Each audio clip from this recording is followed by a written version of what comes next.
procedure. All we just need to do is go back into those.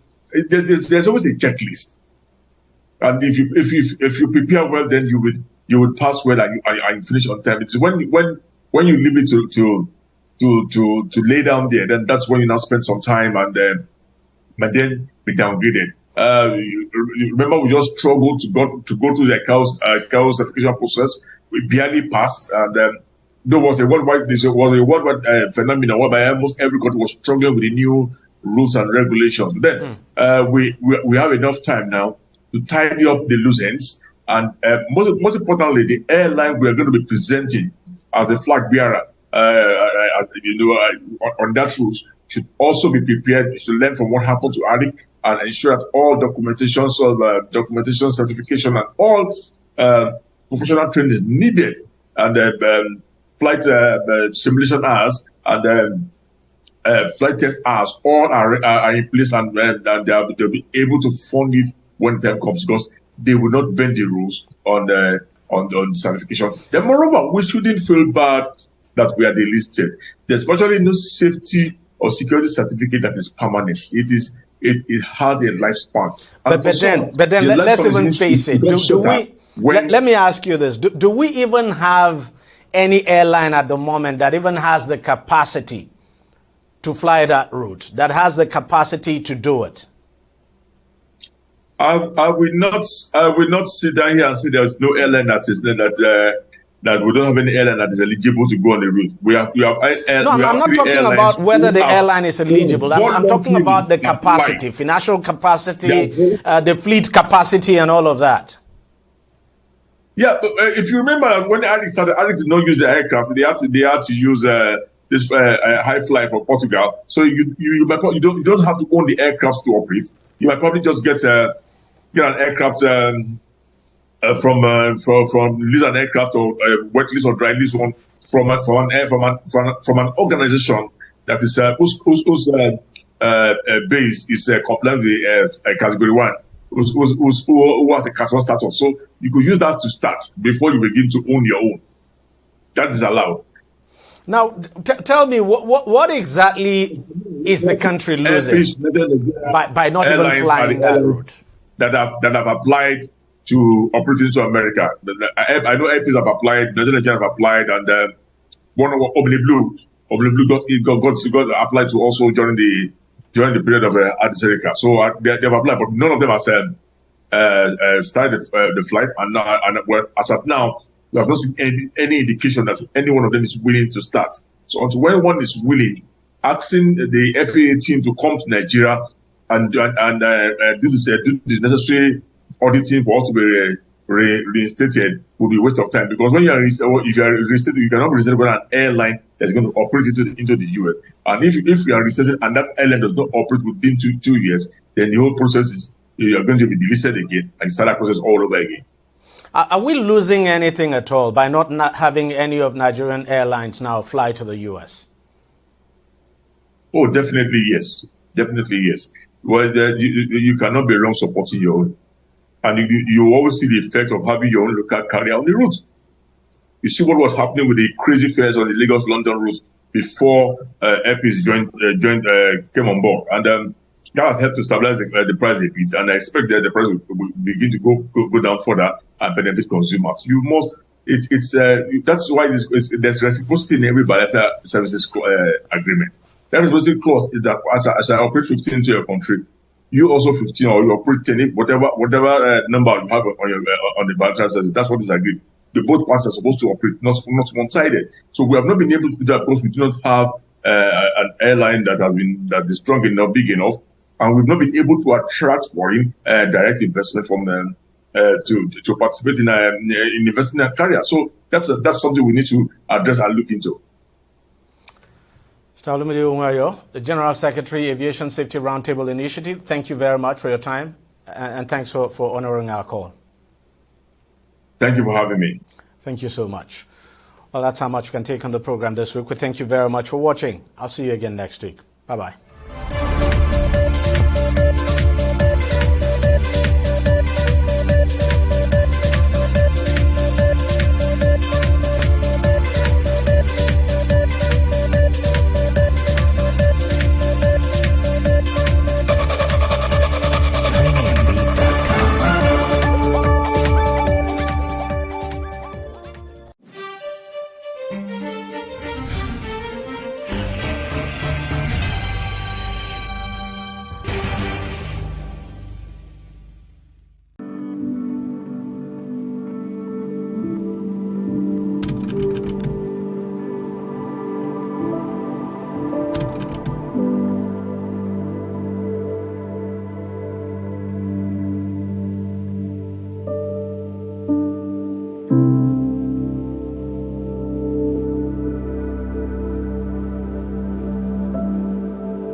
Opinions are free, facts are sacred, but truth is universal. How, in practical terms, can we, for instance, de-escalate the tension? Because when you go into public office, you must be ready to answer to the people. We know where the enemy is. 3 places. The Lake Chad Basin, the border area between Nigeria and Kenya. Opinions are free, facts are sacred, but truth is universal. How, in practical terms, can we, for instance, de-escalate the tension? Because when you go into public office, you must be ready to answer to the people. We know where the enemy is. 3 places. The Lake Chad Basin, the border area between Nigeria and Cameroon, and then the Sambisa Forest. On TV360, we give you a complete dose of everything. Opinion, facts, and undiluted truth.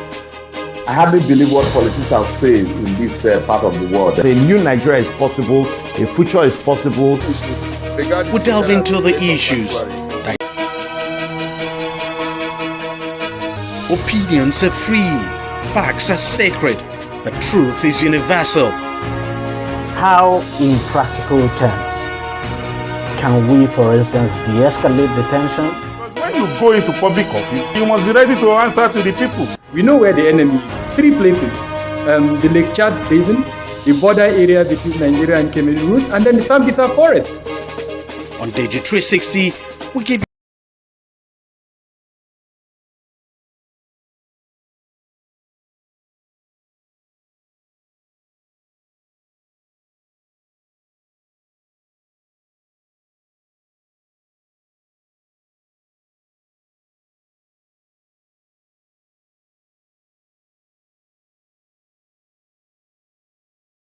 Mosu, while parading the suspects on Monday, revealed that the suspects used the cover of heavy downpours to perpetrate their nefarious activities in the FCT. He revealed that items recovered from them range from vandalized street lights, billboards, armored electrical cables, and rods, among other items valued at 5 million naira. This effort followed intense surveillance, patrol, as well as tip-off from our informants. Upon this, the intelligence personnel, as well as officers and men of the critical national assets and infrastructure departments and other departments combined together, and this effort necessitated the combing of various parts of the city. And of course, we were able to make the following arrests. Altogether, between Saturday and early hours of this morning, we have arrested 13 vandals from various parts of the FCT.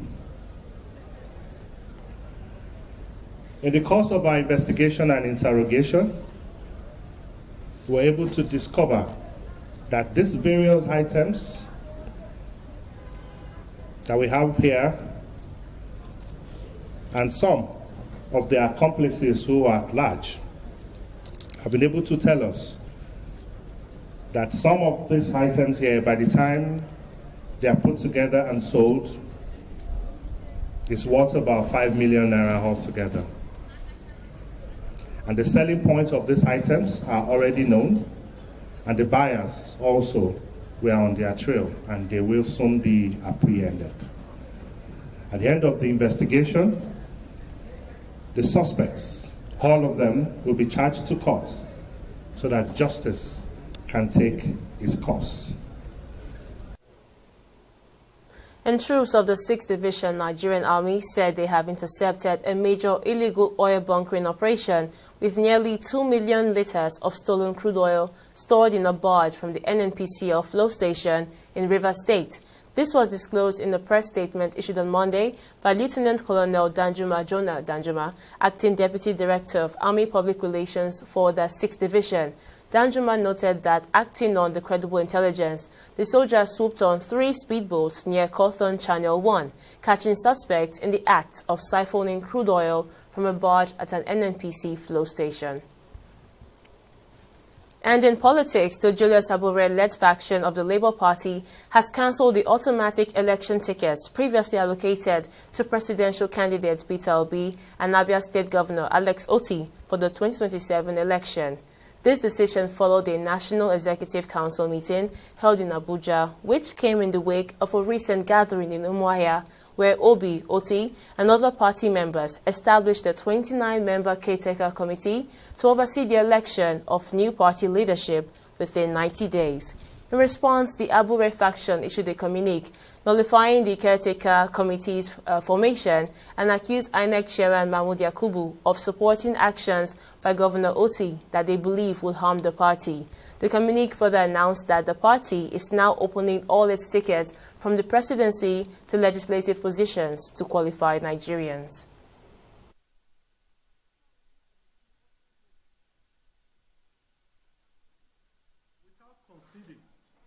That the tenure of the current National Working Committee has even expired. We must state clearly that it is not the responsibility of Dr. Alex Otti as Governor of Abia State to convene a NEC meeting for the purposes of setting up a caretaker committee.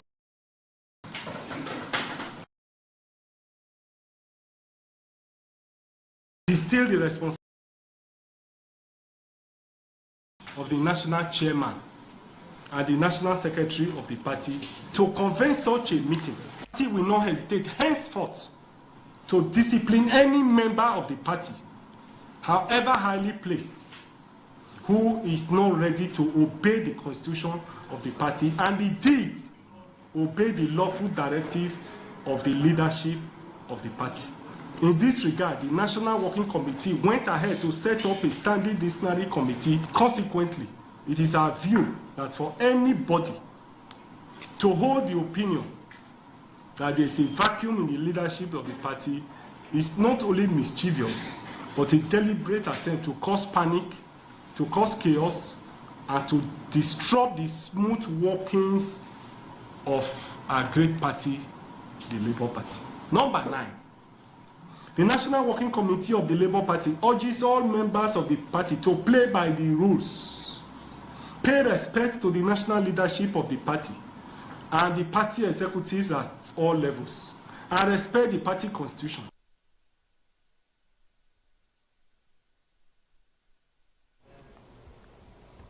And reacting to the crisis rocking the Labour Party, legal expert Evans Tufeli says the infighting will result in the destruction of the momentum the party has built over time through the emergence of Peter Obi and the obedience movement. Tufeli further condemned the cancellation of the automatic election tickets previously allocated to presidential candidates Peter Obi and Abia State Governor Alex Otti for the 2027 elections. He further condemned the use of illegal means to correct the wrongs in the party and called on the leaders and elders of the party to bring forth a solution to mitigate the crisis. Before now, there was this general statement that, Abure conducted a congress that was sectional and he did not make proper consultation. And INEC did not witness it, wherein he emerged again as the second term as a party chairman. And leaders of the party have come to say that he's not, and that his term of office has expired, and that the party is being run in such a way that it does not inspire confidence because he's not democratic. Now, while that was ongoing, the governor of Abia State recently convened a meeting to midwife for the coming election, because as we speak, there's going to be an election in Edo State, wherein the Labour Party is presenting a candidate, Olumide Apata, is going to be contesting that election. And the governor is of the view that even agents, the party does not even have agents for that election, and that the way Abure is going, the election has already been undermined by his conduct.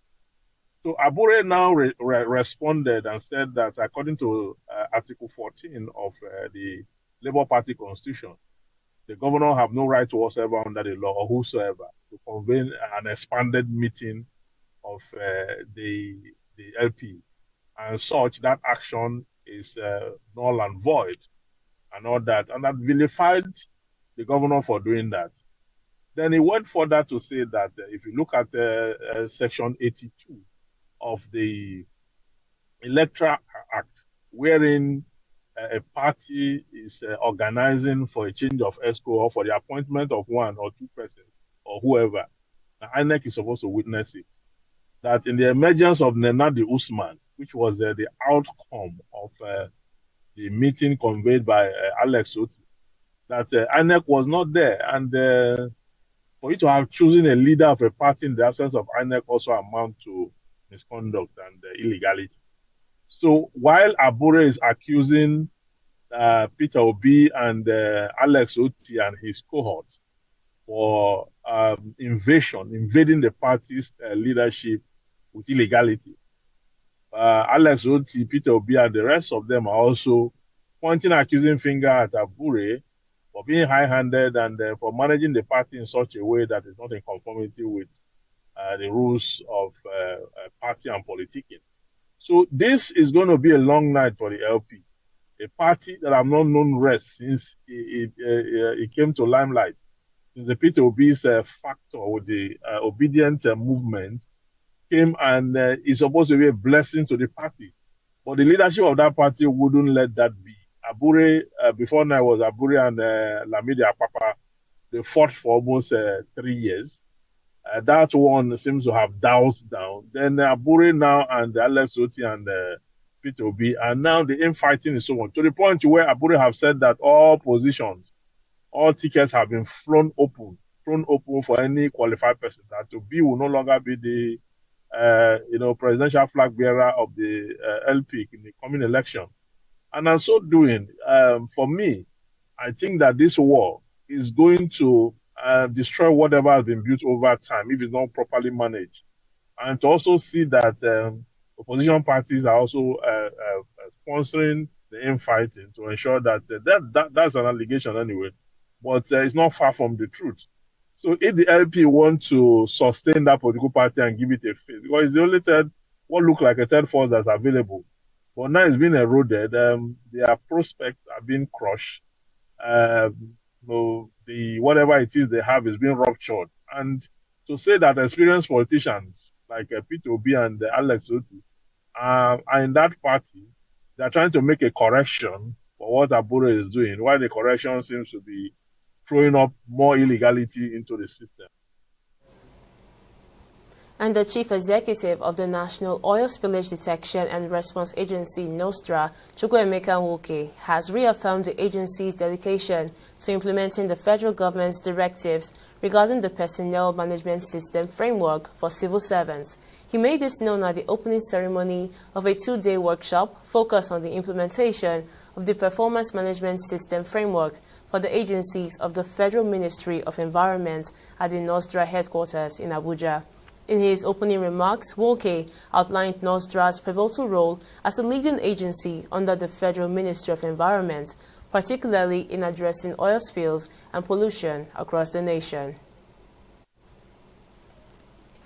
With a clear statutory mandate for the protection of our environment, all our staff must be ready and able to avail themselves of the value of the requirements of PMS as the framework for determining their competencies and skills in their career growth and development in the public service. Specifically, NOSDRA is to, among other things, ensure safety, timely, effective and appropriate response to major or disastrous oil pollution, identify high-risk areas as well as priority areas of protection and cleanup, establish the mechanism to monitor and assist or where expedient, direct the response, including the capability to mobilize necessary resources to save lives, protect, threaten the environment, and clean up to the best practical extent of impacted sites. I can't overemphasize this. Number one, it is one of the key deliverables assigned to the sector. So we are bound to perform. As a critical part of the deliverable, that is one of the reasons why we need to key in. So it's important that we key into this key deliverable performance management system. This is a pillar. PMS is a pillar of FC. In line with that, the head of service of the Federation has given that mandate for all ministries and agencies to implement it. And there's also an assessment along that line. And in its continued fight against drug trafficking in Nigeria, the National Drug Law Enforcement Agency, NDLEA, has intercepted various quantities of cocaine and opioids concealed in sanitary pads and hair cream for shipping. Revealing this in a statement on Sunday, NDLEA spokesperson Femi Babafemi said the consignments from 3 courier firms in Lagos were headed to South Africa, the United Kingdom, Ireland, and Cyprus. The seizures and arrests were part of many made between September 3rd and 6th, 2024. TV360's Victoria Akonde has more on the story. In one of the logistics companies, not less than 30 parcels of cocaine weighing 1.1 kilograms concealed in aircream containers were recovered by NDLEA officers of the Directorate of Operations and General Investigation during examination of cargoes going to Ireland on Tuesday, 3rd September 2024. Another shipment of 24 parcels of cocaine weighing 862 grams, also hidden in aircream containers meant for delivery in the UK, was equally intercepted at the same company on Friday, September 6. On Tuesday, September 3rd, a total of 525 pills of tramadol, 225 milligrams, and ecstasy concealed in ladies' sanitary pads going to Cyprus were seized at another courier firm in Lagos, while a shipment of 200 ampoules of promethazine and petazocine injections hidden in food items and herbs heading to London was also seized by operatives on September 4. No fewer than 550,000 pills of tramadol were also intercepted at Port Harcourt International Airport on Monday, September 2nd, during a joint examination of a cargo that came from Delhi, India. Operatives of the agency and men of the Nigerian Army raided 3 camps inside the Ise-Ekiti Forest Reserve and destroyed over 100,000 kilograms of cannabis spread across 51 acres of farmland on September 3rd and 4th, while another in Osun State led the seizure of crack cocaine, cannabis, and a locally made pistol in the home of a drug kingpin, Mayowa Abayomi, in Ilesha on September 4th. Suspects and consignments were intercepted in Bauchi, Borno, Taraba, and Jigawa states as well. While commending the officers and men of various commands of the agency nationwide, Chairman and Chief Executive Officer of the NDLEA, retired Brigadier General Mohammed Buba Mara, urged them to intensify ongoing drug supply reduction and drug demand reduction efforts. Victoria Akonde, TV360 Lagos.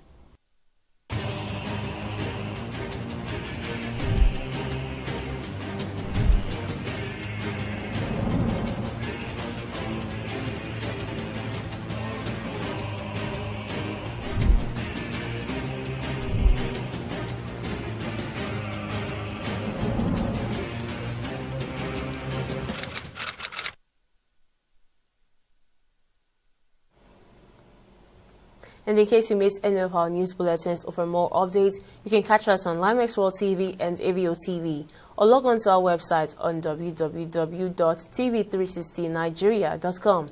You can also follow us on our social media platforms on Twitter, Instagram, and YouTube at TV360 Nigeria, or download our mobile app on Google Play Store, Huawei App Gallery, and Apple Store. On Facebook, we're at TV360 Online. Corruption not in my country. Cut. All right. What's your name again? Kemi?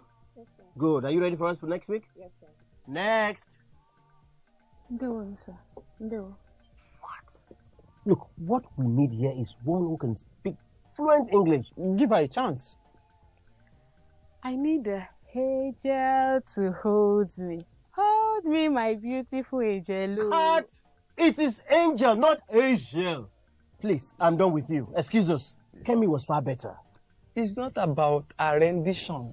It's not about our performance here. By the time she and her friends join us in our hotel room, you will know how far. Can I have her phone? She has a robust profile. Real robust profile. I do not undercut professional ethics. It is an act of corruption. Not in my country. Corruption not in my country. Stop corruption.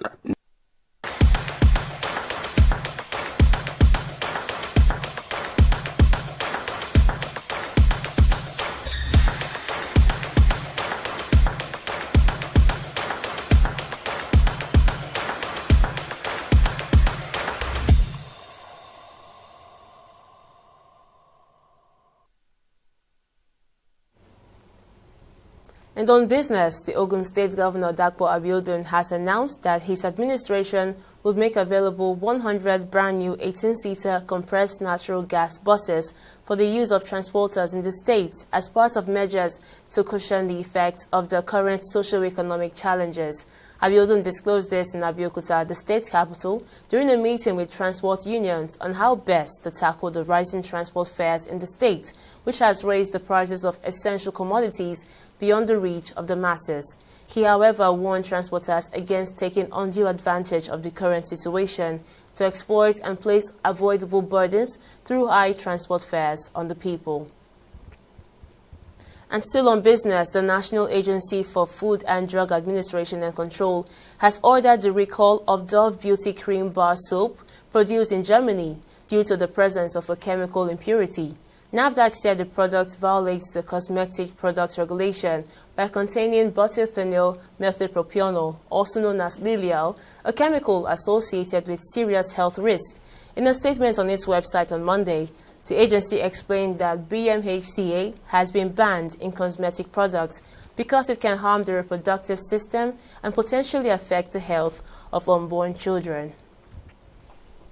And oil prices edged down on Tuesday as weak Chinese demand offset U.S. supply disruptions from Tropical Storm Francine and as global oil oversupply risk continued to weigh on the market. Brent crude futures were down 32 cents to $71 a barrel. U.S. West Texas Intermediate crude futures lost 38 cents to trade at $68 a barrel. Both benchmarks gained around 1% at Monday's settlement. The U.S. Coast Guard ordered the closure of all operations at Brownsville and other small Texas ports on Monday evening as Tropical Storm Francine barreled across the Gulf of Mexico. And on the foreign scene, Russian officials say they shot down 144 Ukrainian drones around the country overnight in a wave of attacks that have killed one woman, set residential buildings on fire, and grounded flights in Moscow. The governor of Moscow, Andrei Vorobyov, said several flats in two high-rise apartment buildings in Ramenskoye in Moscow region were set on fire. Vorobyov said a 46-year-old woman died and 3 people were injured in Ramenskoye, while 43 people were evacuated to temporary accommodation centers. Ukraine has so far not commented on the attacks. And still on the foreign scene, emergency workers raced to evacuate thousands of people after severe floods on Tuesday after Typhoon Yagi swept through northern Vietnam, killing 63 people and leaving 40 others missing. Yagi struck on Saturday with winds in excess of 149 kilometers per hour, making it the most powerful typhoon to hit northern Vietnam in 30 years, according to meteorologists. The storm downed bridges, tore roofs of houses, and damaged factories and triggered widespread flooding and landslides. The north of the country, densely populated and a major manufacturing hub for global tech firms, including Samsung, is now battling serious flooding, with several communities partially underwater. And on sports, Nigeria has concluded its campaign at the Paris 2024 Paralympic Games, finishing fourth yet in the overall medal table with a haul of 7 medals. The country's medal count includes 2 gold, 3 silver, and 2 bronze medals. However, Team Nigeria's performance at the just concluded Paralympics has been described as the worst outing at the summer event. Earlier on, sports journalist Susan Mokweloye, who spoke with TV360 Nigeria, says full preparation is crucial for such international games. Speaking further on the Super Eagles' next match with Rwanda for the AFCON qualifiers, Omokweloye expressed confidence in the ability of the national team to emerge victorious. Started getting it wrong in 2016 when we failed to plan for the future Paralympics. 2016, we recorded about 13 medals in total. And then follow-up, we got 10 medals in the last Olympics. And then 2024, you can see the retrogressive nature of how we've been performing at the Paralympics. This one, we got 7 medals in total. And that's to tell you that when you don't plan for something, you actually fail at it. And we've not been doing planning in terms of going for major events, Paralympics, the Olympics itself, and we always expect results. And like I always say, you don't stumble on success. You actually plan and prepare for success. You have to look at other countries that have been doing well at the Paralympics.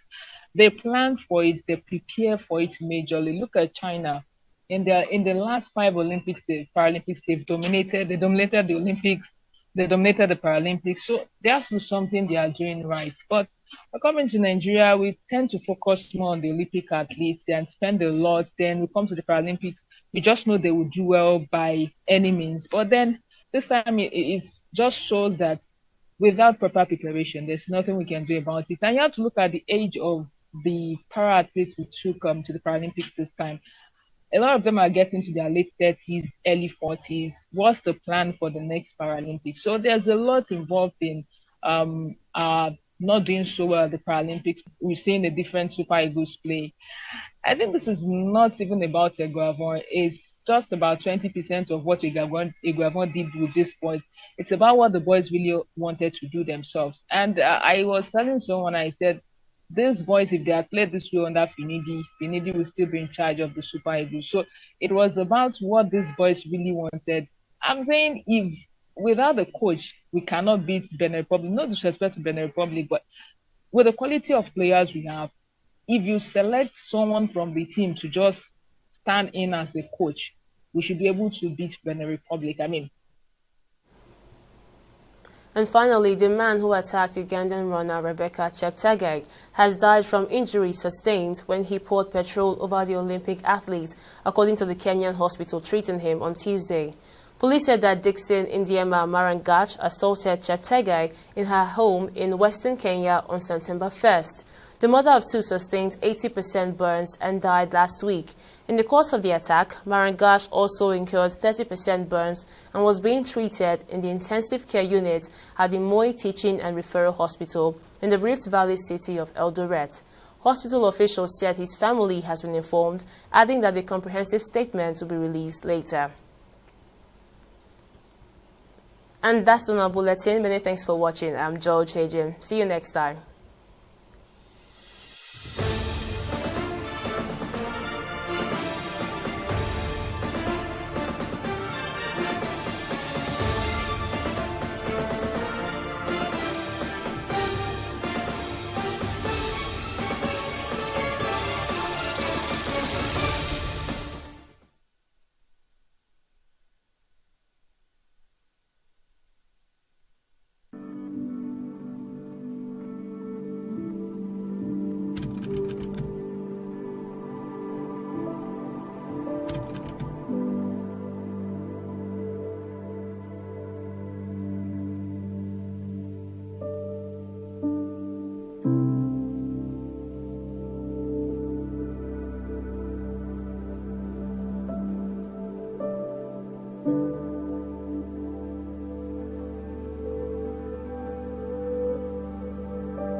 da kamar ina da tare da waya ta ma za ku ga hamada saboda ni na ɗauka waya. Kamar yanzu kamar a nan yana sirri da bidiyo na gargajiya ko ka tona hamada ba. Gurin kiwon ma babu, gonakan kan babu ma maganar gonakai. Duk inda muke da gonakai gurin Sahara ya cinye. Gurin kiwo Sahara ya cinye. Kuma taku da kanka ma kana tafiya. Wallahi kana sai ka yi ni kana tafiya. Wani gangare ka shiga. Ko ka ganin ka sai ya fi da kana tona ma ba za ka kama shi. Karuwa yake ba an ce akwai ma'aikatan ma Farmers and herders in Nigeria used to enjoy relative peace as they interacted with each other. That is no longer the case. It is estimated that between 2016 and 2018, over 3,600 lives were lost to the crisis between the two groups. In the first half of 2018, about 300,000 people became displaced for the same reason. Northwestern and North Central Nigeria have notably been the heart of this violence. But the crisis is spreading fast to other parts of the country, including the South. Several factors have been identified for the wave of bloodshed. Rapidly increasing population figures, rapidly dwindling resources, which both groups rely on. Also, the pattern of migration of the traditionally nomadic Fulani cattle rearers has been changing. This is due to rising insecurity, improvements in veterinary medicine, hostility from locals and state governments, and a bunch of environmental factors including climate change, desertification, loss of vegetation, and water scarcity. In Yobe, northeast Nigeria, the relationship between the scarcity of natural resources and increased violence is obvious. From the encroachment of the Sahara Desert to the shrinking of the Hadija Nguru wetlands.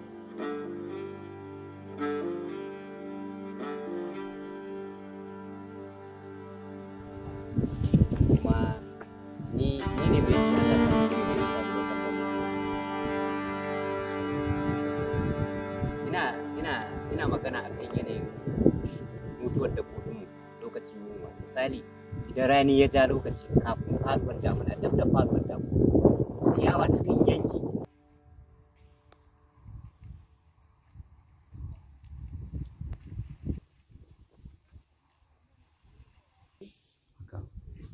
Wato matsalar da muke samu na takwarawa hamada. Mu dai faru na gama in particular daga Fulani gabar da nan kenan da muke zo ne har zuwa Gumsi sai su faru da kuma jajin bayan da dai abubuwan da kuke gani a nan yanzu a ƙasa ta kusa kan tare hamada ta riga ta cika cikin lokacin gama ta yi nisa ta ci sosai ba mu san dai kuma abin da zai biyo baya ba amma bangaren gwamnati. The challenge of climate change and the consequences of climate change on the environment, especially when you look closely at environmental degradation and the competition for resources, in this instance specifically for land and water, has in several instances generated conflict. There is virtually no part of the northwest, not to an extent north central, and then northeast that you go to that you don't see receding water bodies, and how this is having a huge impact on the socio-economic well-being of and livelihoods of the people in those communities. And so the likelihood of migration from the core northern states into some parts of southern Nigeria is something that is real. Zakari, a village in Yusufari, northern Yobe State, lies on the fringes of the Sahara Desert. About 50 years ago, it was like any other arid northeast Nigerian community, with decent vegetation, a smooth road network, sun-baked mud buildings, and a great many people who had lived there for generations. Now it is just miles and miles of sand dunes. desert encroachment has pushed out the majority of the residents, many of them herders. Malam Musa is one of many herders in Gaidam who have now resettled in the Song area of Adamawa.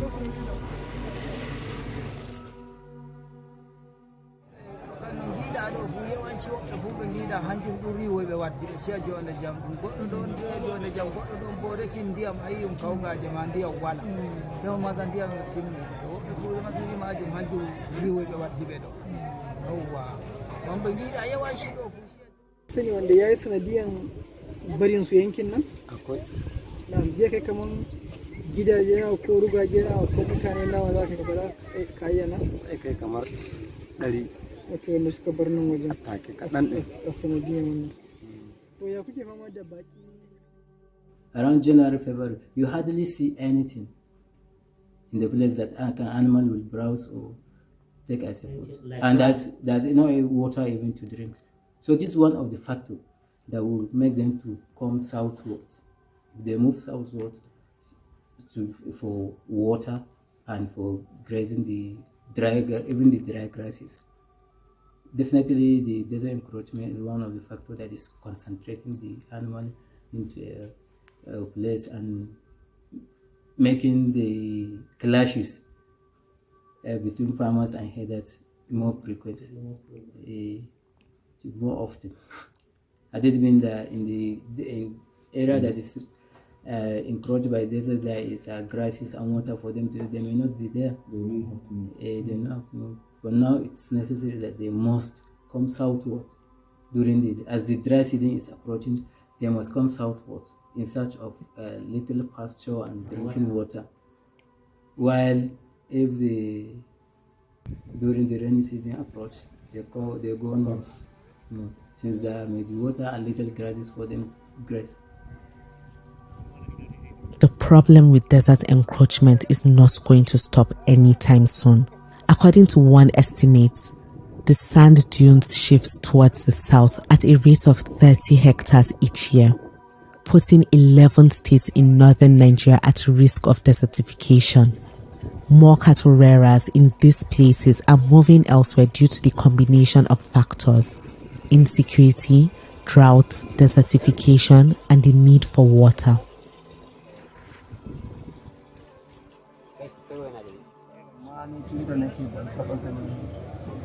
Ruwan baɗi irin na ba, saboda ruwan kowa ya ji fadama bai sha ruwa ba, gashi kuma ga gurare gonaki ko ina fili ya ƙare ba gurin ki yau to shi ne makayayan da suka zo ga lamirin mu anan mun yi da mu da su akan mu kore su.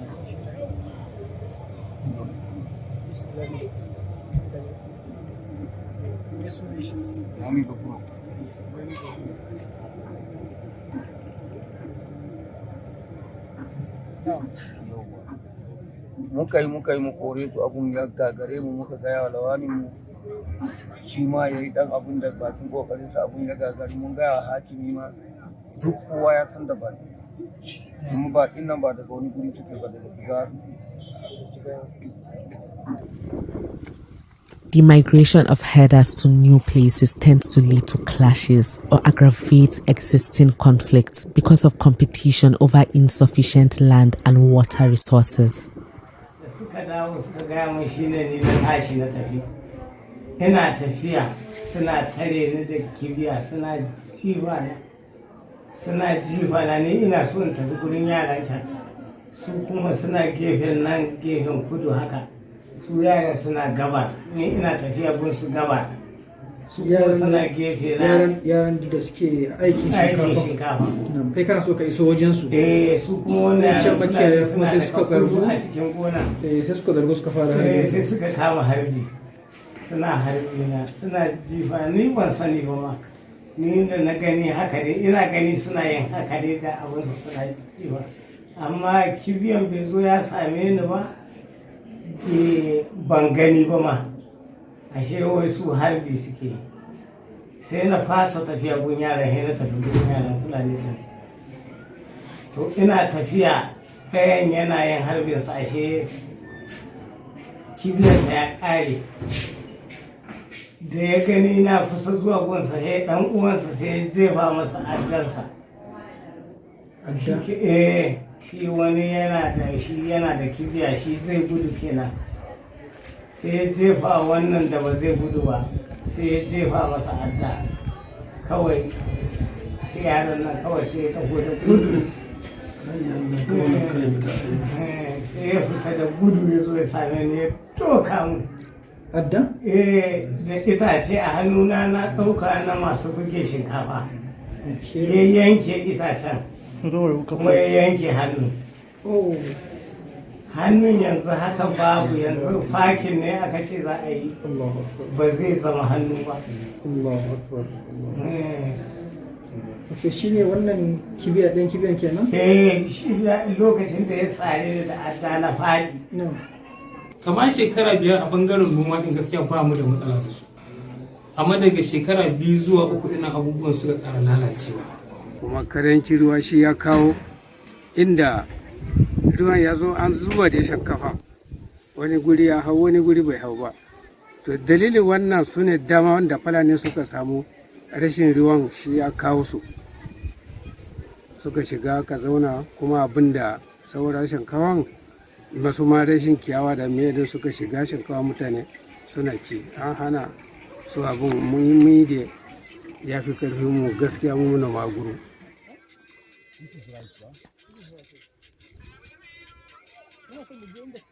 In Nguru, about 100 kilometers west of Yusufari, is a section of the Hadija Nguru wetlands. For many years, the waterlogged fields and rivers in the area have sustained the livelihoods of millions of farmers, herders, and fishermen. But the water is starting to recede. Harvests, especially for rice farmers, have dropped significantly in the past year. They are also facing more problems from herders, whose cattle graze on the farms closer to town before harvest is done.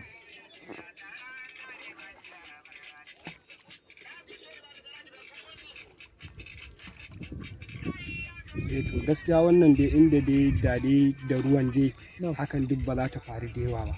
Da rashin ruwan ma kuma da ta'adin da Fulani ne duk dai ba wanda za a ce ba. Kowa ya yi taka rawa ciki. Gaskiya ne.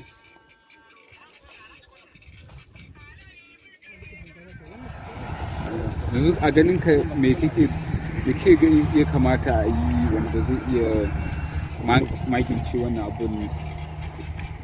Ita buɗewar ne ko kuma an da an buɗe ruwa din za a iya samun saukin kan abin, hanyar ruwa idan ta riga ta gyaru, zaman lafiya tsakanin tunda datin ruwa yana zama ba wani matsala tsakanin su. Da can asali din da ruwa yana zaune, muna zaune da ruwa, daga baya kuma ruwan ya yi karanci zuwa yanzu shekara kamar 12. Da akwai ruwa baya amma zuwa sosai ba sa ɗaukan sa kamar ni muhimmanci. Gona biyu haka aka ce, gona biyu aka ce kowanne a baya ina samun 30-30, gona biyu ina samun 60, babu ɗaya kwano ɗaya ban samu. Kuma na yi yunkuri na ji na gaya ciyama.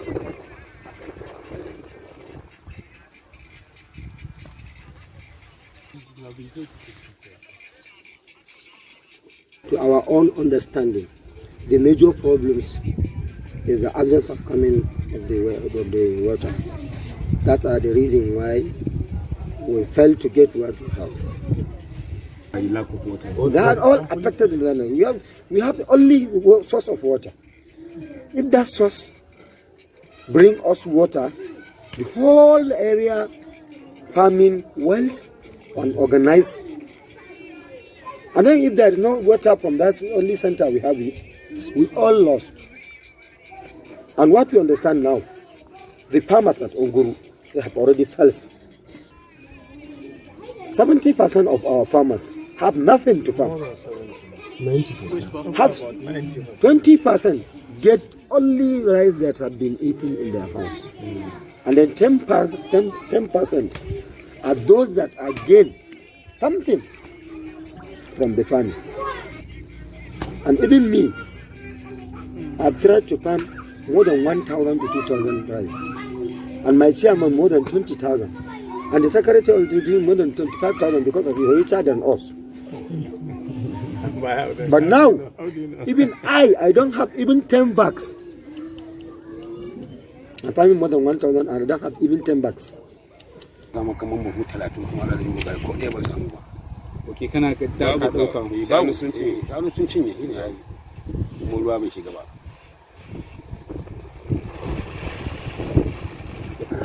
Some footprints of the cows or plants that they've eaten. Akwai da zamu iya ganin zamu iya daukan hoton da can waje a cikin su. To a tsarin mu na uku kai na ba sai mu ya jawo a gaba da wannan.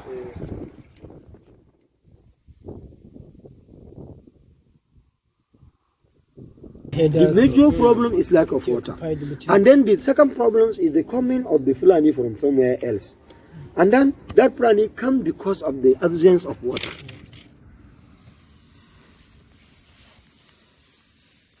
Three factors have been identified for the water problem: the proliferation of the invasive taifa grass, the construction of dams along water roads supplying the wetlands, such as the Tiga Dam in Kano, and droughts. One other reason for the increased clashes between farmers and herders in Nigeria is the encroachment of grazing roads, reserved for use by pastoralists, by northern lawmakers during the First Republic. These grazing roads and reserves are now being converted into farmlands and other structures. This makes it difficult for herders to move about freely without trespassing, and has repeatedly been used as an excuse.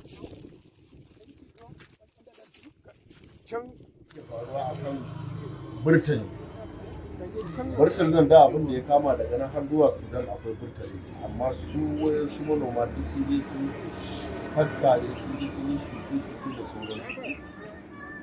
Shi yasa su Fulani kai musu magana da wannan suke laɓewa.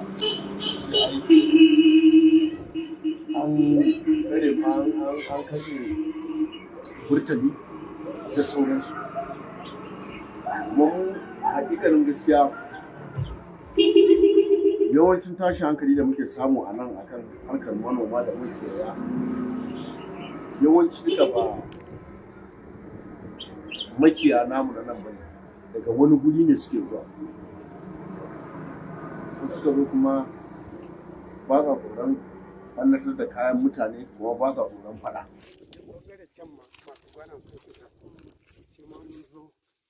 Even though the Nigerian government has kick-started attempts to revisit the grazing roads, experts say this is not the long-lasting solution that is needed.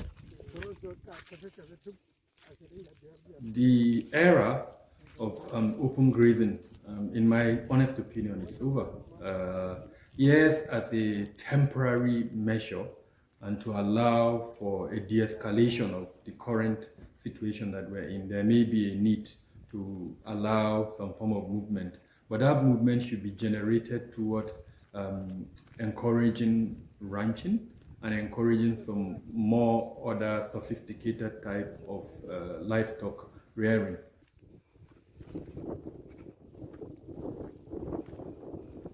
Unless when this is modernized, this problem of movement from one place to the other, or maybe to get sufficient either meat or milk and cater for the country is being modernized, I don't think we can achieve this our target.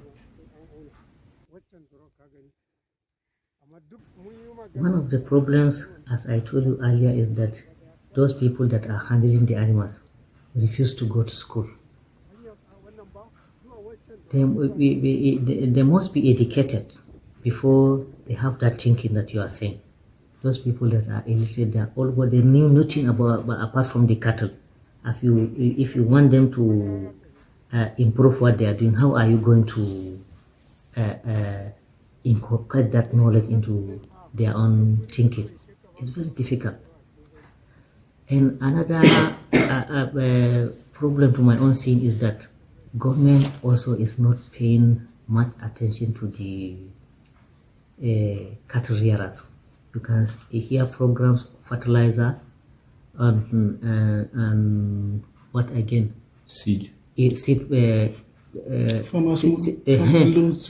most of the government programs are targeted towards crop cultivation. You can hardly come across any program that is targeted towards the cattle rearers. You can even hear about the states that are banning open grazing.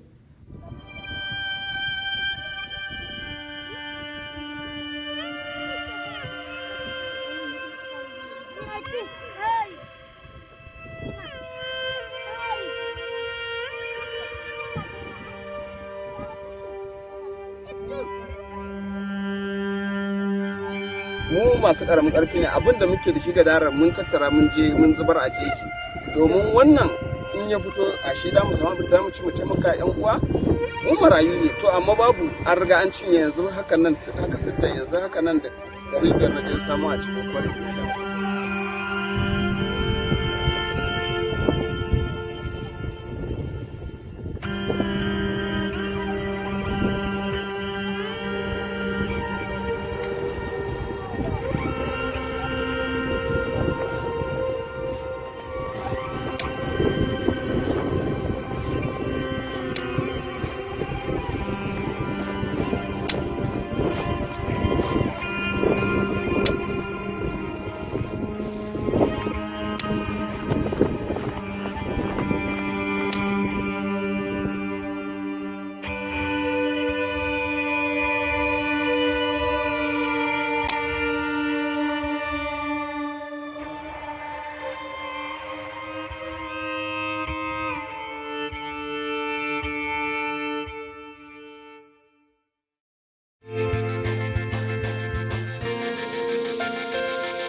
Right in the middle of this forest in southwest Ogun State and inside the buildings below, a young generation of farmers in Nigeria is changing the face of farming and attracting young people to a venture many of them had not always liked. And 36-year-old Peter Okocha Jr., or PJ as he's fondly called, is leading the change. An economist by training before branching off into farming, PJ and his team are deploying a unique method of farming known as aeroponics to grow cash crops, starting out here in August of 2017. What's taking place is that you're seeing agricultural technology. It's a disruptive form of technology. It's called aeroponics, whereby the plants are grown in a soilless medium. Essentially, there's no soil, and the roots of the plants, which are underneath these boxes, are being misted with nutrients and so forth. So everything is within a controlled environment, and it's fully automated as well. Their focal crop is yam, a very popular edible starchy tuber mainly cultivated in Africa and exported across the world. So the yam subsector of the overall agricultural sector, it's a very lucrative sector.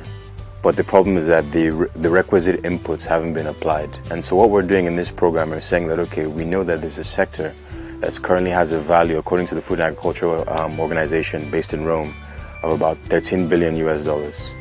But with the requisite inputs, the yam subsector will grow from $13 billion to about $19 billion. And this is Nigeria alone. So what we've said is that, okay, we know also that Nigeria accounts for 60% of the global production of yam. But yet we don't have inputs such as seed. And as you know, seeds, or the lab and the seed essentially is the genesis of the agricultural sector. So what we're doing is that in conjunction with IITA, we get clean seeds, essentially from IITA, from the lab, and then we come and we transplant to the system here. The system is a greenhouse where the yam seeds are grown in this row of boxes using aeroponics, more like growing yams in the air. Now just take a look at these leaves. Every leaf you see here is a potential tuber of yam. So to get a sense of how many tubers of yam we have here, you just have to do a count of all the leaves we have here. It's something very massive.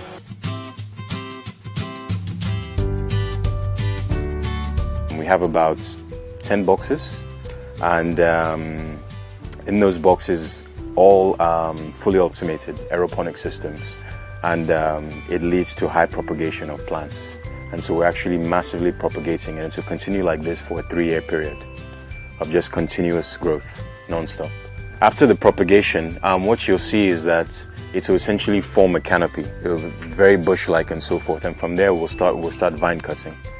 And from the vine cutting, we'll cut these, we'll put them into essentially polyethylene bags and with a nutrient solution, and they'll stay in there for about a month. And essentially what it is that because this is in a controlled environment, we're taking them out and saying, okay, we're preparing you for a month to get used to the external elements, and they'll be there for a month, and then we eventually take them to the field. This is the field where they are brought and planted into the soil so the seeds could develop fully. These right now currently have been here for about 3 weeks, and we're still planting now, and they'll be here for a total of about 3 months. And after about 3 months, we'll get seeds of about 250 to about 500 grams. And those are the seeds that we'll provide to farmers. And farmers can then go and plant directly, and this will give them the ware yam sizes of 1 kg, 2 kg and above.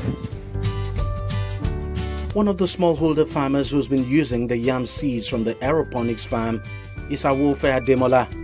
He's been into traditional yam farming all his adult life and says the yam seeds from the aeroponics farm have seen his output more than double and safe from pests. There's a lot of difference between the two methods because the new method doesn't get infected by pests and it doesn't change color like the traditional planted yams. It will remain fresh as it is wherever it is kept. Their yam when harvested is almost 3 times or 4 times more than ours. When we plant one of our own seed yam, it equates to 4 of theirs. Habibat Umar is the only female in the group. She's one of those overseeing the day-to-day running of the smart farm. She says she's fascinated by the whole idea of it. One of the things that fascinates me most is the fact that we can go all year round producing food. More like you can cheat God's creation and having to depend on the rain and all. And everybody wants to eat all the time. You don't want to wait for when the rain is here. And so the fact that we can provide the food all year round, it's everything to me. Even though all may seem fine, PJ and his team are battling familiar challenges to keep their operations running. More attention needs to be given to the sector. There needs to be more financing put in place. We need to have adequate land laws in place and to ensure that we can optimize all the arable land that we have and so forth. There needs to be insurance. We need to have better road networks. Power is a major impediment as well.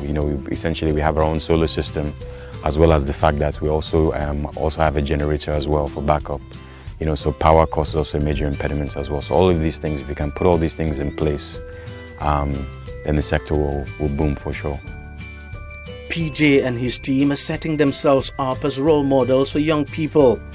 In a country where youth unemployment is high, they are hoping to inspire many within their age bracket to take to their kind of farming technique. We need women to even join this change because this is not all about, we've gone past the stage of waiting for men doing it. So why wouldn't I want to be part of it? Let people say, oh, she's a woman, she's doing it. Do you understand? So women have to join this change. My message for the youth is saying that, listen, with the use of technology and disruptive methods such as this, essentially you can run your farm on your laptop, on your computer and so forth and everything. It's all automated. So essentially this makes agriculture cool. it makes agriculture sexy. I mean, you have the technological components to it and so forth and everything. So it's not just the conventional, back-breaking work in the field and so forth and everything like that. There are also these components as well that will make it appealing to the youth. So I say, listen, join me. We have a nation to feed and we have a nation to grow as well.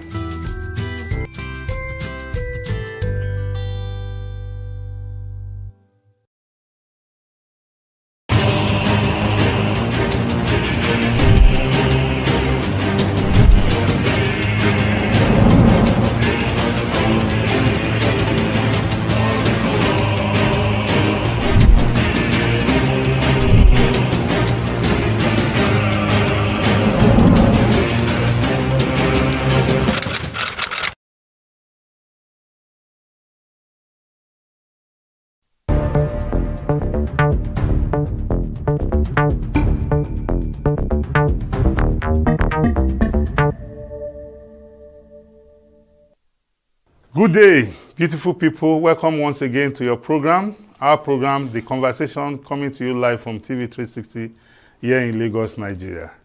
My name is Nelson Ekujumi, and I have with me in the studio Richard Adeyinka, popularly called the editor-in-chief of Ijebu Herald. That's good to be here. Thank you very much for joining us on the program once again. My pleasure. Thank you very much. Yes, beautiful people, you know the conversation is a talk show that we discuss issues. We voice our opinion on current developments within Nigeria and outside the country. And top of the bill in this stanza of the program, we are going to look at the perennial fuel crisis that we have in Nigeria and what is the way out. We all recollect that in the last couple of days, major cities in Nigeria have been battling with fuel crisis. We have fuel scarcity. We have seen queues at filling stations in which Nigerians have had to sleep at the petrol stations to get the basic commodity that is essential for movement from point A to point B, or for movement of goods and services. And unfortunately for us, Nigeria is about the fifth largest producer of crude oil in the world. But sadly, we export crude oil and we import refined petroleum products. Why do we do this? Because our refineries that were built in the 70s have been non-functional for decades now, even though successive governments have put in place measures to revamp the refineries. Well, the reality of our situation is that whatever they have invested in it has yet to manifest, and that is why we rely on imported products. I saw situations at the petrol stations, and I felt very bad that again we are at this juncture. And one fact we cannot run away from, if anybody understands the working of the oil industry, is that, Richie, I've seen several attempts to blackmail, to castigate NNPCL, as if our people are not aware that the petroleum industry today is under a regulatory framework of the PIA, in which it has been deregulated, even though we can call it controlled deregulation. Yes. Companies or organizations have been given licenses to import petroleum products, but because of the forest scarcity or crisis, everybody has withdrawn. It is only the NNPCL that is importing, because under the PIA Act, the NNPCL is the supplier of crude oil of a petroleum product as a last resort. So, NNPCL is the only one importing now. Yes, for a while too. For quite some time now. Yeah. Every other person is standing akimbo. So, if NNPCL is the only importing institution, yes, because they are permitted by law to come into that business. You know, formerly NNPCL was a regulator, but with the PIA it became a player. It's no longer a regulator. Oh, yeah. The importation of petroleum product by NNPCL is such that we have logistics challenge. You remember, this is a country in which we have built several depots, yes, several pipelines have been laid, but all have been vandalized. Yes. The only way for NNPC to distribute is through tankers. So you can imagine if you service Lagos, you need tankers to service every other part of it. And this is a country in which we are all clamoring for the revamping of infrastructure. Yes. I saw, before this crisis, I was moving to Apapa. I was going to one of the depots to even see things for myself. And on my way from Maryland till I got to Ijora 7-Up, I didn't see one tanker of petroleum product coming. So I was like, somebody now told me that the reason why they were not moving then was because of the fear of being attacked during the protests. Yeah, which those fears were very genuine. Genuine, legitimate. So when we started asking questions, because I was also one of those that was asking, they said the reason why I was even watching TV, where a petrol station manager in Abuja was saying why they have this shortfall is because during the protests, they couldn't move product because they were afraid of their tankers being attacked or burnt. Yeah. So for me, the new concern. Really. Yes. So for me, I believe strongly that the only way we can never get out of this mess is not about. I've seen some people say they should remove Mele Kyari. I say Mele Kyari is the one who is importing our petrol for us to consume. I've seen so many blackmail of the enemy. For me, I believe strongly that we only get out of this mess if our local refineries begin to work. Yes. In that way, those refineries will be servicing their locality. Just about 3 days ago, I heard that a petroleum refinery was given license in is it Edo State? Edo, yes. Yes. If that one in Edo is servicing that axis south. Let's say south. Yes. If he has the capacity. We can augment it because don't forget we have 2 refineries in Port Harcourt, 1 in Warri. They've not been working, and then crude oil is also an issue. Supplying crude oil to, we are talking about Dangote. Yeah. The refinery needs about 650,000 barrels every day. So I'm not sure we have the capacity right now to meet that. So Warri refinery, if it comes on stream, the one in Port Harcourt, where do we get crude from to supply them? Except we wrap up we find a way to increase our oil rigs. I was watching some analysis done by Tilewa Adebajo, I think yesterday, on another station. Comparing Nigeria and then Saudi Arabia. How many oil rigs do we have in Nigeria? How many does Saudi Arabia have? Saudi Arabia has more than 70 oil rigs, and our own is merely 13 or so. So abysmal, and so that has decreased our capacity to produce, more than, apart from the one we are importing, and then to satisfy our local needs. Yeah. So government must find a way, no matter what. Richie, do you think this should be government alone? Because we're talking about vandalism. Yes. No. Let's start from there. Okay. What are the issues? Okay. There was a time in this country we were exporting more than 2.3 million barrels per day. So we were producing it. So what happened? Vandalism, oil theft, and what how do we resolve that? It is important that I will also start from the government, because there is no capacity or willingness on the part of government to solve this fuel issue. Why do you say that? We can trace this problem didn't start today. I know. We can trace but it we back cannot to continue to allow the problem to linger. About 50 years ago. Yes. So each successive government, military, civilian, they have not been sincere with issues in the industry.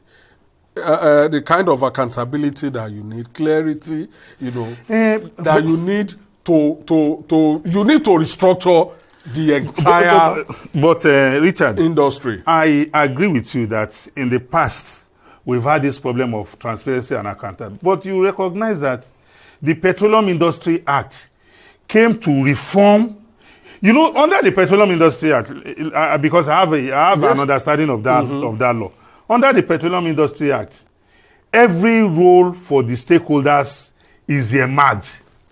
Now, as we only have two regulators, the NUPRC and the NMDPRA. Yeah. So under these two regulators, their duties are well spelled out. Yes. The players, their duties are well spelled out. The Act also provides for 3%, allocation for host communities. Yes. So you are talking about the insincerity of government. That's where I want to question. Yeah. We have also seen a situation whereby today the government has employed, even past government have also done, they have brought in private security outfits to complement government security, because all this while it has been government security agencies alone, and this thing has not abated. Yeah. Now they have involved private security outfits working in tandem with national security agencies.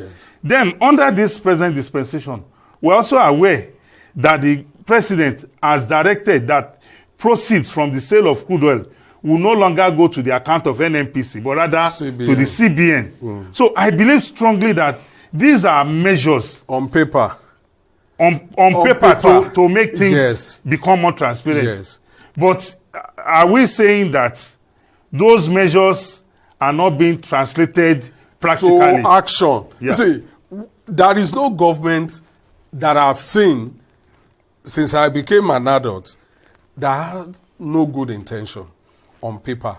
If you ask people, they will say Babangida assembled the best brain in this country. He had this, he had that. Even as we castigate Abacha's government, they say Abacha's government was this and that and that. So on paper, we have fantastic laws. On paper, we have fantastic policies. But how do we translate that to workable, actionable activities? That is our Richard, problem. For me to point out with facts that I disagree with you, and the facts can also bear me witness. Let's see the facts. The facts are that you recollect that during the administration of former President Muhammadu Buhari, the president himself came out at a point in time and said for over a year, we could barely produce 500,000 barrels. Yes. But today, we are producing about 1.3 to 1.6 million barrels per day. That is That is it. That is to tell you the fact that those policies are beginning to bear fruit. We need to build our economy from within. Absolutely. Looking for international investors here and there is not going to help us. We have the capacity. Absolutely. See, I have a data that another advertising agency shared with me.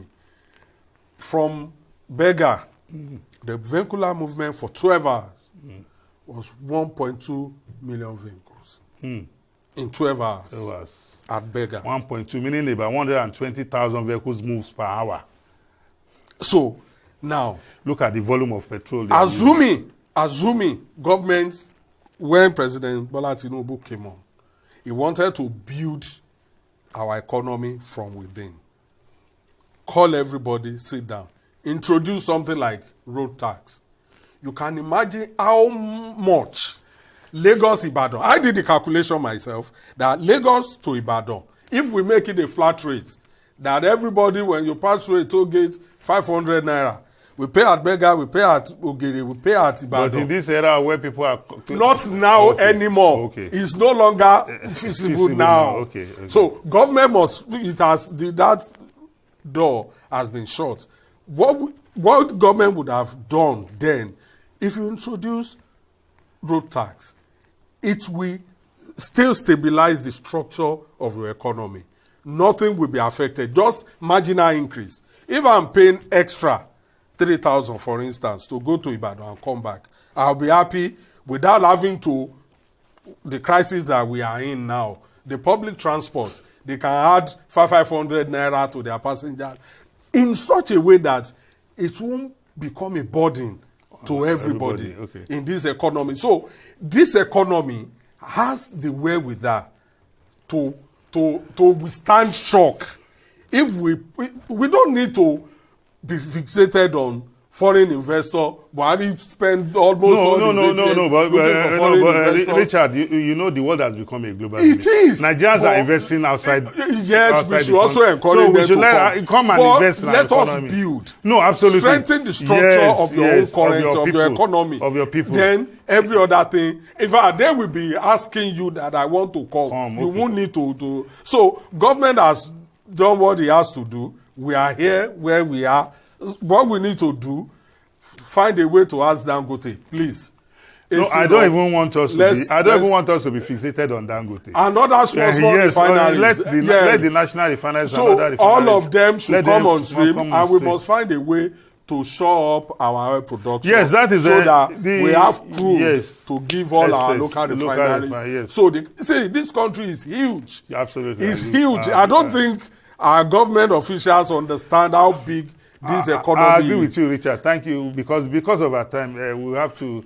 Well, ladies and gentlemen, that is our conversation on this stanza of the program, that the way out of our perennial fuel crisis is for local refineries to be up and doing.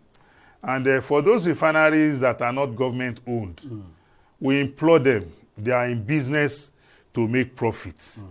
And if you are in business to make profit, they must be ready to go wherever it takes to source for their raw materials. The fixation on NNPCL, providing them crude oil, should not be uppermost in their mind. If they get from NNPCL, so be it. But if they are unable, there are other markets all over the world for them to source their products. Well, ladies and gentlemen, this is where we want to call it a wrap on this first stanza of the program. We'll go on a short break and we'll be right back. Please continue to watch the conversation coming to you from TV360 here in Lagos, Nigeria. We'll be right back.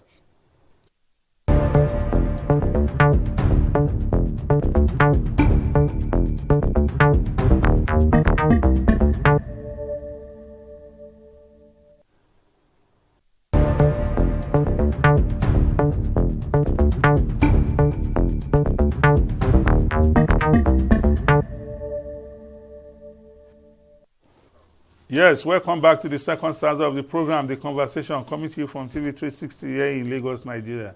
My name remains Nelson Ekujimi, and I stay with me in the studio, Richard Emmanuel Adeyinka. Richie Baba, thank you for being with us. Oh, my pleasure. Yes, in this second stanza of the program, we'll look at subnationals' contractual agreement obligations and the fallouts. Just recently, 3 of the presidential jets belonging to the Federal Republic of Nigeria were reportedly seized in France due to a court judgment as a result of a contractual obligation entered into by the Ogun State government, of which the other party claimed Ogun State government had defaulted. And the other party went to court in France and got a court order to seize the Nigerian presidential jets, as well as also made attempts to also confiscate some other national assets domiciled in the diaspora. Well, the federal government of Nigeria rose to the occasion and issued a statement and also made it known that she's going to fight to recover those properties within the ambit of international laws. Fortunately for us, the then governor of Ogun State, Senator Ibukule Amusun, who was in the saddle when that contract took place, has come out to state his own side of the story. And also, for me, another angle to the story is that what has been exposed now is that it seems in sourcing or in entering into contractual obligations outside the shores of the Federal Republic of Nigeria, the subnational, which is the states, don't take the Federal Ministry of Foreign Affairs as well as the Ministry of Justice along in doing all that. Because we all know that if you want to sign any contract outside this country, you need some international expertise. And these 2 ministries that we have mentioned, they have the apparatus as well as the authority to do that. So what it has shown clearly is that as a people, we have shirked our responsibility. And that is what has brought us this embarrassment that we have found ourselves, even as we try to get out of it. And looking at it, I was like, when Ogun State government was entering into this contract, and we know that the guaranteeing authority is the Federal Republic of Nigeria. That is who they know. That's who they know. Yes, at the international level, yes. It's just like I was at a meeting and a local government chairman said she wrote a letter to the Federal Ministry of Works on a federal government property that they want to have a collaboration. He said the ministry now wrote back to her and said, Madam, we don't know local government. What we know is the states. Go and write your state government, let your state government relate with us. Because a baby cannot jump over his father and want to go and meet grandfather. No. Grandfather will say, go and call your father. Let come with him. Yes. So that is exactly where we are. So looking at this scenario, I think the Ogun State government in entering into that obligation didn't do well. Yes. And that's government of Benga Daniel. Yes. Enter into that agreement. Yes, enter into that agreement. Inherited by Ibukule Amusu. Cancelled. Yes, cancelled the contract. So it had nothing to do with the current administration of Dapo Abiodun. Yes. So how did we get into this mess? Because I'm sure, or I want to say, don't let me say I'm sure. I want to say that this will not be the first, and it might not be the last. We might have other state governments. They have done something that will materialize later. So we need to start querying those that are right now. Yes, we need to start looking through federal the book. Government should call all of them. What agreement have you entered into before we came into office? So that we have the books. That is it. It's important. It's important, yes. And one of the things Gonjo Iweala wrote in Ngozi. Was the fact that Nigerian officials, intentionally go into contracts that are not implementable, that will make Nigeria to pay penalties. Let us even remind our viewers. Have you forgotten that when the P&ID judgment first came, and they said Nigeria was supposed to pay some millions of dollars. It was President Muhammadu Buhari who refused. And ordered the Attorney General to investigate with the EFCC. And that was how we were able to get ourselves out of the mess. The mess. And even now the court has given judgment that they should pay us compensation. You can imagine we would have paid about, is it $15 billion? Yes, in fact, maybe the value of our budget to yes, because like you have rightly said, that Okonjo Iweala said, some government officials will intentionally go and dip our hands. And at the end of the day, they will get their own cuts from it. That is it, that when Nigeria is penalized, they pay compensation, so they get their own cut. But in this case, which my state, unfortunately, has brought you have soiled the whole country to the national, in fact, international mess, has created the international mess for Nigeria. Let's look at the issues. The governor, it is just unfortunate that. And you are from the same place with the governor, the then governor, Otunba Gbenga Daniel. You are both from the Jebu axis. You see, Otunba Gbenga Daniel, Ibukule Amusu and Dapo Abiodun, three friends, turned enemy because they witch-hunted themselves with the power of the state. Almost a standstill fight. That you will not do this, you will not do that. I don't know how we can. It is because of that fight, that enmity that developed between them, that now it doesn't matter. We have had this before, that government is a continuum. Yeah. Whatever you meet, it is assumed that you inherit the assets and liability. Your predecessor would have done these things in good faith.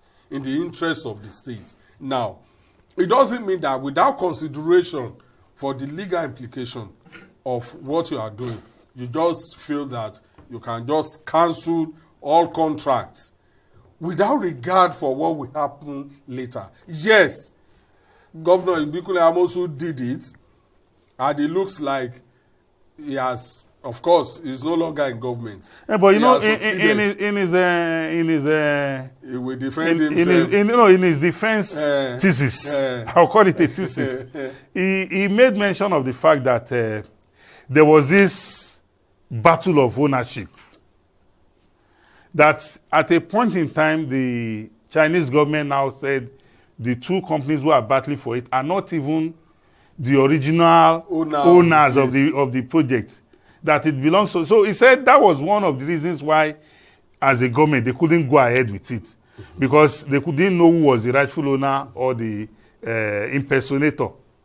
But be that as it may, if he could have access to the government of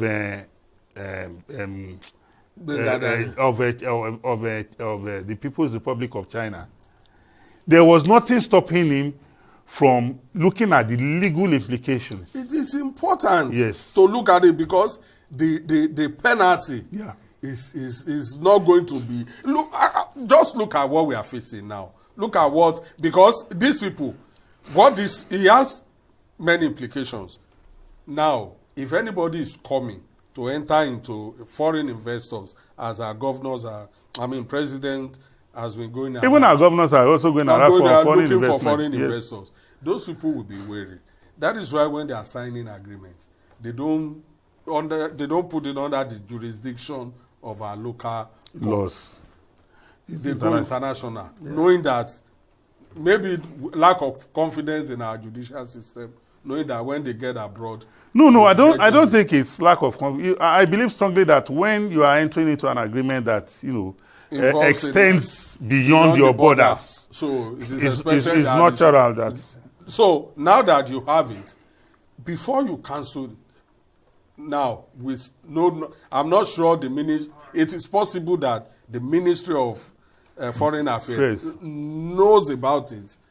No, I don't think so, because the Minister of Foreign Affairs was complaining. That's why should they do this? So yes. If you are entering into international agreements beyond the border of Nigeria, it is important that you carry the Ministry of Justice, External Affairs, and the External Affairs must be involved. So yes. they tell you all of that. The international implications. So that is for Bengadani. So the Ibikule Amosu that cancelled, it is important that you also call them before you cancel. Before you take so they advise you that this is you cannot do this, you cannot do this, so that we avoid this international embarrassment. And the president, I don't see any reason why the president cannot call all the governors to, when they get to Federal Executive Council meeting, and ask them. No, maybe when next they have the fake meeting. Maybe Mr. It is President, important that they come on board and you put it on the table. Yes. Don't just do this. Don't just go into an agreement with international organization without informing us. And then before you cancel too, you have to inform us. Well, thank you very much, Richard. Well, ladies and gentlemen, that is how far I want to go on this edition of The Conversation. We have had a great conversation here today. Richard, thank you for coming. My pleasure. I'm happy. Yeah. So, viewers, that is the program for today. Till you come your way again next time, please continue to watch The Conversation coming to you from TV360 here in Lagos, Nigeria. Have a great day. Bye-bye.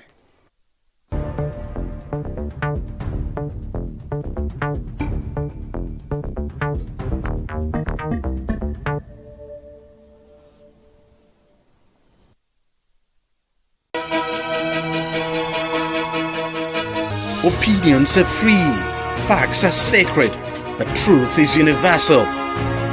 How, in practical terms, can we, for instance, de-escalate the tension? Because when you go into public office, you must be ready to answer to the people. We know where the enemy is. 3 places. The Lake Chad Basin, the border area between Nigeria and Cameroon, and then the Sambisa Forest. On TV360, we give you a complete dose of everything. Opinion, facts, and undiluted truth. I hardly believe what politicians say in this part of the world. A new Nigeria is possible, a future is possible. We delve into the issues, dissect it so that you can understand it, use it to take action. I don't think there's any need for any governor to look for grant for ranching. TV360, dissecting the issues.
There are many sad and dark events in human history, but none devastated the African continent like slavery.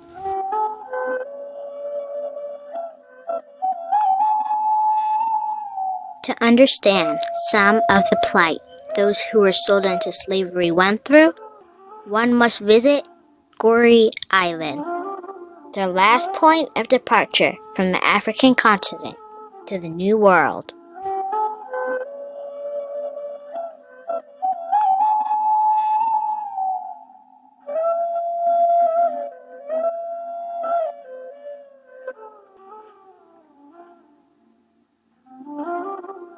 Boarding the ferry to Goree Island.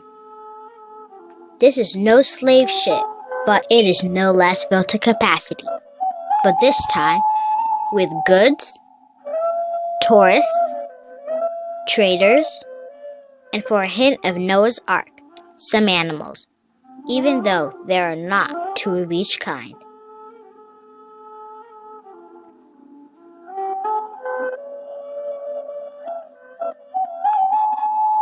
Slavery ended more than 153 years ago.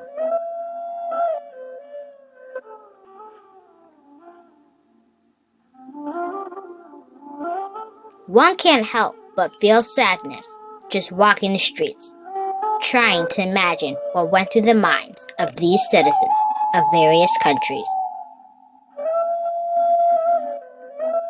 as they were hauled, sold, and shipped to a strange new world.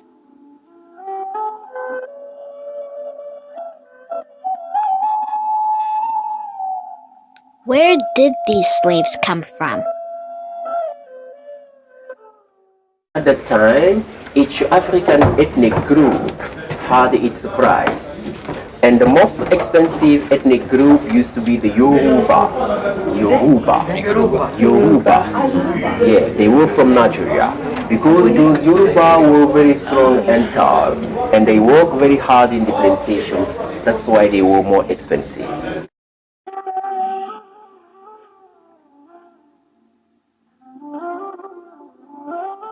They took those kids for two reasons. First, because in the plantations in America, there were some special jobs, typically for the kids, and they did them very well. And then because of most of those kids were from the parents very strong, because they thought that when they will grow up, they will be strong like their parents. That's why they took them.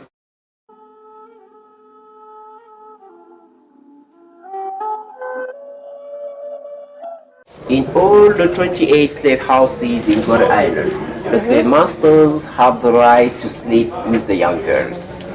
Once a young girl was pregnant, she became free here in Gorée Island or in Saint-Louis in northern Senegal. But she wasn't totally free because usually she worked as domestic slave in the European houses, you know. That's why some of the young girls found a kind of interest to be pregnant from white masters so they can be free.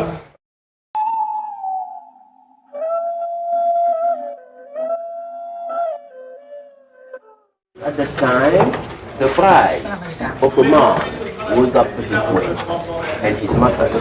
So the minimum weight for men was 60 kilos. Those who have less than 60 kilos, they put them in this special cell just in order to fatten them up.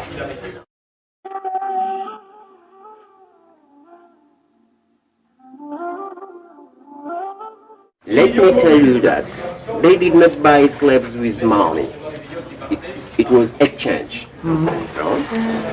For example, to buy a man up to 60 kilos or a virgin girl, you could give a gun or a barrel of wine or a blanket or something like that. To buy a child, you could give a mirror or a necklace or a piece of tobacco or something like that. So that's why people used to say that Africans also were involved into the slave trade, because some of the African tribal chiefs were collaborating with the Europeans. Yeah.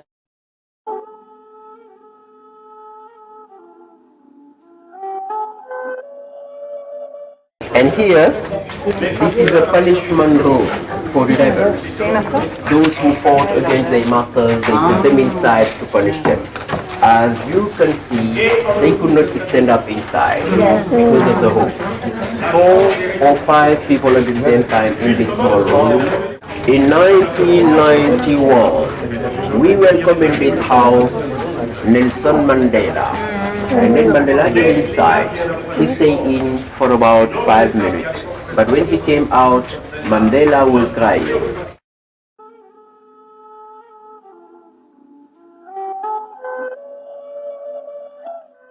Right and left you have the waiting rooms. The slave used to wait here before the shipment. At the famous door of no return. Because once the slave got out from this door, it's mean bye-bye Africa. They took them to America and they never come back. Because of the rocks, the boat could not come near. That's why from this door, they built a kind of palm wooden bridge as a wharf. But during every shipment, some of them tried to escape by jumping into water, but they never could go far because either they were killed by the security guards or they were eaten by the sharks. Why the sharks? Because at the time, in all the 28 slave houses in Gorée Island, once a slave got sick, just to avoid the epidemics, they threw him into water and that attracted the sharks. That's why there were a lot of sharks around the island.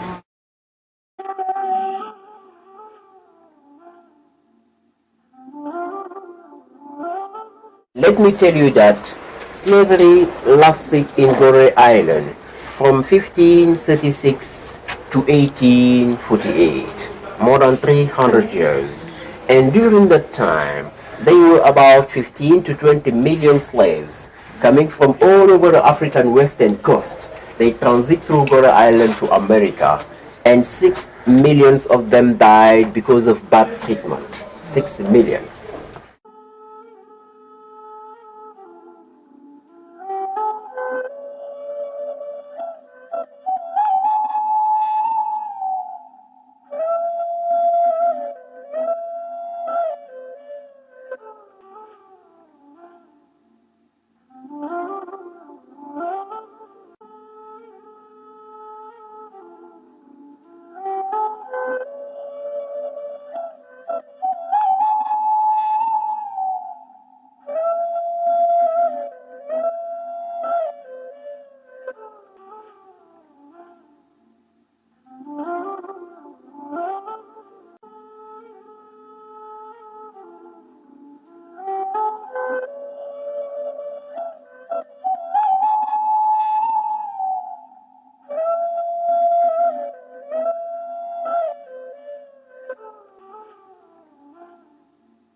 very emotional, but he knows it very, very, very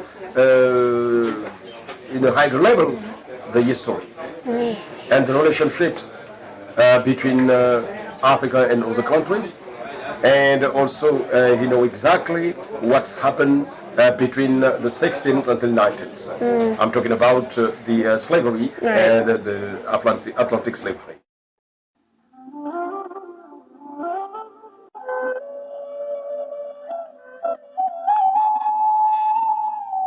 Walking away from the island, there are some pretty paintings on the street walls. One must ask, what have these walls seen, or what cries have they heard over the last 300 years? Somehow, I don't want the real answers to that question. Maybe you do.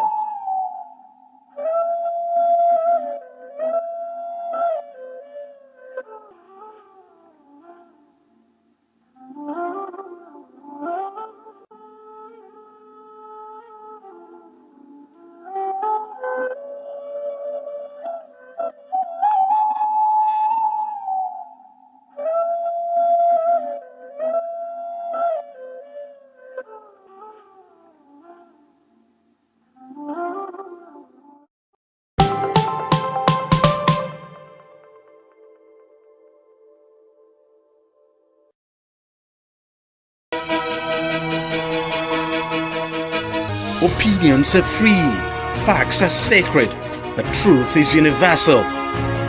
How, in practical terms, can we, for instance, de-escalate the tension? When you go into public office, you must be ready to answer to the people. We know where the enemy is. 3 places. The Lake Chad Basin, the border area between Nigeria and Cameroon, and then the Sambisa Forest. On TV360, we give you a complete dose of everything. Opinion, facts, and undiluted truth. I hardly believe what politicians say in this part of the world. A new Nigeria is possible, a future is possible. We delve into the issues, dissect it so that you can understand it, use it to take action. I don't think there's any need for any governor to look for grant for ranching. TV360, dissecting the issues. Even though it is considered that we have a so-called disability, we really are able persons with different abilities.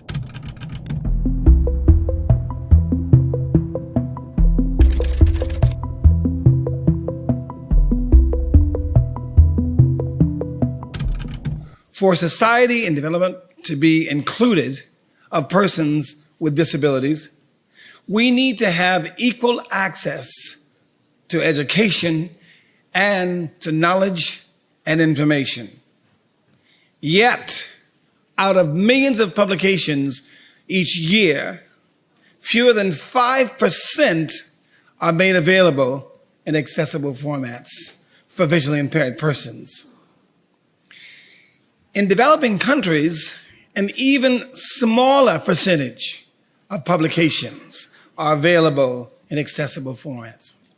The Marrakesh Treaty, as it is called, will greatly expand the availability of artistic and literary works in accessible forms, such as Braille, large print text, and audiobooks.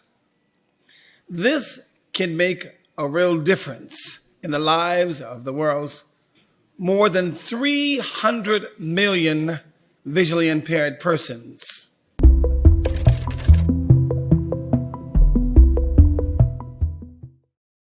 At the end of the day, we must come together and make however and where we are in the world be a place of unification, because me being blind visually doesn't mean that I have to be blind spiritually. And someone being sighted doesn't mean that they should be blind of those things in the world that we need to fix. We have to have inclusion.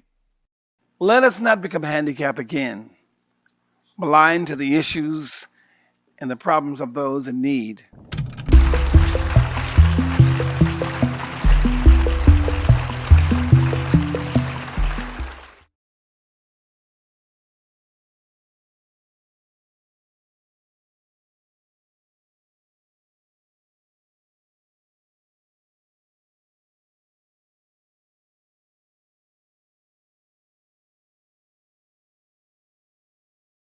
He who does not know and does not know that he does not know, don't bother wasting your time with him.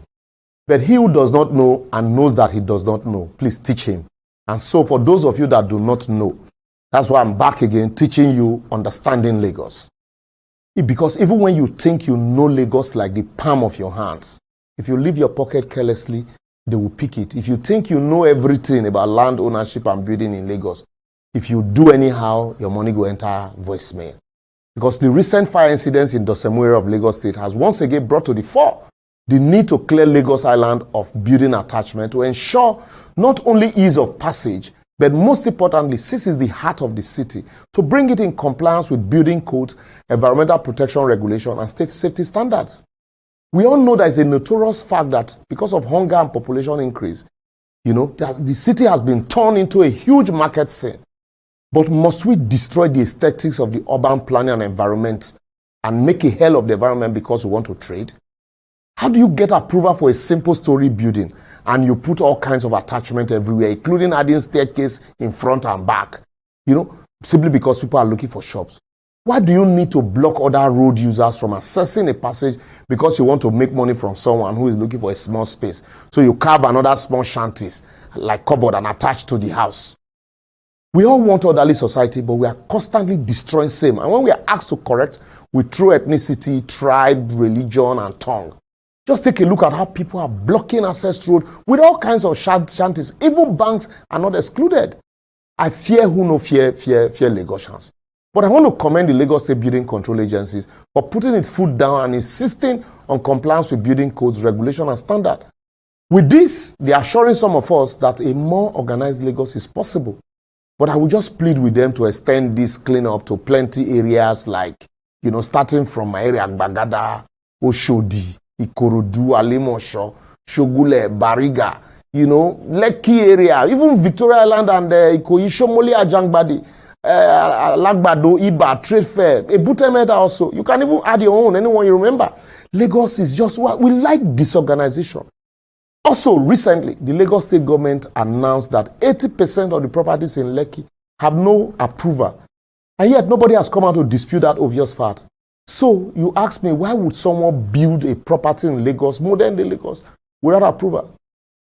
The answer is not that far-fetched because the Lagos State government allows it. So now the state government has allowed it before, is now saying, we're giving you 90 days window, to come regularize. But I think that 90 days is short. We can extend it to 6 months. And like I said the last time, the Lagos State Building Control Agency and their Oga, Architect Bola Hoki, they know they hear Abegsa. So Abegsa know their dictionary. So please, don't even irritate them with Abegsa because it irritates them and annoys them. So I beg, if you hear the name of this area, simply, please, for those of you living abroad, please, and those of you outside Lagos, I don't understand. If you hear the name of this area, tell your landlord or developer to face the Minister of Physical Planning or Minister of Environment before Lascar Boys and Architect Oki go visit you. Say that one, they don't even come out in here, like I said, they tell you now. Orchard Road. Most properties in this area lack proper title and a lot have pending governor's consent. Yet, many don't build without approval and permit. And even some of them build on top of canal. So they will need drainage clearance from the Minister of Environment. Ikota axis is almost the same thing with Orchard Road. Lekki Palm City, Badore, apart from incomplete documentation also, there are a lot of counterfeited certificate of occupancy and dubious governor's consent on properties in this area. Some of them are built on canal. Beware of Omonile in Monastery Road. It's attractive to a lot of investors now. This is a big red flag in land ownership in Lagos. And a lot of land in this area have questionable title and fraudulent gazette. Remember the last time I told you about flying coordinate. And also I hear that the land in this area belongs to some kings who already have titles. So check very well who is selling to you. Some even have court cases. When buying land in Chevron Extension, be very careful, as there are a lot of fraudulent governor's consent and clone Ojomu deed of assignment in this area. While Lekki Extension has a lot of disputed certificate of occupancy and plenty court cases. So don't say I did not tell you. Ensure you scrutinize documents from a Gombo community. Because even the community is currently reassessing documents due to fraudulent land sales. About Alpha Beach, Okomapo and Okuibeju, Sangotedo area behind Lagos Business School.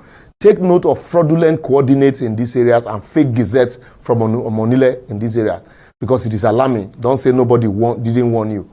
Imagine the back and forth recently between Lagos State Minister of Environment and the Mende Villa Estate on whether and when notices of removal were served on building built and blocking the right-of-way of System 1 Odoyalaro Canal, which the government said is the most strategic setback in Lagos, established since 1974. And the resultant effect of removing those buildings around Mende, Ogudu, Ojota, and Evaro. For close to 50 years, some people were doing the wrong thing. But in a space of few months, everything changed. But be rest assured that you can no longer do the right things, wrong things indefinitely in Lagos. Because if you even manage doing for 50 days, you are lucky. So let us all do the right thing. Because as a lawyer, I would like me you comply instead of going to defend you or begin to plead. So I will therefore advocate also. There's need for a massive enlightenment campaign in Lagos on the importance of understanding building control, physical planning, and environmental protection awareness.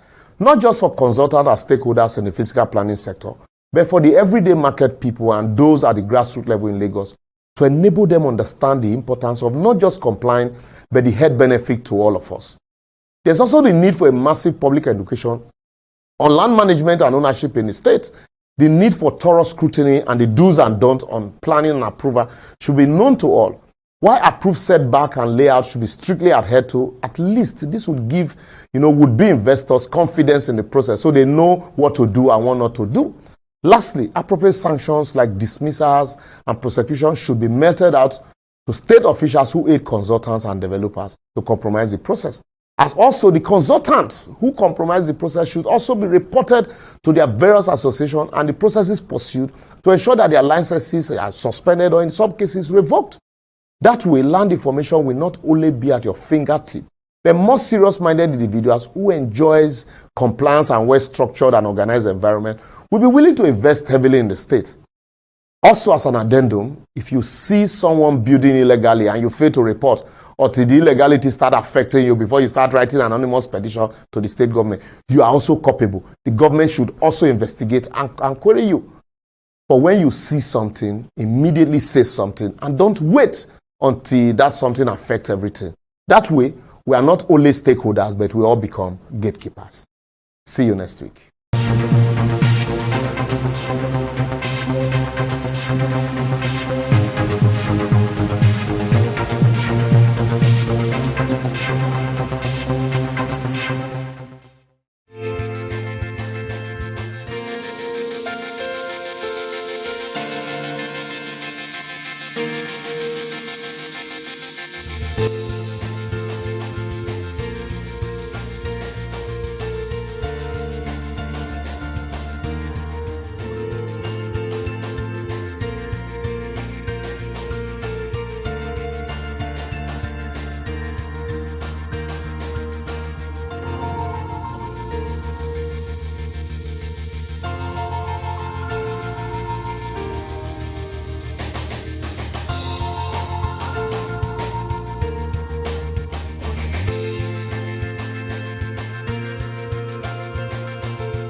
Even though it is considered that we have a so-called disability, we really are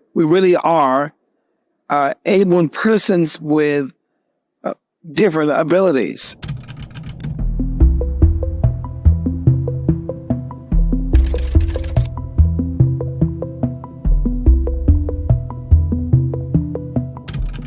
For society and development to be included of persons with disabilities, we need to have equal access to education and to knowledge and information.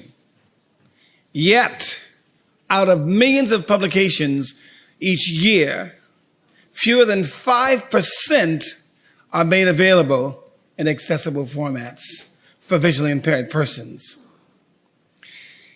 In developing countries, an even smaller percentage of publications are available in accessible formats.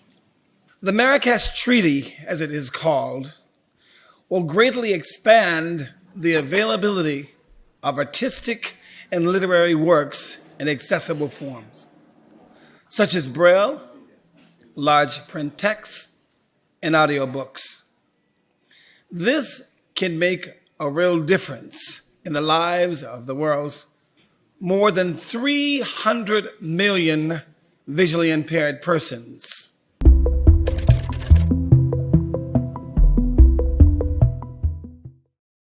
At the end of the day, we must come together and make however and where we are in the world be a place of unification, because me being blind visually doesn't mean that I have to be blind spiritually.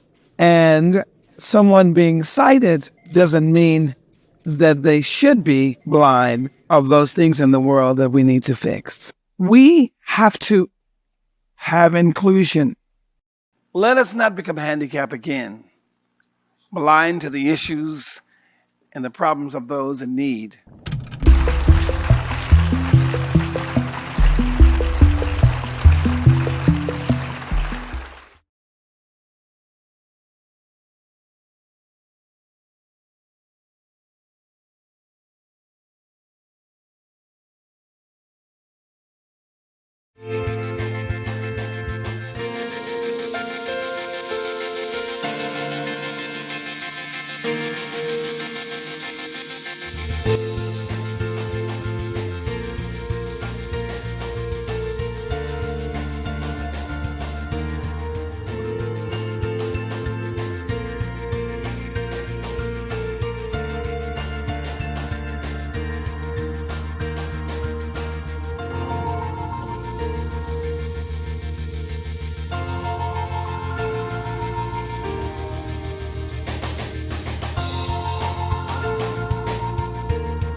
Opinions are free, facts are sacred, but truth is universal. How, in practical terms, can we, for instance, de-escalate the tension? Because when you go into public office, you must be ready to answer to the people. We know where the enemy is. 3 places. The Lake Chad Basin, the border area between Nigeria and Cameroon, and then the Sambisa Forest. On TV360, we give you a complete dose of everything. Opinion, facts, and undiluted truth. I hardly believe what politicians say in this part of the world. A new Nigeria is possible, a future is possible. We delve into the issues, dissect it so that you can understand it, use it to take action. I don't think there's any need for any governor to look for grant for ranching. TV360, dissecting the issues.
we asked the pressure industry terms by communicator Omeyer that the detected simply the reduction the 2% in the 64 barrels a day target year 84. Saying all banned using age limit at 60 parents used to get a device and non-killed. Federal legislative children media was into knees having the sites on as for is beside the expected 14-16. Sport network and thing for 20 up at metro to on thing. Which this for the stream as well algorithm in Kaze in 6 hashtag and their by through the just secure point. And stories from this one late you I'm dry for now.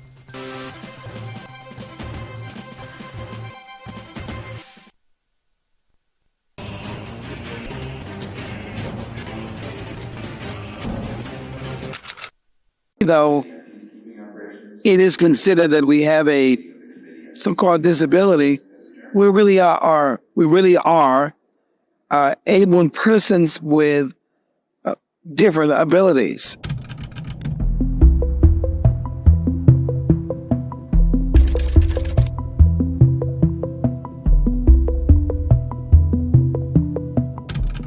For society and development to be included of persons with disabilities, we need to have equal access to education and to knowledge and information.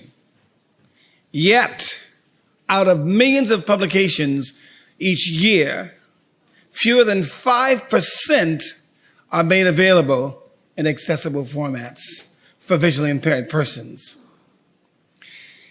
In developing countries, an even smaller percentage of publications are available in accessible formats. The Marrakesh Treaty, as it is called, will greatly expand the availability of artistic and literary works in accessible forms, such as Braille, large print text, and audiobooks. This can make a real difference in the lives of the world's more than 300 million visually impaired persons.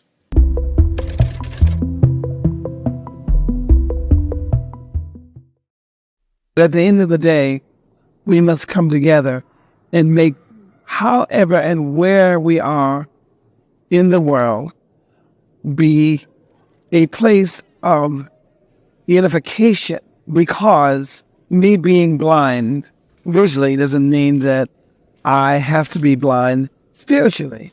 And someone being sighted doesn't mean that they should be blind of those things in the world that we need to fix. We have to have inclusion. Let us not become handicapped again, blind to the issues and the problems of those in need.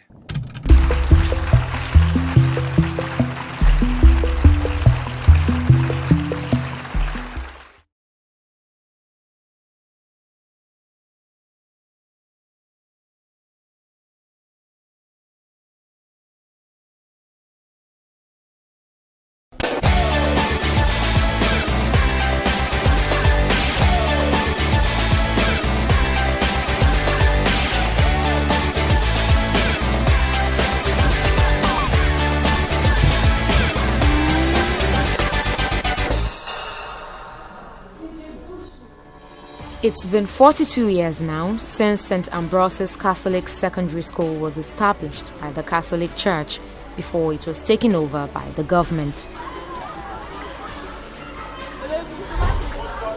Several students have passed through the four walls of the school, just as several administrative staff have come and gone. But the one thing that has remained largely unchanged is the infrastructure and teaching facilities in the school.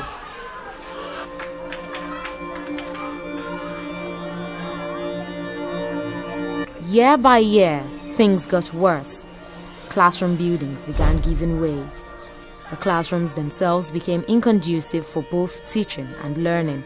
Things were literally in an abject state.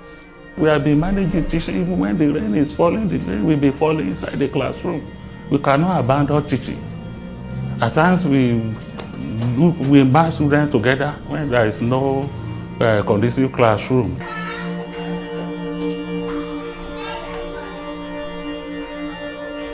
During the tenure of the past principal, Mr.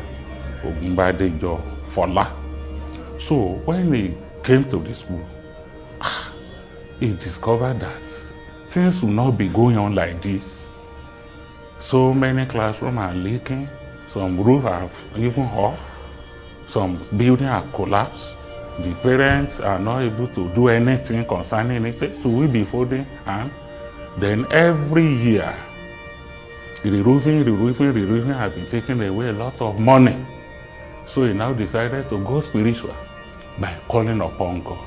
So every Thursday of every month, we used to gather together, spending 30 minutes, calling upon God. So we look for the names of some old students. We got the name from one of the old students called KK. We wrote their name on the pieces of paper. During the prayer time, we raised the name up. God to compel them to come. Either by divine intervention or mere coincidence, something happened.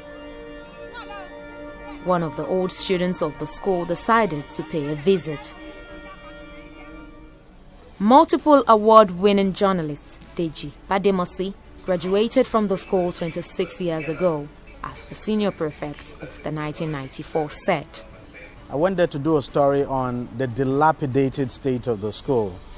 And there's a project we're actually doing, a project that I'm actually doing, known as Track Nigeria, being supported by the MacArthur Foundation. So the whole idea for me initially was to go there and highlight the dilapidated state of the school so that I could call the attention of the government to the situation there and to see if the government could at least come in there to help address the infrastructural problem there. But you know, when I got there, and because that's the school I actually attended myself, I was touched. And you know, I just felt rather than just tell the story and wait for the government to do something, that at least I could do something to help.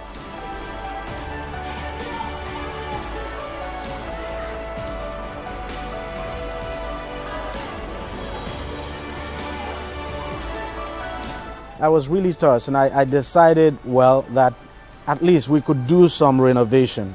So the whole idea was, okay, go there, renovate, and that was how it started. An engineer was contracted to commence work on the site, but little did they know that the structure required more than the planned renovation due to the severity of the damage. When I got there, all the foundation was already above the ground level, meaning that you can even be seeing the foundation footing already outside exposed, which anything can happen. The building can collapse at any time.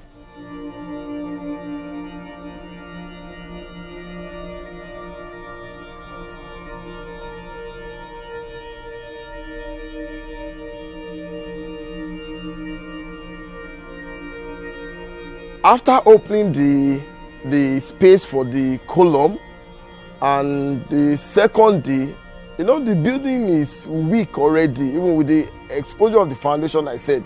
So one side of the classroom gave way immediately.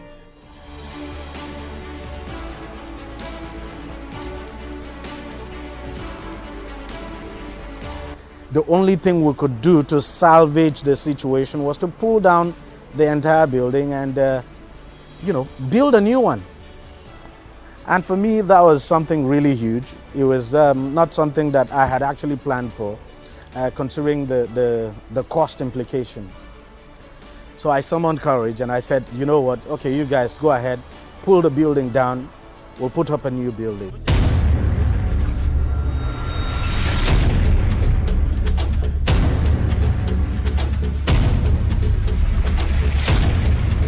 It was a tough decision, but certainly worth it.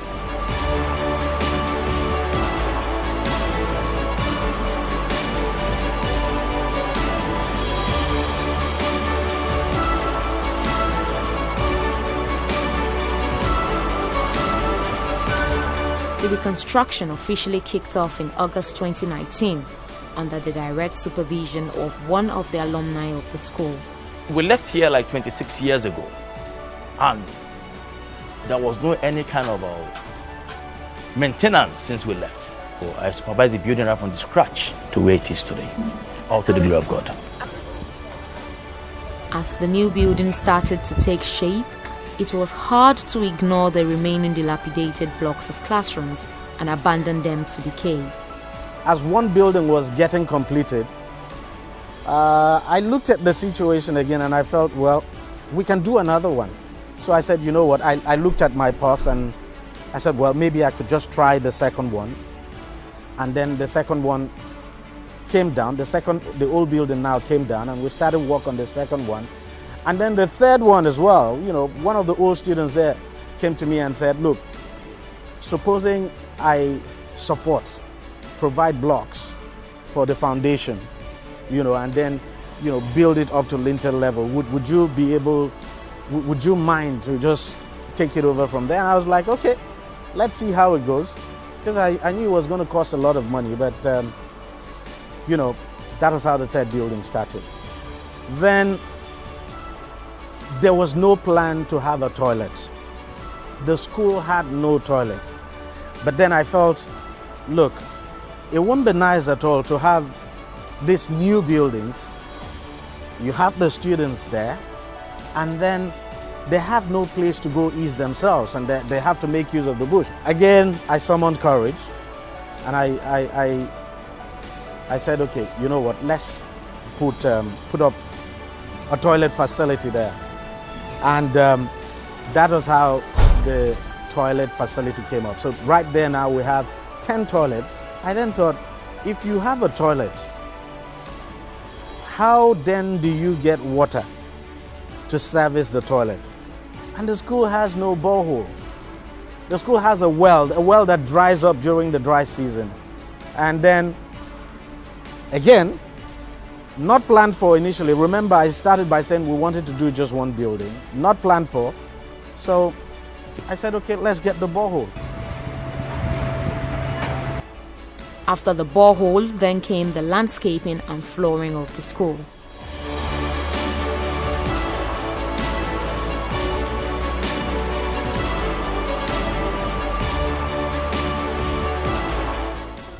As the school continued to get a facelift, it was almost unbelievable for staff and students who watched their wish become a reality. It's a thing of joy to me. But on a daily basis, when I come to school, I have to look down and see the buildings, which is not common, it's one in town. I was made to know that there is no school that is having this type of building. No school. Is it the restroom? Is it the classroom? Is it the offices? Is it the type of furniture there? It is second to none, I must confess, and I'm very happy. In fact, about 5 teachers called me, sir, how can I get my transfer to your school?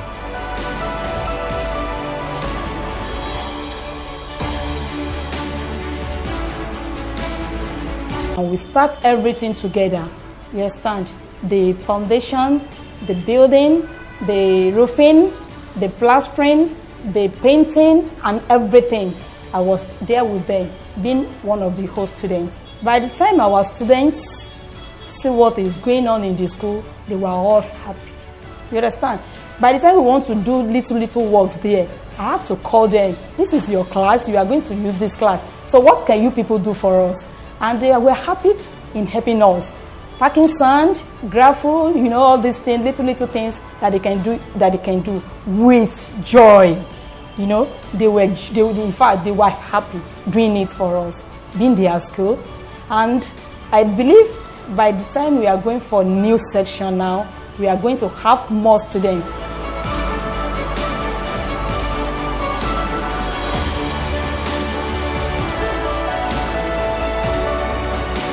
I felt so proud that at least I could contribute in my own little way to this present development. This project is single-handedly done by one person, a God-sent person, who is not a politician. He doesn't get free money from anywhere. He works hard to get his money, and he's not investing for any profit. Like I asked Deji, because we said, bro, what are you even doing this for? He said, Maurice, I'm doing it for God and for humanity's sake. that, look, I don't need all these students for anything in my life. I don't need them to survive. I don't need them to get to any position. But someday, my children might need them. It's a very good thing. It's really done well. I feel so proud to be part of 94 set. I feel so proud to be a friend to Deji Badimosi for all what he's done. And I feel so proud to be part of this project. The school, which was once looked down on, has now become a point of reference and top choice for people in the community. People passing on the road, they were actually branching to see that could a better structure be on this school with what they have been seeing. So look at the design, look at the space that we managed to get what we have, and a very spacious classroom, corridor with a staircase that can ease the going and coming of the students. So it's in fact, the facility that is there make it far better.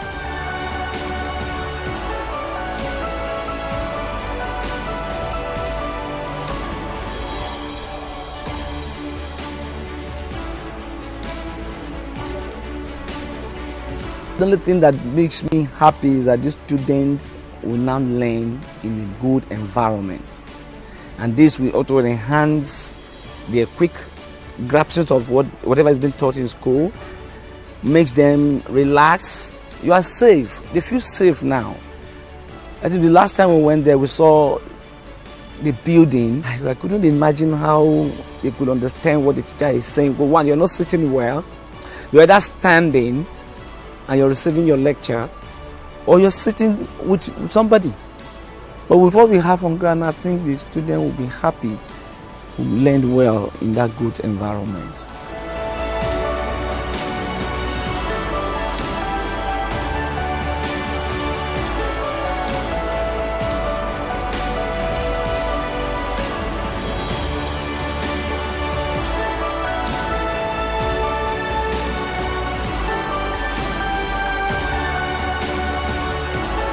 Many young ones now, they are planning to come to St. Ambrose. Before, you see some parents, when they are passing by, they used to say, that's what we used to say it in our language.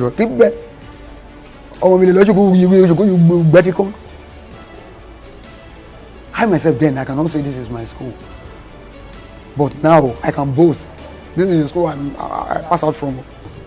So I'm very, very happy, and I'm using this medium to thank Deji Badimosi for what he has done for our school. He rebuilt our school, and God will rebuild his life. With the junior classes, also referred to as downhill, now wearing a new look, the school authority, in addition to their great show of appreciation, are appealing for the extension of this gesture to the senior secondary classes of the school as well. Permit me to ask like an Oliver twist. If this structure could continue to the senior section, it would be very good. Not that somebody living in a modern building, coming to a leaking classroom, a classroom where there's no fan, a classroom where there's no, in fact, dusty, stinking, rotten chairs.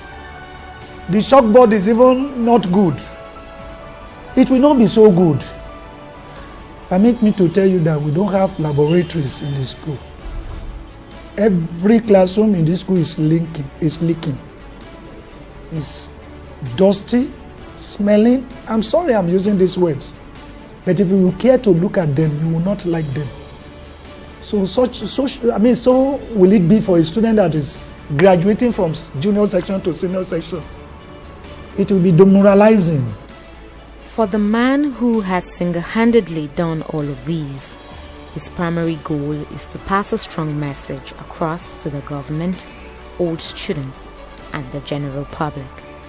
My hope and intention is that when the government or the governor, if the governor comes to commission this, that when he comes, he would at least see what an old student has done.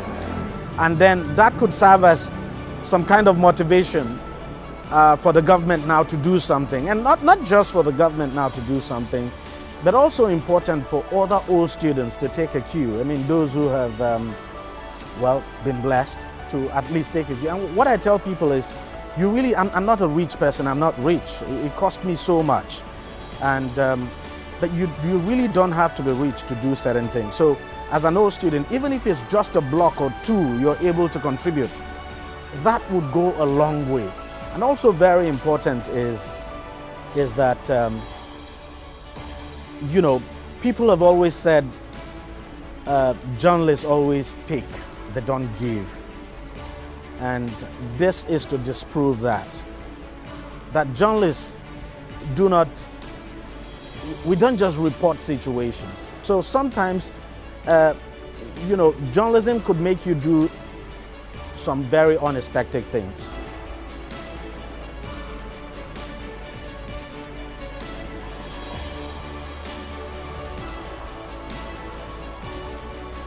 Do I plan to do more in the future?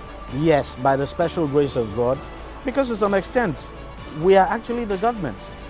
So whatever, as individuals, whether individuals or collectives, not in government, whatever it is we can do to help make our society better, we should do it.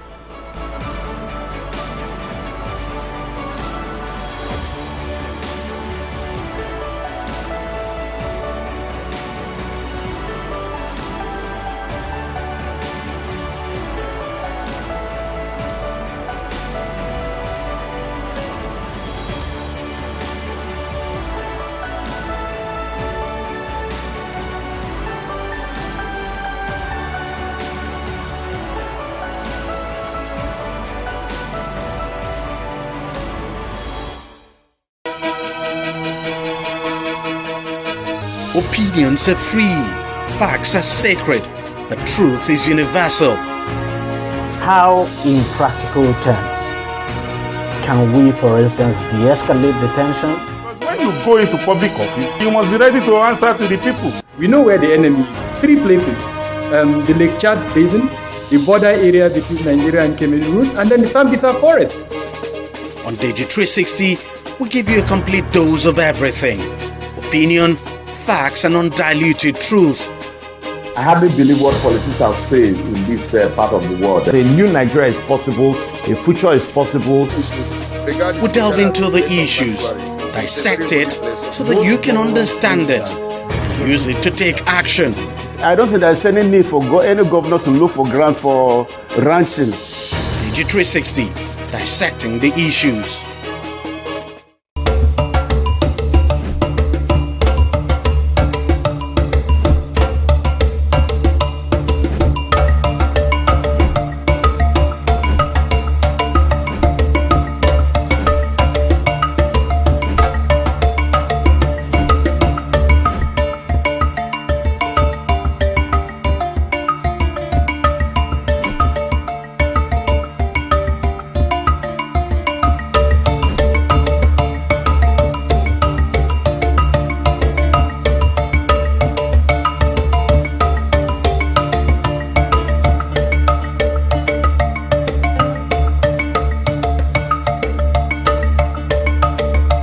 Hi, I'm Ayofeolarinde. I'm a visual artist and a photographer, but I major mainly in scribble art, which I see as an art form born out of frustration.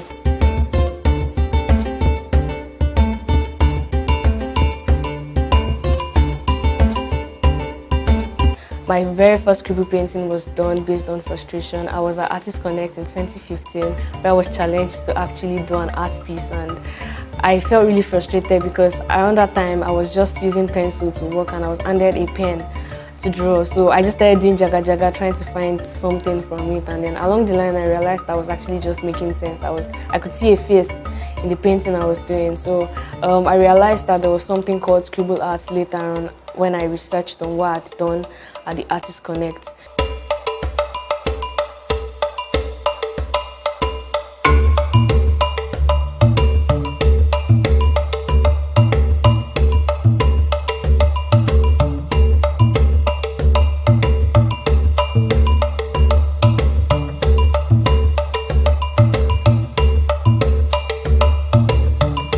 scribble art basically, like I said, is an art form born out of frustration and me wanting to accept myself, me just accepting my flaws, and me also creating sense out of nonsense and using disharmony to actually form harmony. So it's more of like me joining crooked lines together to actually make sense. It's just wobbling lines around to actually form something, to actually arrive at a point.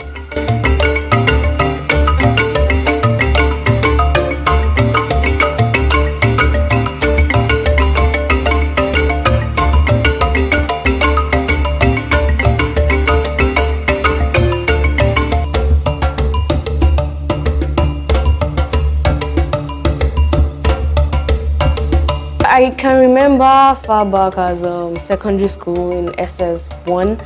I was in biology. I was a science student in biology class then. I needed to like make some extra money for pocket money. I was in the boarding house then, and I could draw from my textbook. I could imitate things I could see. So my friends used to give me their works, biology assignments to draw skeletons and everything. So like most times whenever we have assignments, I'm the one they come to. So I used to do it, and then I got into trouble.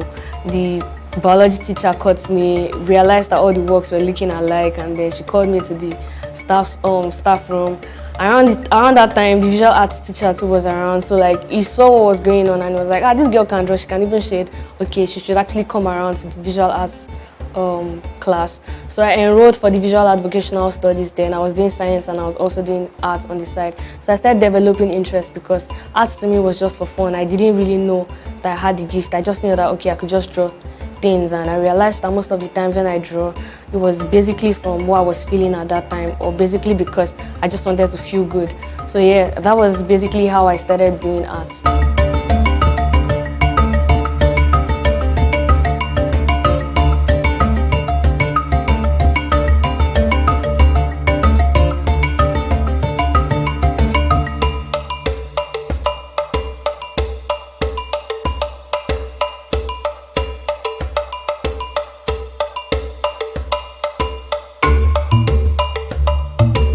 Initially, my inspiration basically was only from myself. I was inspired by my own journey through life, but along the line, I started getting more interest in things around me. I started getting more interest in history.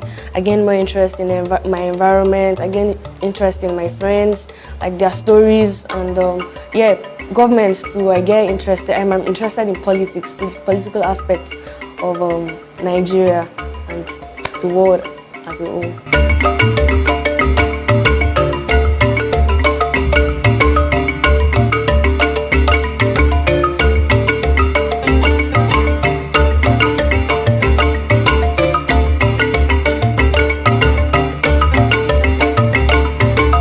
Achievement. Okay, first off, I think being an artist first is an achievement for me because people are destined. People are born for greatness, yes, and people have been given different skills. Some people do hairdressing, some people do makeup, some people dance and all of that. But I'm really thankful to God for this gift that I have, which is art. So I see that as an achievement because it consoles me, it fills me up.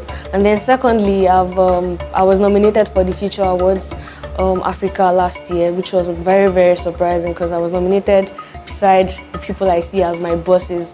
So like being around those people and being the youngest amongst them was quite overwhelming. And then I got some other nominations from Leading Women's Africa. I was 1 out of 100 Leading Women's Africa, most inspiring women in the world. So like that's like the major highlights for like the awards I've won. There's also the one for creativity, most creative students in the whole of Unilag. There's one for most creative students in Africa, and yeah.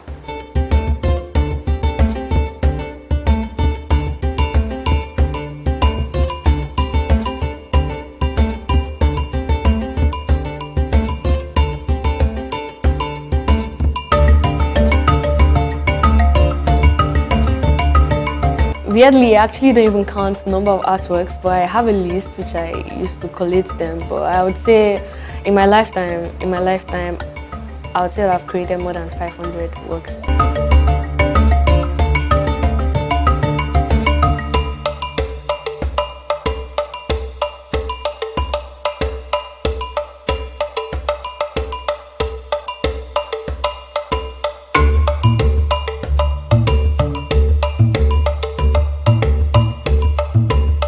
I dance. Before I started doing art, I used to dance. Actually, dancing was my first love. I used to dance professionally, but I had to stop because my parents didn't find it, they didn't see it as a career as much as also the way they didn't see art as a career. So I had to just stop dancing, but it's something that I still wish to go back. And aside dancing, I also am a photographer. I take pictures. I also do short films.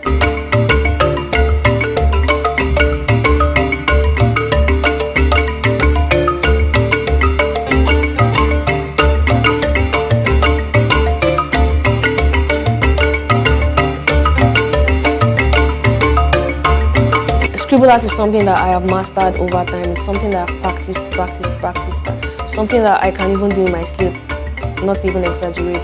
So like most times it's really not difficult because I'm the kind of person who sees or who gains inspiration from dreams. So there are sometimes when I'm asleep and then ideas just come and next thing I wake up, I draw. I already know what I want to do. And then there are times when it is actually very difficult, times when my works actually challenge me. I do some particular works and it speaks to me in ways that I can't even explain. So times like that, I give the piece a particular period, say a year, before I go back to it. So there are times when my pieces challenge me, like when I'm doing something very personal. For example, when I had an artwork done for my biological dad, it was really attacking because it just laid down questions that I couldn't answer personally.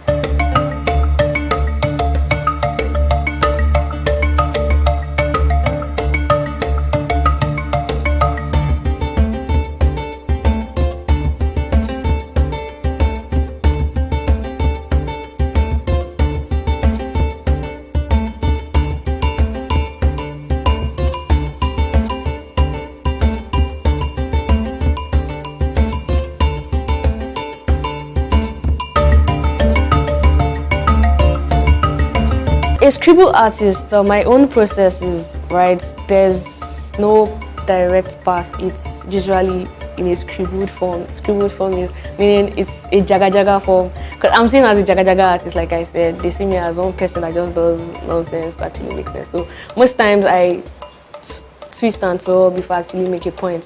Twist and twirl in the sense that I can decide to just get a sketchbook and then from a point I'm doing jargons all over, just doing jargons, not making any sense. And then it gets to a point where I actually realize what I am trying to do, the message I'm trying to pass across, and then I start building on that particular piece. So from that point, I'm already forming an image.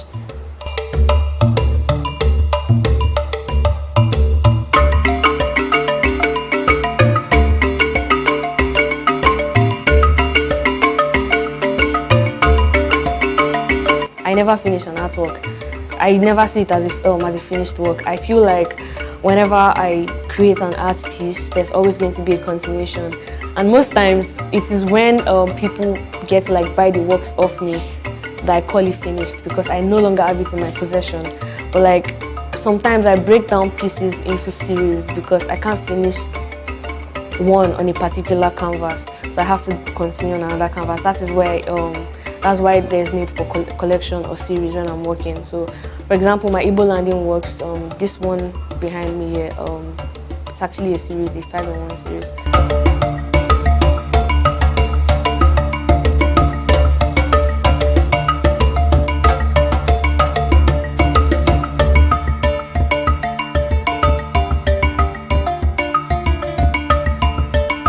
Jean-Michel Basquiat actually indirectly influences my style. He's a new expressionist. I also have interest in expressionism. I like his method and I feel like his approach towards creating has influenced me in so many ways because, like I said earlier, I basically just approach the canvas and I see drawing on the canvas as me learning. I see it as an opportunity to learn. So whenever I draw, whenever I scribble, it's more like I'm actually learning. So that is how it is for Basquiat. So whenever he approaches his canvas, just basically scribbles paint around. It scribbles paint around, and while doing that, he figures out some things about what he's doing. So I think that's the same thing because I see art as a learning process. So he has impacted me in that form. Although Basquiat is dead, but yeah, I still look up to him a lot.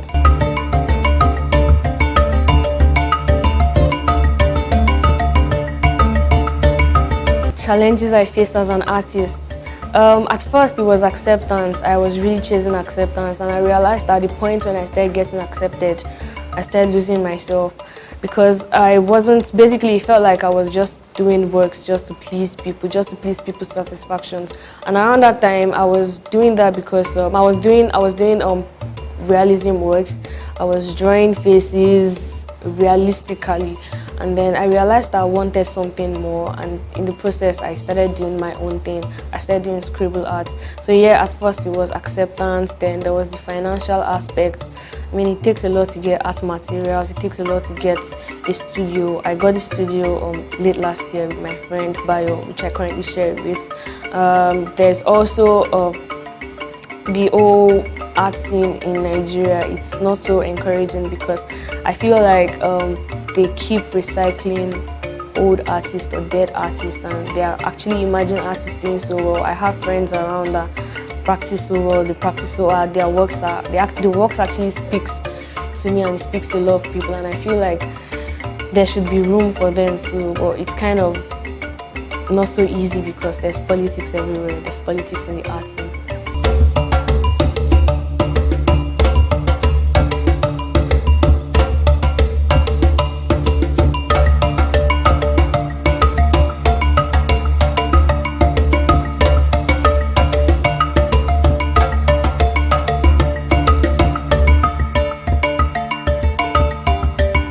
My plans actually change over time because I'm human, I grow, and I realize that sometimes I actually want stuff bigger and sometimes I want stuff a little more subtle, right? So currently I would like to actually have a hub where people like me wouldn't get the opportunity to create, wouldn't get the opportunity to study what they wanted to study, can actually come around and feel at home.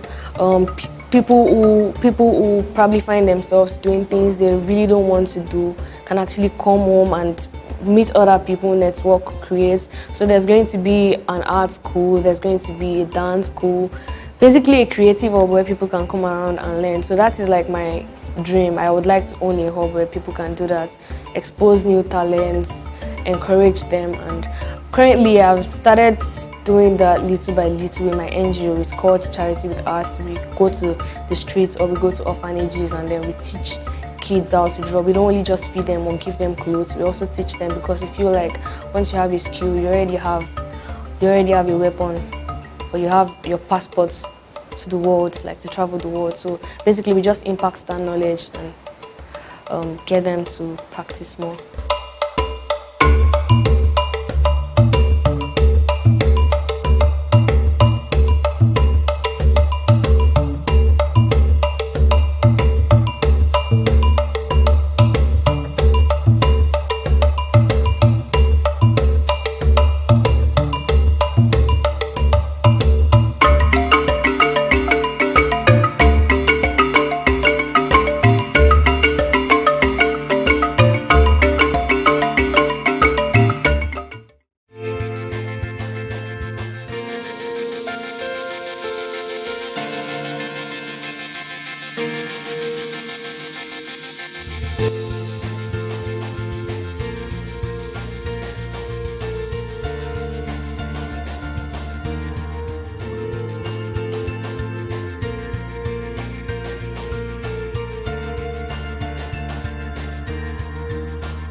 first thing that came to my mind was thinking about what I could do that was very big, that would push my talents, my abilities to the limit.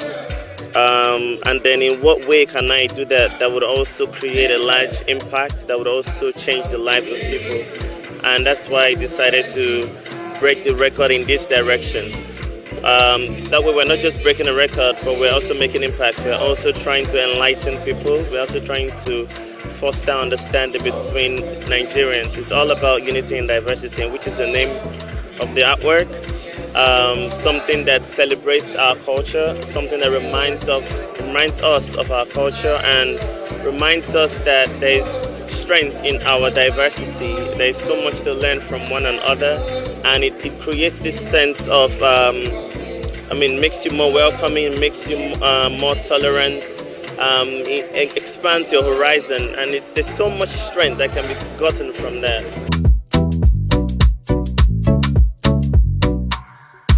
It's been 9 years in the making. This idea first came up in 2015. We weren't able to do it because of it was a very expensive record. The sheer size of the canvas alone and the materials and everything it was a challenge getting all of that until about last year when we got our sponsors, Toleram, who decided to take care of all of that for us. And then the next challenge was the venue, which the Lagos State government supported us with. And then after that, we started looking for other things, and it pretty much got easier from that point. The next challenge was, it's been for the past 4 days we've been here. It's not been easy. It's been very difficult. It's much more than I expected, much more than I anticipated. So I can't wait for it to be done.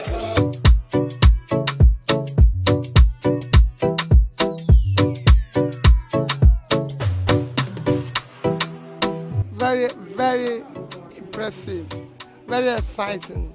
Whenever I see people challenging or trying to do this, I'm excited.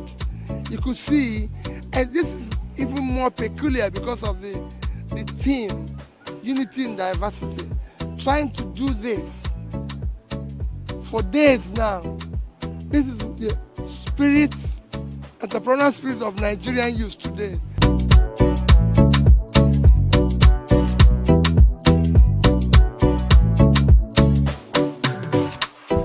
That's a perfect theme. Nigeria should stay together. All the tribes, unity in diversity, and everyone should stay together. The ethnic groups should stay together and work together as one country.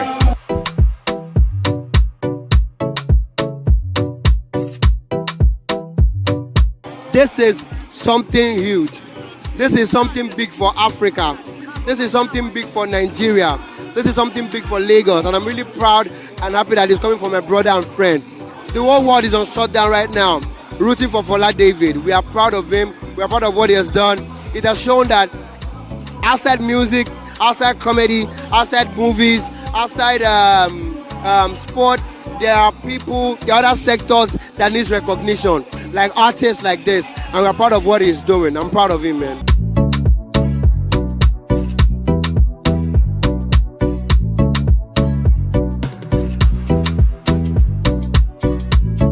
Is landing Nigeria on a very high pedestal, and trust me, as far as I'm concerned, my kids dragged me here today because my son was actually asking that how is it possible to merge two professions at the same time. So when my son heard, he's just 5, and it's like, oh, how come he's a doctor and he's also an artist? Like, how is that possible? They want to see. And I told myself, I have to drive all the way from Ibadan to be present here today. Trust me, I am super happy this is happening to us. One win for one is one win for all at the end of the day, yeah.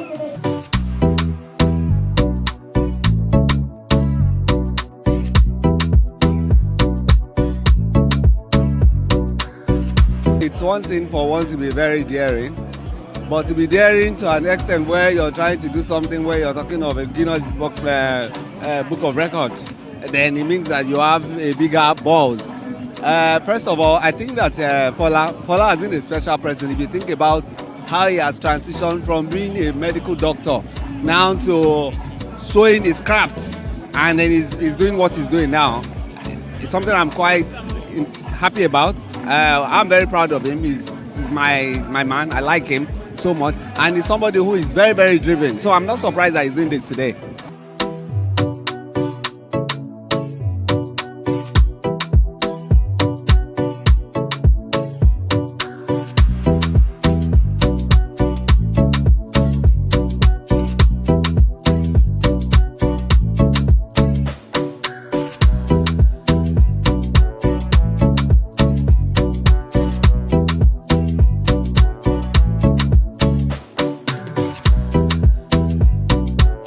Start of a vast overhaul, a reshaping of the Nigerian narrative through art paintings, and I'm highly impressed. It's a good time to be alive, to witness such an amazing thing, breaking the world record and telling the Nigerian story.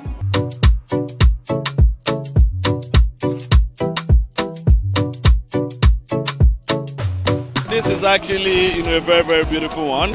I'm so excited because Fola David is someone I know personally, for a number of years, now.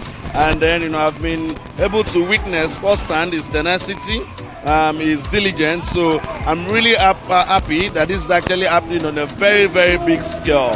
And this is saying congratulations to you, Fola. God bless you.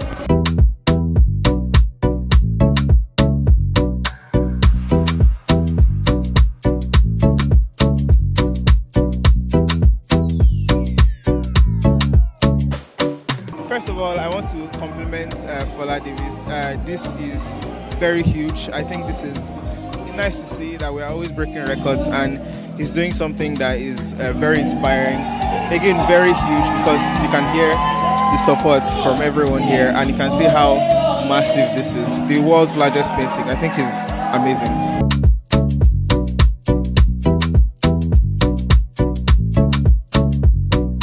It's important that we know from every part of the country that we're one Nigeria, right? So what he's doing today is depicting what it means to be one Nigeria, right from the west, from the south, from the east, or from the north, right? We are one, and that's what he's doing, right? No one is going to say that this is an Igbo or an Hausa or Yoruba accomplishment. It's a Nigerian accomplishment. It's a Nigerian breaking the record.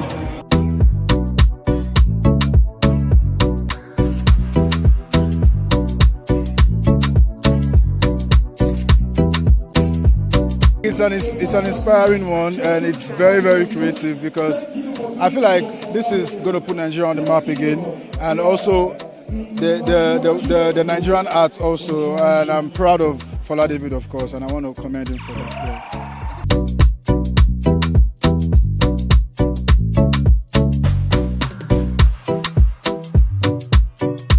I'm happy this is happening, and I'm happy it's happening in Lagos. I mean, this is Lagos. If such a feat is going to happen, it must happen in Lagos, which is why I'm here, Commissioner for Youth and Social Development, to give support to my brother, Dr. Fola.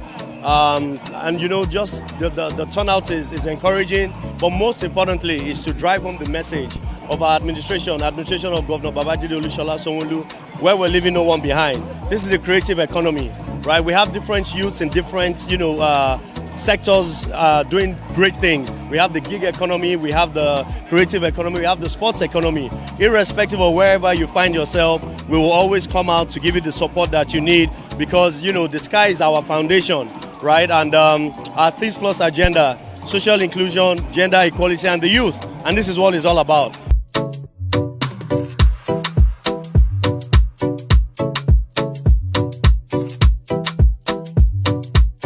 An amazing team, unity in diversity, because the way Nigeria is right now, we have a lot of people that are that feel like we're not united, but this kind of like reestablished that fact that we have people that are from different tribes, and we love working together. We have Igbo people here, we have Yoruba. In fact, on the media team, we have several guys from different tribes working together, and everybody is working with the same mindset, with one uniform goal of making sure that we see to it that Fola David gets to beat the world record for largest drawing in the world.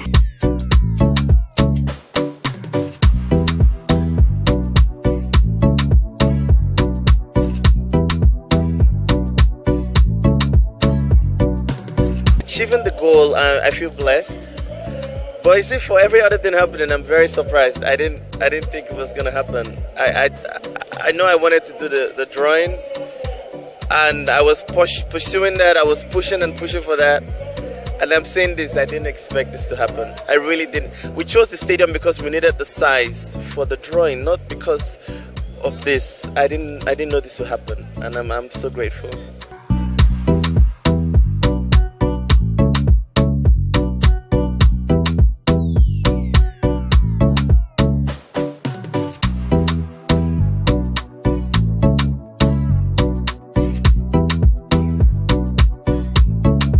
Every time the children come and they're saying good things about what's happening, I've always wanted to do something that would really affect young ones, because when I was growing up, I didn't have as much opportunities to explore my art as I wanted to.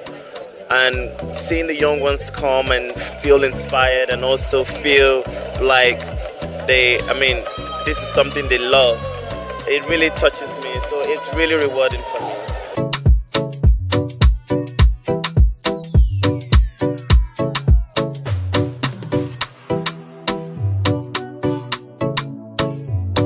We have more projects to go. We have many more things that we're going to do.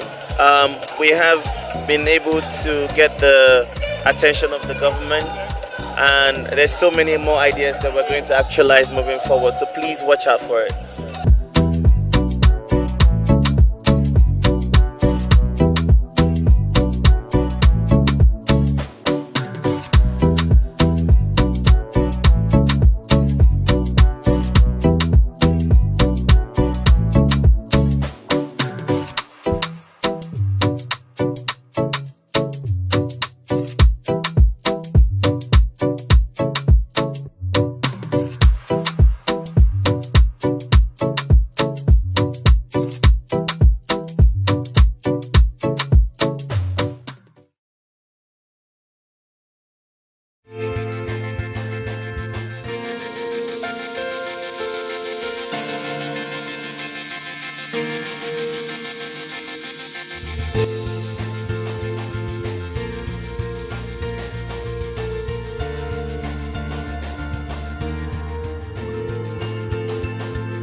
Welcome back to the newsroom. These are the stories we're tracking at the moment.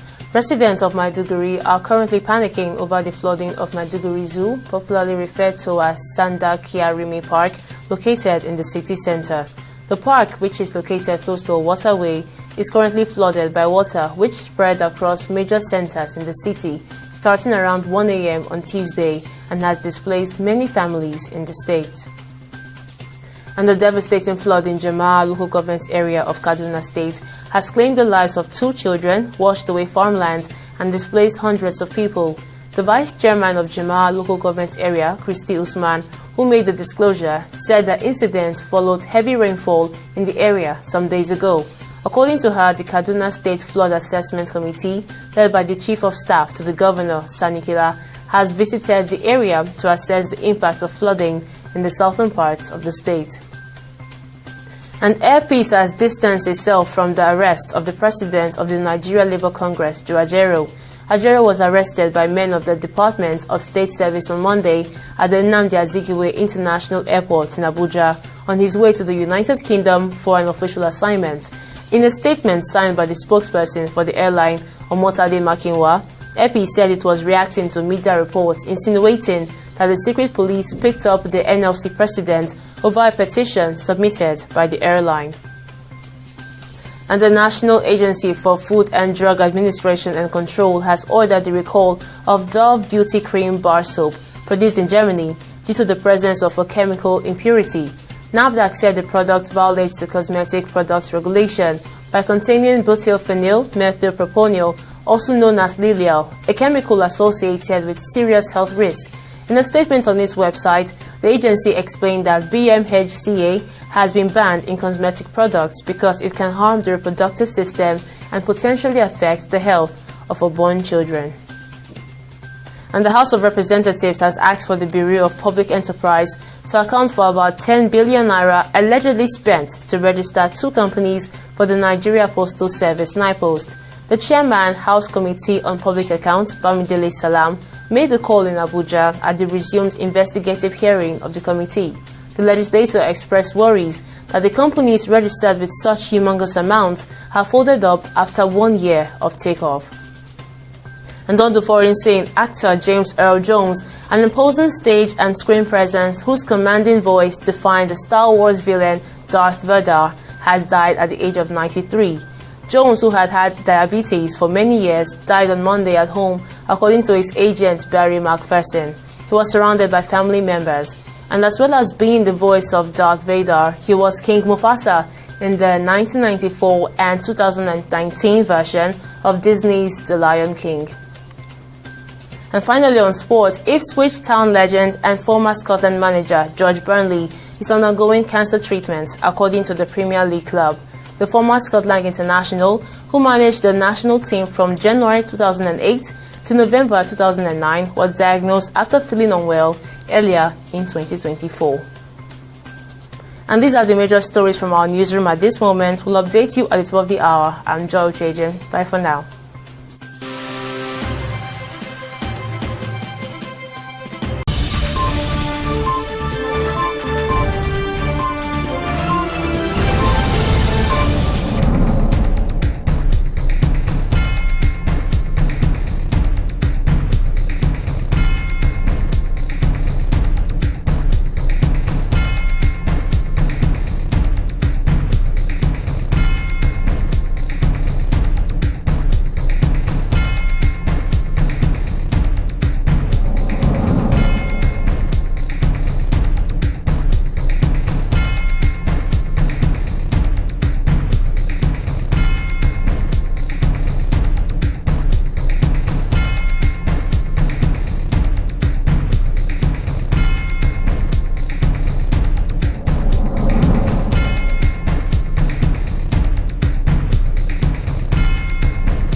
Right in the middle of this forest in southwest Ogun State and inside the buildings below, a young generation of farmers in Nigeria is changing the face of farming and attracting young people to a venture many of them had not always liked. And 36-year-old Peter Okoche Jr., or PJ as he's fondly called, is leading the change. An economist by training before branching off into farming, PJ and his team are deploying a unique method of farming known as aeroponics to grow cash crops, starting out here in August of 2017. What's taking place is that you're seeing agricultural technology. It's a disruptive form of technology. It's called aeroponics, whereby the plants are grown in a soilless medium. Essentially, there's no soil, and the roots of the plants, which are underneath these boxes, are being misted with nutrients and so forth. So everything is within a controlled environment, and it's fully automated as well.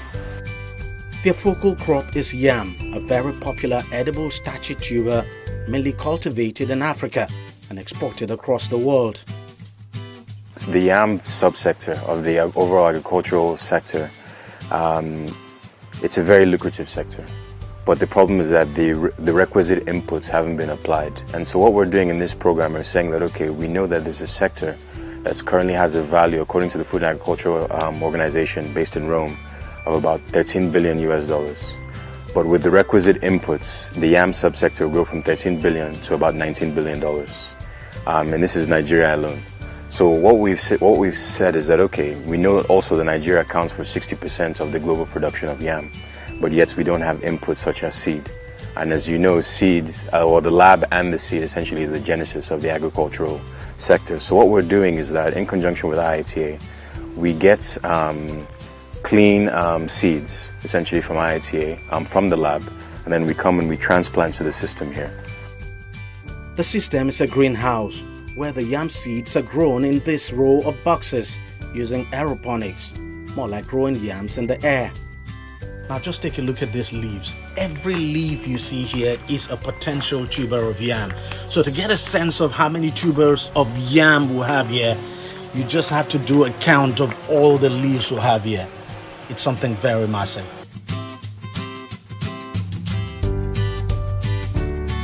We have about 10 boxes, and in those boxes, all fully automated aeroponic systems, and it leads to high propagation of plants.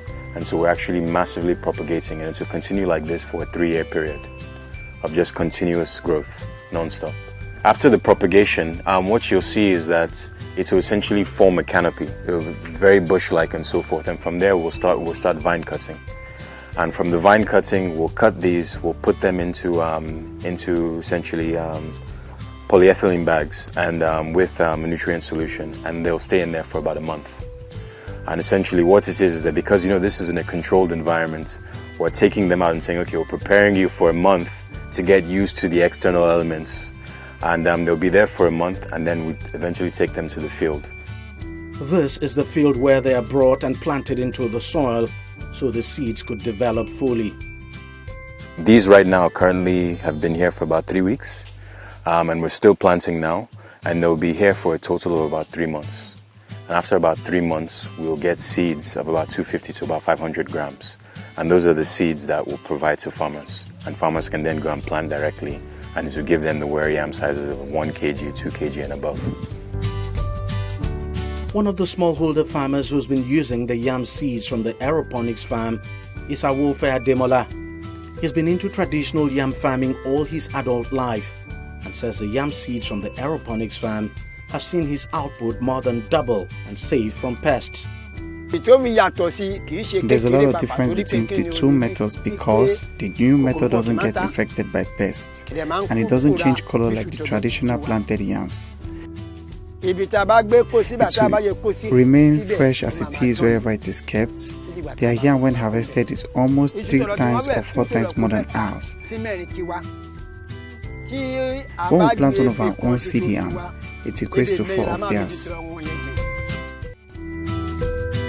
Habibat Umar is the only female in the group. She's one of those overseeing the day-to-day running of the smart farm. She says she's fascinated by the whole idea of it. One of the things that fascinates me most is the fact that we can go all year round producing food, more like you can cheat God's creation and having to depend on the rain and all. And everybody wants to eat all the time. You don't want to wait for when the rain is here. And so the fact that we can provide the food all year round, it's everything to me. Even though all may seem fine, PJ and his team are battling familiar challenges to keep their operations running.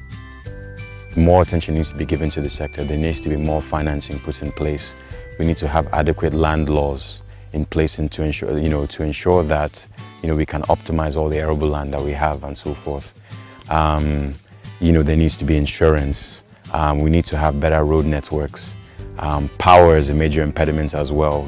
Essentially we have our own solar system, as well as the fact that we also have a generator as well for backup. So power cost is also a major impediment as well. So all of these things, if we can put all these things in place, then the sector will boom for sure. PJ and his team are setting themselves up as role models for young people. In a country where youth unemployment is high, they are hoping to inspire many within their age bracket to take to their kind of farming technique. We need women to even join this chain, because this is not all about, we've gone past the stage of waiting for men doing it. So why wouldn't I want to be part of it? Let people say, oh, she's a woman, she's doing it. Do you understand? So women have to join this chain. My message for the youth is saying that, listen, with the use of technology and disruptive methods such as this, essentially you can run your farm on your laptop, on your computer and so forth and everything. It's all automated. So essentially this makes agriculture cool. It makes agriculture sexy. You have the technological components to it and so forth and everything.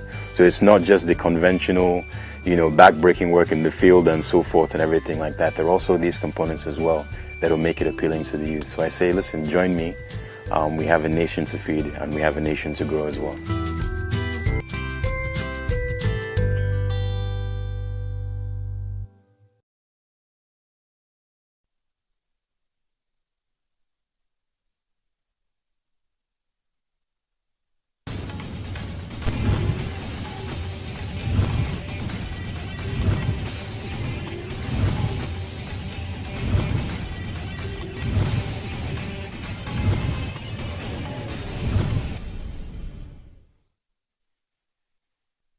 Hello and welcome to Lagos Voice. I'm Sydney Okafor. We're starting today's program with a popular Aswani market. Road users in Aswani market are quite upset with the terrible condition of the road, which frequently cause traffic and occasionally cause heavy-duty trucks and containers to break down on that road. The few abandoned despite the fact that the road is an industrial area where taxes are paid to the government.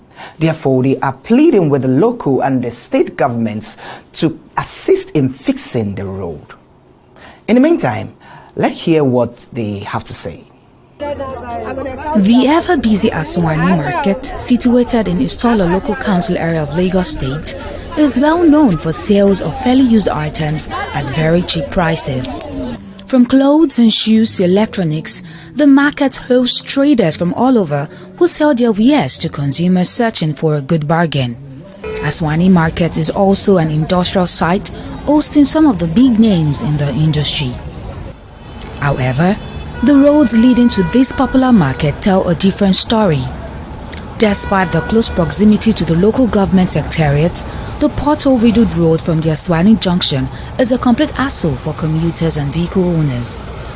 Road users who spoke to TV360 Nigeria lament the deplorable state, saying numerous calls to the Istola local council development area to rehabilitate the road have proved abortive. I've applied it over 5 years now, and I understand that whenever some container pass, the container can fall down, and when you fall, it cause a big hold up. It can even take 5 hours before motor move. So we are applying for government, asking, begging, pleading them to come and help us repair the road, because it has been a long time we are suffering for this road. Even our vehicle are not in a good order. When you drive small time, the thing scatter because of the bad road. So we have been begging government to come help us and do the road. Too much. He have break my back axle that I spent almost going to 100,000. The first one break because of the if I bend, my tire will bend one side like this, the thing will cut. So I have experienced it. That's why I say I want to be the first person to tell government. And the thing is not funny because it make people stress. Sometimes you see traffic from that place to there. From like Aswani Day, tomorrow is Tuesday. Aswani Day, you cannot pass here because the hold up is too much because of the bad road. If it's rainy season, you can't stand here. As here is this, you can't. If you reach down, that down is very worse than here. Many trucks used to fall down there. Many. And if they fall, take about many hours before they come and remove them. Can take 5 hours. Many traffic block many people coming from work, going from work, it will block. All here will be standard, no movement. When the truck fall down, we'll be here. This road, please, we are pleading. We are pleading from the government to help us for the road. This road is too very bad. We are not enjoying it. Why? In my country, I can't enjoy the road of my country. Why? It's too bad. This is my country, I can't enjoy it. If I'm driving, I reach here, my mind will change again. Say, this road I am now, oh, I will start, my steering will go like this and go like this. I will start dragging steering because of the road. The road is not good. If I'm coming, if I enter this road, coming with my boss, I will start holding my steering. It will be shaking me because I know that this entrance I'm coming, the road is too bad for me. Several times I always. This morning now, as I'm coming this morning, I'm saying this morning, as I'm coming this morning now, my bus will break down for down there. I'll break down for down there. I call the mechanic to come and help me there. It's there now. You will see it there. My boss is there. Please, we are pleading, the government should help us. Please, just for the road. For us to even benefit from the government of the road, they should help us for the road. Traders say the poor state of the road is negatively impacting their businesses due to delayed travel time. Increased traffic on the road also causes a lot of damage to vehicles. The poor condition of this road have really impacted my business, and the way heavy-duty trucks and containers break down or fall off is alarming. We thank God that it has not fallen on any vehicle. However, we are pleading with the government to help us fix the road. The reason I am pleading with the government is that once the road is fixed, commuters plying this route will find it easy to patronize me, but commuters don't really ply this route frequently anymore. Yes, last month, container fell down here, and there was a market day, early morning, around that kind to 6 in the morning. God so kind. Some women that used to put their goods in that place, they have not come that time, but we are here then. You see, there are about 5 or 6 of them, a container that want to enter into this warehouse. 3 have entered, and it remain 3 to enter. The other one was struggle to enter. They try, no way. We are here that day. The next, we just see the thing just woo, boom. All the goods, everything inside the container is spoiled, and which is too bad. Did you know how many millions in that container? And I know that the owner of that container always pay his tax. The owner of that container always pay his tax, and he know how much that container costs for him to clear it before. I cry for that man that day. Everything spoiled. And the other day, in terms of election, Atiku was passing here. We are here the day Atiku was passing here with his guests. They pass here with this rough road. And we are happy to say, at least government, they notice this place. So they support, and maybe now they will start doing something concerning this road. But to my greatest surprise, since then they have not done anything. It is too bad. Please, they should come and help us. They should come and help us. They should try come and help us. We are begging them in the name of God. They should just come and do something about this road. I wish rain will fall. If rain fall, my brother, he will not pass this place. The other day, because of how bad this road is, ocean carry one small gear. I'm telling you, that day, you see, please, they should try. They should try. They should just have mercy. I know they have swallowed the mouth of the lion. They should please. We are begging them and begging them. They should please come and help us and repair this great road. Although there have been communal efforts at fixing the roads with stones and sands to ease traffic, but that is not enough. The people say there's an urgent need for the state's government intervention. It's only individual can come out and feel some things. We be transporter. We will sometimes will contribute ourselves, our motor, use our motor to pass stone and feel so that we can see where we can put our legs and move on. And this road has caused the damages for our motors. It's over. This is my third motor now, and it has caused a lot of damages in my vehicle. You can see my vehicle was brought down because of this vehicle. The pothole and every other thing. If the rainy season come like this, we cannot see where we can put our leg. This road is very bad. We are begging the government to come and do something about this road. Please, we are suffering. This road has caused damages to our many motors. It's not only my own, my colleagues. Yesterday, 3 broke down here. Today, my own broke down here because of one pothole I enter. I have spent a lot of money I could not spend, money I will use and spend sustain my family and feed my family. I put it in vehicle. Every week we used to maintain our motor because of the bad road, and still governments used to pass here but they don't want to do anything. We are pleading the government to please come and help us and fix the road so that we all that applied for this road will enjoy. We are helping the masses so the masses will not be complaining about this road again, so that we can run smoothly and less our expenses for our own vehicle.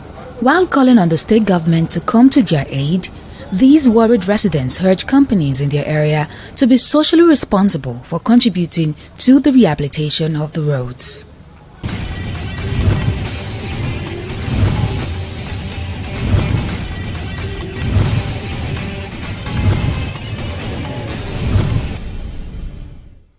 In the last 3 years, we have built a multi-purpose center, which is the envy of all in our constituency.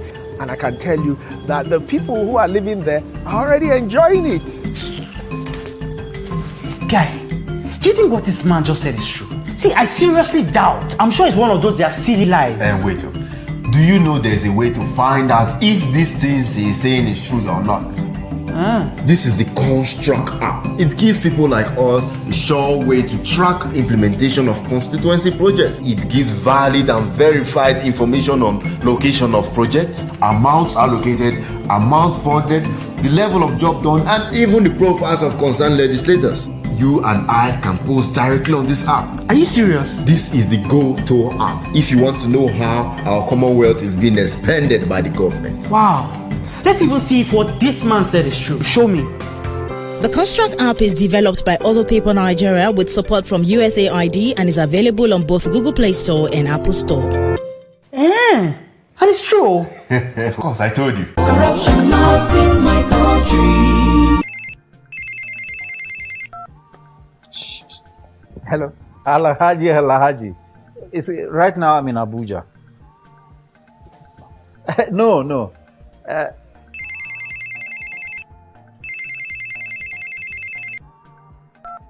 Hello? Adamu. Right now I'm in Kano. Yes. When I get back, I will just call you. Look, what is wrong with you?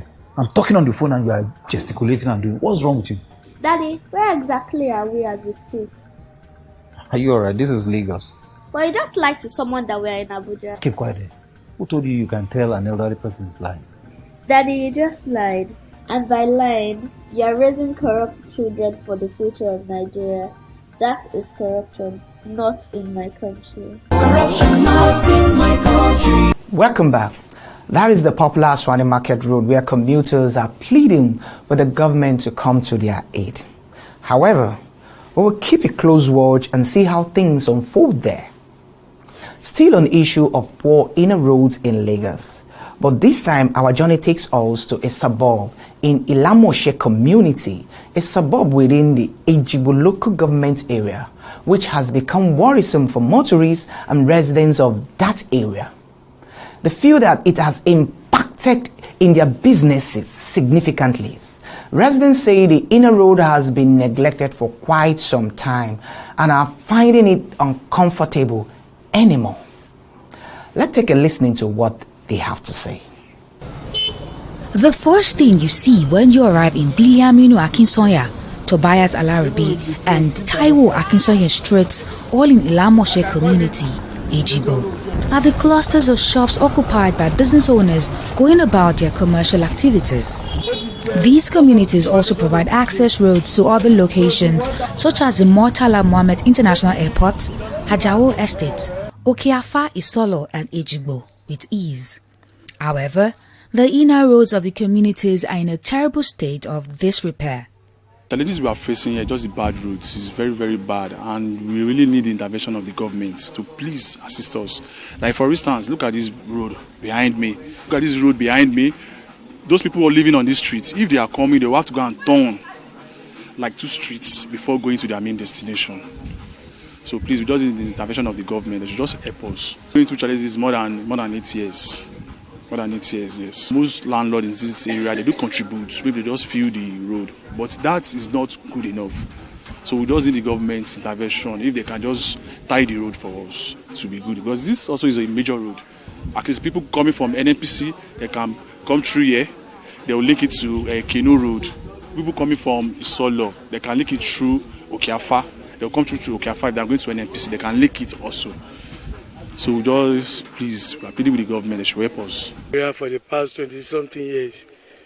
Yeah, and from my experience about this area was a very cool and quiet, good-looking area.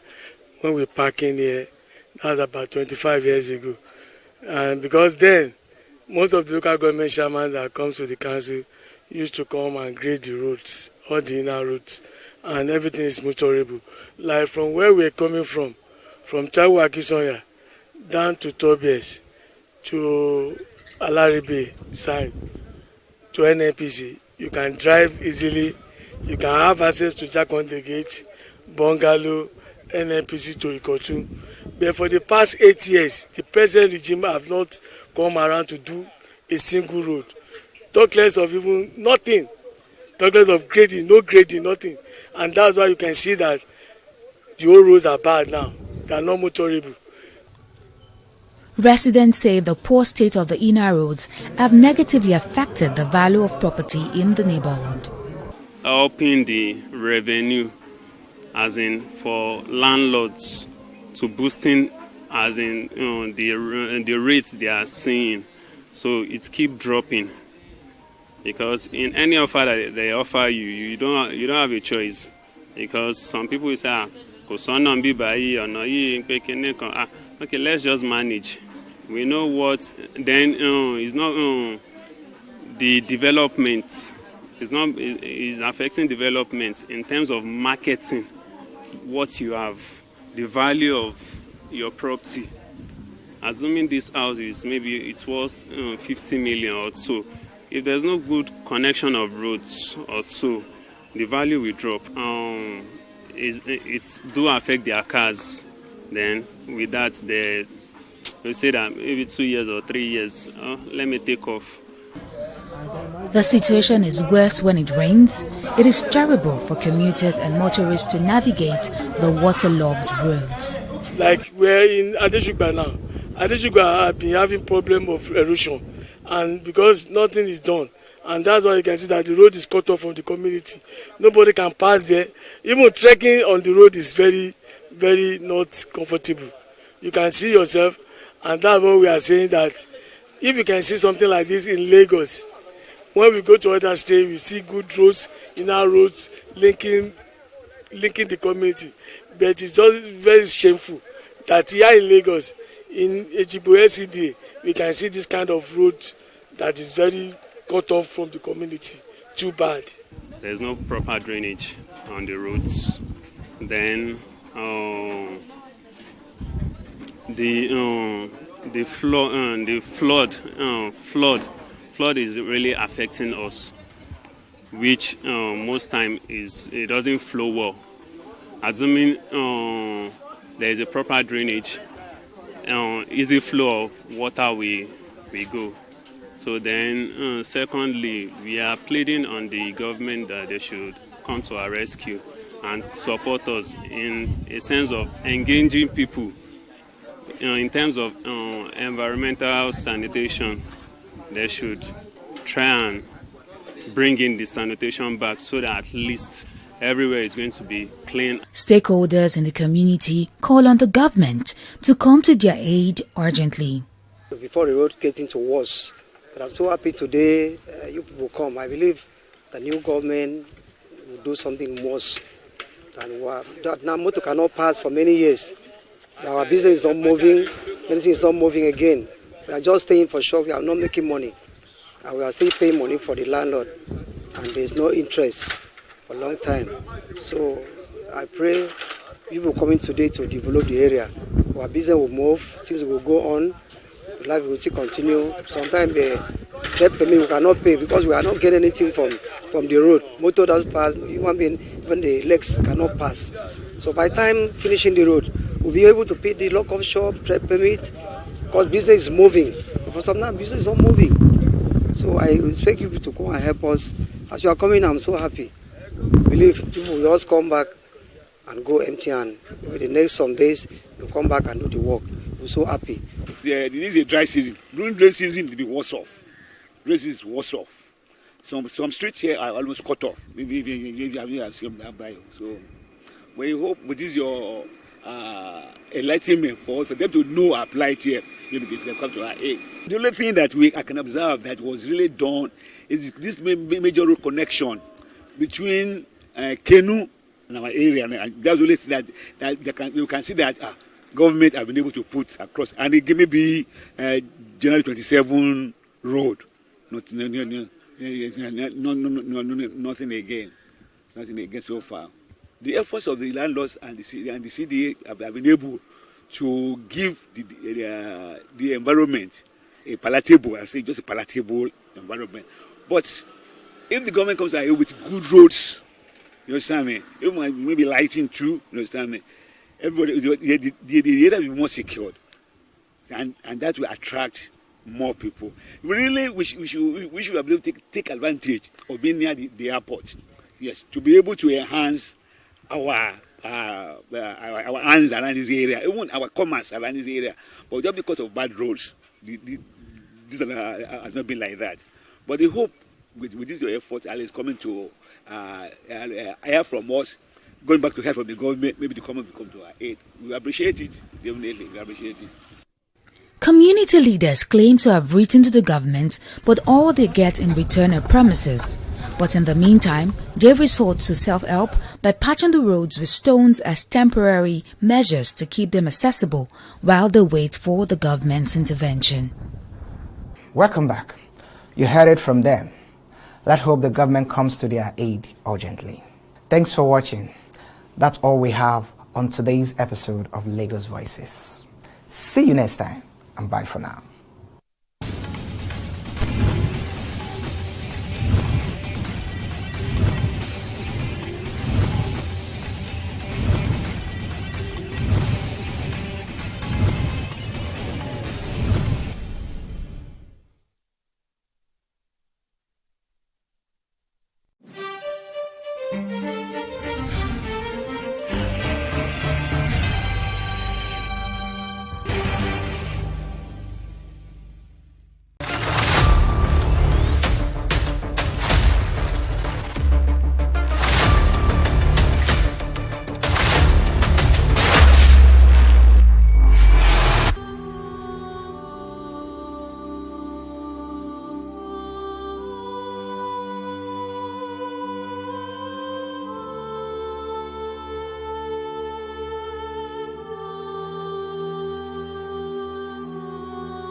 Ayetoro community is a theocratic communist setting funded by a group of believers known as the Apostles in 1947. Ayetoro community in its heydays has the largest per capita income in the whole of West Africa.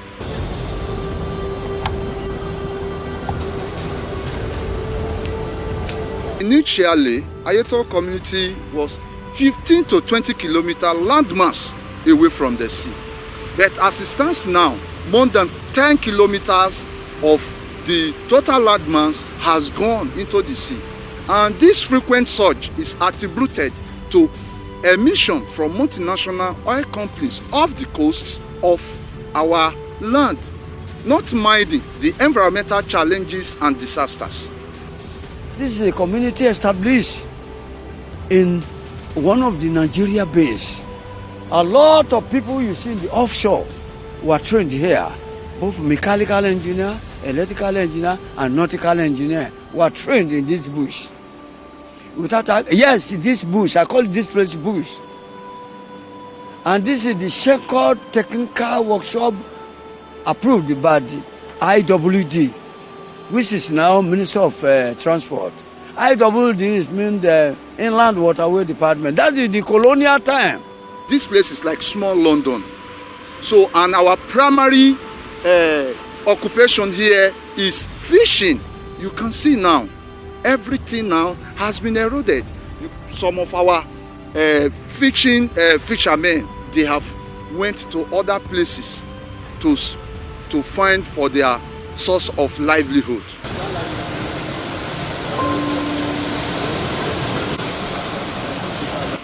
It's just a sudden that we have been experiencing sea erosion coming every day by day. And since that time, we have been making effort to the federal government because we are law-abiding citizens. We believe that we cannot engage ourselves in a radical ways because we believe that by protesting, writing letters, federal government can come to our aid. By the videos, a lot of things we have been doing since we have expressing the sea church. I'm shooting. That area, that is the iconic worship center. Yeah, that wood, that is the iconic worship center. Over there, we have the community service center here, over there. Then at the same time, the major streets where other minor streets were linked to has been permanently submerged by the ocean surge.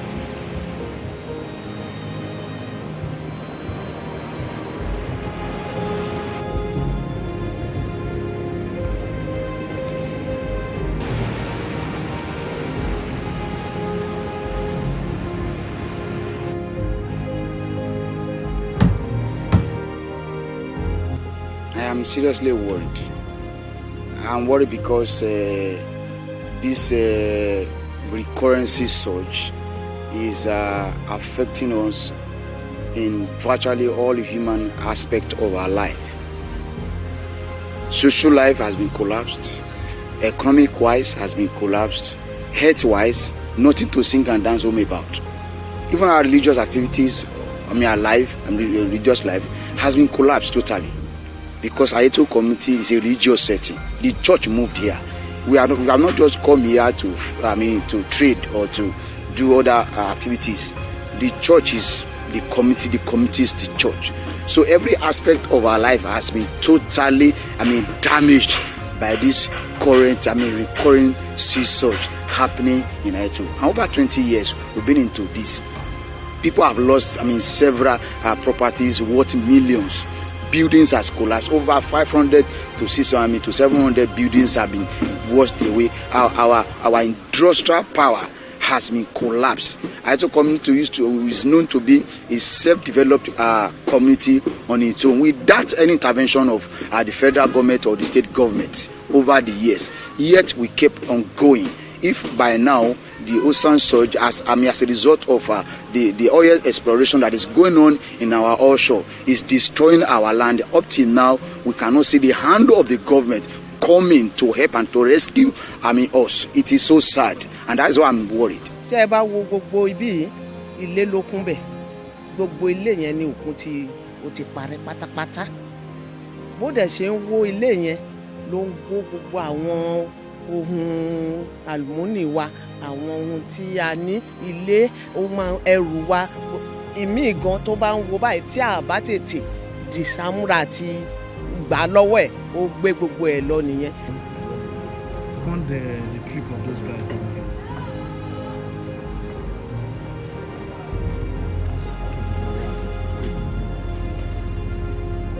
Trip of those guys.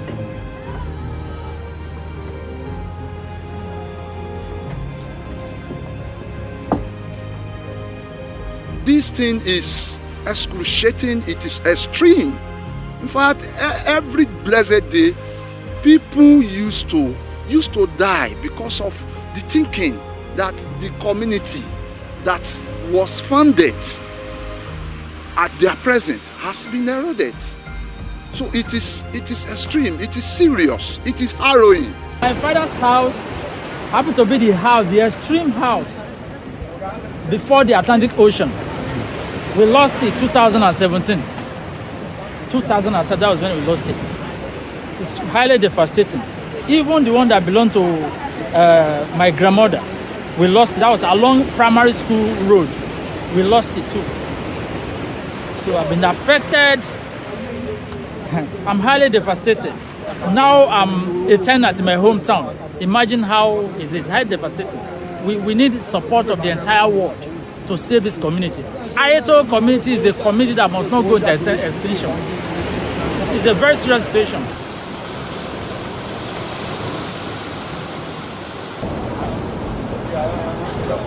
So the community is divided into two, the up and the down. So the up is reserved for the male. Why do that? Because they want them to access the sea quickly because of the occupation they engage in. Then the downside is reserved for the female so that they can drive their fishes because the Atlantic breeze is coming from the up. So that the smoke will not disturb the community from up. That was why they situated the downside for the women so that their kitchen can be downside. So you have Bale, Abejoye, Korodun, Aneroye, Adedoyin, Alebiosun, Bishop, Arojolu. Then so after Arojolu you have the information house or the glass house as we used to call it. So where's the glass house now? It's gone already. It's surmount already.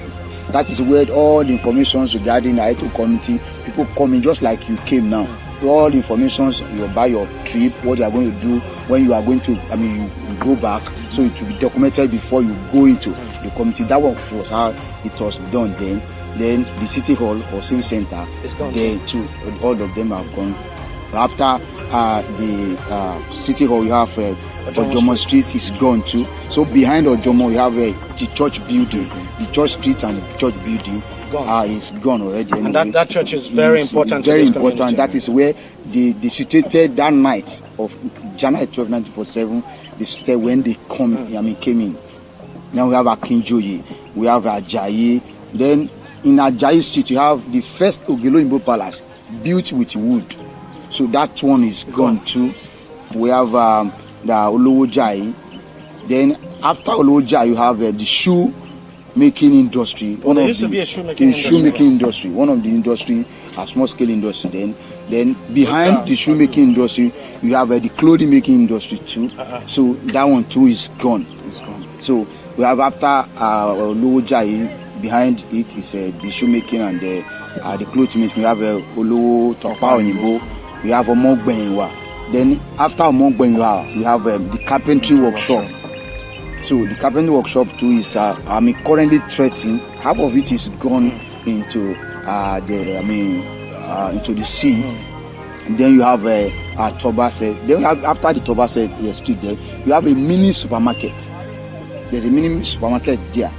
So after the mini supermarket is where you have Oyetomi Street. So from the upside, where's the mini supermarket? This is just behind the what's it called? But it's still there. We can still find it there. So after the what's called the mini supermarket, you have Oyetomi Street. So from the main side now, from the main side, those the main streets, Oyetomi Street is the only surviving street you can find up. And it's been threatened. It's threatened. Almost we only have just 2 buildings. That is where my mother's father's house was situated. and it has been eroded. Those are just 2 houses. And your fear now is that this side, where Yes. the female side might be affected. So it's like everybody has moved to this side now. Yes. So most of the male now, they are actually residing with their wives. With their wives. Their wives. So the Oyetomi is the only one that you see. Then from the downside where you have the And this broad street is no longer existing. It's gone completely. It's gone completely.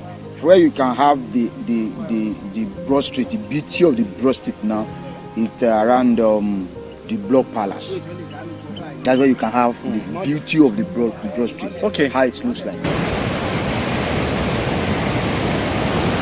tí ẹ bá wo ọ̀hún yẹn chọ́ọ̀chì wa gangan the main church táwọn baba ńlá wa kọ́ ó ti wo àtúnkọ́ mi ó tún wo. The church is where all the inhabitants of this land we gather to worship God, because that was the revelation our forefathers received.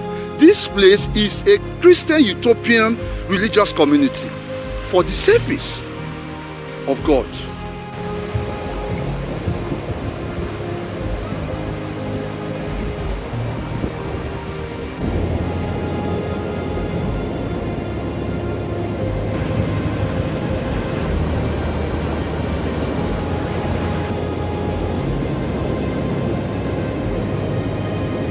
It has actually changed the landscape totally. Let me put it that way. Why do I say so? It's because when you look at the land mass, as at when our founding fathers came here, 1947, it is about 20 or 10, 15 kilometers to the shore. So people had to trek. I think Dr. Noge wrote a book about Ayeto community. That the only challenges that the fishermen, because Ayeto is known for fishing, the only challenges that they are having, it is the accessibility to the shore. Too. That is as at that time, and it's been a long time. So it has actually changed the landscape, and we are worried about it. This is the community technical college. Here we are. Now you can see now these are debris, has been ravaged by the sea surge. Now that place, that is the bakery that we are using before. This last month, the sea surge has ravaged this place and we've relocated to another place. So it is serious. That is the powerhouse generating plant. It has been affected, greatly affected by the ocean surge. We also have dockyard over there where marine boats were built in the past. That place has been submerged as well. So nothing to write home about in the community again. All our social, cultural activities has gone. The secondary schools has been relocated for about 3 consecutive times now. Nothing again.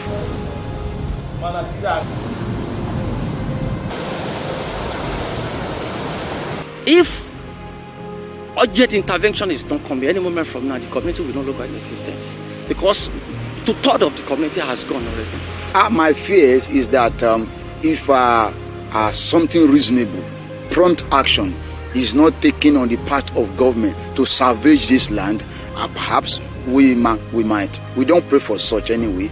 The community might go into institution. We don't want that, because Ayeto community has helped the federal government, even the West Africa, in terms of marine, because when Ayeto was having a technical school, the Ayeto community has trained experts in marine engineering, in nautical engineering, and they are serving all the multinational companies that we can see in our offshore. Ayeto community has built the largest fishing boat in the history of Nigeria and West Africa. It was built here by the local carpenter, and those people that even built those beauty boats, they were still alive. Check Fishing News International, is there. If prompt and urgent action is not taken within, let me say, within a space of 2 months, where we stand here will no longer be. So, and that is why we are appealing to the federal government as a matter of urgency and exigency to please come to our rescue. so that Ayetoro is a historic community, so that it will not become a thing of history. That is our appealing. We are appealing to the Niger Delta Development Commission, NDDC, Dito Sopadek, Ondo State Oil Producing Area Development Commission, to please come to our rescue so that this glorious community will not become a thing of history. So we are begging the federal government, we are begging the international community, we are begging NDDC, we are begging all relevant agencies to please come to our aid. Apá wa ò ká o, kàn jọ kàn má jẹ́ kó kùn yìí kó gbé wa lọ, gbogbo ilé ibi iṣẹ́ wa, gbogbo ilé ìsìn tá ń pè chọ́ọ̀chì, gbogbo ẹ̀ ló ti wó. I'm now appealing to the state government, federal government, and the world to give what you call immediate action on this community. If you were here about 7 years, about 20 years back, if we tell you the extension of this place, you can't believe.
particularly the Attorney Generals, in the fight against corruption, calling on them to avoid allowing nepotism, political witch hunting, rivalry or bigotry to influence their actions in an attempt to appease their respective governors. And the new Nigeria People's Party has inaugurated a 5-member caretaker committee to take over the affairs of the party for the next 6 months in Gombe State. The inauguration is sequel to the dissolution by the National Working Committee of the party in 5 states, including Gombe State. According to the chairman, the committee has been established to strengthen the party structure and foster inclusiveness and prepare for future political engagements. And on business, the Ogun State Governor Dakwa Abiodun has announced that his administration would make available 100 brand new 18-seater compressed natural gas buses for the use of transporters in the state as part of measures to cushion the effects of the current socio-economic challenges in the country. He, however, warned transporters against taking undue advantages of the current situation to exploit and place avoidable burdens through high transport fares on the people. And on the foreign scene, North Korea's leader Kim Jong-un has promised to exponentially boost the nation's nuclear arsenal in a bid to defend the country against hostile forces. Kim said the isolated state faces grave threat due to the reckless expansion of a United States-led regional military bloc that is now developing into a nuclear-based threat. In a speech marking the 76th founding anniversary of his government, Kim said this development is pushing North Korea to expand its military capabilities. And on sports, the man who attacked Ugandan runner Rebecca Cheptegei has died from injuries sustained when he poured petrol over the Olympic athlete. The Kenyan hospital treating him announced on Tuesday. Police said that Dixon Ndiema Marangach assaulted Cheptegei in her home in western Kenya on September 1st, 2024. The mother of two sustained 80% burns and died last week. These are the major stories from our newsroom at this moment. We'll update you at the top of the hour. I am Okpeyemi Owosheni. See you next time.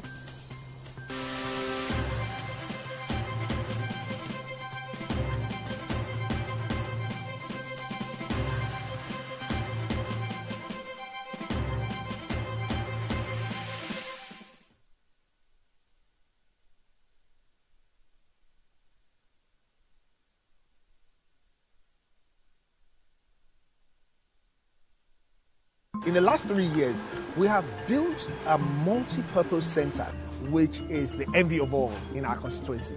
And I can tell you that the people who are living there are already enjoying it. Guy, do you think what this man just said is true? See, I seriously doubt. I'm sure it's one of those their silly lies. Wait, do you know there's a way to find out if these things he's saying is true or not?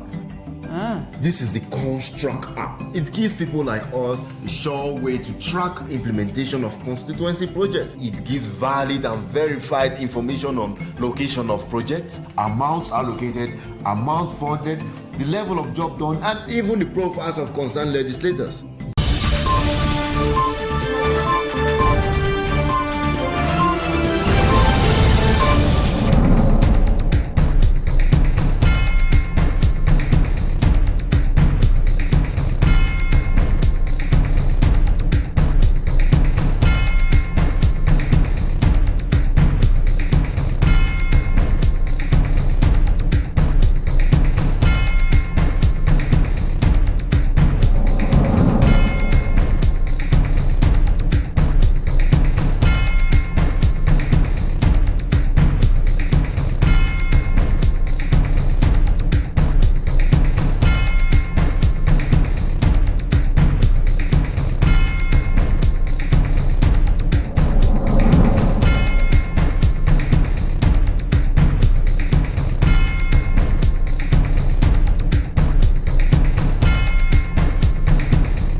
It's arguably the most important slave trade era monument in Badagry.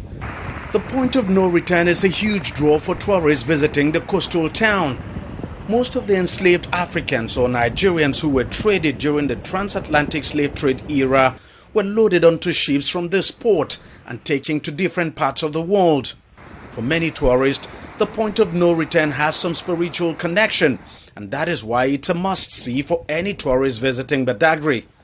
But the place is in total shambles and looks completely abandoned. Locals say the Lagos state government began rebuilding the monument some 8 years ago, but never completed it. And now it's been abandoned. The whole structure is rotting away and collapsing.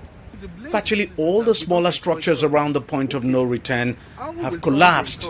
There is no inscription or write-up anywhere around telling the story of this important historic site.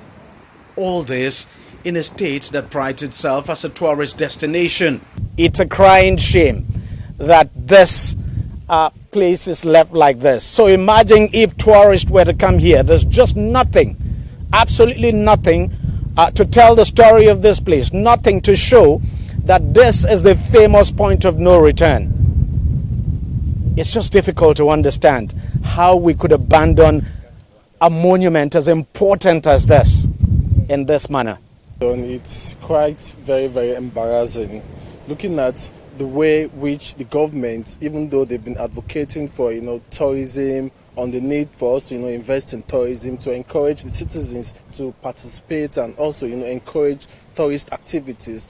But the truth of the matter is that most of our tourist sites, they are not really strategically fine-tuned in a way to make it more attractive for tourists to come and spend time around. Well, I think this structure, it's more of like a white elephant project because it's it's a waste. Because you can see now it's dilapidated, and I don't think they are going to continue with the construction of this structure. And this structure, I believe before the commencement of this structure, they should have come up with their plans to see how it's going to benefit and enhance and boost tourism within this community. But maybe they did not do their groundwork very well, so they had to stop it in the long run. It really breaks my heart because this is millions of naira wasted that possibly could have been ventured into another aspect of the tourism. But this is just like millions wasted, and there's no way they can retrieve this lost funds. And people coming down here to catch fun, and they tend to feel discouraged and embarrassed by the sight of these, most especially foreign nationals coming there to come and relax, or maybe to come for their research purposes. They're going to see Nigeria as a country that we are not serious. Yards away from the point of no return, another abandoned project by the Lagos state government. Locals say this was supposed to be a guest chalet started during the governorship of Babatunde Fashola, but long abandoned. Even this paved road leading to the point of no return has not been completed. Most part of it is yet to be paved. Even in its terrible state, tourists still flock to the point of no return, but they often leave disappointed. When I was in secondary school then, we came for an excursion here, but the place we went to was 4-story building, and then we were not opportune to come here because they were like, okay, we can't come here since we were young then. But coming now, at least, that was 2014, and this is 2024, let me say that's 10 years ago. So coming here now, and I was like, okay, land of no return, let me come and let me see how it looks like. But on getting to this place, it's very disappointing because there is no evidence, that there is nothing to show that, okay, this is an evidence to show that this is a land of no return. And even this building, I'm just guessing that maybe that is where the colonial master stays then, where they select the slaves and all those things. But I don't know, because there is no one to tell us the history, and it's very disappointing that they just let it go. Like, let me say, it's a waste. Anybody can come here and claim it as anything. If this monument continues to rot away like it is at the moment, then it's only a matter of time before the point of no return completely disappears from this very spot.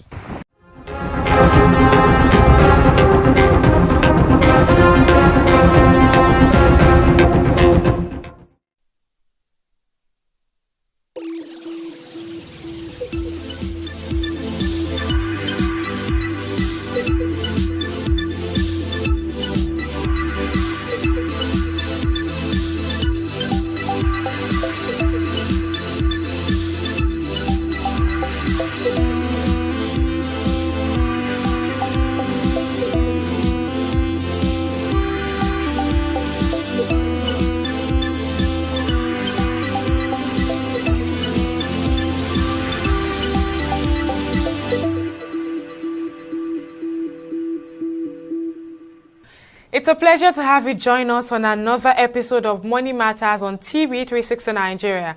I'm Okbayemi Owosheni. We start off with business news.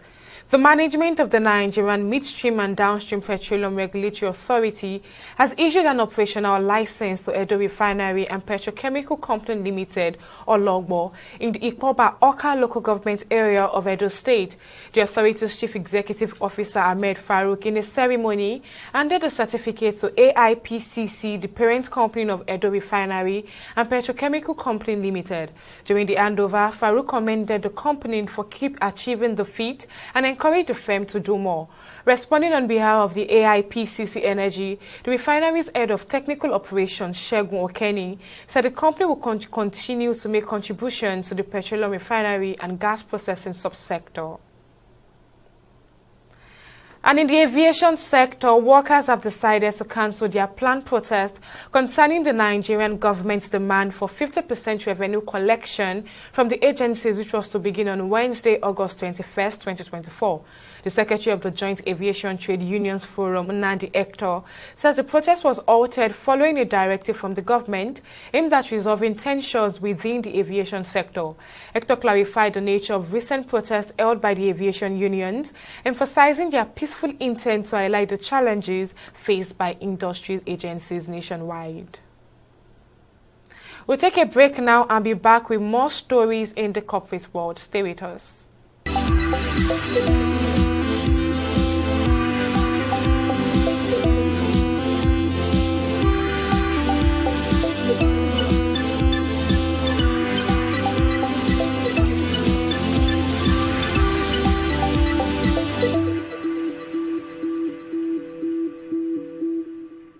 Welcome back.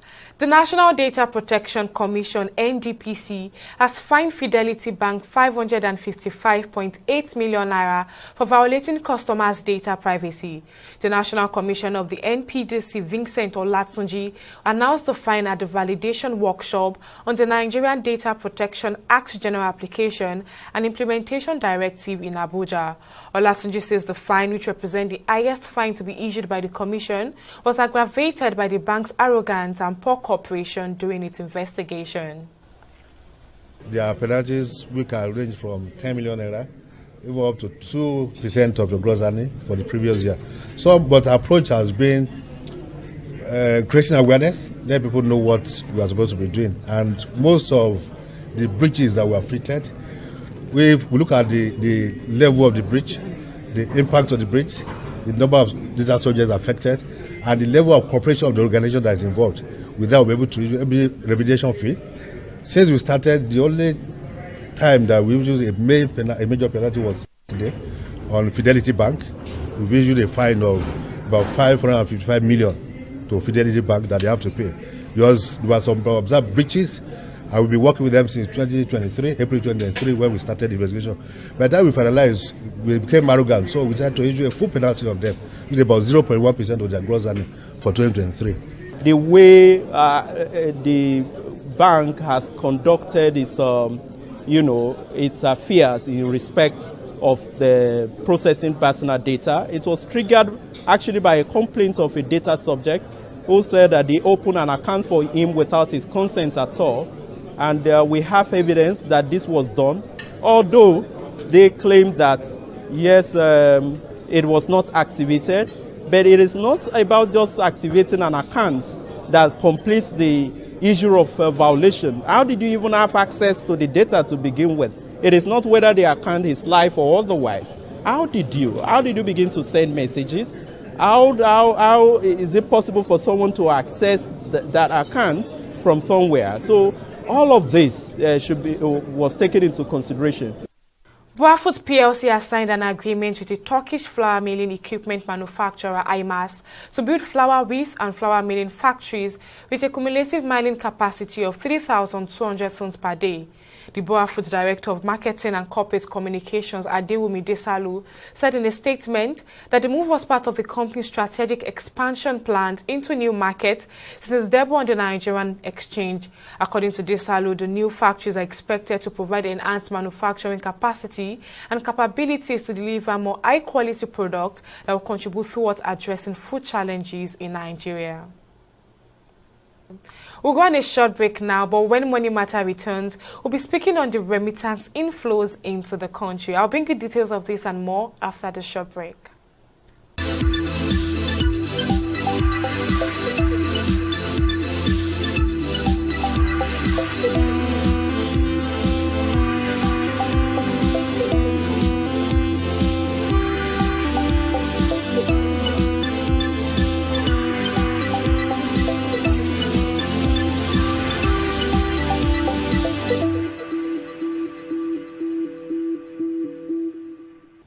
Welcome back. The Central Bank of Nigeria has reported a significant increase in remittance inflows, reaching $553 million in July 2024. That's a 130% increase from the corresponding period in 2023. In a statement issued on August 20th, the Apex Bank's Acting Director of Corporate Communications, Akama Sidiali, said the figure represents the highest monthly total inflows on record. The statement explained further that the substantial growth in remittance receipts was attributable to policy measures introduced by the CBN to enhance liquidity in Nigeria's foreign exchange market. Ali added that the diaspora remittances have remained a crucial source of foreign exchange for Nigeria, supplementing both foreign direct investment and portfolio investment. Now, joining me to discuss this further is economist Segun Shokpiton. Mr. Shokpiton, many thanks for joining me on the program. Now, the CBN just announced record diaspora remittance for the month of July. But in spite of the growing remittances, Nigeria is still grappling with a forex challenge that is causing the local currency to depreciate. What do you think is the cause of this? Well, the continued decline or the continued struggles that we see Nigeria, battling with, as far as the exchange rate is concerned, it's the outcome of policy steps, policy measures of both the central bank and the federal government over the last year and 3 months, and it's not going to go away just because a policy was announced last month and maybe the markets are responding to it. Maybe the international diaspora community is responding to that. Before we begin to see the gains of some of these developments, we'll have to be talking, a couple of months down the road before we begin to see, the gains of having these significant increases in diaspora remittances. We would have to wait 2, 3, 4, maybe even 5 months. Now, why do I say this? The diaspora remittances, what they will do is basically to increase liquidity and supply within, the foreign exchange markets. Yeah. So if this happens this month, what we've seen in July, if it's sustained for the month of August and also sustained for September, then you would see a significant appreciation of the naira because of the additional liquidity that this inflows will bring about, bearing in mind that no other policies from government undermines those gains. So it's a mix and a web of policy initiatives that must work together towards achieving the same objective. So this one event will not, make a significant impact or create a sudden change so quickly. We have to see how it plays out and how that works out with other policy measures from the CBN and from the federal government. Now, what do you think is responsible for the increase in diaspora remittances we are seeing now? First of all, the markets in Nigeria, the capital markets, and especially the money markets have become, I would say, attractive over the course of the last 3, 4, 5 months as a result of the policy decisions of the CBN, especially monetary policy rates increases, and the fact that risk-free instruments are beginning to see returns, yields that are almost positive in real terms. So that will definitely have an impact on bringing in portfolio investments. And whichever way you want to look at it, diaspora remittances, chunks of diaspora remittances come into the into the markets as foreign portfolio investments. So that's one. I think the other factor might very well be the fact that the news regarding the policy initiatives of the CBN with regards to the Ministry of Finance with regards to the floating of this USD bond, $500 million USD bond. The news in itself will attract flows. It's been in the offing for a while, and I think some people may have caught wind of this and are beginning to move monies in to take advantage of that. So so I think if you combine these two factors, you probably would find the explanation as to why remittances appear to have increased so much.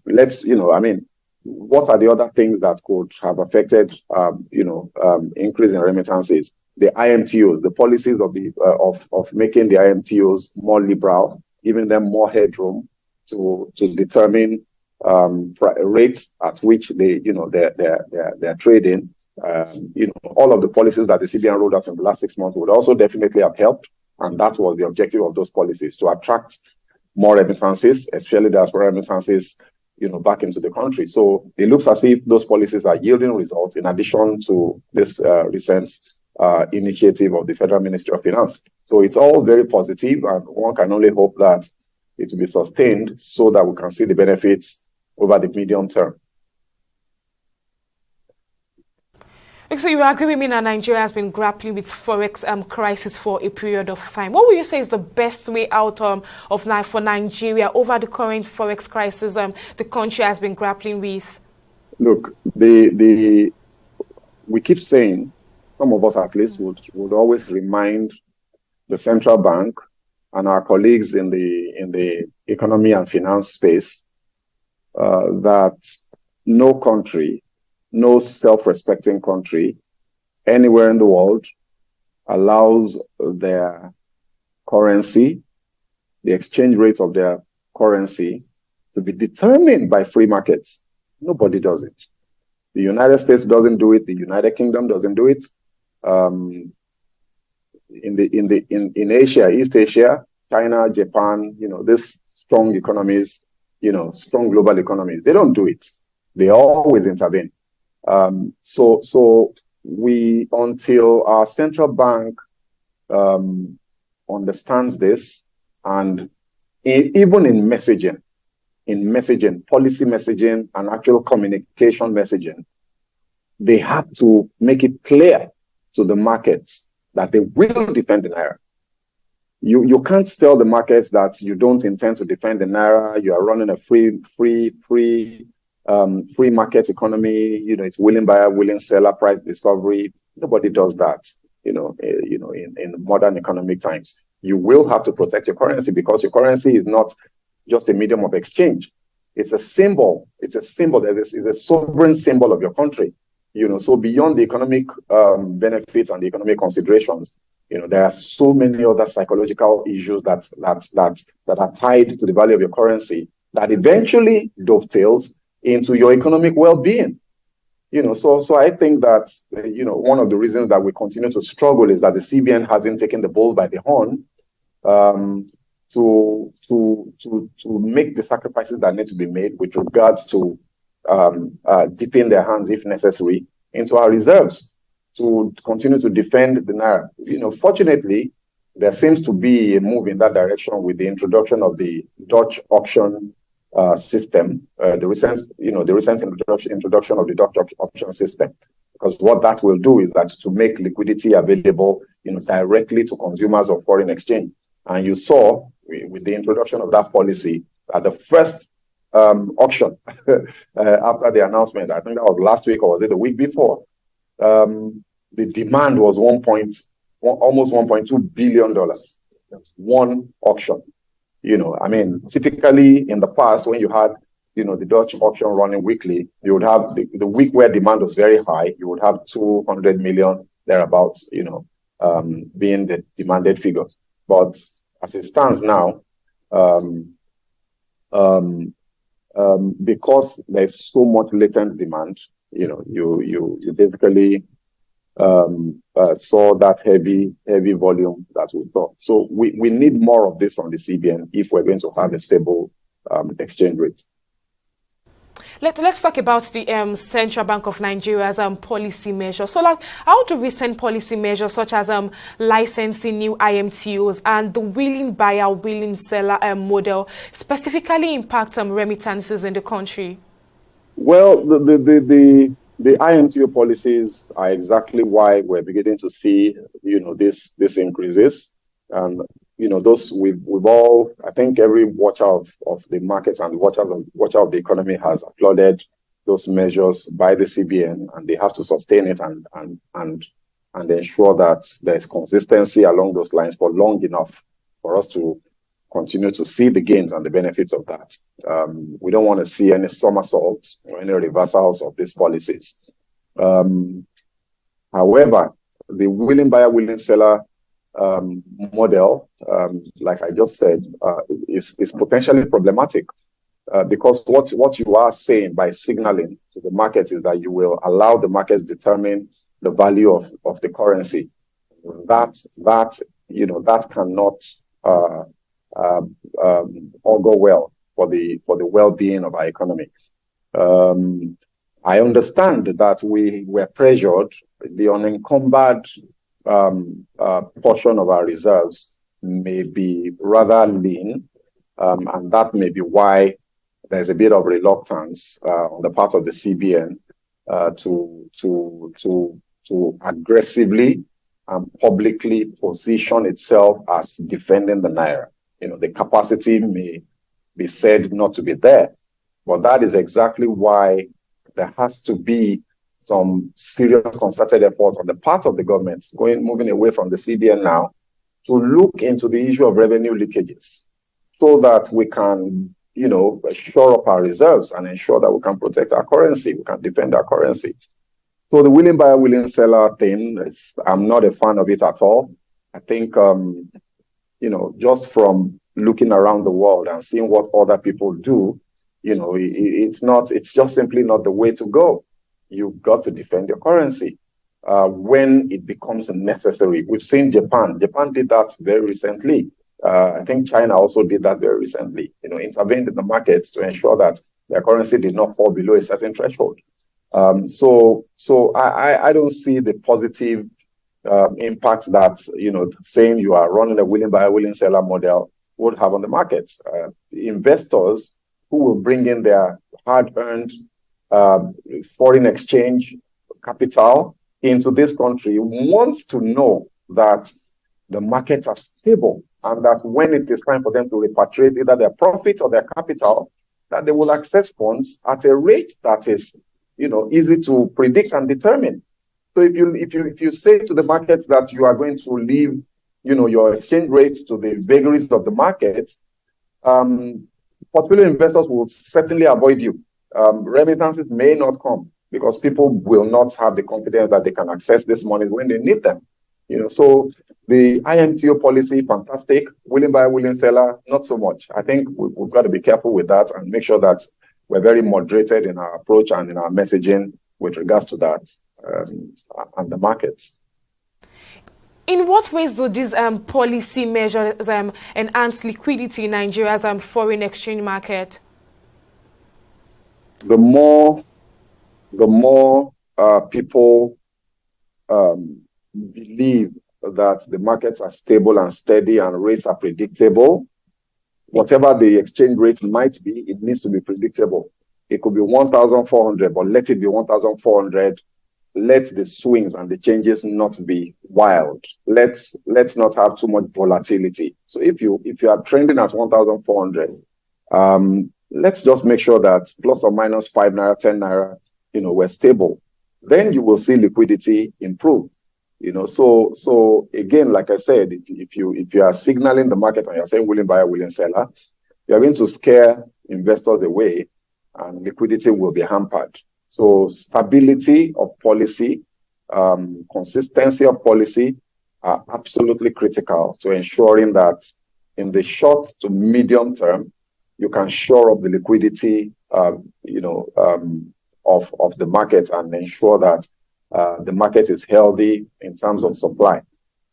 So again, we can only just ensure that the market is healthy in terms of supply.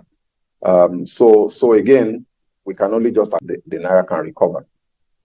Can you explain the significance of the record $553 million in remittances for Nigeria's economy? 563, 533, let's say $500 million in 1 month.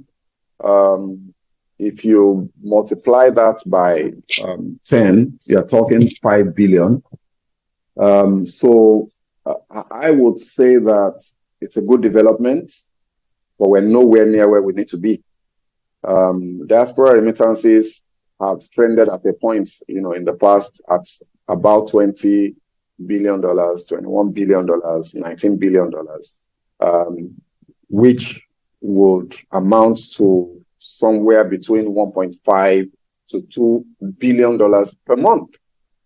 So it's very good news that, the numbers are growing the way they are compared to where we were last year, a year from now, in the past, a year ago. But we still have some way to go. And I think that the main thing for us to achieve, to continue to, move in this trajectory is to be consistent with the policies that have brought us here. We don't want to see any more policy somersaults. If we continue to see that, if we continue to see consistency, those numbers will pick up.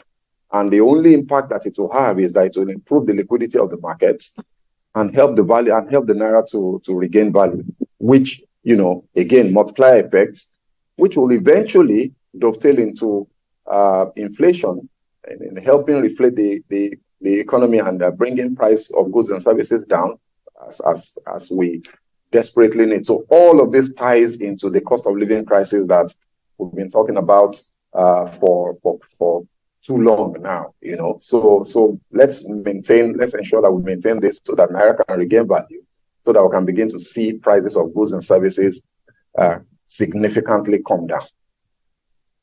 There's been much talks about the role that diaspora remittances play in Nigeria's economy. Now, when compared to other sources of foreign exchange, like foreign direct investment and portfolio investment, what role exactly does diaspora remittances play in Nigeria's economy? Diaspora remittances are more liquid, more readily accessible.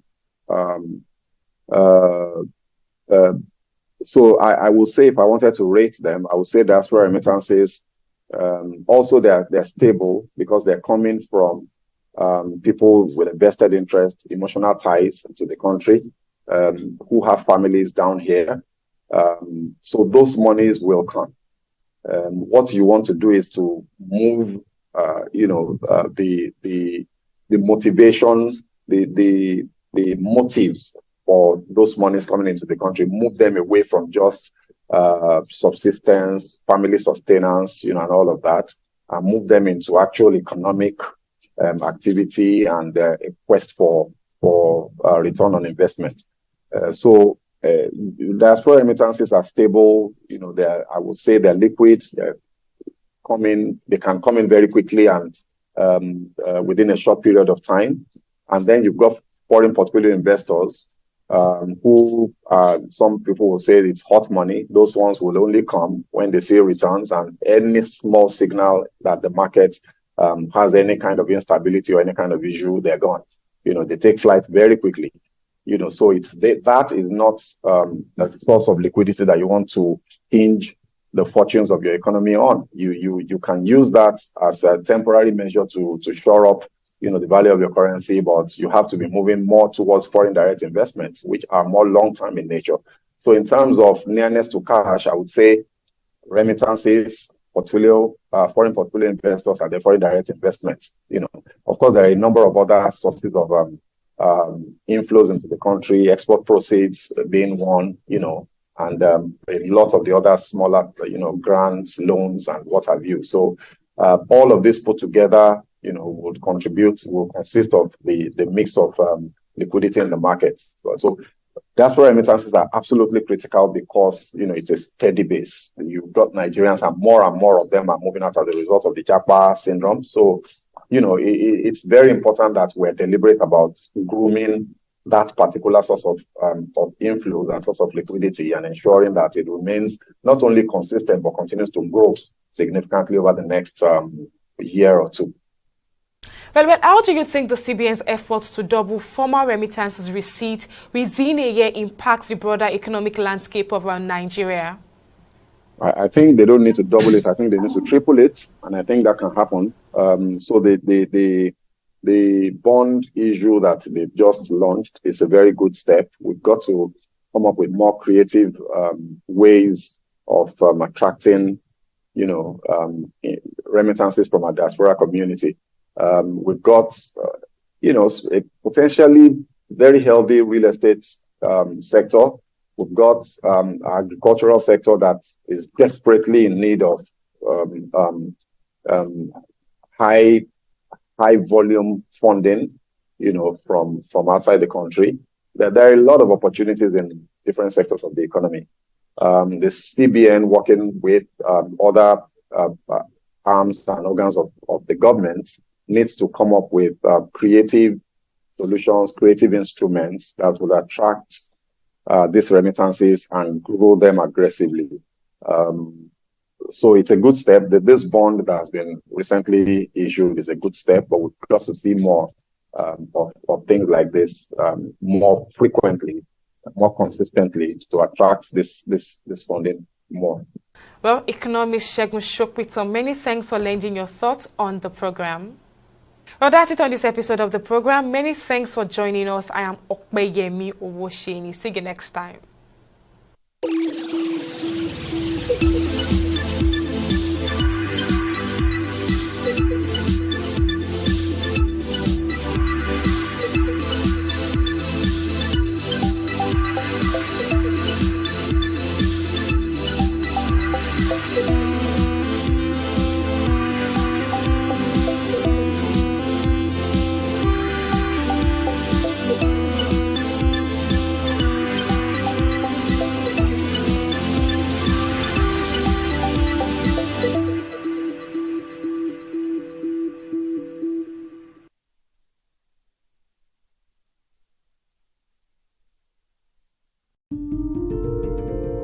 I've always wanted to save the world. It sounds silly, but yes. But I did not think that architecture could be one of the ways that I could do it.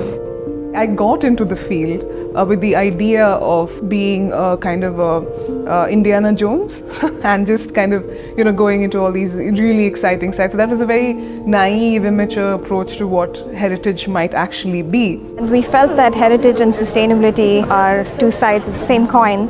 So we decided to join hands and create a larger impact. Not many architects think that climate change is something that they need to think about, but we're trying to change that. Mud as a material has always been used in construction, and it's a very clean material. This material is truly magical.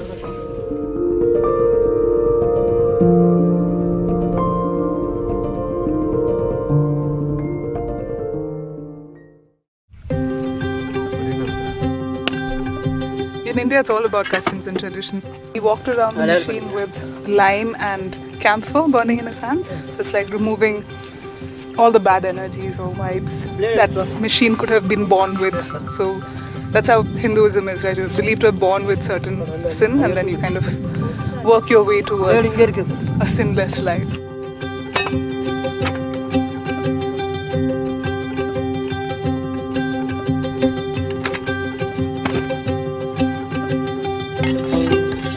You can make mud bricks with basically any kind of mud or soil. So we've got some really beautiful red soil here. This soil is further seeped. All the big particles are kind of taken away. And it's mixed with what used to be sand, but is now quarry dust. So quarry dust is essentially from stone quarries, the waste that you get is collected. And to this mix, you add very little bit of water just to activate the clay, which is then put into the machine, and the strength of the brick is basically got from the action of compression. So what essentially you're doing is you're removing all the air particles from the mix and therefore getting a very, very solid block. So the manufacturing and the processing is done by local communities. So that again, you're giving back to the livelihoods towards local communities rather than large manufacturing plants and large companies. So that's why this material, although it looks like a very normal block, has a much larger reach and a much more positive impact than any other bricks or blocks that I use.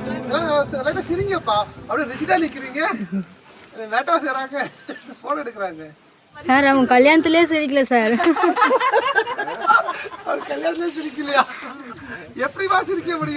For whatever reason now you find masons who are mostly male, so the kind of camaraderie you would want to have is a little bit harder to achieve with them, so it's a bit of a social stigma to get too pally with women. So initially they'll be like, no madam, you can't touch the tools, you can't get muddy. But then eventually they're like, there's no point talking to her, she's going to touch the tools, she is going to get muddy.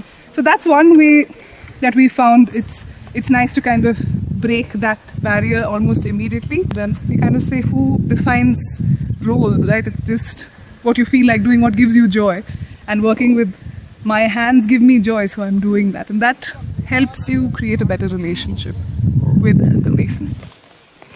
In cow dung, it's basically digested fibers, right? So we add this in mud to increase the cohesion of the mud particles. So we work a lot with cow dung, and it's quite interesting. The cow dung that we get in the cities stink really badly, but the stuff that we work with in the villages are quite pleasant to work with actually. It's clearly what they're eating. They're eating a lot of crap in the cities and they're eating this lovely grass here, so possibly that.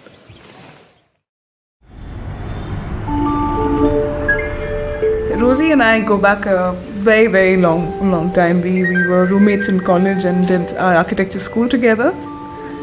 I think when you find someone, you know that you click, and that's what happened with us. There was, friendship was almost like immediate, and then it's lasted us 16 years. We were very clear that we did not want it to be a Sridevi and Rosie Associates, because the firm needs to be bigger than that. Anne Joseph, architect. Vasha and John, architect. Tejaswini, architect. Lesha Mahadesha, architect. Sanjani J, architect. Shubha, architect. And then we thought about the masons on site who really make our dreams, our drawings and all of that a reality. So it was kind of a no-brainer to give them the importance in the name itself. And so masons and the ink would be basically our drawings and all of that. We wanted it to be a collaborative, hands-on process on site. So, when we stop seeing ourselves as architects who work on just the 2D and 3D, and once it moves off to site, like we barely know what's going on, or we just come in once in a while, but more like working as a team. So the thread is like just holding it in place, but the notch is doing the bulk of the work. I used to be in Girl Scouts, so I know a thing or two about knots. So we managed to get our poles up. This is pomegranate. I started out in the corporate world like a lot of people, and I think after a while I got disillusioned with that kind of a life. I was thinking about moving to the countryside, setting up something like this. So it was on my mind, and we were thinking about it until, a year and a half ago, I lost my husband. The love of my life. He was my college sweetheart. I know adult life only with him. I don't know any other life. So when he died, I knew I had to rebuild life, and I couldn't do it in that city anymore. This place came up. It was almost an impulse buy, and I bought this place. And then I had been talking to the masons saying, guys, I think it was important for me. They also knew them. They also knew my husband. They understood my journey. They understood where I was coming from. And somehow that translated into the design. I'm very proud of it because the only cost we incurred in all of this was the metal mesh. The rest was quarry waste, and these are broken bricks, these are broken tiles. So it was all waste. Fiber in this. Okay, and just to be clear, I'm not going around shaving my dog. I have groomer friends and they give me in bags. Yeah, dude.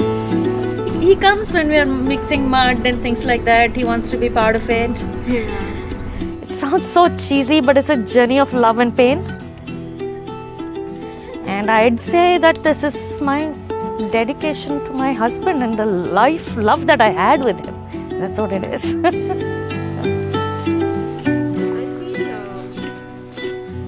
You see everywhere this concrete building, and there you're losing this uniqueness. Like you see the same building in New York and you come here and say you can see the same building here. The mud that is there on site, that seems to have like a secret gold shimmer to it. It was shining. It was a very sunny day, and then we found a yellow stone also. We thought it's a gold ore and we got very excited and sent pictures to ma'am. Ma'am was also freaking out, and then that yellow stone was just a stone. So this whole site right now, what we're doing is we have different experiments going on such that it'll all add to the main structure. So it's a technique of mud that we use. We put mud into these bags and then we tamp them down. It becomes like a large format brick. It's like masonry. So you have 2 bricks and then you place this on top and then you do layers like this. The durability of mud against water and make it better in compressive strength by adding lime to it. In return not affect its breathable properties or the properties that make it so awesome in terms of air regulation, temperature regulation. So that's why lime is a good alternative for cement. When you have a very thin crack in a cement wall and water enters it, starts building somewhere and it shows up years later as dampness. Whereas the same thing on a mud wall, when water hits it, after some time it dries out because it allows the passage of air. It still continues to breathe even when it's on a wall. Another really great thing about lime is that it absorbs CO2, so it behaves like a plant. Mud and lime are like the co-stars, lime being more of the diva, I'd say. It's insect repellent, so lime wash is also used to kind of paint the woodwork that we use to repel termites and things like that. You need to give it its time and you need to understand it.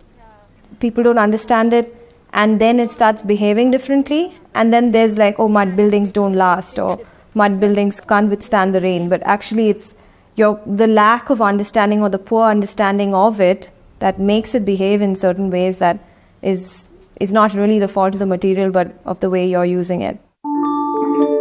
For us, it's obvious that, climate change directly affects the shelter that you're going to live in. It's a lot about the buildings, the flooding, the earthquakes. It's a lot about the buildings, and you need to start building resilient structures.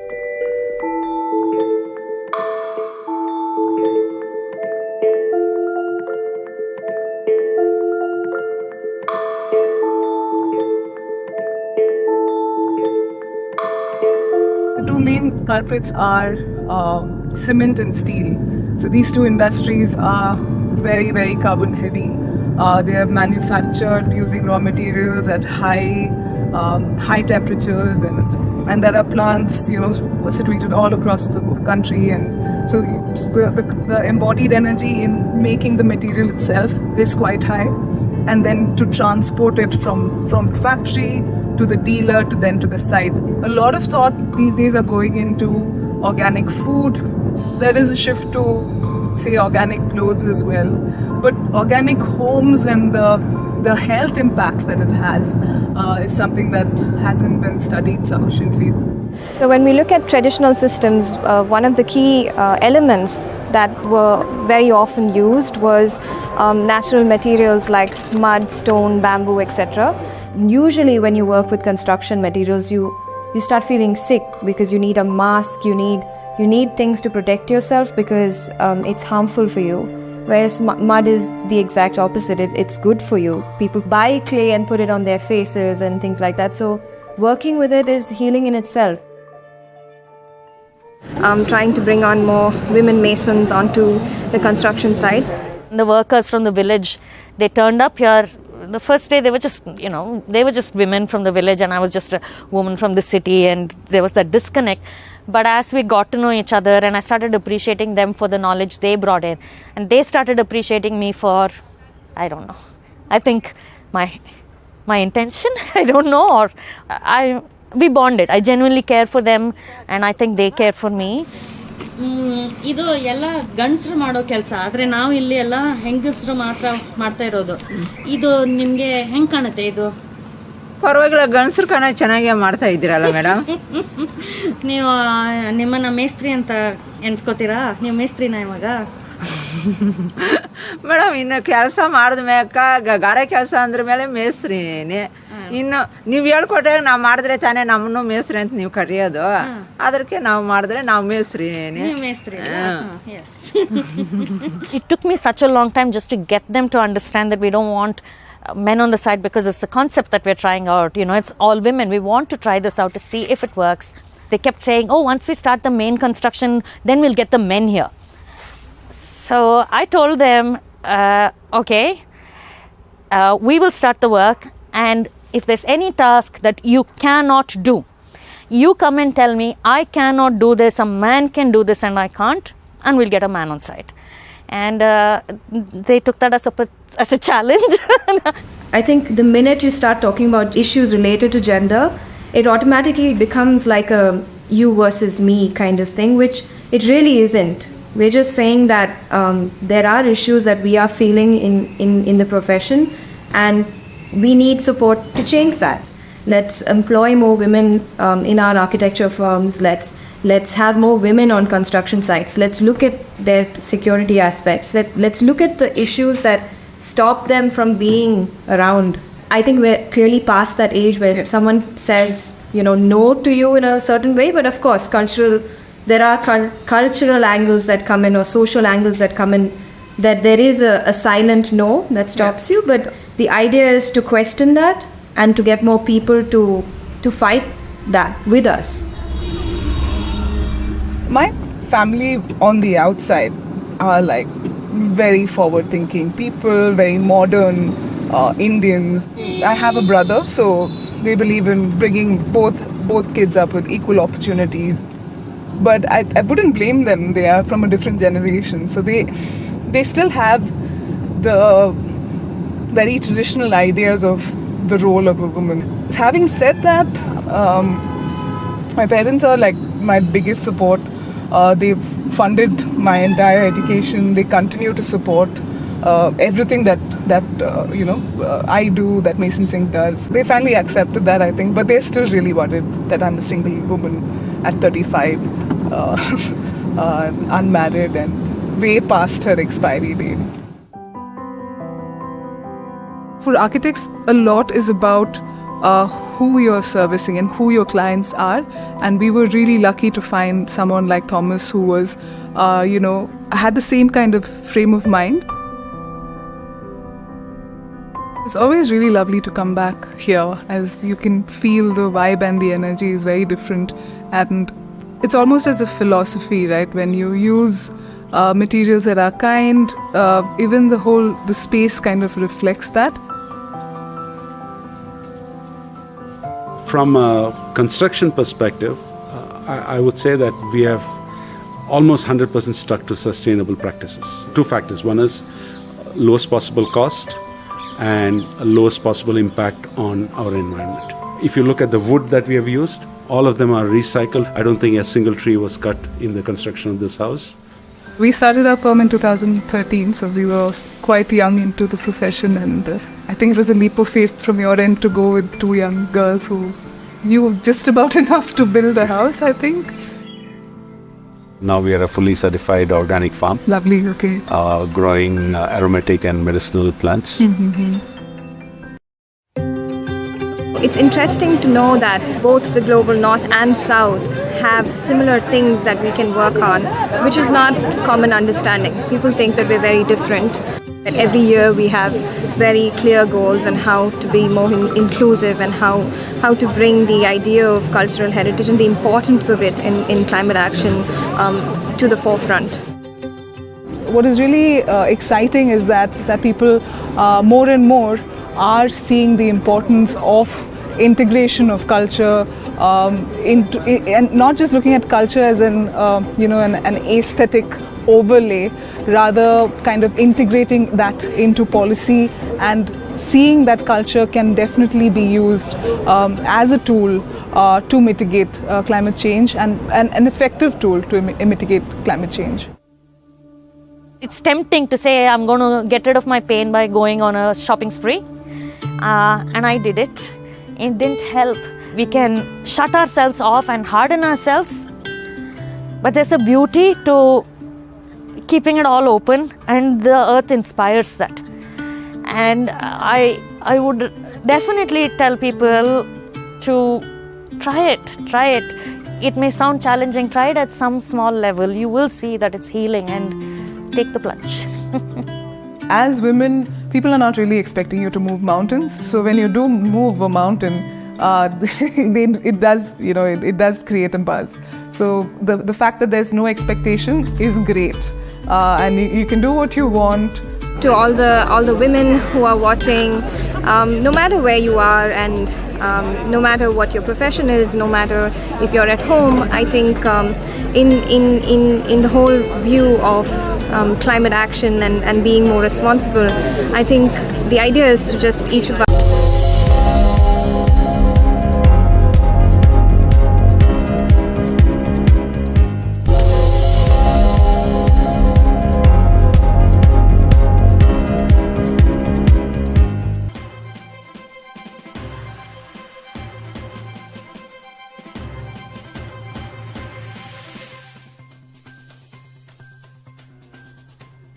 Many thanks for joining us again on the newsroom.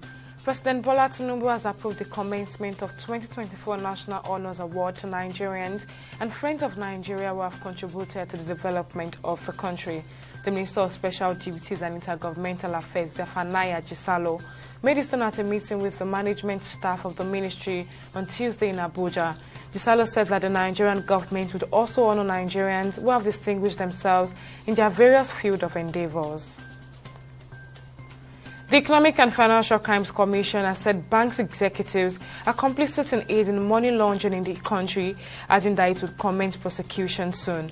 Speaking at the 17th Annual Conference of the Chartered Institute Bankers of Nigeria, the chairman of the EFCC, Ola Olukoyede, said the commission will soon start prosecution of bank executives involved in corruption, while calling on the CIBN to step up its regulatory functions to guard against fraud.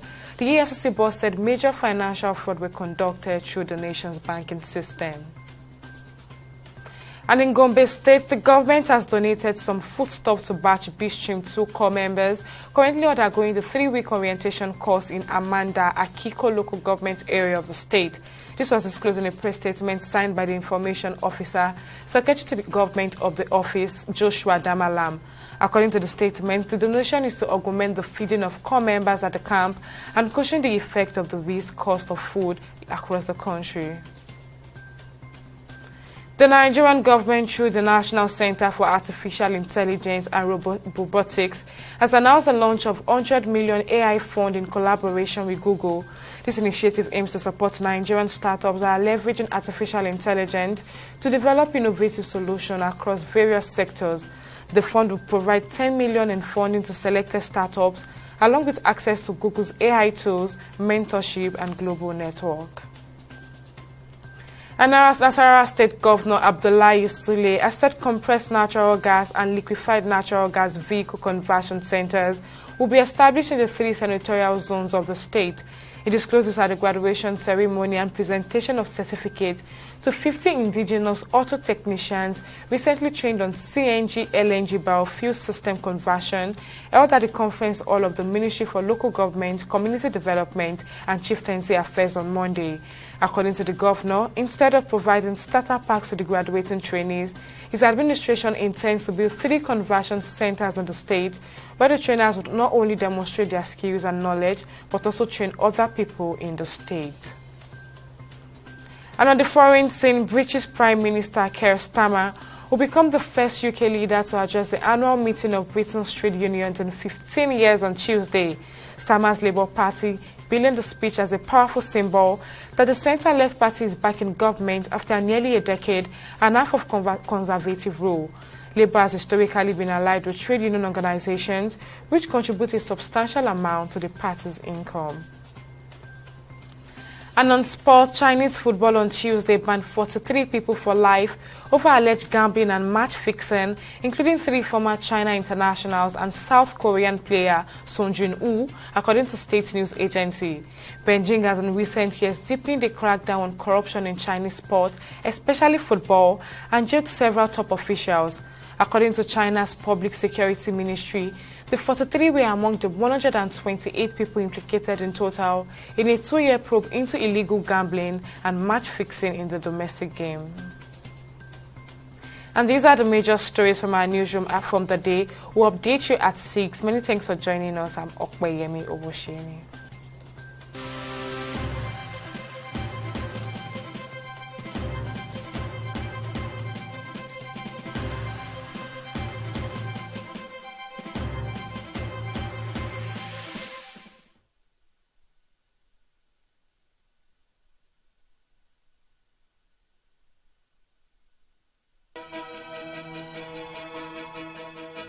Opinions are free, facts are sacred, the truth is universal.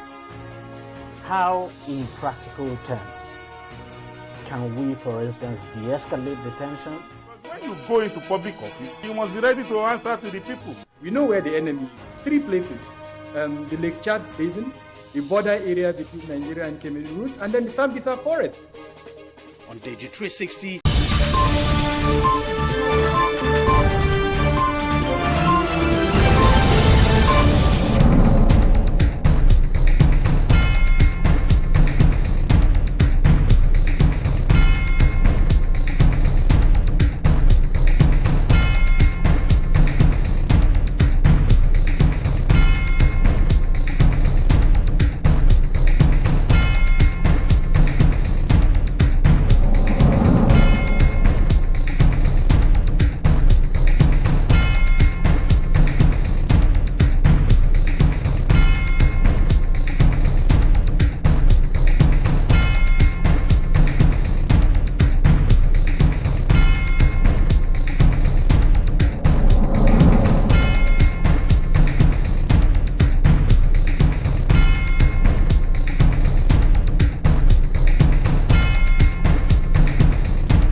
Hello guys, it's another wonderful day to be alive. Yeah, and welcome to another exciting episode of your one and only favorite entertainment program, E360. Now, as you know it now, we discuss food, fashion, dance, just how you like it.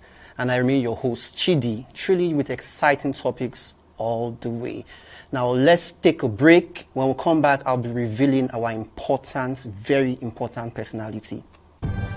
Major Ayobamidele Michael, popularly known as King Major, born on March 15, 1989, is the visionary CEO of World Street Dance Entertainment.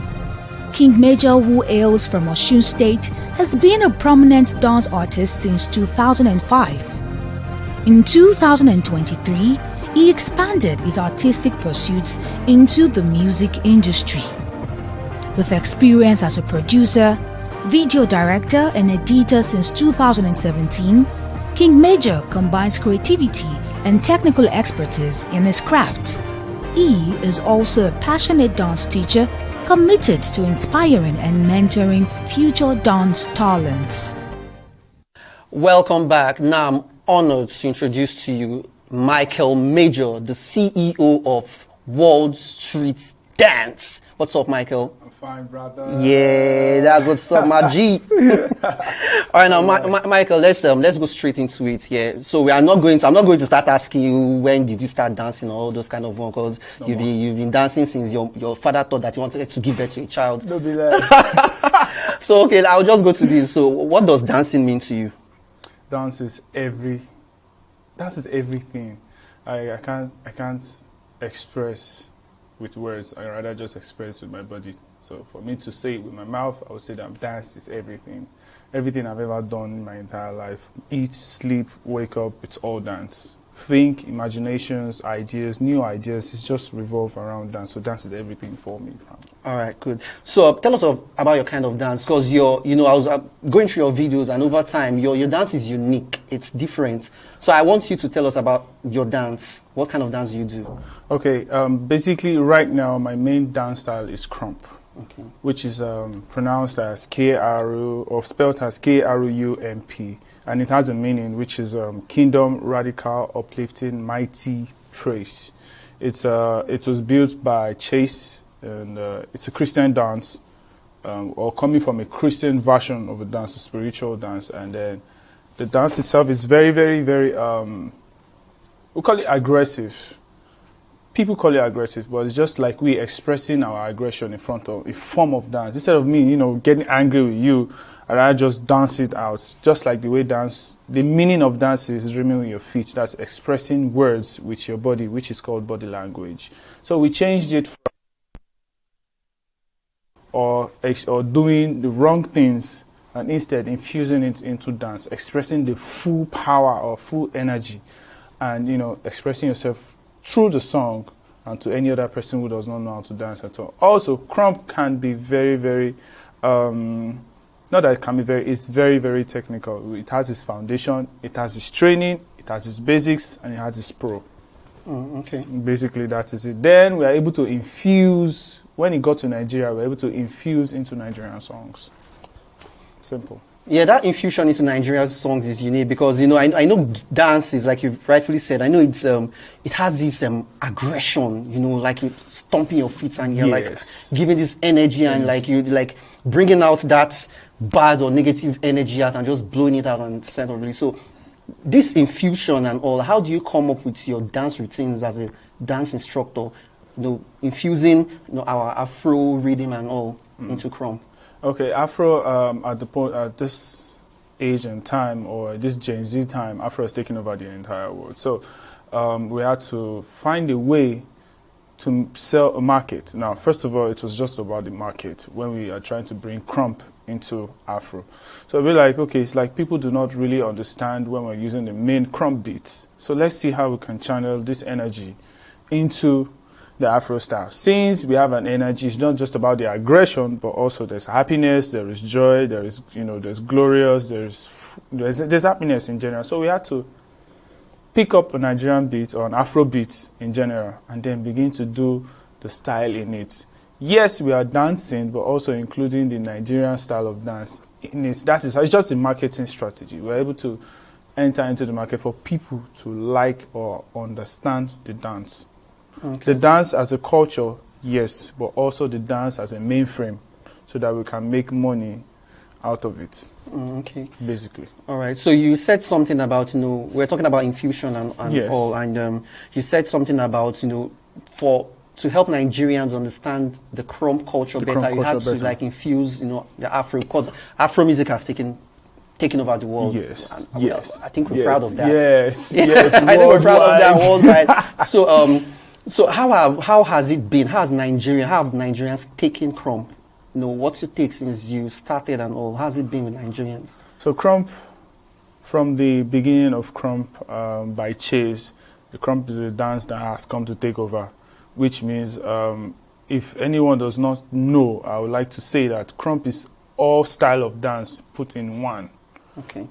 All style of dance put in one, and now has its own personal basics. So when you are done with the basics and you're good with it, then you can infuse every other style. When I say every other style, be it even the Afro, hip hop, b-boy, jazz, all other African style dance, salsa, any dance can go in crump.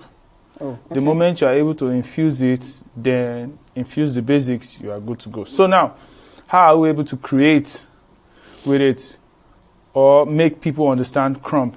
The body language that we are selling. So if I'm saying, if I'm dancing and I'm dancing to the beat, but also dancing to the lyrics, I'm able to interpret the lyrics with my move. Maybe maybe the lyrics hold a cup and drink. I'll obviously do that in form of crump, but crump will now have an extra energy Okay. to it that makes you see it clearly. Crump is like you seeing a clearer picture of someone who's just doing the dance casually. Okay. So we are applying more energy, meaning if you are doing 100, I'm doing 200. If you're doing 1,000, I'm doing 1 million. It just keep going higher and higher. So how do we make people see it exactly? It's just in the body. When you express it in the body, it shows naturally, even as a crumper, basically. Oh, okay. It shows. It doesn't hide at all, not for any Obviously. reason. Obviously. It's always that's obvious. Yeah, it's really expressive. Very, very expressive. So if you are going to do that style of dance, which is crump, you might not be able to crump up to 30 seconds for a start. But with training, you go 1 minute, 2 minutes, 3 minutes, 4 minutes. Before you know, you're going 1 hour. Keep going again and again. Then you become stronger. All right. So let's take a breaker. When we come back, we'll be talking about Michael Major's music. Yes, he does music too. Don't go anywhere.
Yeah, welcome back, guys. Now, in case you're just joining us, with me in the studio is Michael Major, an innovative dance director who I love how he infuses crump to our Niger vibe. It's one of a kind, Michael. It's really one of a kind. Now, let's talk about your music.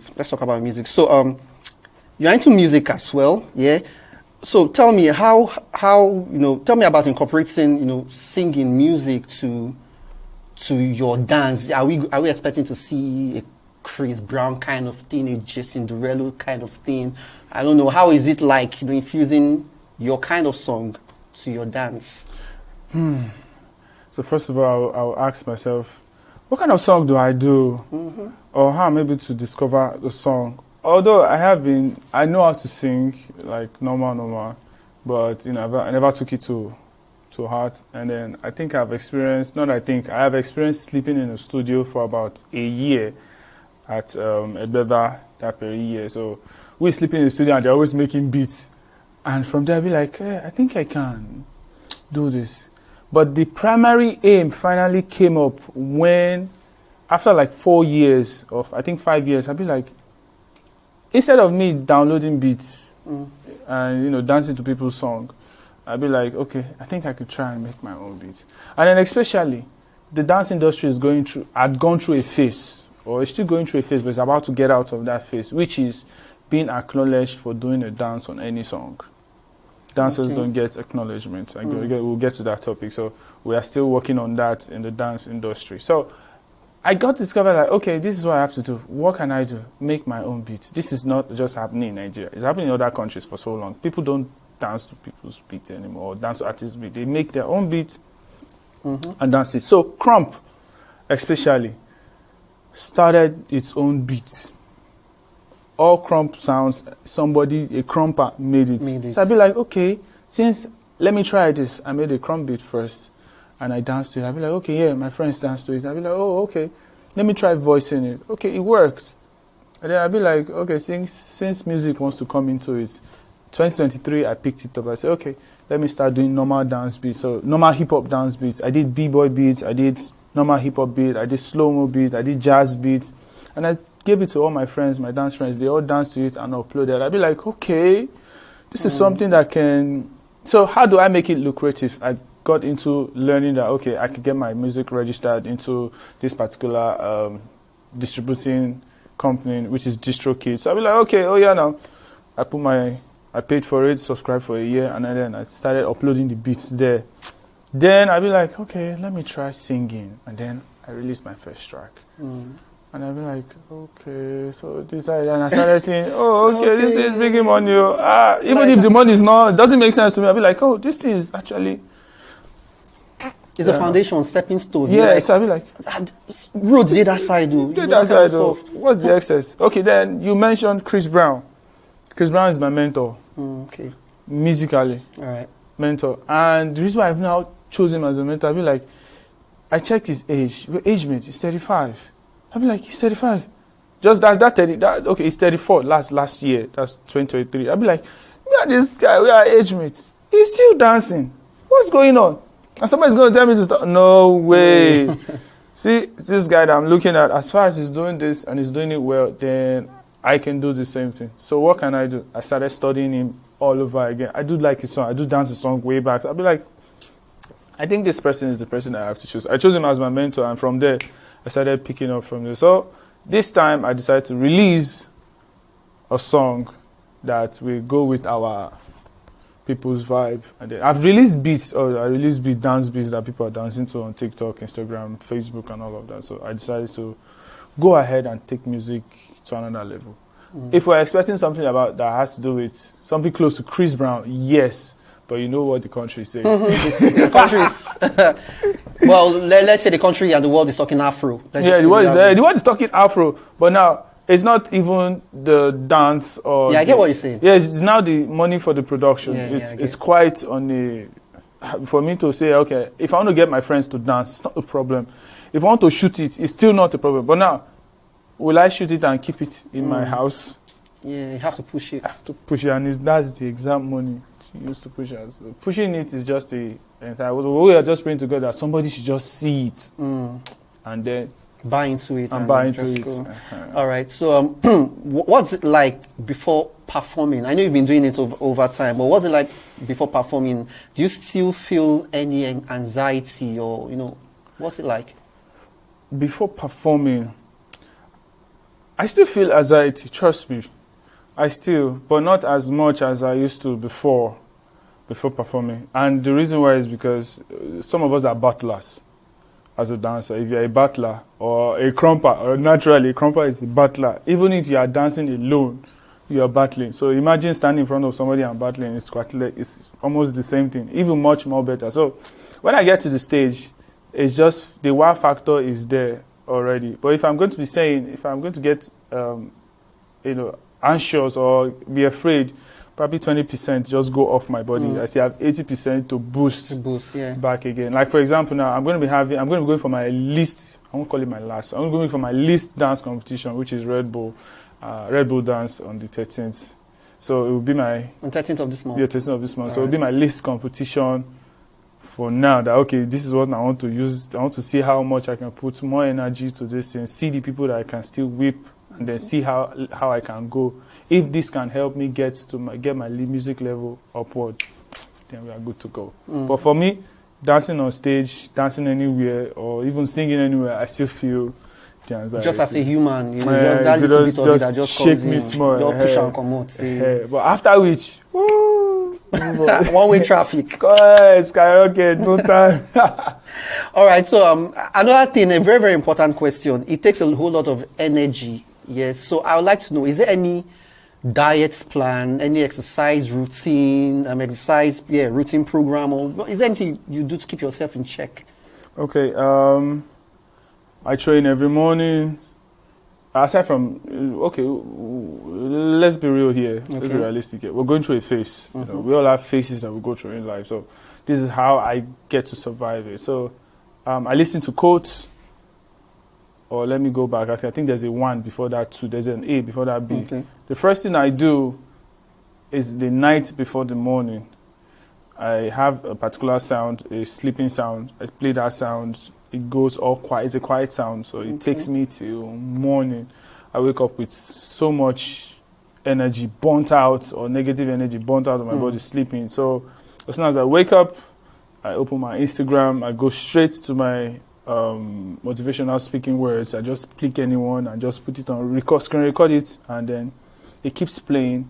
I go out, I walk out, I have my dumbbell at home, I train for as long as 2 hours maximum, probably train my arms or train my legs. Then after which I dance, go inside, shower, and off for the day.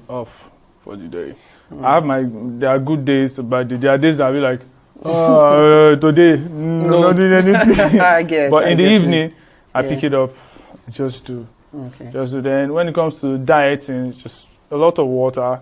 Then, we don't have any other food in Nigeria except rice. Starchy food. So if I must say, I've been able to get fruits once a day. I must eat one fruit. Whichever fruit it may be, I must eat one in a day. Then if I found out that it's like I can't train, or I probably didn't rehearse in the evening, I go straight to the basketball court. I play from 3 p.m. till 7, and then I come back home and I'm good. Well, that's enough to keep you. That's enough to keep you fit. So I already know. So now this is kind of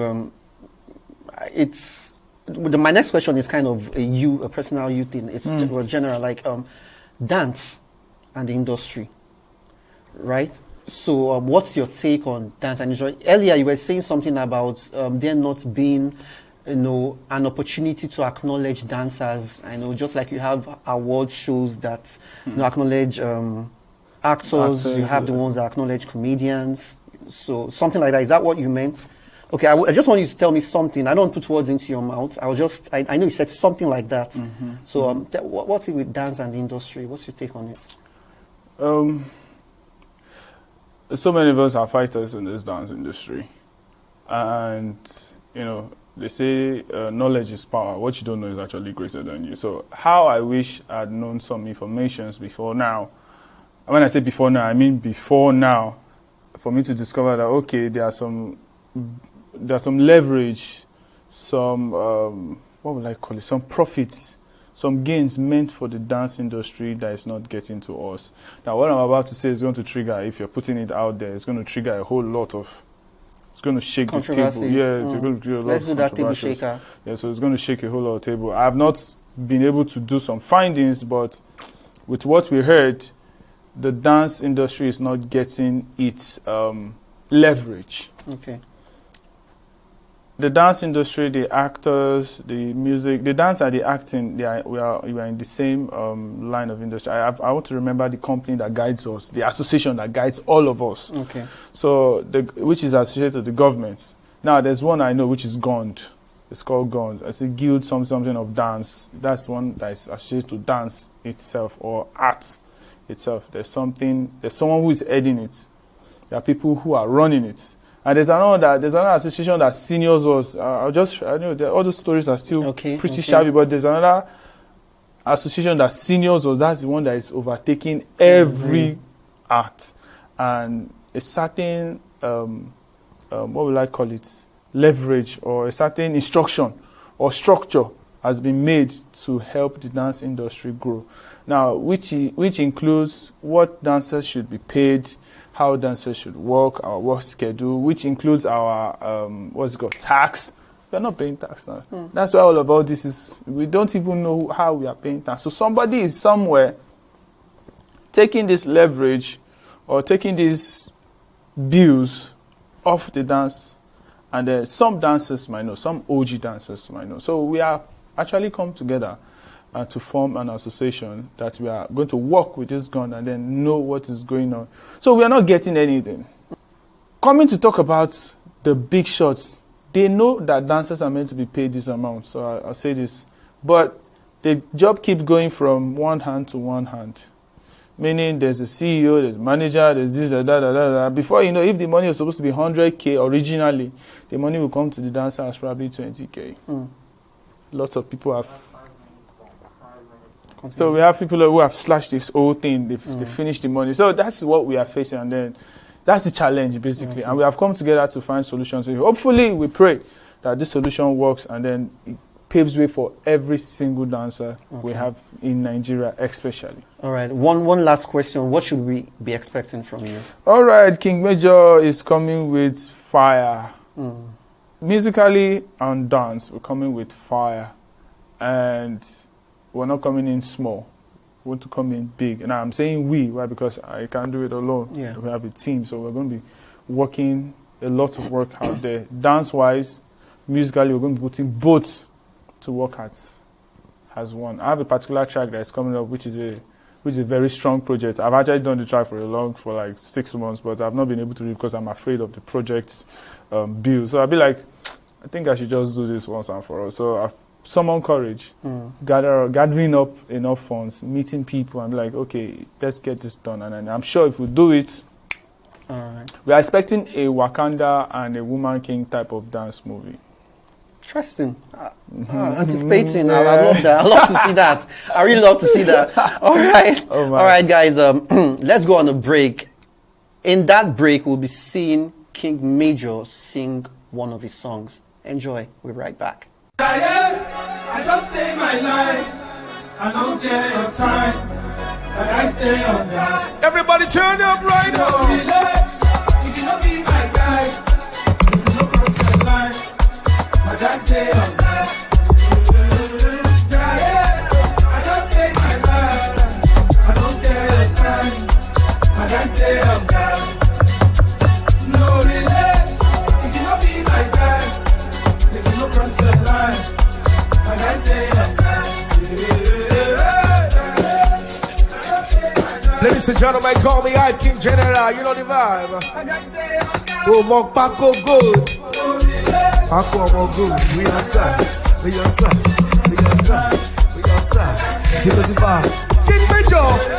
King Major.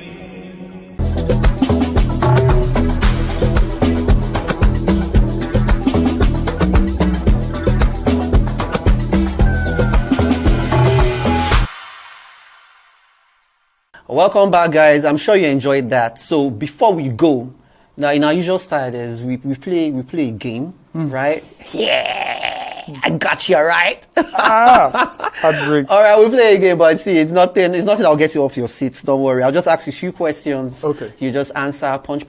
You know, just round questions. Okay. So we'll start with your favorite food. Moimoi and Eko. Your full name. Major Ayobamidele Michael. Your favorite football club? I'm not a football fan, but if I would choose, I'll go for Barcelona. Your favorite sport? Basketball. Your favorite NBA team? Okay. Boston. All right then. Amala or fufu? Fufu. Even if as a Yoruba man, I don't like amala. I'll go for fufu. Okay, champagne, brandy, whiskey, water. Water.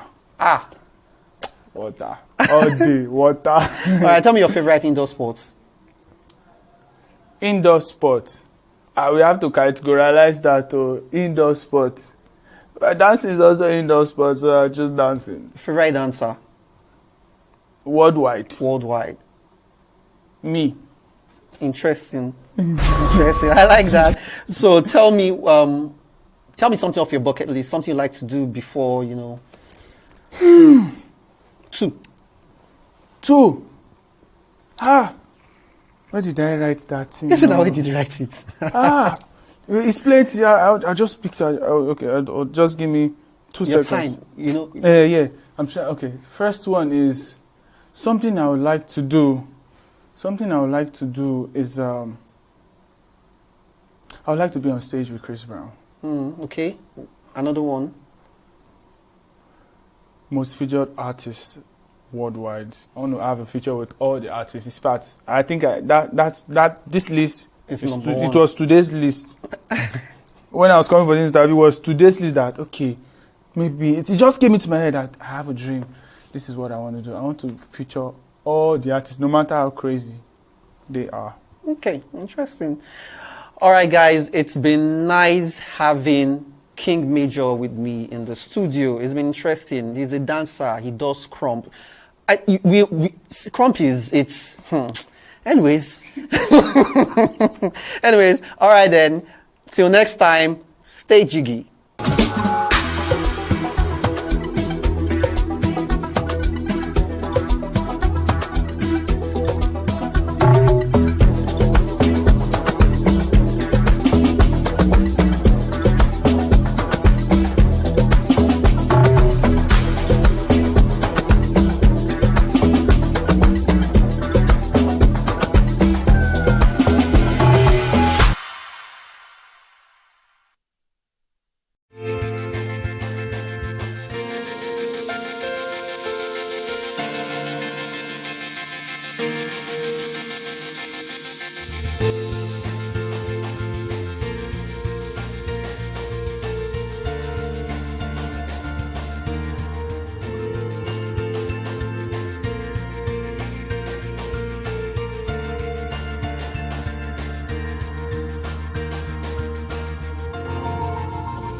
It's arguably the most important slave trade era monument in Badagry. The point of no return is a huge draw for tourists visiting the coastal town. Most of the enslaved Africans or Nigerians who were traded during the transatlantic slave trade era were loaded onto ships from this port and taken to different parts of the world. For many tourists, the point of no return has some spiritual connection, and that is why it's a must-see for any tourist visiting Badagry. But the place is in total shambles and looks completely abandoned. Locals say the Lagos state government began rebuilding the monument some 8 years ago, but never completed it. And now it's been abandoned. The whole structure is rotting away and collapsing. Virtually all the smaller structures around the point of no return have collapsed. There is no inscription or write-up anywhere around telling the story of this important historic site. All this in a state that prides itself as a tourist destination. It's a crying shame that this place is left like this. So imagine if tourists were to come here. There's just nothing, absolutely nothing to tell the story of this place, nothing to show that this is the famous point of no return. It's just difficult to understand how we could abandon a monument as important as this in this manner. It's quite very embarrassing looking at the way which the government, even though they've been advocating for tourism, on the need for us to invest in tourism, to encourage the citizens to participate and also encourage tourist activities. But the truth of the matter is that most of our tourist sites, they are not really strategically fine-tuned in a way to make it more attractive for tourists to come and spend time around. Well, I think this structure, it's more of like a white elephant project because it's a waste. Because you can see now it's dilapidated, and I don't think they are going to continue with the construction of this structure. And this structure, I believe before the commencement of this structure, they should have come up with their plans to see how it's going to benefit and enhance and boost tourism within this community. But maybe they did not do their groundwork very well, so they had to stop it in the long run. It really breaks my heart because this is millions of naira wasted that possibly could have been ventured into another aspect of the tourism. But this is just like millions wasted, and there's no way they can retrieve this lost funds. And people coming down here to catch fun, and they tend to feel discouraged and embarrassed by the sight of these, most especially foreign nationals coming there to come and relax, or maybe to come for their research purposes. They're going to see Nigeria as a country that we are not serious. Yards away from the point of no return, another abandoned project by the Lagos state government. Locals say this was supposed to be a guest chalet started during the governorship of Babatunde Fashola, but long abandoned. Even this paved road leading to the point of no return has not been completed. Most part of it is yet to be paved. Even in its terrible state, tourists still flock to the point of no return, but they often leave disappointed. When I was in secondary school then, we came for an excursion here, but the place we went to was 4-story building, and then we were not opportune to come here because they were like, okay, we can't come here since we were young then. But coming now, at least, that was 2014, and this is 2024, let me say that's 10 years ago. So coming here now, and I was like, okay, land of no return, let me come and let me see how it looks like. But on getting to this place, it's very disappointing because there is no evidence, that there is nothing to show that, okay, this is an evidence to show that this is a land of no return. And even this building, I'm just guessing that maybe that is where the colonial master stays then, where they select the slaves and all those things. But I don't know, because there is no one to tell us the history, and it's very disappointing that they just let it go. Like, let me say, it's a waste. Anybody can come here and claim it as anything. If this monument continues to rot away like it is at the moment, then it's only a matter of time before the point of no return completely disappears from this very spot.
Ayetoro community is a theocratic communist setting funded by a group of believers known as the Apostles in 1947. Ayetoro community in its heydays has the largest per capita income in the whole of West Africa.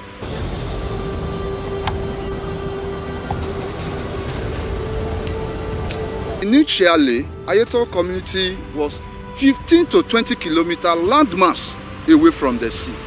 But as it stands now, more than 10 kilometers of the total landmass has gone into the sea. And this frequent surge is attributed to emission from multinational oil companies off the coasts of our land, not minding the environmental challenges and disasters. This is a community established in one of the Nigeria base. A lot of people you see in the offshore were trained here.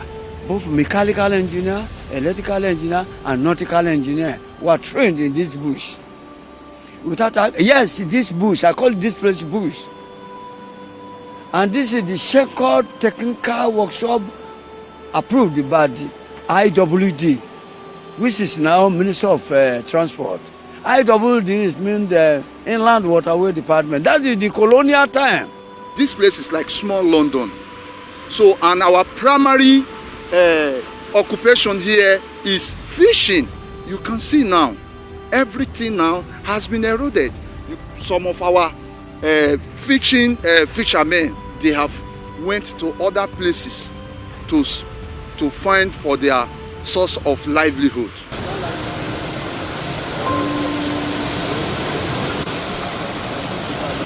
It's just a sudden that we have been experiencing corruption coming every day by day. And since that time, we have been making effort to the federal government because we are law-abiding citizens. We believe that we cannot engage ourselves in a radical ways because we believe that by protesting, writing letters, federal government can come to our aid. By the videos, a lot of things we have been doing since we have expressing the Sea Church. I'm shooting. That area, that is the iconic worship center. Yeah, that wood, that is the iconic worship center. Over there, we have the community service center here, over there. Then at the same time, the major streets where other minor streets were linked to has been permanently submerged by the ocean surge.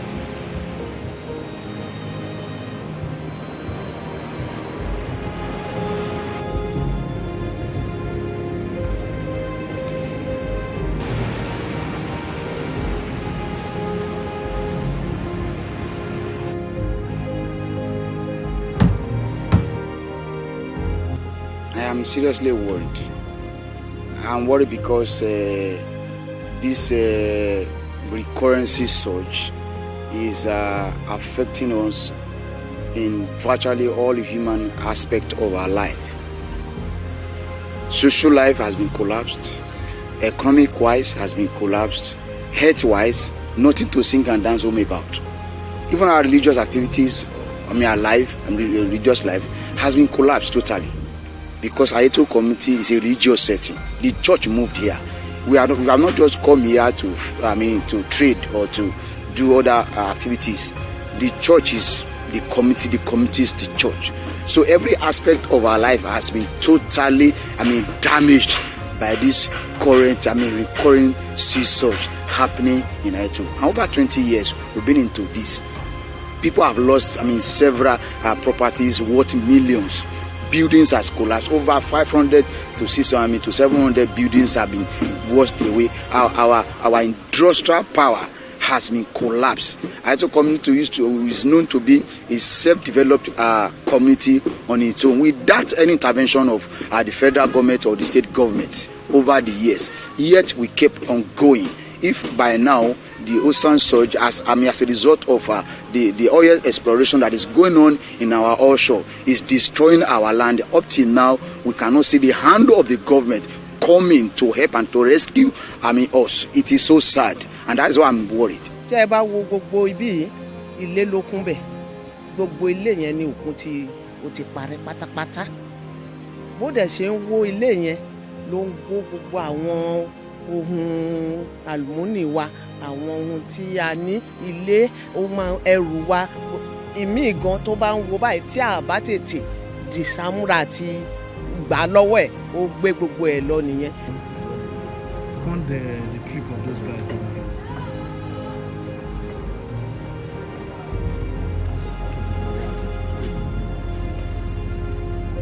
Trip of those guys.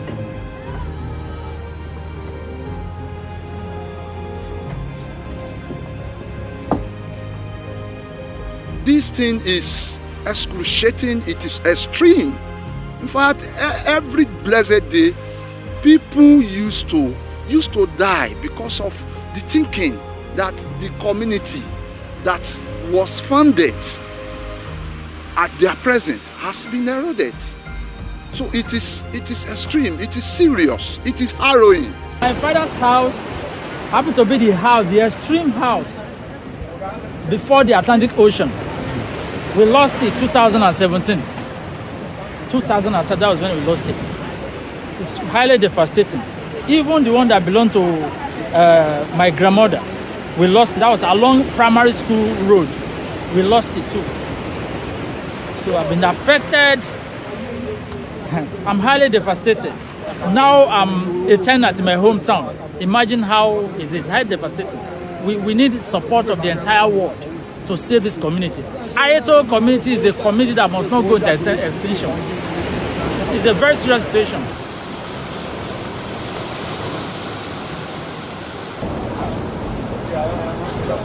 So the community is divided into two, the up and the down. So the up is reserved for the male. Why do you do that? Because they want them to access the sea quickly because of the occupation they engage in. Then the downside is reserved for the female, so that they can dry their fishes, because the Atlantic breeze is, it's coming from the up, so that the smoke will not disturb the community from up. That was why they situated the downside for the women, so that their kitchen can be the downside. So you have Bale, Abejoye, Korodun, Aneroye, Adedoyin, Alebiosun, Bishop, Arojolu. Then so after Arojolu, you have the information house or the glass house, as we used to call it. So where's the glass house now? It's gone already. It's some months already. That is where all the information regarding the Ayeto community, people coming just like you came now. All the information about your trip, what you are going to do, when you are going to, you go back. So it will be documented before you go into the community. That one was how it was done then. Then the city hall or civil center, there too, all of them have gone. After the city hall, you have Ojomo Street is gone too. So behind Ojomo, you have the church building, the church street and the church building is gone already. And that church is very important. Very important. Community. That is where they situated that night of January 12, 1947. They situated when they came in. Now we have Akinjoye, we have Ajayi. Then in Ajayi Street, you have the first Ogeloyinbo Palace built with wood. So that one is gone too. We have the Olowojai. Then after Olowojai, you have the shoe making industry. There used to be a shoemaking industry. One of the industry, a small scale industry. Then behind the shoemaking industry, you have the clothing making industry too. So that one too is gone. It's gone. So we have after Olowojai, behind it is the shoemaking and the clothing making. We have Olowo Topa Oyinbo. We have Omogbenwa. Then after Omogbenwa, we have the carpentry workshop. So the carpentry workshop too is currently threatened. Half of it is gone into into the sea. And then you have Tobase. Then you have, after the Tobase street there, you have a mini supermarket. There's a mini supermarket there. So after the mini supermarket is where you have Oyetomi Street. So from the upside, where's the mini supermarket? This is just behind the what's it called? But it's still there. We can still find it there. So after the what's called the mini supermarket, you have Oyetomi Street. So from the main side now, from the main side, those the main streets, Oyetomi Street is the only surviving street you can find up. And it's been threatened. It's threatened. In almost we only have just 2 buildings. That is where my mother's father's house was situated. and it has been eroded. Just 2 houses. And your fear now is that this side, where the female side might be affected. Yes. So it's like everybody has moved to this side now. Yes. So most of the male now, they are actually residing with their wives. Watching with their wives. Their wives. So Oyetomi is the only one that you see. Then from the downside where you have the and this broad street is no longer existing. It's gone completely. It's gone completely. Where you can have the broad street, the beauty of the broad street now, it's around the Block Palace. That's where you can have the beauty of the broad street. Okay. How it looks like. tí ẹ bá wo ọ̀hún yẹn chọ́ọ̀chì wa gangan the main church táwọn baba ńlá wa kọ́ ó ti wo àtúnkọ́ mi ó tún wo. The church is where all the inhabitants of this land we gather to worship God, because that was the revelation our forefathers received. This place is a Christian utopian religious community for the service of God.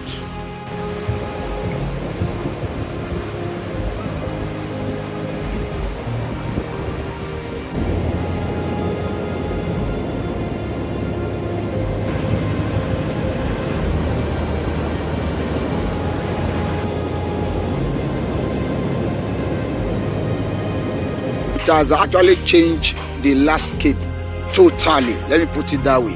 Why do I say so? It's because when you look at the land mass, as at when our founding fathers came here, 1947, it is about 20 or 10, 15 kilometers to the shore.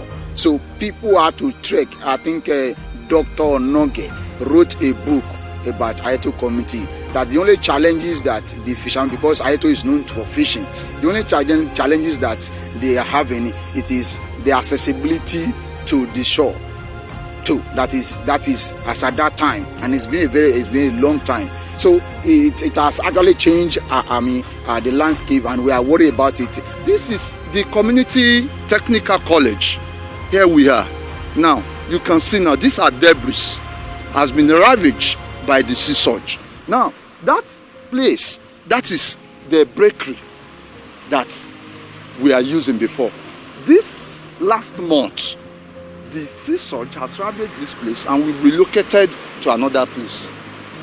So it is serious. That is the powerhouse generating plants. It has been affected, greatly affected by the ocean surge. We also have dockyard over there where marine boats were built in the past. That place has been submerged as well.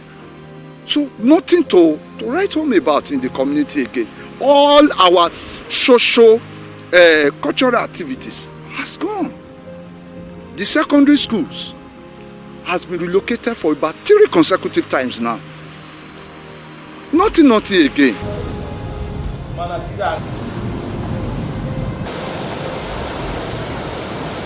If urgent intervention is not coming any moment from now, the community will no longer in existence, because 2/3 of the community has gone already. My fears is that if something reasonable, prompt action is not taken on the part of government to salvage this land, perhaps we might. We don't pray for such anyway. The community might go into extinction. We don't want that, because Ayeto community has helped the federal government, even the West Africa, in terms of marine. Because when Ayeto was having a technical school, the Ayeto community has trained experts in marine engineering, in nautical engineering, and they are serving all the multinational companies that we can see in our offshore. Ayeto community has built the largest fishing boat in the history of Nigeria and West Africa. It was built here by the local carpenter, and those people that even built those beauty boats, they were still alive. Check Fishing News International, is there. If prompt and urgent action is not taken within, let me say, within a space of 2 months, where we stand here will no longer be. So, and that is why we are appealing to the federal government as a matter of urgency and exigency to please come to our rescue. so that Ayetoro is a historic community, so that it will not become a thing of history. That is our appealing. We are appealing to the Niger Delta Development Commission, NDDC, Dito Sopadek, Ondo State Oil Producing Area Development Commission, to please come to our rescue so that this glorious community will not become a thing of history. So we are begging the federal government, we are begging the international community, we are begging NDDC, we are begging all relevant agencies to please come to our aid. Apá wa ò ká o, kàn jọ kàn má jẹ́ kó kùn yìí kó gbé wa lọ, gbogbo ilé ibi iṣẹ́ wa, gbogbo ilé ìsìn tá ń pè chọ́ọ̀chì, gbogbo ẹ̀ ló ti wó. I'm now appealing to the state government, federal government, and the world to give what you call immediate action on this community. If you were here about 7 years, about 20 years back, we will tell you the extension of this.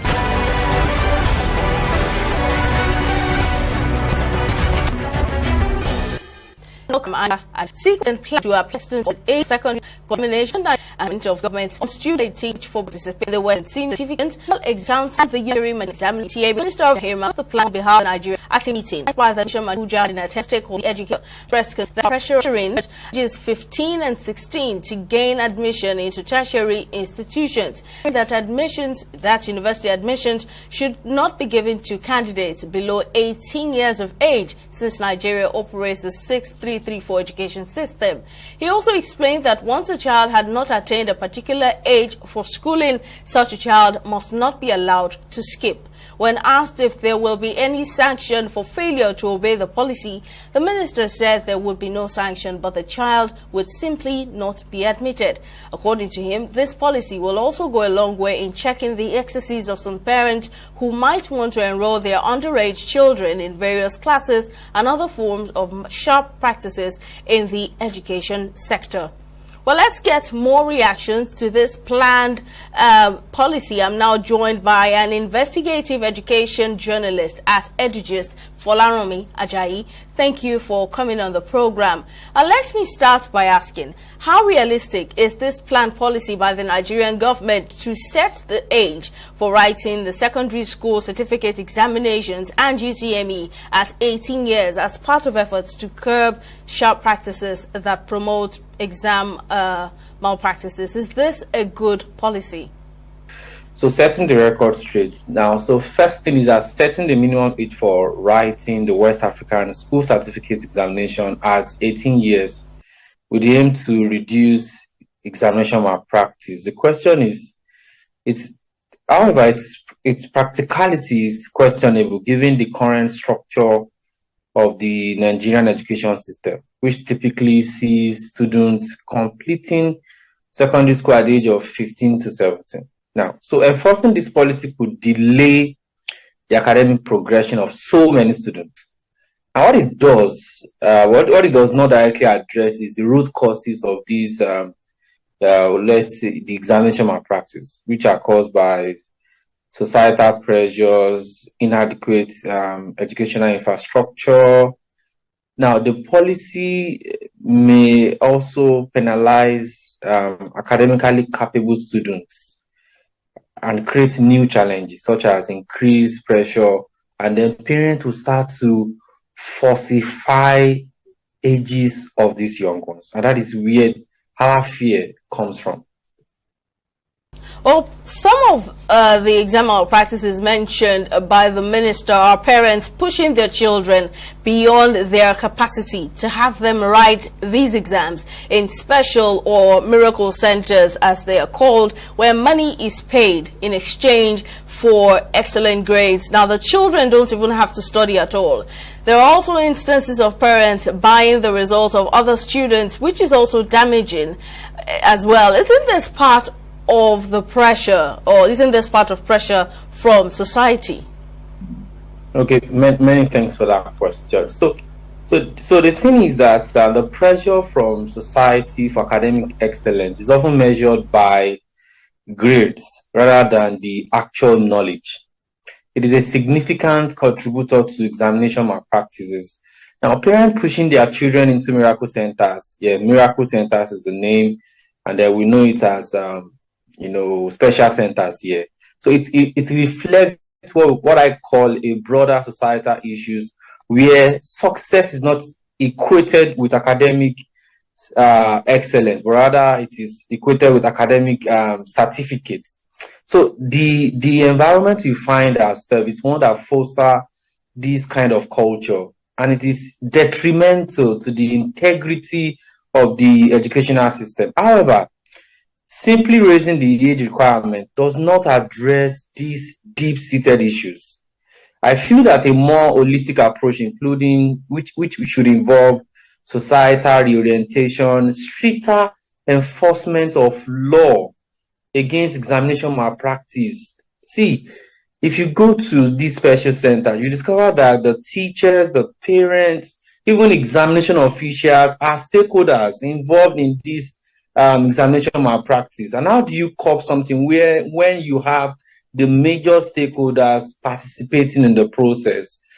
Parents encourages their children, the teachers will encourage their children, even WAEC officials, NECO officials, and what have you, they will come to centers, they will demand whatever it is being called. And so every stakeholder that should not be part of this are already part of this thing. So if you don't have states stricter enforcement of laws against examination malpractice and improve school management systems, we cannot achieve this.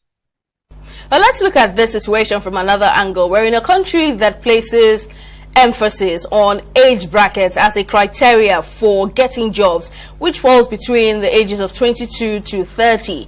And let's not forget the years of experience the job seeker must have within that age bracket to be considered for the job, both within and even outside the country. And these are part of the issues here. So what are your thoughts? Do you think that, staying that long before entering the university would improve the system or even worsen it?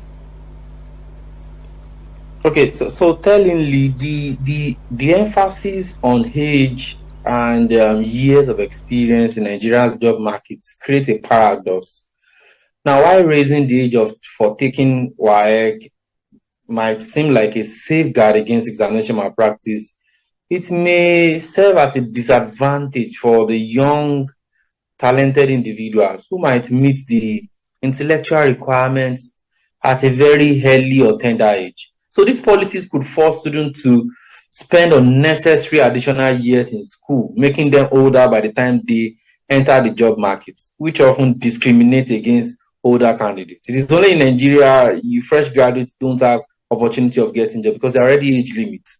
There are years of experience that you must have before you can even get a job. So how do you think a fresh graduate will get a job when the least requirement is you must have 3 to 5 years experience before you get that job? So a more flexible approach is what people like us are advocating for. So allowing for exception based on academic performance, intellectual maturity, and could be more effective. So the issue is, now if you want students to get admission at this particular age, what would they be doing while they are waiting or staying at home? What would they be doing?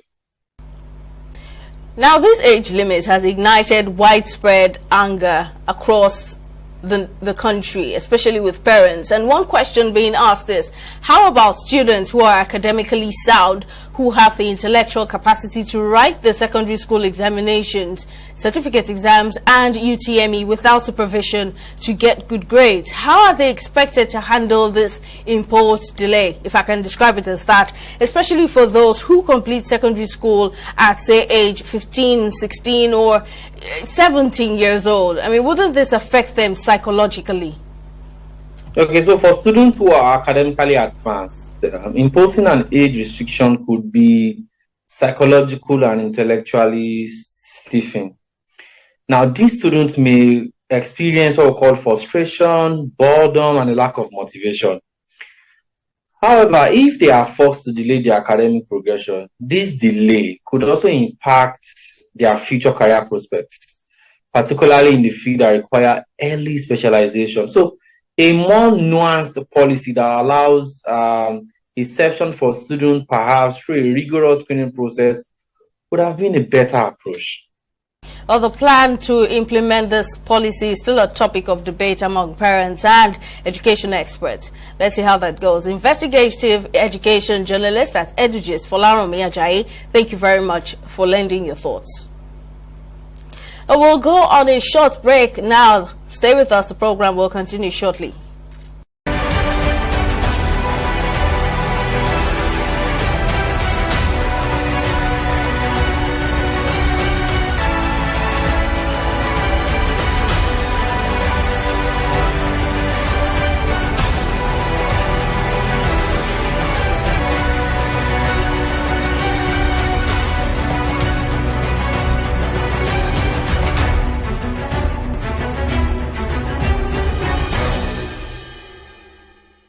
Welcome back. We're still discussing the planned move by the Nigerian government to enforce an age limit of 18 years for students to write school leaving certificate examinations and UTME in Nigeria. Joining me to discuss further is Isaac Okiti, who is an educationist and human relations practitioner. Thank you for your time, sir. Now, as we speak, there are students in the 15, 16 and 17 years age bracket currently waiting to write these school leaving examinations and university qualifying examinations. How do you think they can navigate this current situation? And then wouldn't this planned policy promote age falsification that's claiming to be 18 years in order to write the exam? You know, at the beginning of this interview, I told you that the policy has been there since 1977, but it was in the limbo. It was in the limbo. Nobody talked about it. And now they want to talk about it. They want to talk about it in a Gestapo manner, in a Gestapo commando manner, which will not blow any good breeze, any good wind on anybody, not even on the government themselves. Why? Because, like I said, there is supposed to be a transition period. Because for now, we are used to people going to university, even JAM. Let's go back a little bit. JAM has a statutory age requirement of 16 years for admission into higher institutions. Let's just take that bracket. I mean, that age bracket is 16 years. But I tell you, some first generation universities, or Obafemi University, University of Lagos, University of Ibadan, UI, will even expect a candidate seeking admission into the institutions to have been 16 years by September, end of September or October of the year of admission. You see, government has tagged along with this all the while. 15 years completely out of it, because no university has 15 years. Except maybe these private universities are springing up now looking for candidates at all costs. But even globally, 15 years, except in very rare cases, 15 years are not even found anywhere in the university system. Except in very, very rare cases. So take our benchmark from 16 and above. Yes, it's going to have a backlash. And we are trying to fight corruption in all facets of it. Fortification of age is part of corruption. And don't be surprised, their parents might be pressurized to start doing this. And when the children get to know their parents are going to falsify age for them, they will see it as a normal thing. And then who pays for it? You certainly pay for it, because children, the minds of children are very pliable. They are very pliable. What they see adults doing, they would like to emulate. So that's another aspect of this rush, the wrong rush into policy implementation of 18 years and above. Bottom line, there should have been a gestation period, like I said a while ago, a transition period. Because that's okay. We're 2024 now. As from 2026, as from 2027, as from 2028, all children going to write WAEC shall be required to attain the age of 18 years. Now, look at it. Between now and then, we're looking at 4 years or 5 years. 2024 to 2028, 4 years, or 2029, 4 years. It's a long-term planning, schedule. A long-term schedule to be planned. so that people will adjust. Those who are in the system now must have faced the way. Those who are coming in now will know that, okay, we are going to face our exams at the age of 18. Look at that. Look at the calculation I did now. From now to 2028, 2029, a generation of students must have passed out of their school system, either primary, secondary, and then to start preparing for the university, the higher institution strata, stratum of the educational sector. So that transition period is important. Because these things are looking at it as cut and nail. Sydney is not cut and nail.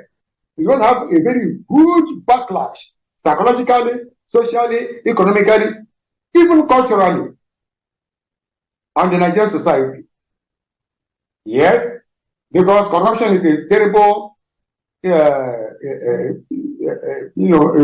element confronting Nigeria now, cutting across the government, private, everywhere. And then, who are those going to be affected? The same Nigerian system. Now, Nigeria currently runs a 934 education calendar from the previous 6334 calendar, which many say we are still practicing, following the introduction to the modified universal basic education. Now, if 18 years will become the year of maturity to write this secondary school leaving examinations and university qualifying exams, wouldn't it disrupt the current education system practice in the country? Okay. There should be something known as a balancing act. Skill acquisition and intellectual development, talent development. We should not just focus solely on age. There are, like I said at the beginning of this interview, there are scholars that are precocious. They are very intelligent, intellectually sound. They are ahead of their mates in a classroom setting. And these children go out to excel. When you go to secondary school, practical, theory, everything, they excel. Now, if you're focusing on only age, it all means you're going to suppress talent development. You're going to suppress intellectual development. And Nigeria is not going to be better for it. So that's why I say it's going to be a balancing act for this particular policy drive to work and benefit Nigeria and Nigerians as expected. If you have a copy of the Nigerian National Policy of Education, beautifully crafted, the contents, if the contents have been implemented to the letter from 1977 to date, the education sector will not be in crisis as it is today. But nobody implements it. Now, for me, honestly speaking, the practice is not, this policy is not progressive the way a man is being pursued. It will not cut off educational malpractice, exam malpractices. Then the question I want to ask you, Sydney, who are the people in charge of examinations? Government agencies. WAEC, government is part of WAEC, government is part of JAM. Who are the people that leak papers? Who are the people that do all manner of syndication during examinations? Government officials. You cannot embark on a market or a business you know little or nothing about. There are areas they call the special centers, miracle centers. The question again is, why the miracle centers? Why the special centers? Who authorizes those miracle or special centers? Why should they exist in the first instance? If the conventional education centers are well taken care of, in terms of provision of facilities, now we have these CBT exams. All the infrastructure are made available for the students to use. If it's a capacity of 500, we can say, okay, 1,000 capacity in well-monitored centers, my brother. And then those who are going to conduct the exam are men with high integrity pedigree, high integrity profile. There will be nothing like exam malpractice. Just like we are saying the bandits are attacking Nigerians, government agencies, security agencies, and DSS, NIA, they know where the bandits are operating from. They know their kingpins. The question is, why haven't these agencies go ahead to apprehend these people? Now, government is talking about special centers of educational fraud. Why are they still operating such centers? So you cannot cut a tree and run inside the bush and ask who cut the tree. It is double standard. And would you say Nigerians in general are too focused on the number of years spent in school rather than gaining expertise, the practical side of education? And then, is this policy progressive? Do you think it will truly help address sharp practices in the education sector? Yeah. You see, there appears to be what we call policy somersault by the education policy formulator handlers in Nigeria. The 6334 system was well enunciated in the NPE, National Policy Education, first put in place in 1977, and the review has continued, like I enumerated in the course of the interview. It's just because nobody gives education the place of priority it deserves in the national life. Now we are going to go back to the original 6334. The question is, how in the first instance did the 9 blah blah whatever come on board when we had a subsisting educational system 6334, well articulated, well enunciated in the educational policy?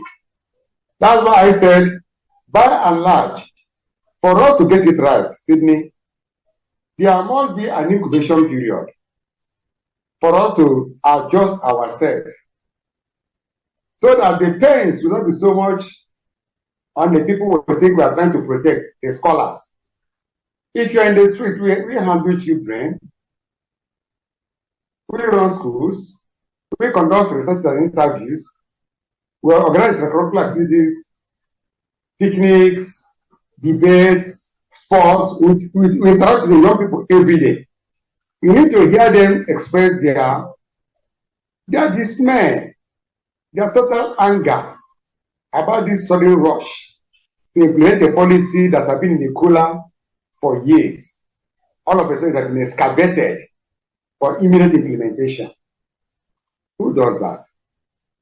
So, the last question, the question you were asking before this was trying to, are we really emphasis on age or educational advancement? It can, to stay into your current question now, how are you going to manage the disruption in the 6334 and the 9 blah blah blah number of things I'm talking about, which have been in practice all the while?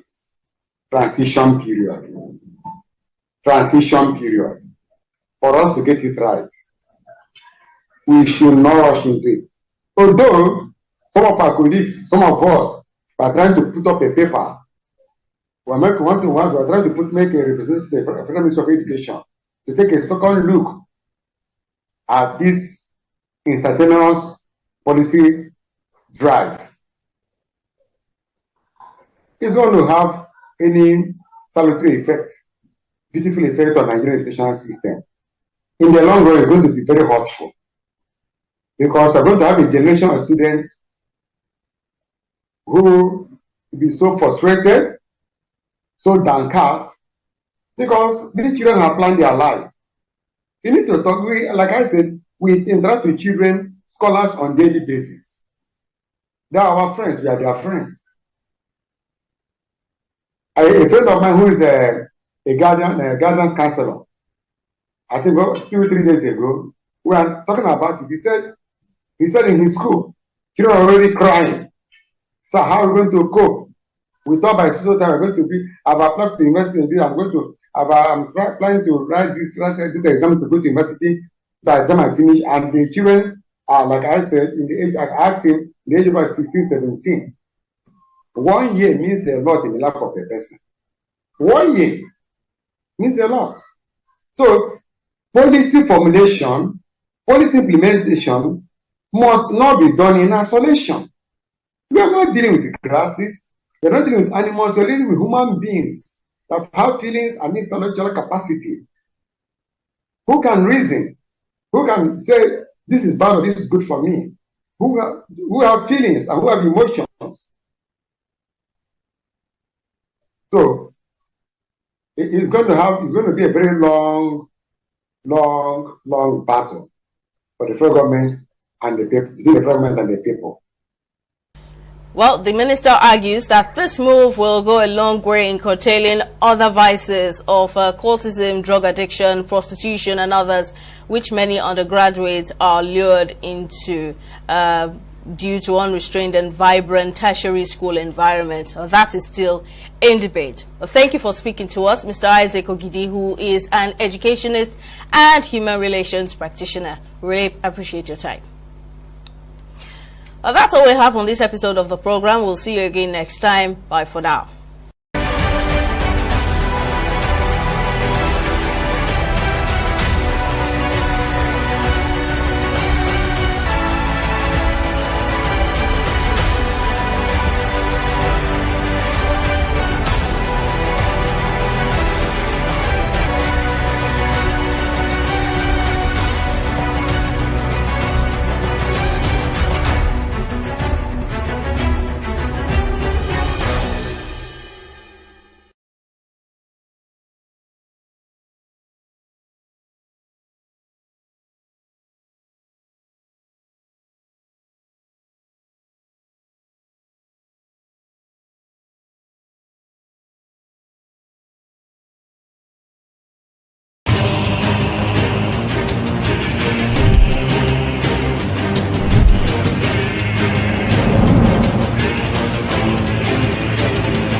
Opinions are free, facts are sacred, but truth is universal. How, in practical terms, can we, for instance, de-escalate the tension? Because when you go into public office, you must be ready to answer to the people. We know where the enemy is. 3 places. The Lake Chad Basin, the border area between Nigeria and Cameroon, and then the Sambisa Forest. On TV360, we give you a complete dose of everything. Opinion, facts, and undiluted truth. I hardly believe what politicians have said in this part of the world. A new Nigeria is possible, a future is possible. We delve into the issues, dissect it so that you can understand it, use it to take action.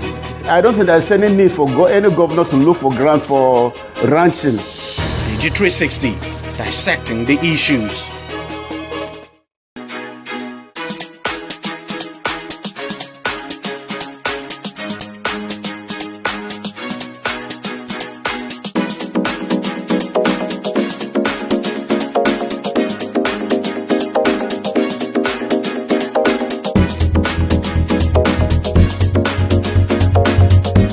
Good day and welcome to your favorite sport program on TV360 Sports. As usual, today will be an interesting moment to watch. It's a day that you need to get a proper perspective about a topic that was trending at the just concluded Paris 2024 Olympic.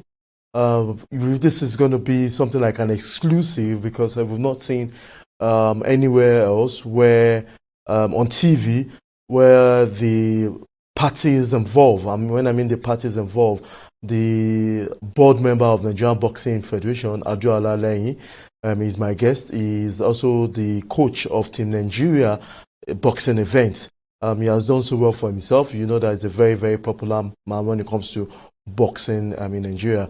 And I spoke with him 2 days before. On that day, opening ceremony of on Paris 2024, and he was optimistic about the two boxers that represented Nigeria at the Paris 2024. Unfortunately, the news coming from that event concerning Nigeria wasn't favorable at all. It was something that didn't really go down well with a lot of people. But here is Adura Olaleyin, our guest for today, and he's going to tell us exactly the perspective, the honest opinion of what really happened, so that wherever people might be hearing outside, if you are not hearing it from him, I think it's something we need to discard. So that's why you have Adura Olaleyin. And if you Google about his profile, he has represented Nigeria severally when it comes to boxing event. It's good to have you, Adura Olaleyin.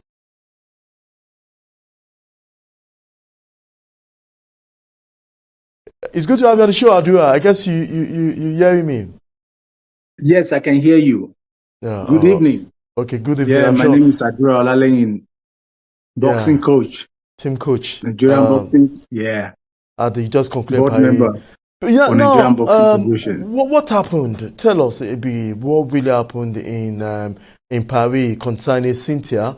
We know about the other boxer that lost. Just tell us your plan towards going to the Olympics. What happened at the Olympics and afterwards? So, first of all, I just want to say thank you for giving me this opportunity to sit down here to tell the world and tell Nigeria. I want everybody to know what happened in Olympics. Because if you are not there, you can't see. You have to be there to see. So before going to Olympics, we are in Ilaji in Ibadan. And Cynthia, she's ready for this competition. She prepared for this competition. I have 100% confidence, both Cynthia and Adams, that they are going to go to this competition and win gold. I'm not kidding. And in Ilaji, before we go, anti-doping, they come down to the camp, test Cynthia and Dolapo as normal things to do. So after they give them that test, and Nigeria, everything is backward. I have to tell all Nigeria that everything we do in Nigeria is so backward. Possible Cynthia could not participate, not even go to the Paris. Let's say we have the result before going to Paris. But I want to clear this to Nigerians now that Cynthia already tested positive in doping that was tested in Nigeria. But because of the late result, nobody know anything. Because Nigeria have to come to your camp after they text you, then send it to Qatar, after 1 month or 1.5 months. Now we are just getting result last week. That the test that Cynthia was that tested in Ilaji, it was test positive. So people people that are talking about, Adura must, they know what is going now. Now I want them to understand, to see the picture now that Cynthia already test positive before traveling, because the result now just came on Thursday last week, and that's very sad. Let's say we have our everything, our equipment here in Nigeria, we will not have that issue. Cynthia will not even planning to go to Olympics. And I call her and I talk to her. Cynthia, what happened? Because she have to come last week, that coach, see what happened. I test positive in Nigeria. And I can't do anything about it. But what I want everybody to understand is that Cynthia is adult. She's not 12 or 13 years old boxers. No. And she has been in this business for a long time. But sometimes things come and things go. But what happened to Cynthia is so painful. It's so sad. Because, I trust her so good that she's going to give me what I want. In the Olympic, I'm already like, you know, when you see your athlete and you are happy. Yeah. Are you talking about training tall? This girl, she performing so good. It's like to scare to everybody. She's ready. But what happened is that we don't know what she eats before coming to camp. I'm not even talking about Olympics now. I'm talking, so everything now is from home to camp. Not even from Nigeria to Germany or Germany to Paris. No. You understand what I'm saying? Like, she was tested in Nigeria, test positive. We just got the result last week. So Nigeria have to be, everybody now need to be clear to open their ear and listen to what I'm saying. So she already tests positive, but let's say Nigeria have a proper way to test and get results in 2 days. We will not be in this issue. So getting to Germany, she's ready. Getting to France, Paris, on 27, she was tested. And on Saturday, on 27, she was tested. On 29, the result was out that she tested positive. Is she down? She can't believe it. I can't even believe it. I can't understand it. The morale was down. Everybody was shut down. Me, myself, shut down, finally. Now, what is going on, God? This is hope of Nigerian boxing. Hope of Nigerian team. Cynthia, let me tell you this. We have on 26, we go for our draws and buy. Okay. The draws and buys was favor Cynthia 1,000,000%. I've never seen such a thing. The way we're planning, that's the way God gave it to us. With that draws and buy. Because the draws and buy, she was buy. And Cynthia, for our boxer to seed for number 4 in the world, 4.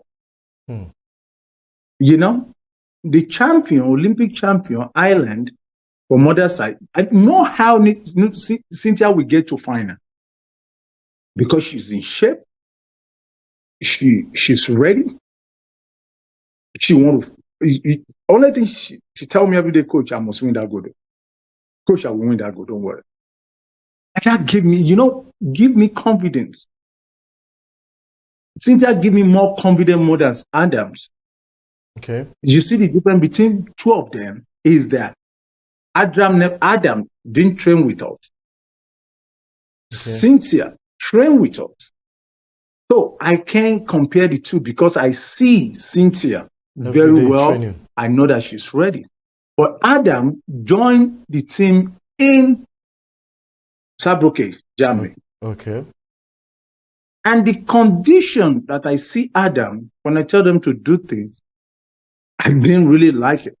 But as a coach, I just have to see what I can do to pump him up. So, Adua, so interesting. It's good to know, and I'm sure that it's coming from you. You are so passionate about the development of boxing. I'm sure everything about you is boxing. You are disappointed. Nigeria is disappointed about that particular incident. At least, like you just said, if the result was out, we would have saved ourselves from the national embarrassment. Saving ourselves, not taking Cynthia to Paris. Yes. So you see, all this blame is for Nigeria. It's not for me. It's not for Nigerian Boxing Federation. Nigeria is not ready. Let me say it out loud. Nigeria is not ready for anything. Okay? We are not. Let me tell you something. We prepare for this competition. Because when you look at the Nigerian contingent to this competition, the Nigerian team, almost 90% or 95% among these athletes, they are foreign based. So they know what is next. They are ready for this competition. But is it Nigeria themselves that they're ready? Why are you going to dope athletes in Nigeria after 1 month, after the Olympics, now you are bringing the result down that now she tests positive? It doesn't make sense to me. Look at where we practice. Look at where we train in Saarbrücken. It's just a city that owns it. Nigeria need to go back to the scratch to know what they want about sport. Sport is not just to talk about it. He is his plan. We don't even have Nigeria doesn't even have a performance. Nothing. So now, so what has been the reaction of of the Nigerian Olympic Committee, NOC, and the sport minister since that incident? What has been the interaction between the Boxing Federation, Nigerian Boxing Federation, the President, General Minima, and the NOC and Nigerian Sport Minister? What has been the interaction between two bodies based on that incident? Let me tell you something. Minima have done whatever he can. They can't do more than what they have done for boxing. Minima is a good man. Okay? Nigeria need to go and check themselves to get ready for next Olympics. There's a lot of athletes that get dope in 3 years ago, before Tokyo. All of them came back and won gold, silver. If Nigeria want to continue to win in Olympics, they need to start now. Competition for Olympics already starts for the next 4 years. Nigeria is a fire brigade. What do you want to talk about minimum? What does the minister want to talk about minimum? What does the NOC want to talk about minimum? Minimum put money down, sponsor. I myself put money down to support the federation. Femi put money down. He's one of our board members to support the federation. So what are they talking about minimum? What concern minimum about this issue? Is it minimum problem? No. So away from that, obviously we know that a lot of journalists and everybody know that what Minima has done for the boxing federation in the country, boxing. Now, are we expecting the next Olympics in Los Angeles, all things being equal, should we also be expecting that we have a representative in the next Olympics or something much better than this, based on what the Nigerian Boxing Federation? So what's the future like after Cynthia? Are we also expecting Cynthia in the ban? I think it's a substantial ban. What is going on, the appeal and all that? Okay, let me explain this to you. Okay. Cynthia didn't ban because of steroid. Cynthia banned because of laces, and laces just added to doping a few years ago. Okay, and Cynthia, she's one of those athletes that doesn't make weight. Before training, Cynthia weighed 61, 62. After training, she weighed 59. So I never can Cynthia like athlete that making weight. Okay. So Cynthia, I always tell people, she will be the only one to tell the whole world what happened. I can. I keep saying it. She tests positive. We never know what she ate before coming to the camp. Okay. Because now you can't even talk about. I don't want anybody now to keep coming out saying, "Oh, she used something in France. She used something." No, we didn't know what she had. We didn't know what she drank before coming to the camp, because she texts in camp and she tests positive. So the traces now found in Paris when it text, because it text her on 29 and the result come out and they see that there's a mask cover the laces. So they see the traces. So now they give her only suspension for that competition. They are not banning her for that competition. But I don't know the consequence for the anti-doping of Nigeria for the positive in Nigeria on testing. So I don't know the kind of punishment that she's going to get for that. But let me tell you something. Nigerian boxing, we need a lot of work. Okay. Nigeria boxing need a lot of work, and it need people like us that have interest of this boxing, not people that want to make boxing to build themselves. Me, I've been out there spending my money. Everybody can testify, putting everything I have to boxing to support national team. And me as a person, I don't want boxing to die, because this is what makes me who I am today. See where I'm living. I'm that guy that can't even eat gari all day. But now see where I'm living, America. So I give thanks to God for that. And I see the young one coming up, and I don't want their area to die. That is why I keep pushing it to put whatever I have into Nigerian boxing. Okay, let's somebody do that for me. Let's put that incident behind and look forward to what's Nigerian Boxing Federation doing? What's the major competition we're expecting? What are they preparing for? Everybody's back in the drawing boards. Let's put Cynthia, because Cynthia is not the only. Cynthia is not the only thing about Nigerian boxing. Can you hear me? Yeah, I can hear you. Let me tell you something. Olympic preparation for 2028 already started. It's starting next month. And the first competition is starting in Mongolia. Okay. You know, when you don't have a pen, you don't have a paper, you're going to school, how you go to work? When you don't have those equipment in front of you, how are we going to show right now? How are you going to see me? But we need to call a spade a spade. Nigeria is not ready for anything. We don't even, Nigeria, have you been in Nigerian Boxing Federation? You can't, ministry, some people that know what is next, they are there to tell the government what is next. This is not about federation. We don't even have a boxing ring. We don't even have a boxing glove. We don't have a standard gym. This is what we are trying to help Nigeria to build, to talk to companies, to come to Nigeria to help us. But some people are there using name of the minister to do whatever they want with boxing. People go out there doing boxing. Look at boxing, they are like Hagbero people. Everywhere. No control. So let me tell you something. We still have chance to prepare ourselves for 2028. So we have to come together now to know where we're going to start. Okay. Because the federation need to shut up. I'm telling you today, federation need to shut all the Nigerian boxing down. Any boxing in Nigeria need to shut down. They can all come back to the drawing board. I'm telling you, all the boxing in Nigeria need to shut down, number one. Now we need to reset Nigerian boxing. And number one, all the coaches, many of Nigerian coaches, the local one, the club one, need to be learned. Enlighten them how boxing works. We need to teach them about doping. We need to teach them about coaching. We need to teach them about many things. When you go to Ojuelegba, you see somebody boxing on the street. It doesn't make sense. This one will go somewhere bringing athletes, doing things without no federation. No. Some people already formed their own federation already. Using minister name to do whatever they want to do because of politics.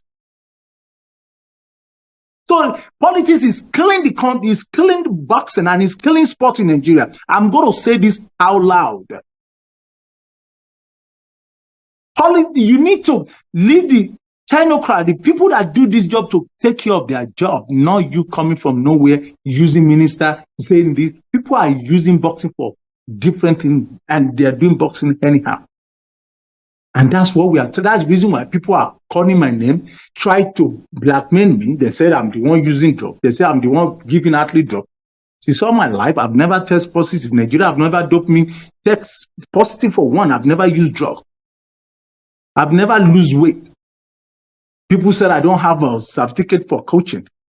And I'm traveling to enlighten myself every day. Different conference. I'm in Netherlands for the last 4 days for conference. For Nigerian coaches are sitting down there and telling me I don't have certificate. And they can't even buy ticket to go to somewhere else to go and enlighten themselves. And you are fighting people that are ready to help. We are giving back to our country, and you see those people sitting down talking bash. Adua, obviously, if we know from the profiles of your person, we know you've done so well for Nigeria, definitely. We go for this quick break, and when we come back, we finalize we'll be speaking with Adua Alale. He is team Nigerian coach in boxing at the just concluded Paris 2024. He has been giving us an exclusive interview. Unfortunately, if you're hearing this for the first time, that Cynthia Ogunshemilewe, the lady that was provisionally banned for testing positive for drug test, was actually tested in Ibadan, but the result did not come out until last week.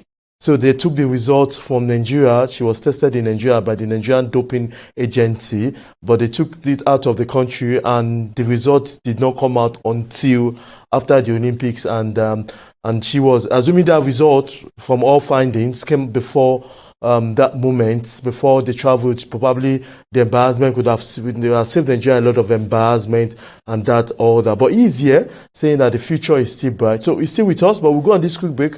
When we come back, we're still speaking with Adua Olaleye, a board member of the Nigerian Boxing and Federation and the team lead that took Paris 2024 boxing contingent to just concluded Olympics in France.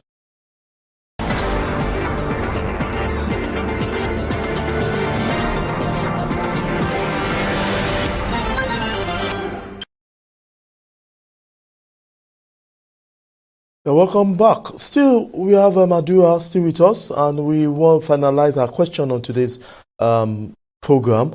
Is the future of Nigerian boxing. Now, they said the boxing event, the preparation for Los Angeles 2028 Olympics has started. What do you think Nigeria should do, the Boxing Federation, the Sport Ministry, so that we can be in the same path with others that want to win medals in the next 4 years? You know what? Number one, I want to thank the people that put in their money to encourage the athletes. They are doing a good job, but they are not doing the right thing. Okay? And I will continue to say, number one, we need to shut Nigerian boxing down for the next 6 months, to call all the coaches together to enlighten them first. Because we have a great athlete in Nigeria. We have a great boxers, but they need help. We can't be doing whatever we want, because Yoruba will say, "Ìlú tó bá ní ọba tó níjòyè." You have to have a rule. There's no rules in boxing, and we have a great president, General Minimum. They have done whatever he can. So that reason why now we are praying that everything should come back to normal the way we want it, and to be able to put boxing to normal and put stopping to all the event of boxing in Nigeria. I'm talking about amateur, not professional. Okay. Put stopping to it and reform it and put it together and start boxing afresh, and now looking for sponsor. You can't spend your money. You have to look for sponsor. Now, when we look for sponsor, and that sponsor is not going to be from you taking money from people and using them to sponsor them. No. We look for sponsor who ready to sponsor, and we are not looking for individual. Individual sponsor is not working. We need to look for company from overseas. They can support. I see a lot. The American team, they sponsor themselves. Government never put their own into their things. No, go and ask anybody. See what happened in Olympics. Basketball, US basketball, men and female, then decide not staying in a game village. They spend 15 million to shut a tail down in Paris. And people are shouting about 11 billion or 8 billion that they gave to Nigeria. How much is 8 billion? When somebody can steal 90 billion. So we need a sponsor from different angle, not individual sponsor. Now they come in. We invite them to come in. We're working on it right now. We invite them to come in, to come and support boxing. And we need to help all those coaches that have passion to build all these athletes, to enlighten them, have course for them, grade them individually, and tell them what they need to do, how to teach their athletes, and how to prepare for 2028. And let me tell you something. Cynthia can still give us gold in 2028. If God gives Cynthia life, she can still do it. Yes, definitely. Okay? I'm telling you, she can still do it. Adam is young. Him too can still come back and do it. Yes, but what I'm saying is that we need to reform boxing in Nigeria. Yeah, because and it takes us few days, few months to do that. Yeah, remember the last Olympic, Sharika Richardson, the American that was banned from Tokyo because of weed. She was banned, yes, last year. But this year she won silver in the 100 meters women and won gold in 4x100 meters. So there's still hope for Cynthia to come back. Regardless, this is not 100%. The end of the road for her. 100%. Did you see the Nigerian girl from Hungary? Yes. That represent Hungary? Is it Hungary? Yes. She tested positive 3 years ago in Tokyo, and she won silver this year in is it 400 meters? Yeah. Yes, definitely. She's Nigerian. So there's a lot of opportunity. Cynthia, she never tests positive on a steroid. Oh, okay. Just elastase. That's the reason why they gave her suspension, not banned. Okay. But I don't know what Nigeria going to give to her. Oh, okay. They're going to ban her for 1 year, 2 years. I don't know. But for Olympic, it just suspension, not participate in that competition. Oh, okay. That's what she got for that. Okay. And I'm so happy for her. Okay? So anybody can make a mistake. You can drink something that you don't expect that can cause you pains. So she because she told me, coach, I will tell you the truth if I do something wrong. Possible is one of those things that I eat. But I want you to know that athletes will never tell you the truth. Oh, okay.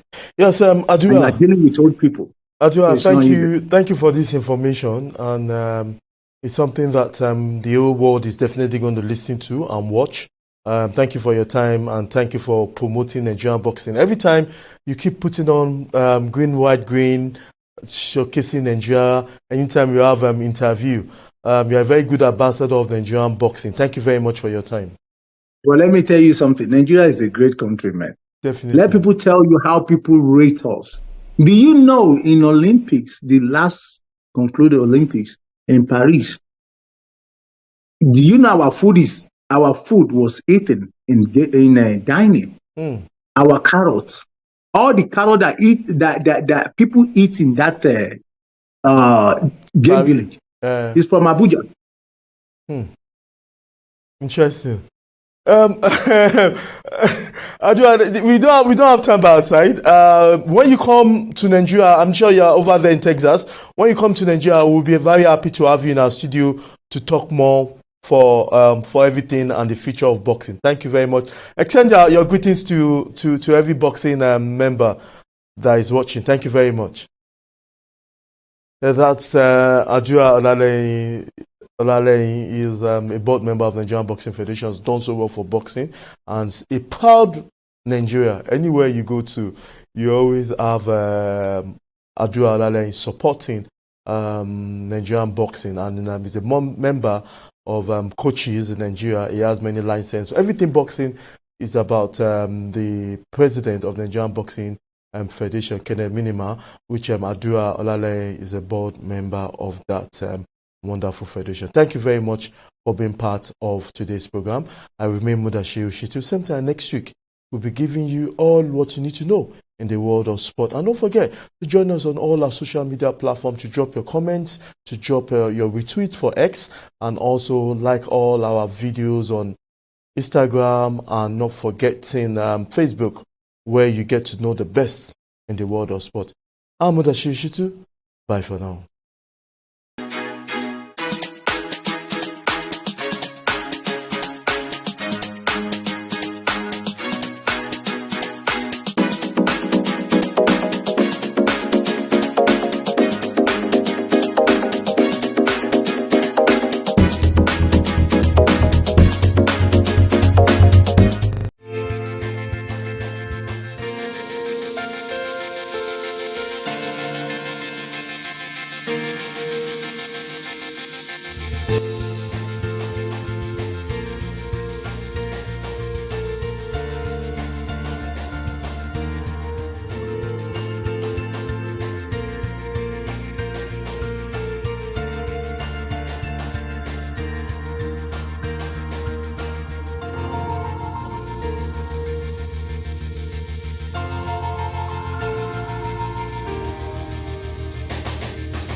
Hello and welcome.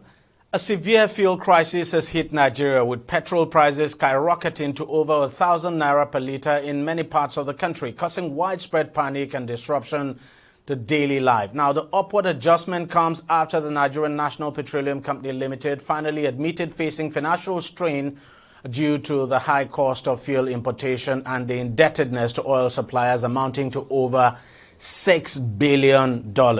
Now, many people have been left stranded with long queues at petrol stations nationwide, while others have been forced to trek long distances as public transport prices now have doubled along some routes. The situation has also fueled a thriving black market, with a litre of petrol selling for as high as 1,500 naira in some locations. Now, what the NNPC has done is to officially announce an adjustment in price. Now, as we speak, NNPC has adjusted the price, the official price, as we speak today across the country. That's at NNPC filling station is around over 800 naira. In fact, max 897 naira. So experts have criticized the government's handling of the oil and gas sector, citing poor management and a lack of transparency.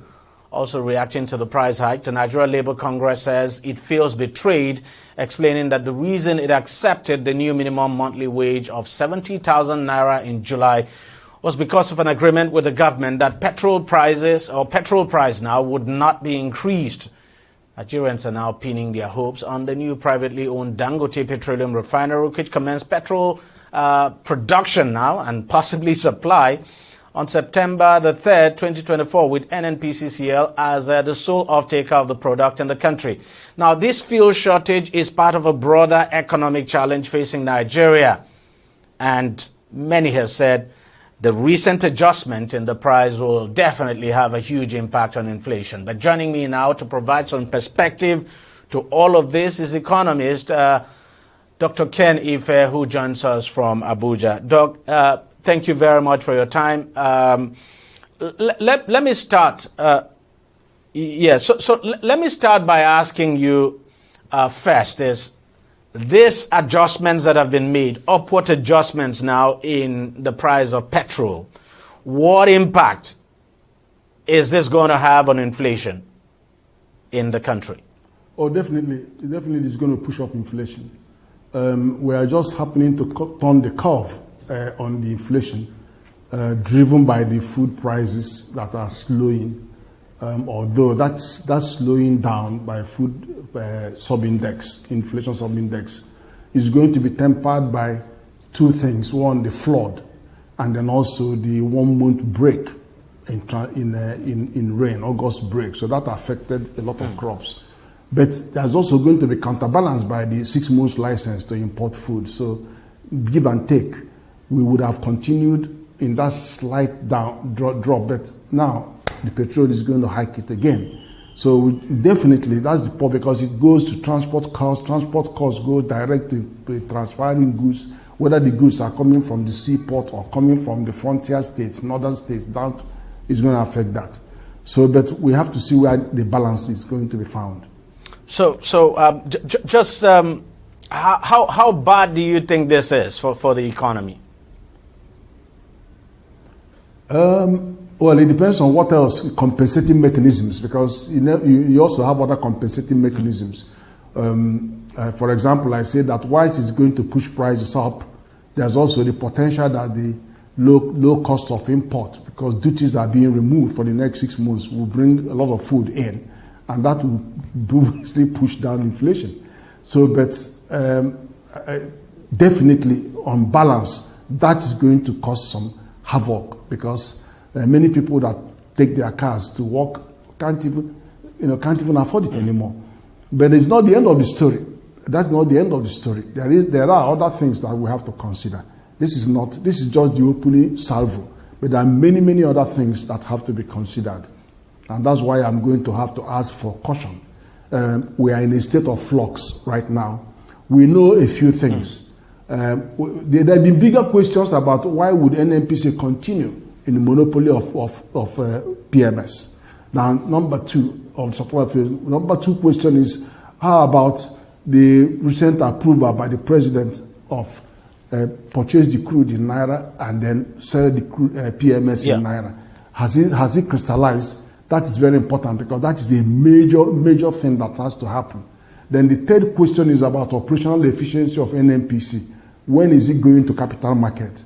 So that we can progress this octopus to make sure that it yields good result for us in the country. So these are two big questions. But why I'm asking for caution is we have to allow, we only just learned that NNPC is owing over $6 billion. Yes. We've only just learned that there may well be subsidy somewhere, as we have seen. Then we have only just seen Dangote open the tap for PMS, which is great news for the country. We've only just seen that the capacity is there. When the government has the capacity to stop the queue that we are having, the fuel queue that we are having, and the shortage that we are having, that the capacity is there to deal with this. So there will be a negotiation, without a doubt. So that's why I'm saying, hold on. Don't jump into the street, because there are so many issues to be resolved. So I would say, go to negotiating table, because there are major issues to be resolved. And it's only when we negotiate that we can find the impact of having, Dangote receives his crude in Naira and he's selling in Naira. We will want to see what that means. If over a month that he supplies it, we will have to see what it translates. But do you think that will make any difference at all? I mean, this idea of Dangote it will make a huge difference, because Dangote has the capacity to supply all the fuel that we need. It definitely makes a difference. So the calculation is no longer just between us and NNPC, but Dangote enters into the equation, because we can see his capacity. We can see that he's getting the crude in Naira. He now see that the equation will change completely. And in the context of discussing this, that is where you now look at, oh, wait a minute, what is the markup from NNPC after receiving the petrol from Dangote? How do you compare that to if Dangote was selling to the market? So all of these questions will come out. But let me ask you, and that's why you say, okay, what? The monopoly of PMS by NNPC doesn't need to exist anymore. All of these things will come out when you are negotiating. And then also you are going to say, but wait a minute, what about the wider issue about the operational efficiency of NNPC? So why don't we go to the market instead of continuing to securitize our crude? Why don't we, and then having all this, go to the capital market, sell 10% of the share, change that, make it like LNG. So all these things will come out. So that's why I'm saying precipitate action is just going to mess everything up. Let's negotiate, let's talk. Give it 1 or 2 months, we will sort it out. And that price could come down significantly. Let me ask you, Prof, is it really a good idea? Because, I mean, listening to Dangote on the day that he announced the commencement of production now, he said, he said, I mean, we know that NNPC will be the sole buyer of this petrol, and that the government will have to decide the price. And I'm just wondering, is it a good idea that Dangote would be selling this oil only to NNPC? Because what I would have thought is, why is it that people cannot just drive their trucks down to Dangote refinery and buy? Why should it just be the NNPC? Yeah, that's what I'm saying to you. One step at a time. If you started saying that Dangote can sell completely to everybody and avoid NNPC, you get a bigger fight than you would have expected, because NNPC started from the premise that the government has given them 100% authority to do everything themselves, to a sole exporter of crude, sole importer. So you take it one step at a time, and then you all sort this out in a negotiating table, because what you are doing about it's only one case is, why would you continue to exercise monopoly? Look at the evidence. This petrol is coming to you at 550 naira, and you are trying to sell it 800 or something naira. But if it was sold to these people, we only said buy it 600. So you don't know. But all these facts will come out when we start talking. So we take it one step at a time. So let Dangote ease out his game, give it to him, and then we'll go and negotiate. We'll do it one step at a time. Otherwise, you're going to wreck the country completely. Because you're going to say that stuff how are you going to pay the $6 billion that NNPC is owing? How about the commitment NNPC has made to Afrexim Bank? How about more sports sale? How about all that you haven't? Take it easy. It will all be sorted out. because I believe that NNPC could even raise over $50 billion on a recapitalization program. When it goes to capital market, it could raise $50 billion, it could get $70 billion, it could raise any more money. So let's take it easy. That is the thing, and we'll get it all through negotiation, not by disruption and precipitate action. Let's talk about this issue of subsidy now, because even at 897 naira to a liter, there's still a differential. There's still some level of subsidy, whether or not we like it. The government may not want to admit it. No. So there is some, without a doubt, there is subsidy there. But the question to ask is, Nigerians do not see it that way. I mean, for Nigerians at 897 naira, to them it's like subsidy is gone completely. But then the subsidy is still there.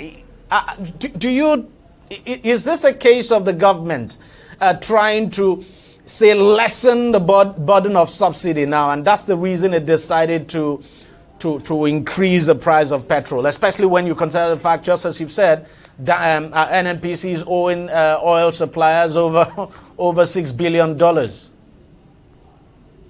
Well, I wouldn't accuse government that much, because NNPC is a separate entity, even though it's 100% owned by government. But we need to take this case on its own merit. We do not know if you say that the actual price of crude, of PMS is 1,200 naira, assuming, what component of that price structure is a professional inefficiency of NNPC? How much? You don't know. We know that there is a huge saving by not transporting this crude out, transporting it back, refining it out there in Belgium and wherever. We know there's a huge savings. We also know that there's a huge savings in selling the crude in naira to Dangote and other modular refineries, and then buying it back in naira. We know there are huge savings. But these are things that you have to get to the bottom of when we sit around the table to say, okay, look at Dangote is here, he's sitting there. Dangote, tell us what it will cost you, what it is costing you at the moment, what is this selling. You see all that figure out there. But you have to sit down on a table to have the discussion. And then now turn and look at about legacy issues on NNPC, because they have lots of legacy issues. Look about the debts that they have already incurred. We have to see how they will manage themselves out of this debt. And then also future obligations. Before you start cancelling those obligations, you remember, you cancel anyhow, they go to international court and get judgment against you and start seizing some of our assets, federal assets. So these things will have to be managed and rolled over in very short time. But the questions are many. I've just mentioned the 3 big questions. They will all be addressed at the same time, and you get a sustainable solution. And I promise you that it will lead to a price drop on petroleum price. I mean, at the moment, Nigerians are going through very difficult times. I mean, things are really tough. And the question is, with this latest increment, what would you say, Prof? What cushioning effects would you like to see the government put in place immediately? I mean, the government the other time talked about the CNG buses. They're just coming in trickles. We've not seen so many CNG buses out there. We don't even know what the state governments are doing to support even what the federal government is doing. Just at least to lessen the burden on Nigerians. What exactly would you want to see? Well, I mean, my heart bleeds when I think about this, and then when you describe it. The thing is that I'm looking at matter of months, not matter of a year. I'm talking about 3 months, for example, at the most. There may be an intensification of the delivery of those CNG buses immediately. There may be more because states will have to get involved. So it's not just federal buying them. States will also have to get involved in buying them. But you want to see an intensification of the palliatives. But I think we are talking about actually 2-3 months of negotiation to come to the grassroots, to the bedrock, to get to the root of this. It's not going to be 1 year. It's not going to be 6 months. I'm talking about literally a month to 2 months. Because when decisions are taken, for example, President says, okay, you know what? Just like Saudi Arabia did. Saudi Arabia said, I don't want to borrow 25 billion from World Bank or IMF. No. Tell me the value of Saudi Aramco, their oil company. They valued it at $1.5 trillion. He said, I didn't know I have that kind of money. All right, sell 5%. And they got the money they wanted. But because the new transparency, accountability, and prudence, corporate governance that came around that Saudi Aramco, from 2019 when it was valued at 1.5 trillion, 2 years after that, 2021, it was valued at 2.3 trillion.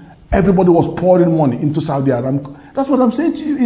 It's not a rocket science. If we make that decision, immediately these guys will move to market. You will have all the money that will bankroll all the debt and then put a lot of dollar in the reserve of our country. So it's not a problem at all. Why do you think the end? But if you fight and you go on the street, you destroy everything. What do you think has been delaying the NNPC from listing on the stock exchange, from going public in the real sense of it? It's a work in progress. It's That's the only thing I can tell you. It's a work in progress. There are many things that are work in progress. But when the searchlight is on, and then you could see that quicker decisions could be made much more rapidly. But certainly the delays are actually not good for the economy at all. But just before I let you go, Prof, if you were speaking to Nigerians at this time, as an economist now, what would you tell them to do now to manage and deal with the current difficulties, especially when it comes to transportation costs? And obviously we're going to see, I mean, this is definitely going to have a ripple effect on prices across board. How do they deal with this? What I will say to Nigerians is that what has happened now, this latest hike of to 897 naira is actually a trigger for the solutions. The solutions are here. We all know the solutions. But this is the trigger for you to now have an urgency. The urgency to get to that solution. And the solution is there. So please, the solution is definitely not go to the street and disrupt and burn. It will cost money. It will do more damage. You're still losing lives. You've had a successful demonstration that didn't lose life. And we thank God. We don't want one that will lose life. We don't need to shed blood for anybody. The solution is around. It is known. It is possible. It is just a matter of this is your trigger. We will now trigger a major revision of everything all together. And you will see that the solution is already there. There are investors that want to come into this space that have their money, but they just need that clearance and that resolve. And they will come in and things will move expeditiously. Professor Kenife, Global Economic Consultant, thank you very much for your time and thanks for coming on the show. Thank you for having me. Thank you very much. All right, we'll take a short break and we'll be right back. Stay with us, don't go away. Opinions are free, facts are sacred, but truth is universal. How, in practical terms, can we, for instance, de-escalate the tension? When you go into public office, you must be ready to answer to the people. We know where the enemy is. 3 places. The Lake Chad Basin, the border area between Nigeria and Cameroon, and then the Sambisa Forest. On TV360, we give you a complete dose of everything. Opinion, facts, and undiluted truth. I hardly believe what politicians say in this part of the world. A new Nigeria is possible, a future is possible. We delve into the issues, dissect it so that you can understand it, use it to take action. I don't think there's any need for any governor to look for grant for ranching. TV360, dissecting the issues. Welcome back. Now, there appears to be no end in sight in the ongoing leadership crisis plaguing the Labour Party, as stakeholders have reportedly sacked Chairman Julius Abure and members of the National Executive Committee. Now, to fill the leadership vacuum, the party set up a 29-member caretaker committee with former Finance Minister Senator Enadi Esther Usman now as chairman and Honorable Darlington Nwokocha as secretary, a change which the Abure-led faction has rejected. Now, the decision is the outcome of, quote now, the duly constituted NEC and expanded stakeholders meeting hosted in Umuahia by the governor of Abia State, Alex Oti, and attended by the presidential candidate of the Labour Party in the 2023 general election, Peter Obi, as well as other prominent leaders or members of the party. Now, Abure and his allies were absent from the meeting. The stakeholders insist that Abure's tenure had expired in June. Hence, he no longer had any legitimacy to continue in his capacity as national chairman. Now, this whole drama happened despite a previous Court of Appeal ruling affirming Abure as national chairman of the Labour Party now. Abure has been reacting to the whole drama. Let's take a listen now to what he said at a recent press conference. The National Working Committee also notes that assuming, without conceding, that the tenure of the current National Working Committee has even expired, we must state clearly that it is not the responsibility of Dr. Alex Otti as Governor of Abia State to convene a NEC meeting for the purposes of setting up a caretaker committee. It is still the responsibility of the national chairman and the national secretary of the party to convene such a meeting. The party will not hesitate henceforth to discipline any member of the party, however highly placed, who is not ready to obey the constitution of the party and indeed obey the lawful directive of the leadership of the party. In this regard, the National Working Committee went ahead to set up a standing disciplinary committee. Consequently, it is our view that for anybody to hold the opinion that there is a vacuum in the leadership of the party is not only mischievous, but a deliberate attempt to cause panic, to cause chaos, and to disrupt the smooth workings of our great party, the Labour Party. Number 9. The National Working Committee of the Labour Party urges all members of the party to play by the rules, pay respect to the national leadership of the party and the party executives at all levels, and respect the party constitution. Well, now, since the end of the 2023 presidential election, the party under Abure has been immersed in crisis. While many of the crises border on corruption, others are associated with the various suits filed to remove him from office as national chairman. Even labor unions in the country have also contested the leadership of the party with the Abure-led NWC. Now, joining me to discuss this further is the National Publicity Secretary of the Lamidia Papa-led faction of the Labour Party, Abayomi Arabambi. Mr. Arabambi, thank you very much for coming on the program. Your faction is different from this, because the way it's appearing, we now have 3 factions. So you have the Alex Otti Peter Obi faction, you have the Abure faction, and then you have your own faction. But give me your take on all of this. Well, thank you very much. As far as Labour Party is concerned, and in view of the judgment of the Court of Appeal, we have only one leadership of the party, pending any superior decision. And which leadership is that? Of the court. And that leadership is Julius Abure. Fantastic. Why do I say so? In our party, we respect law and order. This crisis commences with their papa, when we went to court to restrain Julius Abure. Yes. And I'm telling Nigerians that we are happy, for having that restraining order, because today it has exposed, certain hidden agenda of Mr. Peter Obi and Governor Alex Otti. It is on record that the two of them objected vehemently to that order that restrained Julius Abure, pretending to Nigerians as if they so much love him, even more than their wife and children. At that time, they were on the side of Abure. They were on the side of Abure. But you see, when the Court of Appeal set aside our order, we present to Supreme Court. But meanwhile, when an order of a court is made, it is not incumbent on you to choose which order to obey or not. That's the decision of Supreme Court. You must obey it. Wait until when an higher or superior court set that order aside, then everybody will now have no choice than to align yourself with the judgment of the Supreme Court. Yes. That is why I said there is only one leadership. So Abapa, that was the acting chairman for 1 year, has reverted back to his position as deputy national chairman.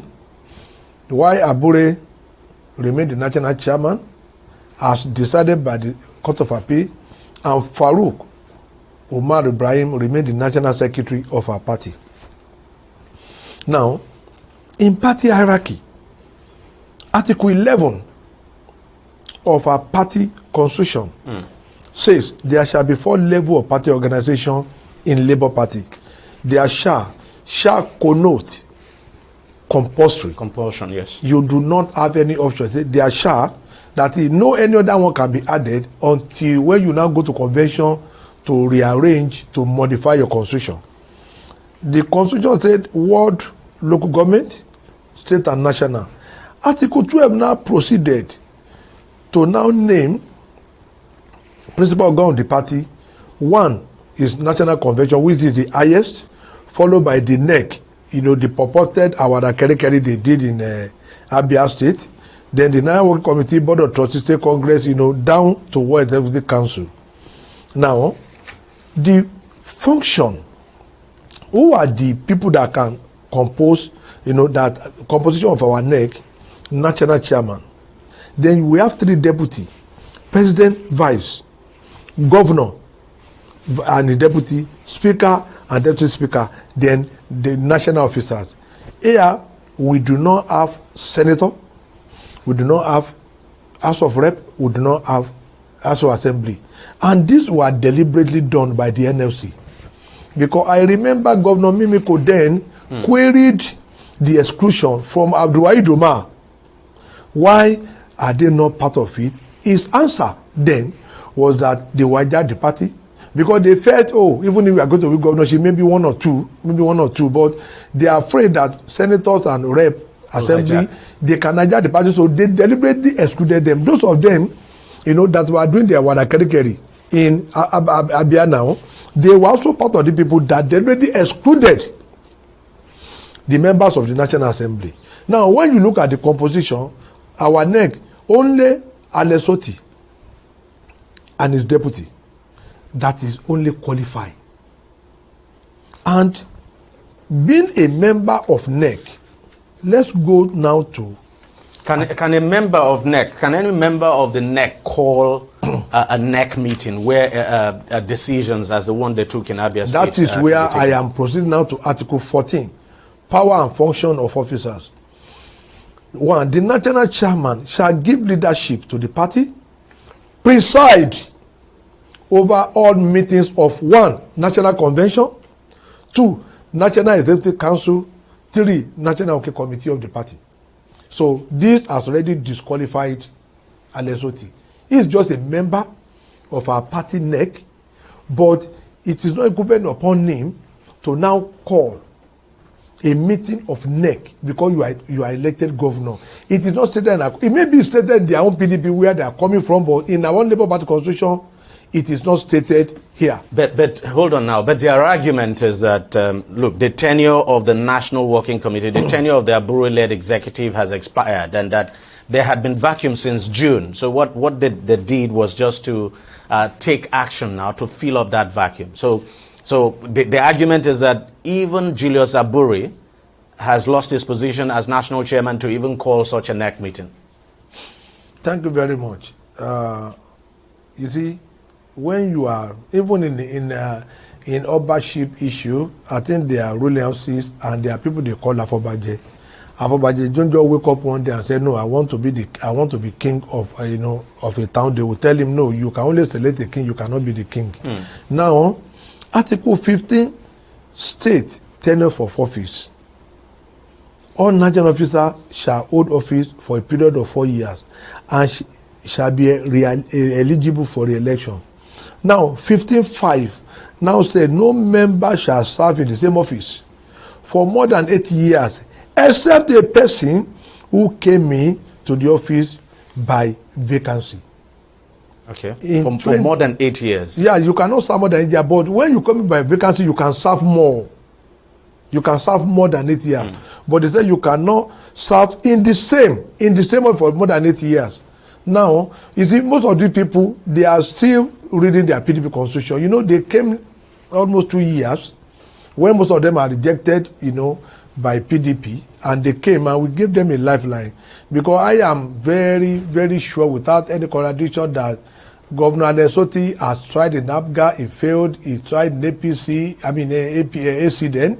He also tried in PDP. All the time he failed until when he came begging, and same Julius Tabura Farulawa gave him the lifeline. Now, when they say no member shall stand in the office for more than 8 years, except a person who came into the office by vacancy.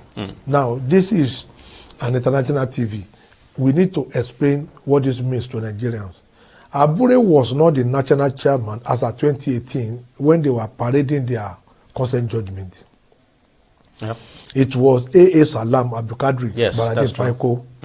The man died in December 2020. And there was a vacancy, and we fill in Maria Labeke, who was the nominee of the NLC as our acting chairman for 3 months. Okay. After 3 months, we convened a NEC meeting to either ratify that chairmanship or we can give it to another person. Because our NEC, what they don't understand is this. Our NEC has one power that a lot of them fail to read. We have the power, to fill vacancy in between, our convention. We have power to fill vacancy we have Article 13 now. Article 13B, that power and function of National Executive Council,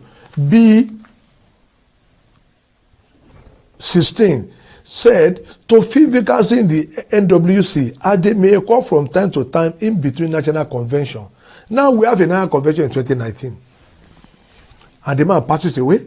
So we have to bring in Abure in 2021 March in Benin Edo State. March 2021. Yes. I was Ogun State chairman then, eclipsing my 80 years tenure.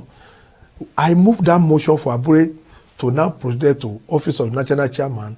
And Farouk Lawan was our national vice chairman, Northwest. He moved now to national secretary. That means they just began their new tenure. And in the tenures of offices, Article 15, he said no member shall stand in the office for more than 8 years except who first came to the office by vacancy. Abure had never been chairman of the party until when there was a vacancy. Yeah. And he now moving. Now, March 2021 to February 2025 is 4 years. Yes. Wherever these people concocted their tenure expiration is what we will now go to court and figure it out. Anybody that claim the tenure of Abure has expired, that person must have reached the age of his political menopause. That is, the person might not seem to be productive again, between his content of thinking. Has INEC written to the party that it recognizes what was done in Abia State? Well, they were purporting the name, selling the name, dropping the name of Professor Mahmoud, that he said Abure tenure has expired. But you see, we are not bothered about that, because if INEC are the umpire that take the election at all the time, our court will not be removing candidates they have earlier declared as winner. You have the governors, you have senators, except presidential election, that we have not seen in the history. But governors have been removed. Governor Bayelsa said in 2019. It was how many hours to sworn in that court to remove him.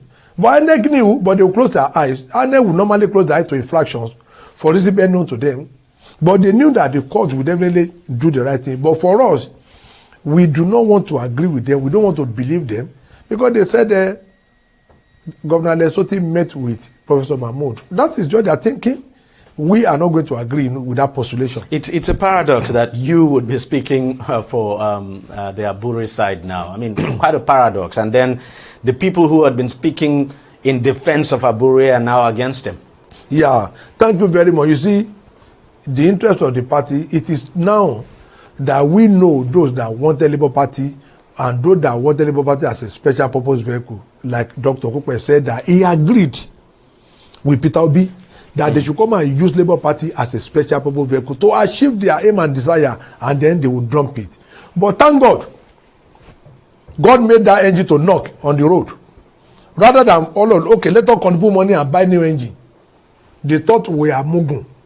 So they went to Alaba market to go and buy another engine. They now want to trick us to leave that vehicle so that they will put the new engine there and they will drive it away. So we now seize it. We are going to collect that engine. We are going to collect that vehicle. We will put the new engine and we'll drive that vehicle so that they will disembark and go back to where they are coming from. But of course, you knew all the while, I mean, when you gave, right from the very beginning, when you gave the platform to them. I mean, you did it with your clear eyes. I mean, you knew that, you may be used. No, you see, and that it was anyway going to benefit you, because if your candidate had won that election, it would have been to the benefit of all of you in the party. No, you see, I will refer them now to law of corruption by a columnist in Nigeria, Penny Jackson. He said, an average Nigerian who normally criticizes corruption and stealing when they are very far away from it. But when they are moving nearer in the middle, the voices, their criticism will also reduced by half. But by the time they are near their own position, near that weight that they are criticizing, their noise will cease completely. Now, nobody will have known, but we were warned by Shasuludu. We were warned. He wrote a letter to Julius Abure then that this guy is a trader, is my brother.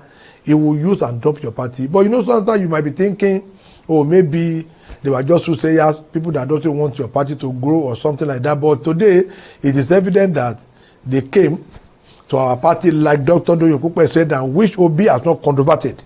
That they want to use. But we also cannot deny the fact that Peter Obi has made your party very popular, very recognizable, and that's a fact. No, we have been popular be before. We have been popular before. When Governor Mimiko won election under Labour Party, Obi was still a businessman. Governor Lesoti was still a businessman in the bank. Chief Great Ogboru contested governorship under Labour Party, though he lost. But we won't rep. I can understand, but you can't compare. No, I'm coming. The popularity then to what you Omo have now. Agege, who was the deputy senate president, won election under Labour Party. Do not forget, and now cross. Yeah. Because he wanted to run for senate president. Now let me tell you, it is just an idea whose time has come. The Buhari administration messes up this country. It was just change that people wanted. Do not forget, he ran with Atiku. They failed. Obi ran with Atiku. Labour Party is that party that everybody was now looking up to as at that time, that, oh, PDP, we are done with them, APC, we are done. Why are people done with PDP? And I'm saying that spent $16 billion on power. Today, all of us are running on generator. So Nigeria doesn't want to trust them. That's why the man took his exit and said, okay, let me come to Labour Party. So it was because of ideology that actually merged with his own. That was why he came. And we were the ones that promoted Peter Obi in that Labour Party. He didn't promote Labour. We were the ones that promoted him, because as we speak, Mr. Peter Obi only ran his own personal election.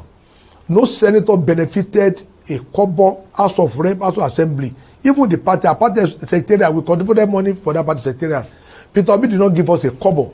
So everybody, Nigeria will now know that we were the one that gave him a new lease of life. But why I'm surprised is this. You see, in Labour Party, my dear brother, you will know that we have not presented presidential candidate for a very long time. Which is true. This is the reason. Barrister Dan Anyanwu was an chairman for over 12 years. He did not present a single presidential candidate. Because when you meet them, Ogawa is those people, they will come and hijack the party. It happened when Dumebi ran in 2019. You saw what happened between him and national chairman. Within 3 months, they want to remove the national chairman. The same thing. Obi felt, Obi has a way of doing his things. He has forgotten that he must play by the rule, and that thank God the chairman has said it. All of them will be suspended from the party. So that we will now tell you that we have millions of Obi, we have millions of Governor Alesoti. In fact, of all, I don't expect Governor Alesoti to ever receive. You don't think that will drive away a lot of goodwill that your party enjoys? No, we are going on to suspend even your presidential candidate. No, that is the former presidential candidate. No, nothing is going to happen. Other people will come on board. We still have Okonjo-Iweala. We are talking to Okonjo-Iweala to come and run the Labour Party. It's not only Peter Obi that can win an election. We are not against any region. Okonjo-Iweala can come and run our party, and we are going to perform extremely well. If we win, beautiful. If we lose, we can let the winner. Because when you are going to a race, 100-meter race, somebody will win gold, whether by a split of a second, whether anybody like it or not. You understand? Look at the 100-meter of Olympic. It took that many minutes to know who won that race. It took that many minutes. You know, they were just trying to use computer to streamline before they gave it to the American against the Jamaican. So that's just the thing. We are looking at, you know, credible people. You know, I mean, just look at the woman they brought on board. I think Labour Party need to be careful, and some people that call themselves stakeholder. We did this during Dr. Doyin Okupe, until when the FCC came with their big stick over certain corruption allegations. Now, this was also a woman that had been having problems with EFCC over some 4.something billion. They knew it's on bail of 500 million. Now, this was the same woman who has not cleared her name. You now brought her on board. And by the time but the she's FCC... a member of your party.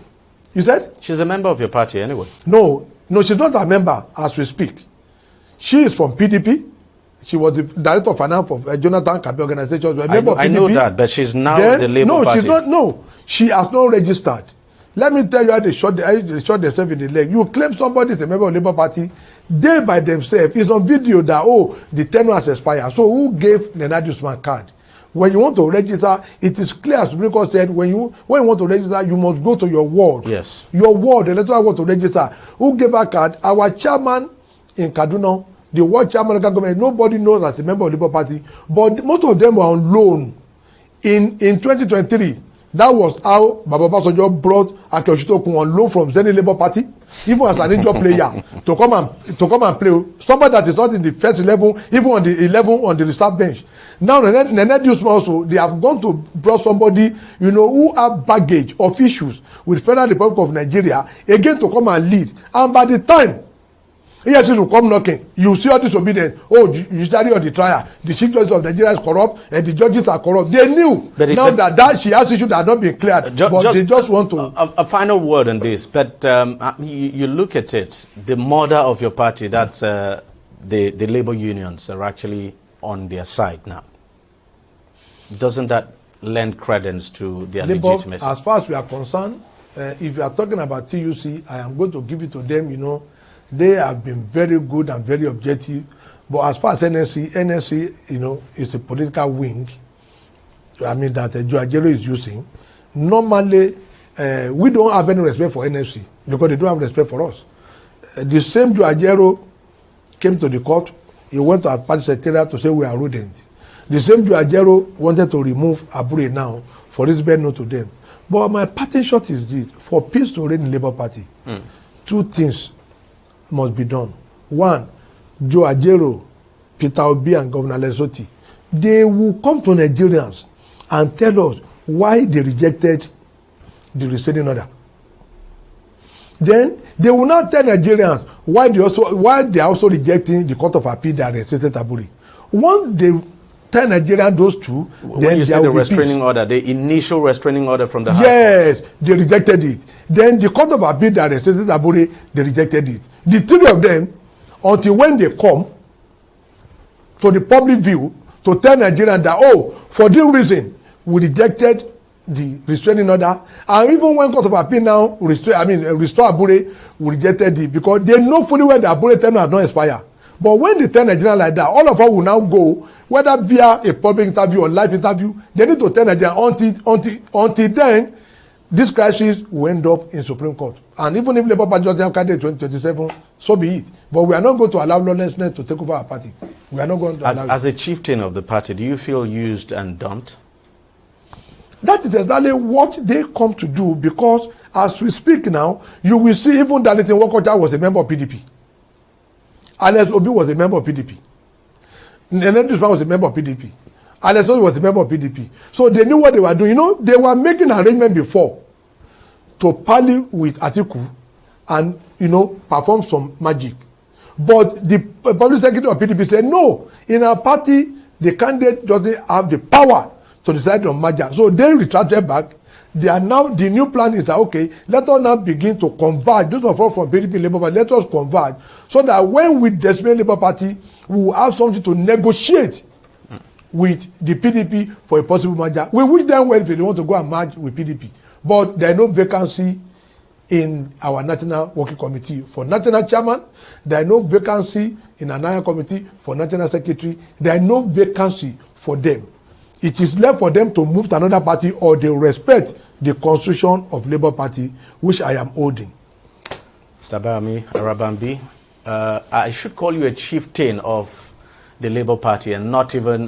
we are not faction. Yes, we are one now. You're one now. Yes, so we are one. There's no more faction. You're one. You're aligned with the with the national chairman. So thank you very much for coming on the program, and thank you for sharing your time with us.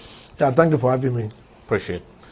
All right, we'll take a short break and we'll be right back. Stay with us. Don't go away. Opinions are free, facts are sacred, but truth is universal. How, in practical terms, can we, for instance, de-escalate the tension? When you go into public office, you must be ready to answer to the people. We know where the enemy is. 3 places. The Lake Chad Basin, the border area between Nigeria and Cameroon route, and then the Sambisa Forest. On TV360, we give you a complete dose of everything. Opinion, facts, and undiluted truth. I hardly believe what politicians have said in this part of the world. A new Nigeria is possible, a future is possible. We delve into the issues, dissect it so that you can understand it, use it to take action. I don't think there's any need for any governor to look for grant for ranching. TV360, dissecting the issues.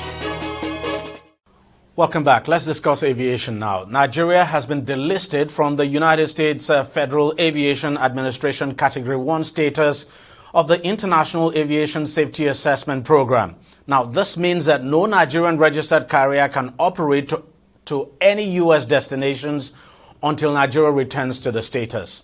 Shedding more light on the issue, the Nigeria Civil Aviation Authority explains that Nigeria was delisted by the U.S. Federal Aviation Administration in 2022 because no Nigerian airline had operated flights into any of its destinations within a 2-year period. So in other words, if a Nigerian airline had operated flights into the U.S. within that period, this delisting may not have happened. So literally, the route was sort of redundant. For context now, Category 1 safety status means that the certified country has met U.S. safety standards to operate flights to the U.S., which includes compliance with the International Civil Aviation Organization standards. Now, a Category 1 status country that fails to operate into the U.S. now, after 2 years will be delisted. Nigeria actually gained the Category 1 status in August 2010 after a rigorous exercise that spanned about 5 years. But that has now changed. Despite the delisting, however, the NCAA says Nigerian airlines flying to the U.S. can still operate to the U.S. using an aircraft wet leased from a country on the Category 1 list. The NCAA further reaffirmed its commitment to international safety and security standards, underscoring Nigeria's continued compliance with global aviation regulations. Joining me now from another part of Lagos to discuss this is Olumide Onwayo, who is the General Secretary, Aviation Safety Roundtable Initiative. Mr.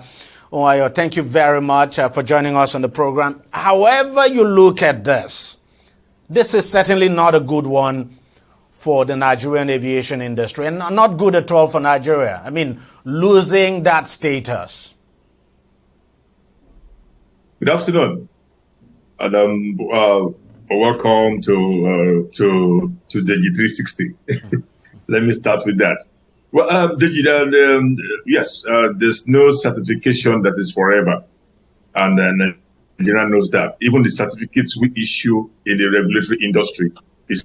You know that after some time, if you do not operate, you would have the certificate withdrawn. That's what the rule says when it comes to safety-related issues. So the certificates are not permanent. They are meant for you to use at a certain period, and once it's not used, it's taken back. So we are not surprised. And that for the category 1 was taken about 2 years ago, was not a recent thing. We just that all the while it was kept quiet and it didn't leak to the media. But recently, the journalists brought it out, and everybody had to say that that is true, and that's been taken over 2 years ago. And then when we got it the last time, it was a bragging right for us in the aviation industry in the continent. We now became instructors, regulator, and supporting most of the fellow some other African countries on how to get their safety certification in the right direction. We use this to lead the Banjul Accord and lead the most of West African safety issues. But unfortunately, we have been delisted. Luckily, we have not been downgraded. So let me understand this. If we were to come back to the Cat 1 status now, does it mean we're going to go through all those processes? I mean, getting there, we were told it took us about 5 years. So does it mean it's going to take us another 5 years to get back to Cat 1?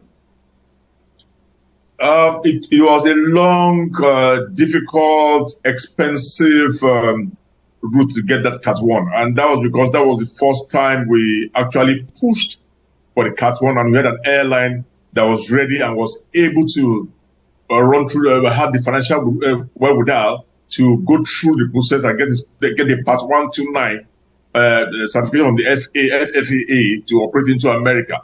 Now, would we spend 5 years to get it to be reinstated?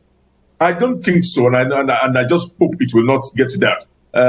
We have the process. We know the procedure. All we just need to do is go back into those. There's always a checklist, and if you prepare well, then you would pass well and you finish on time. It's when you leave it to lay down there, then that's when you now spend some time and then be downgraded. Remember, we just struggled to go through the ICAO certification process. We barely passed, and there was a worldwide phenomenon whereby almost every country was struggling with the new rules and regulations. Then we have enough time now to tidy up the loose ends, and most importantly, the airline we are going to be presenting as a flag bearer, on that route should also be prepared to learn from what happened to ARIC and ensure that all documentation, certification, and all professional training is needed, and flight simulation hours and flight test hours all are in place, and they'll be able to fund it when the time comes, because they will not bend the rules on certifications. Then moreover, we shouldn't feel bad that we are delisted. There's virtually no safety or security certificate that is permanent. It has a lifespan. But then let's even face it. Let me ask you this. Do we even have any airline at the moment that even has the capacity to fly that route, that has the capacity to do it? I will not sit down here and say there is no airline that we don't have any airline that is eligible to go on the route. I'm not talking about whether the airline is eligible. I'm talking about the capacity, financial capacity, the fleet capacity, and all of that. Yeah, but if you remember when ARIC started, ARIC did not use the aircraft. They had to use this high fly for Portugal. So you don't have to own the aircraft to operate. You might probably just get an aircraft from lease an aircraft or wet lease or dry lease one from an organization that is whose base is compliant with category 1. Who has a Cat 1 status. So you could use that to start before you begin to own your own. That is allowed. Now, tell me, what exactly is the country losing by not even flying that route? That have applied to operate into America. I know APs have applied, President have applied, and one of Omni Blue got applied to also during the period of Adiserica. So they've applied, but none of them has started the flight. And as of now, we have not seen any indication that any one of them is willing to start. So until when one is willing, asking the FAA team to come to Nigeria and do the necessary auditing for us to be reinstated would be a waste of time, because when if you are reinstated, you cannot be reinstated with an airline that's going to operate into the US. And if you are reinstated and that airline does not operate within two years, then the whole process is, you are going to be delisted again and start that process all over again. Are we losing anything at all by not having any of Nigerian airlines now fly to the US? Oh, definitely yes. Definitely yes. Well, you cannot be wrong supporting your own. And you always see the effect of having your own local carrier on the route. You see what was happening with the crazy fares on the Lagos-London route before Airpeace came on board. And that has helped to stabilize the price a bit. And I expect that the price will begin to go down further and benefit consumers. You must, that's why there's reciprocity in every bilateral services agreement. That reciprocity clause is that as I operate 15 into your country, you also 15, or you operate 10, whatever number you have on the bilateral service. That's what is agreed. The both parties are supposed to operate, not one-sided. So we have not been able to do that because we do not have an airline that is strong enough, big enough, and we've not been able to attract foreign direct investment from them to participate in investing in a carrier. So that's something we need to address and look into. Mr. Olumide Onwayo, the General Secretary, Aviation Safety Roundtable Initiative, thank you very much for your time, and thanks for honoring our call. Thank you for having me. Thank you so much. Well, that's how much we can take on the program this week. We thank you very much for watching. I'll see you again next week. Bye-bye.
Opinions are free, facts are sacred, but truth is universal.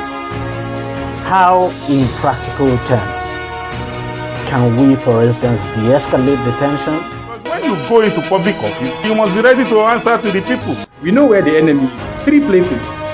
The Lake Chad Basin, the border area between Nigeria and Cameroon, and then the Sambisa Forest. On TV360, we give you a complete dose of everything.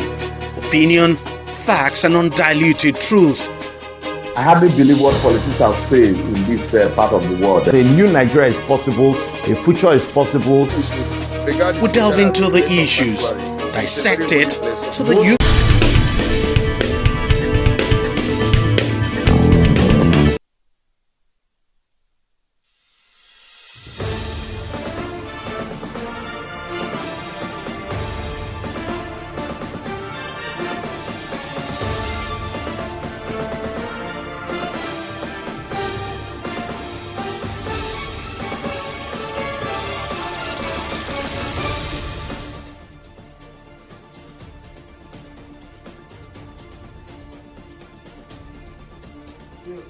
On the news, floods take over Maiduguri, displaces thousands of residents.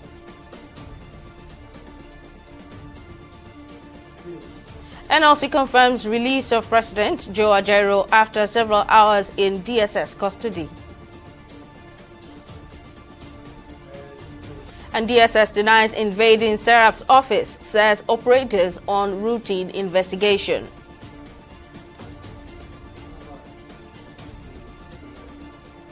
Thank you very much for joining us on News Now. I'm Simisola Adigun. Vice President Kashim Shettima has assured that the administration of President Bola Tinubu will tackle the challenges of flood in Nigeria. Shettima, who gave the assurance in Maiduguri, the Borno State capital, on Tuesday during an on-the-spot assessment of the ravaging floods that have displaced communities in the state, noted that though the factors leading to the crisis and other recurring disasters of the country are diverse, President Tinubu has already developed a comprehensive roadmap aimed at addressing these challenges head-on. The severe flood, considered the worst in decades, happened after the collapse of water channels at the Alu Dam, which has affected critical infrastructure, paralyzing businesses and school activities. Several videos on social media show the flood sweeping through streets, forcing many residents to desert their homes for higher plains. The situation has been exacerbated by the release of wild animals from the state zoo, which were displaced by flood waters. Snakes, crocodiles and ostriches have reportedly been seen roaming the streets, adding to the chaos and danger for residents. In a swift reaction to this humanitarian crisis, the Borno State government has ordered the immediate closure of all schools in the state to avoid loss of lives. While commiserating with people of Maiduguri, President Bola Tinubu has assured the federal government is ready to collaborate with the state to address the immediate humanitarian needs of those affected by the flood. Still on the devastating flood in Maiduguri, the State Commissioner for Information and Internal Security, Usman Tar, has advised immediate evacuation for those living along riverbanks. The Commissioner also emphasized on the urgency of the situation, urging residents to follow designated evacuation routes for their safety. Earlier on, I spoke with journalist Jack Vincent in Maiduguri to get an update on happenings in the state. Well, to a very large extent, I can say the water is receding, because today it is not as worse as it was yesterday and a few days here. So we thank God that it hasn't got to that point when we lost lives so much, but people have the opportunity to leave vulnerable places to places where they can have relative safety. How well have emergency services and local authorities been able to manage the impact and provide aid to those affected? Well, the government in her own capacity is trying the utmost to ensure that people have the relief that they need at this trying time. You see, the major problem is that we in Nigeria, I'm not talking about Borno State presently, but I'm talking about Nigeria generally. We fail to make plans for the future. We fail to plan ahead. That is why when we are hit by disasters like this, we are taking unawares and the impact is usually massive. But right now, I can tell you for a fact that the Borno State governor is doing the best that he could to ensure that people are safe. I understand that safe places have been opened for people to go to, and the government have put mechanisms in place to take very good care of them. That I know for a fact. And so far, the state government is yet to issue official figures of casualties. But have there been reports of loss of lives in any of the affected communities? Well, I for one can't say for a fact, but I heard via grapevine that some lives were lost. But right now, as at the time I got the information, it's not one that I can verify. So I can't be an authority on that. But from the look of things, lives are likely to be lost from the look of things. But I can't speak for a fact that this is the situation. Finally, before I let you go, what exactly is the cause of this flood?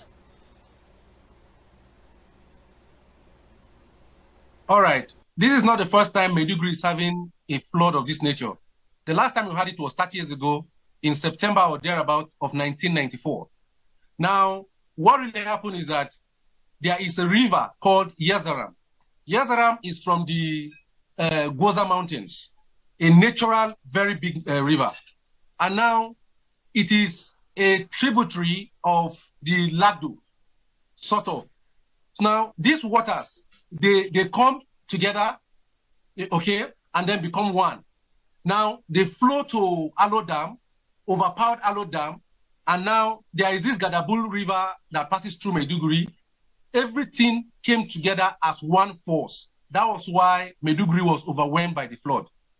So that has been the reason for the flood, and it is a natural occurrence, one that nobody could do anything about. That was Jack Vincent, a journalist in Maiduguri, the Borno State capital, giving us an update of the flood situation. Now, the Nigeria Labour Congress, NLC, has confirmed the release of its president, Joe Ajaero, from the detention of the Department of State Services, DSS, after being granted administrative bail. Earlier on Monday, the Labour body demanded an unconditional release of Ajaero by the DSS following his arrest at the Nnamdi Azikiwe Airport in Abuja just before boarding his flight to attend a scheduled meeting at the International Trade Union Congress in the United Kingdom.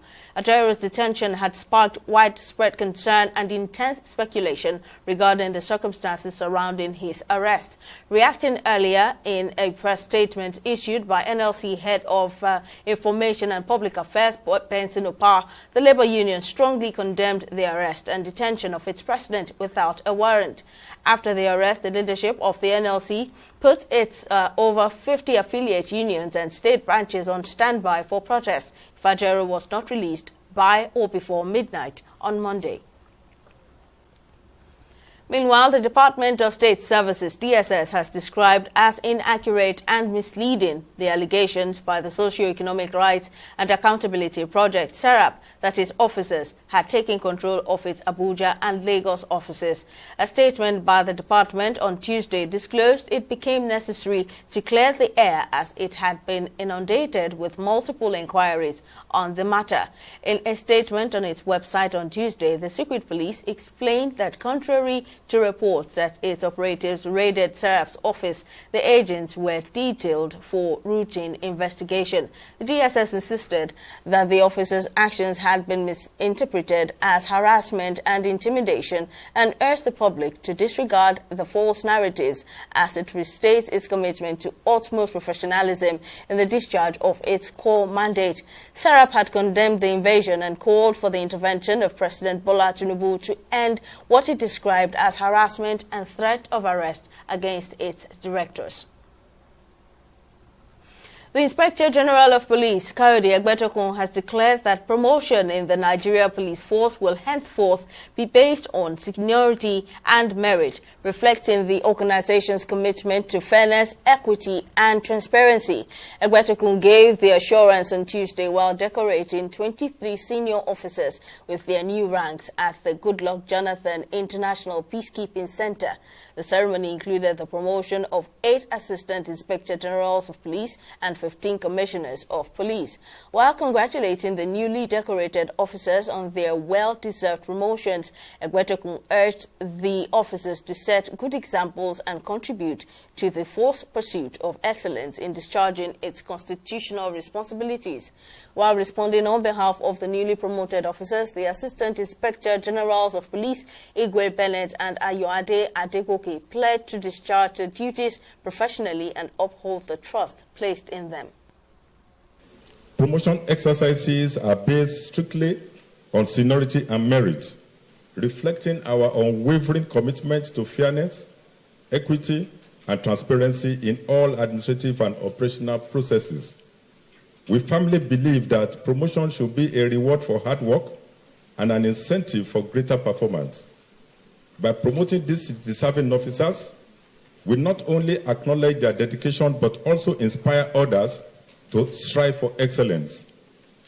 This merit-based approach will undoubtedly cultivate a culture of excellence and drive our officers to reach even higher heights. As senior officers, you are called upon to be adaptable and forward-thinking, embrace innovation and new technologies to combat crime and maintain public safety.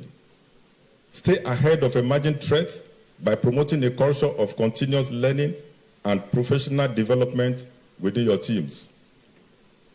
As you rise through the ranks, remember that you are not only leaders but also mentors. Take the time to guide, train, and empower the officers under your command. By doing so, you will build a stronger, more capable force ready to meet the challenges of tomorrow.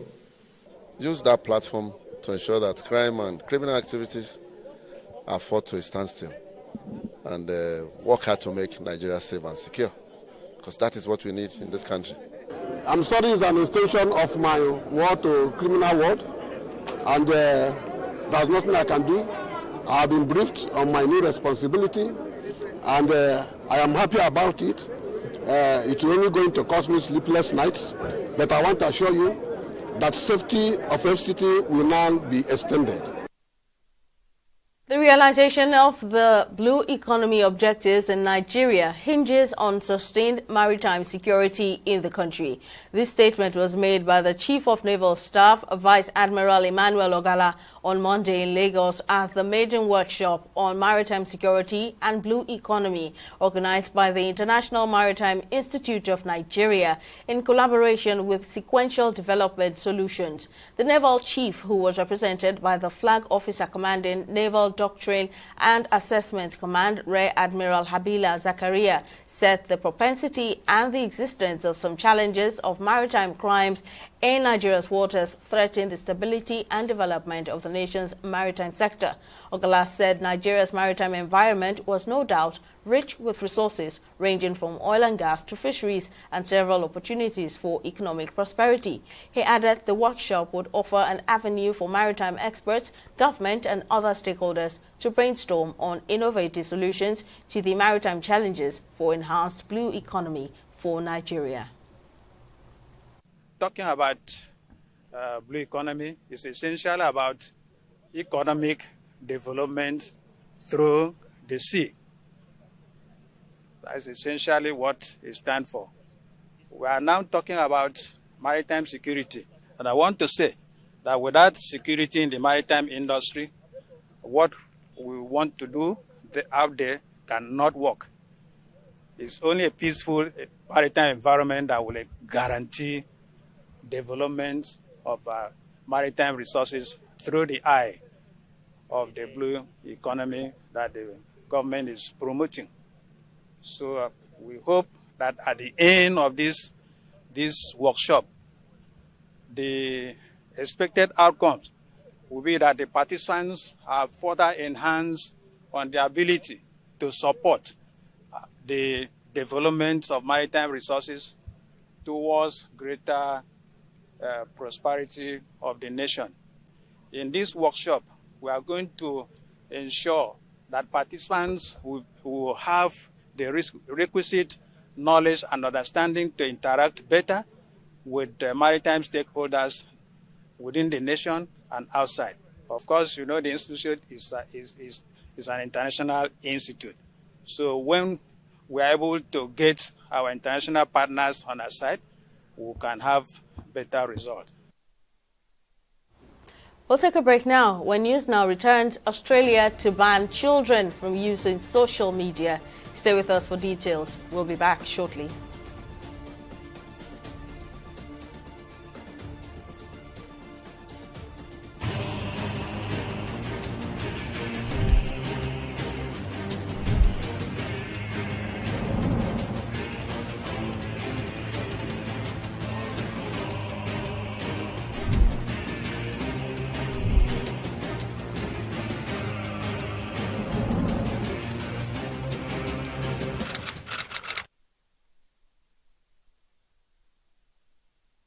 In the last 3 years, we have built a multi-purpose center, which is the envy of all in our constituency.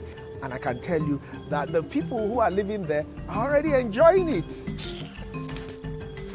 Guy, do you think what this man just said is true? See, I seriously doubt. I'm sure it's one of those their silly lies. Wait, do you know there's a way to find out if these things he's saying is true or not? This is the Construct app. It gives people like us a sure way to track implementation of constituency projects. It gives valid and verified information on location of projects, amounts allocated, amount funded, the level of job done, and even the profiles of concerned legislators. You and I can post directly on this app. Are you serious? This is the Go-To app. If you want to know how our Commonwealth is being expanded by the government. Wow. Let's even see if what this man said is true. Show me. The Construct app is developed by Other People Nigeria with support from USAID and is available on both Google Play Store and Apple Store. And it's true. Of course, I told you.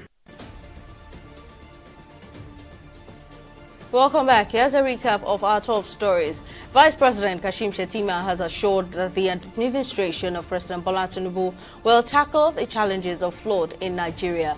Shettima, who gave the assurance in Maiduguri, the Borno state capital, on Tuesday during an on-the-spot assessment of the ravaging floods that have displaced communities in the state, noted that though the factors leading to the crisis and other recurring disasters in the country are diverse, President Tinubu has already developed a comprehensive roadmap aimed at addressing these challenges head-on. The severe flood, considered the worst in decades, happened after the collapse of water channels at the Alu Dam, which has affected critical infrastructure, paralyzing businesses and school activities.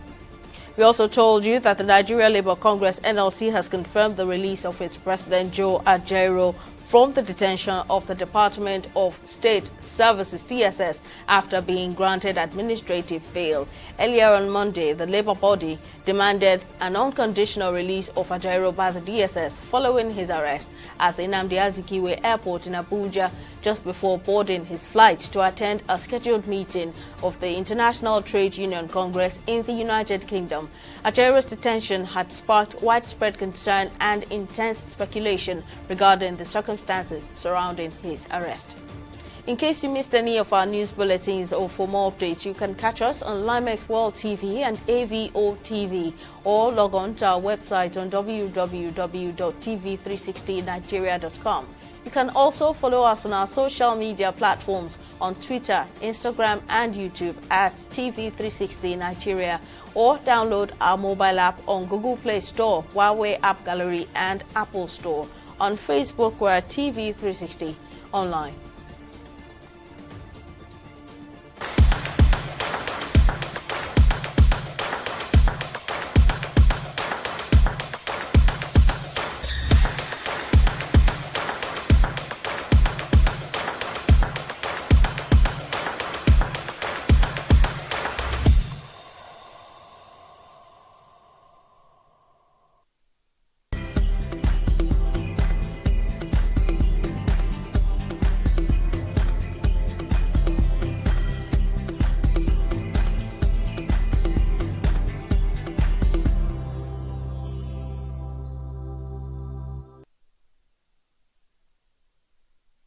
For more stories in the world of business, let's join Joy Uchejim, who's on standby with the latest. What's happening, Joy? Thank you, Simi. Well, in a move to strengthen bilateral ties between Nigeria and China, the Consulate General of the People's Republic of China in Lagos, in collaboration with key banking experts, Chinese and Nigerian enterprises, has held a dialogue on Monday, September 9, 2024, at the Stanbic IBTC Towers in Victoria Island. The event centered around President Bola Ahmed Tinubu's recent visit to China during the FOCAC 2024 and its potential impact on Nigeria-China bilateral relations. The event also explored the implications of new agreements reached during the president's visit and how both nations could leverage these opportunities for mutual economic growth. TV360's correspondent Okpeyemi Ogusheni reports.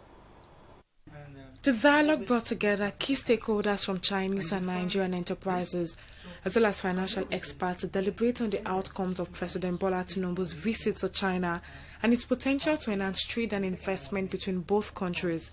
Discussions at the event highlighted how Nigeria can leverage China's expertise in infrastructure development, technology transfer, and financing to drive its economic growth.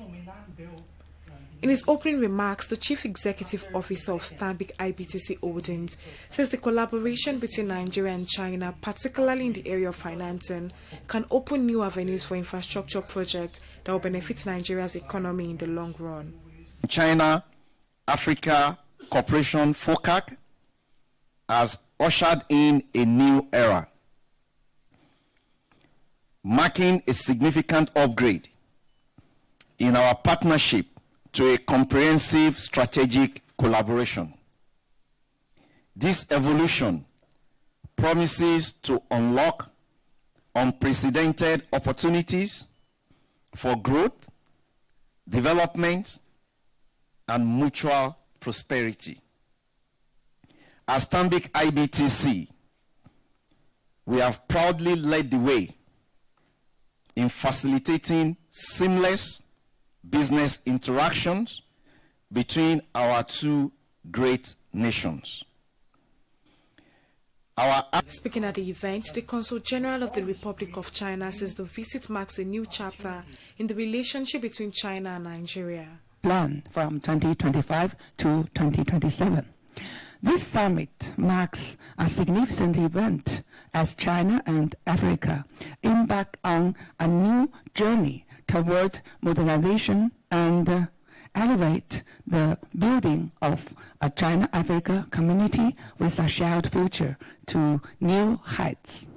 The outcomes are fruitful. The prospects for cooperation are vast, and the historical significance is profound. Other stakeholders at the event described President Tinubu's visit as pivotal, noting that the agreement signed would drive economic growth. Employ a lot of people, begin to grow the GDP. That is the significance of the FOCAC itself and what has happened here in this Lagos forum. So I think we expect to see some very significant major economic developments that will be triggered by the various agreements that were signed in these few days in FOCAC. The Consul General reiterated China's commitment to supporting Nigeria's developmental goals and enhancing the partnership between both countries in the coming years. We focus the infrastructure, the green development, the e-commerce, or the vocational education, the finance, industrialization, and so on. So really, I with full confidence that China-Africa relationship, China-Nigeria relationship will develop very fast, very smooth, very successful in the new era. As Nigeria continues to position itself as a strategic partner to China in Africa, it is expected that this renewed collaboration will foster economic growth, job creation, and sustainable development. Okweyemi Owusheni, TV360 News, Lagos. We'll take a short break and return with stock market reports.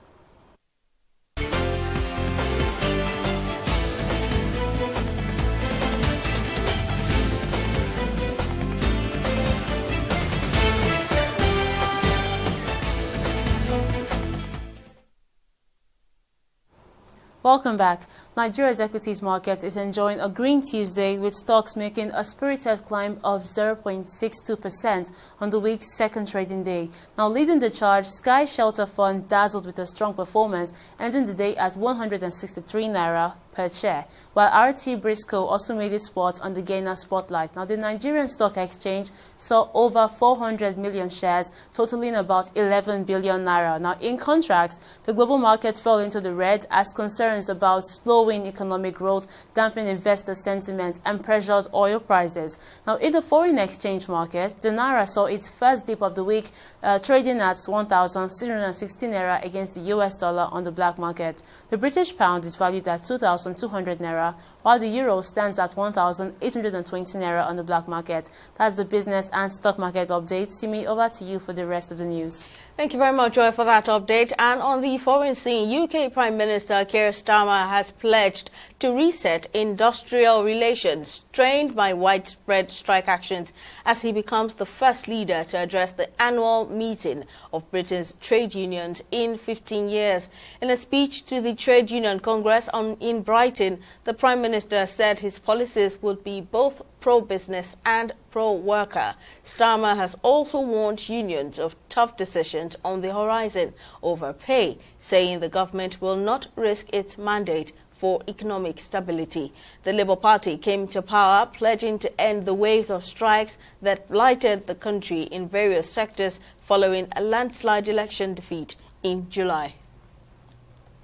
Still on the foreign scene, the Australian government has proposed a bill on the minimum wage age limit for children to use social media, citing mental and physical health concerns. According to Prime Minister of Australia, Anthony Albanese, his government will run an age verification trial before introducing the legislation. He added his centre-left Labour Party government is considering a minimum age of between 14 and 16. And on sports, Nigeria's Super Eagles have played out a goalless draw in their 2025 AFCON qualifying match against Rwanda at the Amahoro National Stadium in Kigali on Tuesday. Coming off an impressive 3-0 win over Benin Republic, expectations were high for the Super Eagles to continue their strong start in the qualifiers. Despite dominating possession and consistently pressing for a goal, Nigeria was unable to break down Rwanda's solid defense, with the home side's goalkeeper making crucial saves to keep the game level. Despite the dropped points, the Super Eagles remain top of Group D with 4 points, while Rwanda sits in second with 2. Nigeria will host Libya in their next qualifier in October, hoping to return to winning ways. And Nigeria's Minister of Sports Development, John Eno, says the ministry is committed to giving the same treatment to para-athletes who represented Nigeria at the just concluded Paralympics in Paris as their counterparts who competed at the 2024 Olympics. The 2024 Paralympics were brought to a close on Sunday, with Nigeria finishing the games with 7 medals, consisting of 2 gold, 3 silver and 2 bronze. Eno stressed the importance of investment in athletes, saying their success is a motivation to do more in providing the necessary resources and support for their continued growth and achievements. Well, that's it on News Now. Thank you for watching. We'll see you again next time.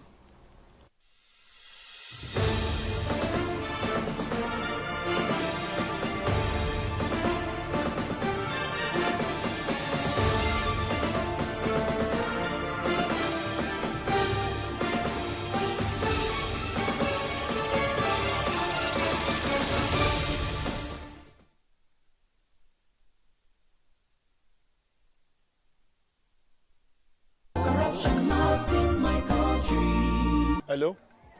Yeah, I found your wallet in front of a supermarket. Meet me at Apple Junction. Yes, I'll be waiting for you. Now we find out. 2 of us. Thank you very much, officer. You know, it's surprising that men like you still exist in the police force. Yes, so... Oh, yes. This is just the token of my appreciation. Oh, no, you don't need to do this. We're only doing our job. Thank you very much. God bless you. You're welcome. Now I know police is really my friend. Yes. Friend. Hey. Okay, which came up with this one? I don't understand. You know your problem. You are greedy. I'm a policeman who is doing his job. All forms of corruption in the force, not in my country. Corruption not in my country.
I'm Seidoa Linus Yemia.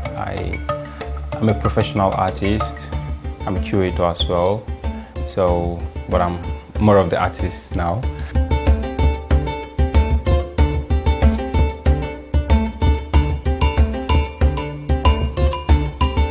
I studied painting in school, and I paint, and my works actually talk about the contemporary Lagos life, especially as it relates to transportation and the downfall you find around Lagos.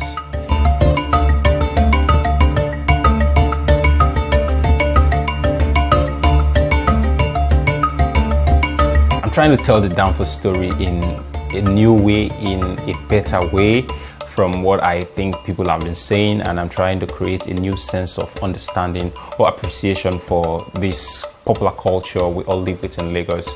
So that's why I paint today, and that is what my works basically talk about, Lagos and Lagos downfall.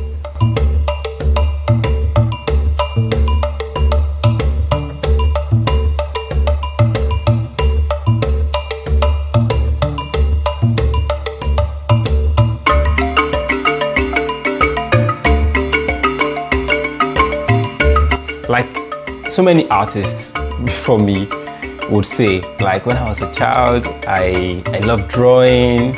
I used to draw everywhere, and yes, I'm one of them. I did that. I drew a lot on the floor, on the walls. I did a lot of paintings, and I was very fortunate to have a very wonderful father who was always providing art materials for me. So I had the opportunity to explore as much as I could as a child, and I created a lot. Then just having fun. Basically, children who studied art or didn't, they are all doing the same thing. It's just part of a stage of growth for a lot of us who have that part of creativity very high in us. So that was how maybe it started.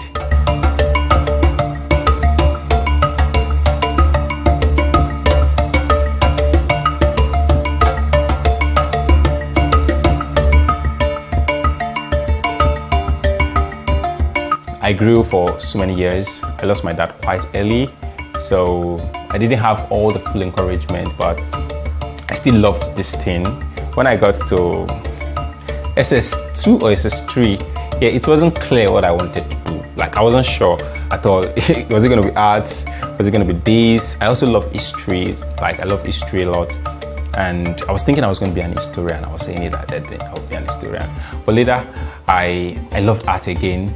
So it was revolving around the two, and eventually I felt like, man, this is me, this is what I like doing, this thing gives me joy, let me do it. So I wasn't fortunate to be in a school that was teaching art at that time, so I have to go to a different school to meet the art teacher.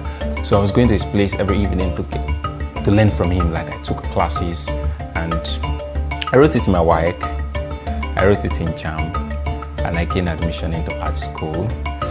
But something happened within the period of my SS classes, or the decision-making time.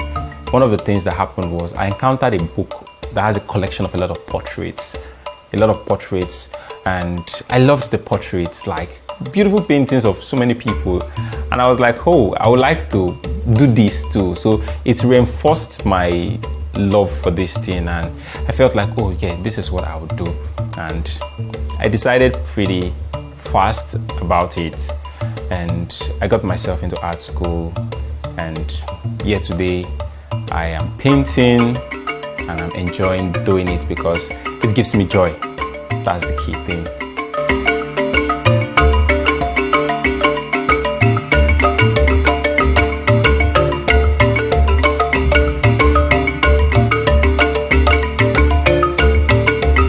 I wasn't too sure I was going to be painting today immediately, because when I left school, I did not start like right away. I didn't start painting. I didn't start creating artworks right away. But I was studying art. I was creating some kind of stuff, like I paint. I have paintings I did within that period. Like all the time you find yourself painting, or people knew will say, help me do this. I want to do a portrait. I did all of that, but I was not very sure this is the thing I want to do. I wasn't sure because from the system of the schools to what I was seeing in the industry, I was a bit scared if there was a need to practice, because I wanted to do something different from what many people are doing, and I saw so many people doing relatively the same thing, and probably this is what the galleries want, this is what the people want to see, but this is not what I want to do. And since what I want to do is not what everybody's doing, I was a bit reluctant. Like I wasn't painting as such, because then it wasn't going to be what I'm creating now. But I knew I didn't want to do what the majority were doing. So it was a bit difficult to decide if I was going to just be creating the works. I want to tell my story like the cavemen did. They were telling their stories on the walls of the caves like the Egyptian did. So I felt like I want to do my thing, and I really wanted people to see my thing. So I needed to be sure. I dream about some of the concepts I paint. So I really wanted to give myself, if you see my work, it should be telling you something about me. So all of that were the reasons why I was going through a lot of challenges of should I paint, should I not paint? But eventually I saw one young Nigerian man. It's not really young per se, he's older than me. And he was doing something different from what everybody was doing. I was like, this is Nigerian. I love this work. I felt the work was real to him. His name is Bob Nusa. So I was like, I want to be like this person. I sent him a message on Facebook, like, I love your work. Like, they're fantastic. This is unique. This is different. I felt this guy was sincere to himself. And eventually we met. I told him I loved what he was doing. And when I saw what he was doing and he spoke with me, I thought he read the same book. He said he didn't read any book, but he has had the conviction in him right from time.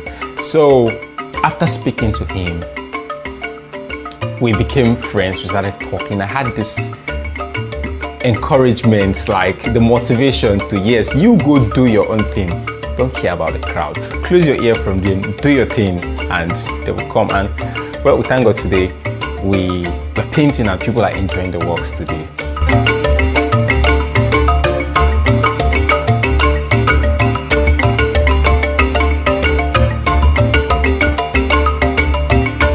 One thing was you need to get materials and you need to have funds to get your materials. So it was whatever I was doing that was giving me money. Like not whatever, I used to do graphic designs for people, I do printing, I was working with some event people. So all of that, when I get the money, I buy materials. I also had a couple of colors, like a lot. I bought then because I had a project, like a mural project. So we bought close to 15, if not to 20 cups of these colors. So I had plenty of colors. So it helped me to experiment, and I have a lot of works that I did then that eventually they were unable to get to the gallery level, but I had a lot of materials, or I invested into the materials to experiment. So, and nobody needed to tell me paint it like this, paint it like that, but there are a lot of things about the business I discovered without any formal class.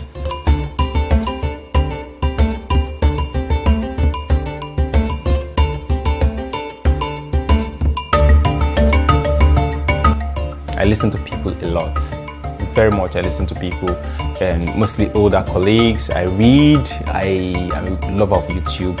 So I pick from this person, I pick from that person. But the key thing I think most of us never knew in school was that we did not know how to create a brand, because art is basically creating a brand.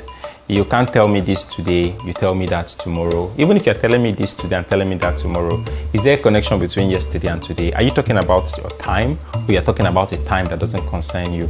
Even if you're talking about yesterday or maybe 200 years back, are you relating to the people of this time the way they will understand it, or you are relating 200 years ago the way it was represented 200 years ago? In school, you paint it like that way. You do a painting of Nefertiti, for instance, you will be depicting it like it's in the Egyptian era. But I think contemporary art is not that way. It should be something this generation should be able to connect with. If you are remixing, that's what you do in music, you have to sing it like this time. You don't have to sing it like the way it was. You could pick elements from those generations. Like my work has elements from so many artists who have even painted over 100 years ago, but I will represent it, talking about it in this time and in a very different way. Funding and getting your branding right are the key things. Like, I know I learned from the whole process of trying to grow up. So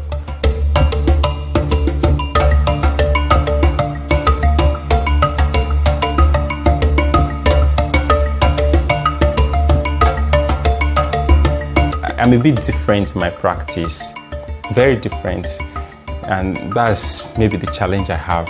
One, I don't carry my works to galleries as such. Like, I have been in a gallery where artists came with so many of his works, and the gallery will be saying, this one, I don't do that. Because most of the galleries, I don't feel they will represent it the way I want to. So I think one of the things that I would have said is the major challenge my work has is that many people have not seen them, and I want many eyes to see them, but I want them to be displayed in the right manner and in the right places where the right people or the many people will see them. So getting enough galleries, like the kind of galleries I want to exhibit with, is practically a challenge, because between last year to this year, I exhibited with only one gallery, that's Art 21 in a hotel run by Kalim Shagori.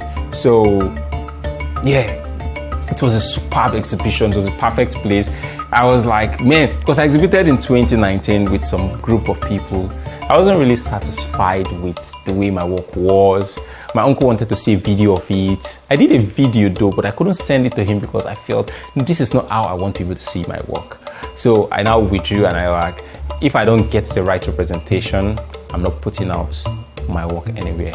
So the major challenge is getting the right galleries to represent your work. And another thing is, before I discovered the gallery, I went to one or two galleries, but I didn't carry my physical work. I went with photographs in a portfolio. But the reaction I got from those galleries were, they weren't confident to show my work because they weren't sure of the audience that were coming to their gallery, if they were going to be ready to see something different or something new. They wanted things that looks like the things everybody is doing. I didn't want to do those kind of things. So that was why I started withdrawing. Like, I want to see people interested in what I'm doing, then we can continue. But me chasing them, yeah, even if I will have to chase people, then it has to be the right people. So, well, we really don't have a lot of galleries who want to try the great things. Yeah, and many times in history, people keep missing the beautiful works, the works that end up making history. Most of the time, they don't end up joining. Like, people don't tend to benefit well enough because they were scared to start with these people.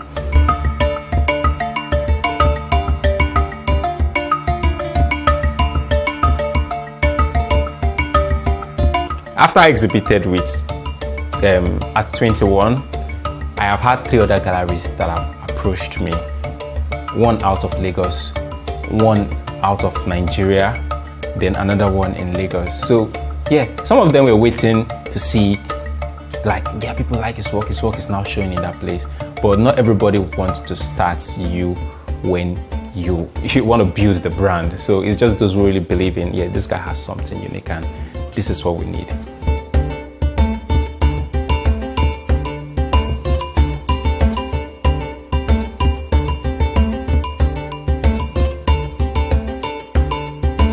If you look at the continuum of artistry or the canon of painting, or I don't know the term to use, yeah, you know, it's not 100% different from what has existed. I did not invent colors, I didn't invent canvas, but minimalism is not new. There is a popular name, like some people when they see my work, they mention Piet Mondrian. You could say Frank Stella, you could talk about Klee, you could even relate it to, like myself, I relate it to the Ndebele traditional motifs in South Africa. So I can't say it is exclusively new or different from what has existed. It falls into a continuum of history that has existed before it. But then, it is talking about Danfo now.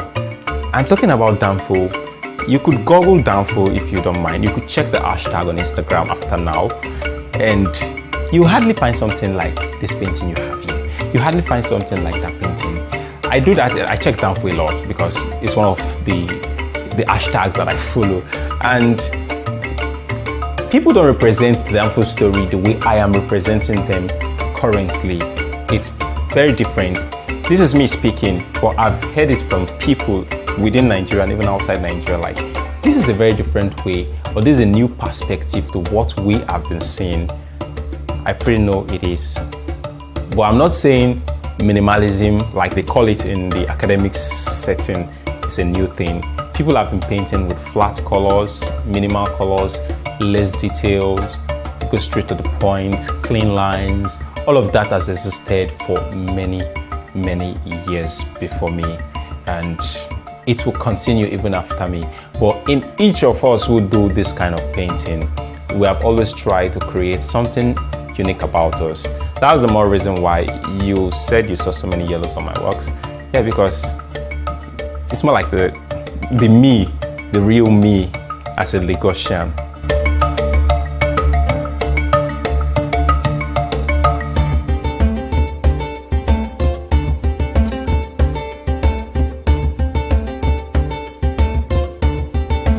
Of course, I'm referring to the yellow Danfo bus you saw on your way coming here and everybody is seen all around.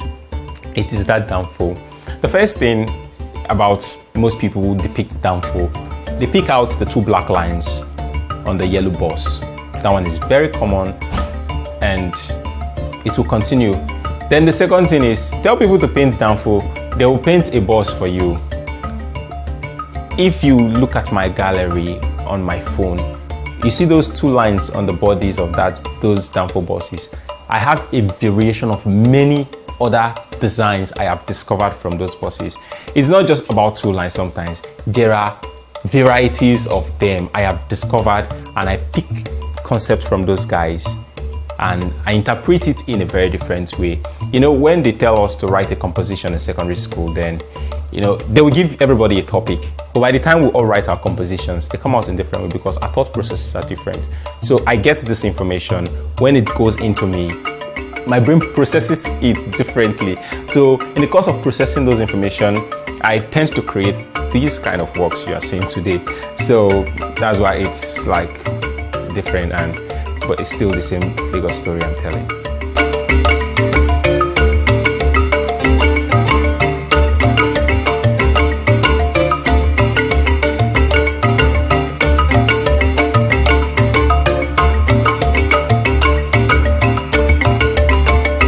Talking about the process of my work, most of the time it starts from observing and listening to the streets. I listen to people a lot, I observe what's happening a lot, and I pick ideas from there. Before I created these works, okay, let me just explain from the titles of some of the works here now. The first work up there is Okada Man. Everybody in Lagos can relate to Okada Man when you say Okada Man. So it's from the streets, but why can't we paint a beautiful Okada Man that can hang both here and in Los Angeles? It can hang in Helsinki, it can be hung in Pompeii or wherever. The people like, what is this work about? And we say, no, this is Okada Man.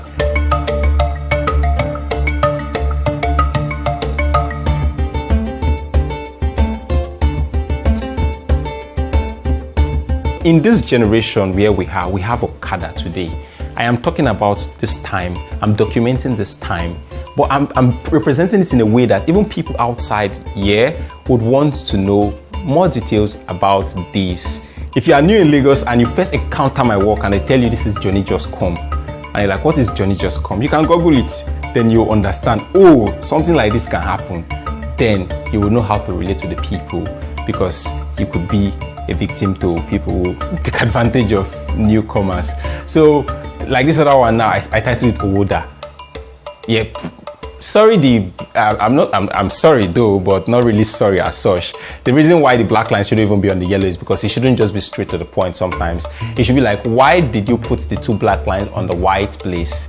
Yeah, because I believe we can purify the concept of, or we can redefine the concept of collecting tax or collecting money from people in Lagos. You see the way I go like, hey, you know, all those kind of stuff.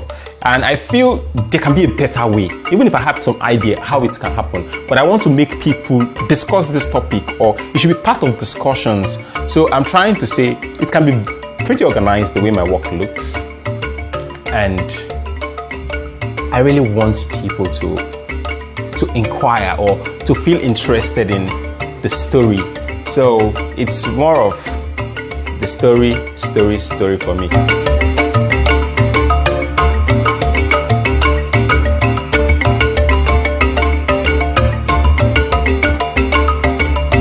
I create a visual representation, and my visual representation oftentimes starts from paper to the system.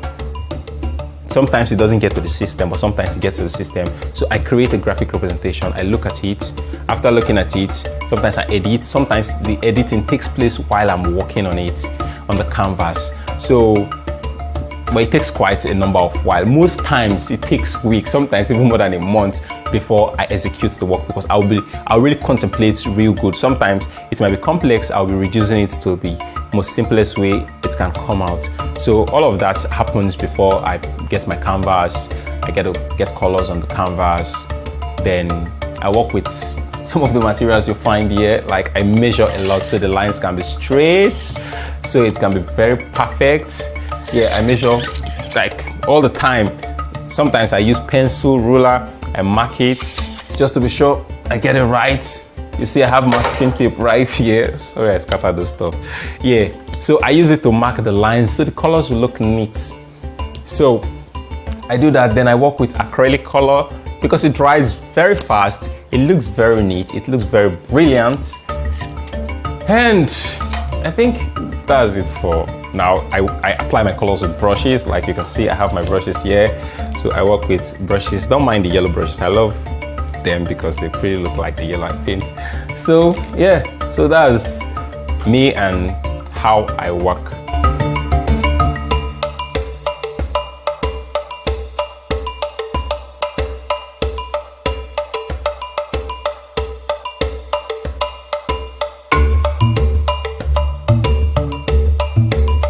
Well, since I started painting and professionally practicing, I've been very fortunate.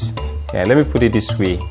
I initially said I tried starting with some lower galleries. I didn't succeed, but I am fortunate to exhibit or to be exhibiting with one of the best galleries, if not the best gallery in Lagos. That's at 21 Lagos. So many people dream they want to have their works hung on that wall, but not everybody gets in. Not everybody. Really, before you get the opportunity to have your work in such high class gallery. So me exhibiting or to have exhibited with such a gallery, it's a big one for me, because even people who I feel this guy has gone high in the industry, they're really like, I really wish I can exhibit in that gallery. But it's not easy to get in there. So yeah, that's pretty one. Then last year, Artex Lagos, I don't know if you know about Artex Lagos, is the biggest arts fair in West Africa. I was one of their finalists during the Artex review. I knew I was the last person that was interviewed. I applied like almost at the end of the whole thing, but within 48 hours, I got a mail from them to send my portfolio, and I got the opportunity to be part of the participants in the review and one of the finalists. I think we were 12 in number, and I think the 3 people that ended with me, the last review, like I'm from Nigeria, one was from Panama, the other one from UK. So it's a big one. I know they had over 500 applicants, like they said, but not everybody got to that height. Not everybody has gotten the opportunity to have their works posted on ArtX page. Like, it's a big big one for me, and it is really cool that I have been fortunate to get people from the high class being interested in my work more than those down. Yeah, so it's a good achievement.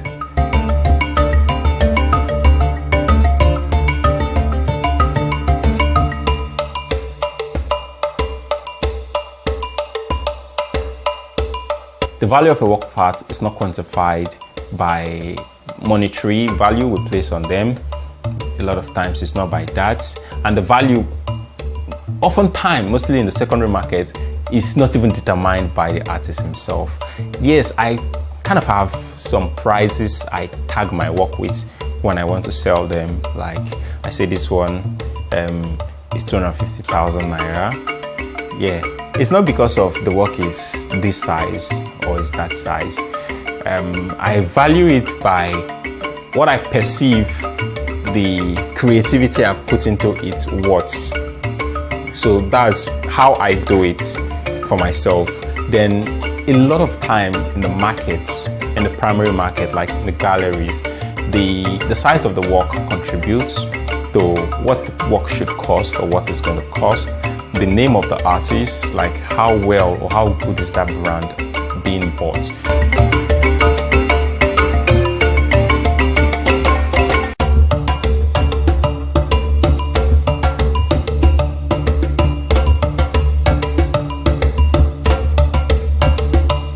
I see my work breaking records in the art market. Like I can't tell, I wouldn't know how much it's gonna go for, but I feel what I am doing would make those headlines in the future, and I really want it to influence the way people think, the way people behave, especially in Lagos. Like Lagos sometimes gets so chaotic, and I pick inspiration from this chaos and refine it to a very clean canvas painting. And I really want to see this clean canvas painting influencing the people who inspired me again. So I envisage it's going to bring discussion that will make Lagosians look at if these are lifestyles or these old kiosks could make somebody say, I want people to move in straight lines, to move clean, to have a clean environment, to have a more structured way of going about doing things. I really see that happening, because if I have more of this going out and more people getting involved in the discussion, it's really going to influence the characters of people, and it might give us a better Lagos in the future. So I see it influencing lives, influencing thinking, influencing the basic things you find yourself around. Like even the car you drive, maybe someday you'll be picking somewhere from my work to paint your car, and it's going to look pretty unique from all the rest cars on the road. So that's really what I see my work doing in the future.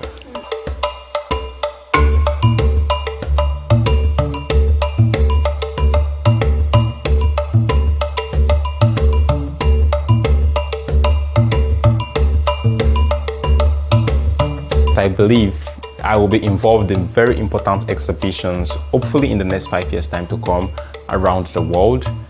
I want to believe before the next 5 years to come, I would have been able to create more interesting pieces than the ones I have today.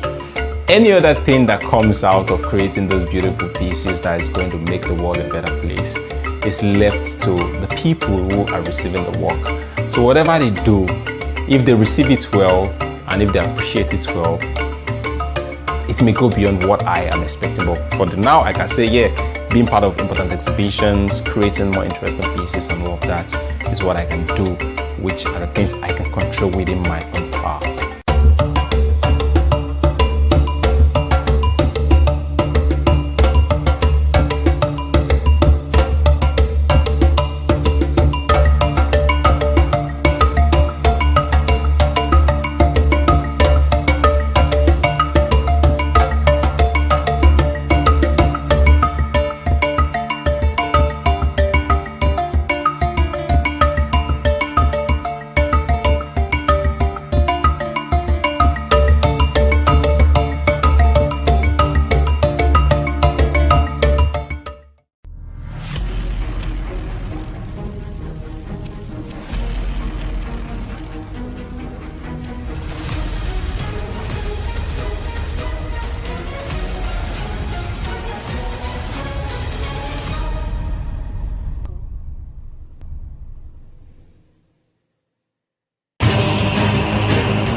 It's arguably the most important slave trade era monument in Badagry. The point of no return is a huge draw for tourists visiting the coastal town. Most of the enslaved Africans or Nigerians who were traded during the transatlantic slave trade era were loaded onto ships from this port and taken to different parts of the world. For many tourists, the point of no return has some spiritual connection, and that is why it's a must-see for any tourist visiting Badagry. But the place is in total shambles and looks completely abandoned. Locals say the Lagos state government began rebuilding the monument some 8 years ago, but never completed it. And now it's been abandoned. The whole structure is rotting away and collapsing. Virtually all the smaller structures around the point of no return have collapsed. There is no inscription or write-up anywhere around telling the story of this important historic site. All this in a state that prides itself as a tourist destination. It's a crying shame that this place is left like this. So imagine if tourists were to come here. There's just nothing, absolutely nothing to tell the story of this place. Nothing to show that this is the famous point of no return. It's just difficult to understand how we could abandon a monument as important as this in this manner. It's quite very embarrassing looking at the way which the government, even though they've been advocating for tourism, on the need for us to invest in tourism, to encourage the citizens to participate and also encourage tourist activities. But the truth of the matter is that most of our tourist sites, they are not really strategically fine-tuned in a way to make it more attractive for tourists to come and spend time around. Well, I think this structure, it's more of like a white elephant project because it's it's a waste. Because you can see now it's dilapidated, and I don't think they are going to continue with the construction of this structure.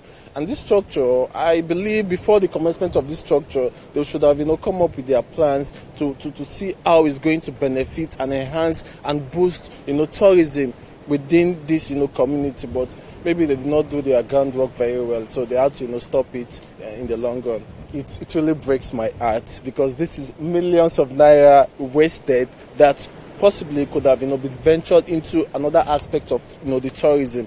But this is just like millions wasted, and there's no way they can retrieve this lost funds. And people coming down here to catch fun, and they tend to feel discouraged and embarrassed by the sight of these, most especially foreign nationals coming there to come and relax, or maybe to come for their research purposes. They're going to see Nigeria as a country that we are not serious. Yards away from the point of no return, another abandoned project by the Lagos state government. Locals say this was supposed to be a guest chalet started during the governorship of Babatunde Fashola, but long abandoned. Even this paved road leading to the point of no return has not been completed. Most part of it is yet to be paved.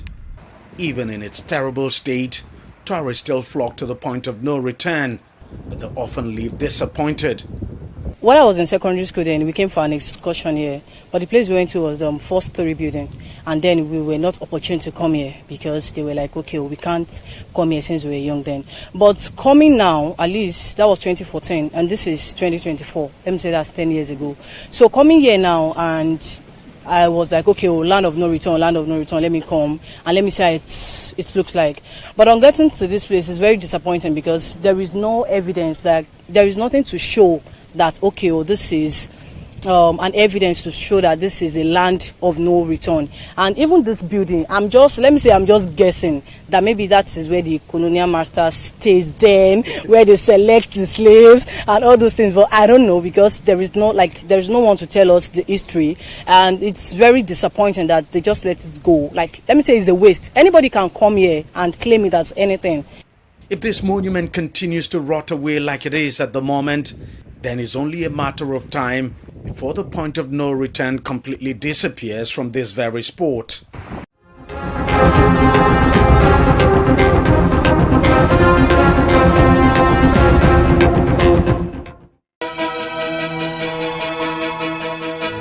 Opinions are free, facts are sacred. but truth is universal. How, in practical terms, can we, for instance, de-escalate the tension? When you go into public office, you must be ready to answer to the people. We know where the enemy is. 3 places. The Lake Chad Basin, the border area between Nigeria and Cameroon, and then the Sambisa Forest. On TV360, we give you a complete dose of everything. Opinion, facts, and undiluted truth. I hardly believe what politicians are saying in this part of the world. A new Nigeria is possible, a future is possible. We delve into the issues, dissect it so that you can understand it. Use it to take action.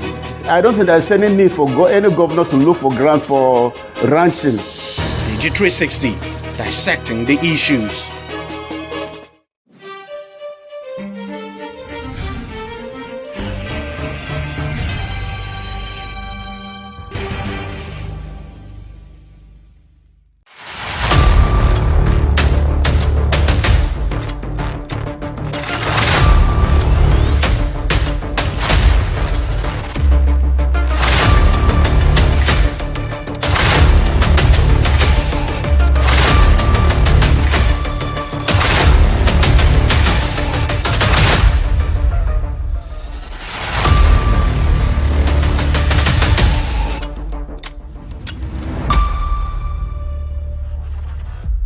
First thing that came to my mind was thinking about what I could do that was very big, that would push my talents, my abilities to the limit. And then in what way can I do that would also create a large impact, that would also change the lives of people. And that's why I decided to break the record in this direction.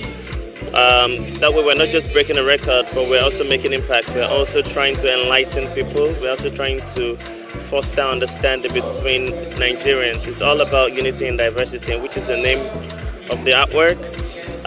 Something that celebrates our culture, something that reminds us of our culture and reminds us that there is strength in our diversity. There is so much to learn from one another, and it creates this sense of, makes you more welcoming, makes you more tolerant. It expands your horizon, and there's so much strength that can be gotten from that.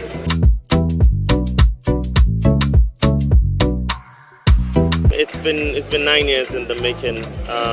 This idea first came up in 2015. We weren't able to do it because of it was a very expensive record. The sheer size of the canvas alone and the materials and everything it was a challenge getting all of that until about last year when we got our sponsors, Toleram, who decided to take care of all of that for us. And then the next challenge was the venue, which the Lagos State government supported us with. And then after that, we started looking for other things, and it pretty much got easier from that point.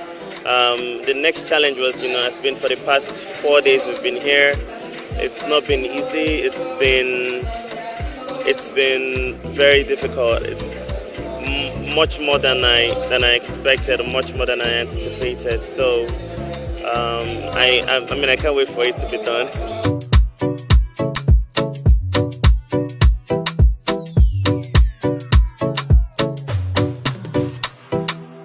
Very, very impressive, very exciting. Whenever I see people challenging or trying to do this, I'm excited. You could see, and this is even more peculiar because of the theme, unity and diversity. Trying to do this for days now. This is the spirit, entrepreneurial spirit of Nigerian youth today.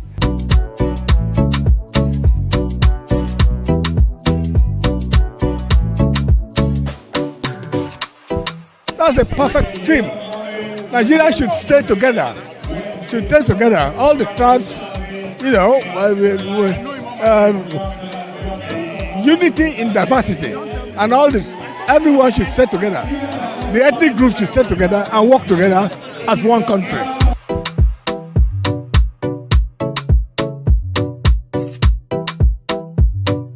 This is something huge. This is something big for Africa. This is something big for Nigeria.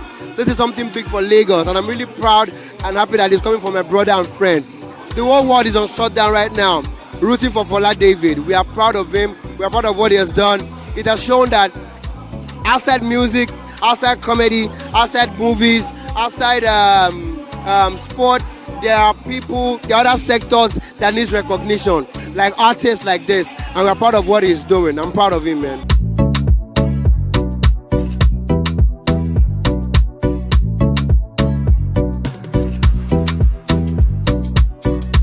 This is landing Nigeria on a very high pedestal. And trust me, as far as I'm concerned, my kids dragged me here today because my son was actually asking that, how is it possible to merge two professions at the same time? So when my son heard, I mean, he's just 5, and it's like, oh, how come he's a doctor and he's also an artist? Like, how is that possible? They want to see. And I told myself, like, I have to drive all the way from Ibadan to be present here today.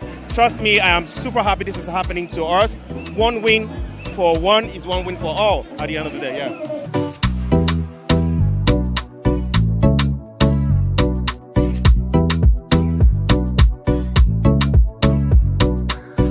It's one thing for one to be very daring, but to be daring to an extent where you're trying to do something where you're talking of a Guinness Book of Records, then it means that you have a bigger balls. First of all, I think that Fola has been a special person. If you think about how he has transitioned from being a medical doctor now to showing his crafts, and then he's doing what he's doing now. It's something I'm quite happy about. I'm very proud of him. He's my man. I like him so much, and he's somebody who is very, very driven. So I'm not surprised that he's doing this today.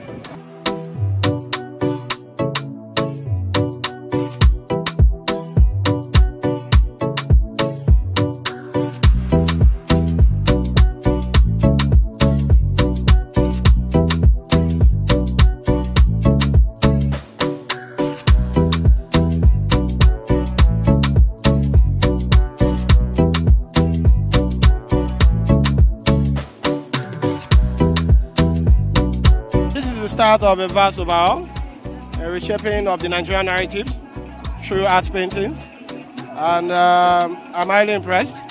It's a good time to be alive, to witness such an amazing thing, breaking the world record and telling the Nigerian story.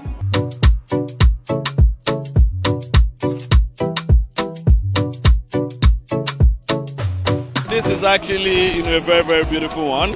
I'm so excited because Fola David is someone I know personally, for a number of years, now. And then, I've been able to witness firsthand his tenacity, his diligence. So I'm really happy that this is actually happening on a very, very big scale. And this is saying congratulations to you, Fola. God bless you.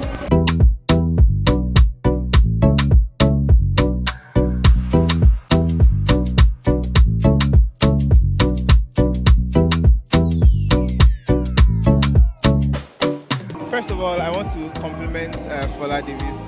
This is very huge. I think this is nice to see that we're always breaking records, and he's doing something that is very inspiring. Again, very huge because you can hear the support from everyone here, and you can see how massive this is. The world's largest painting, I think, is amazing.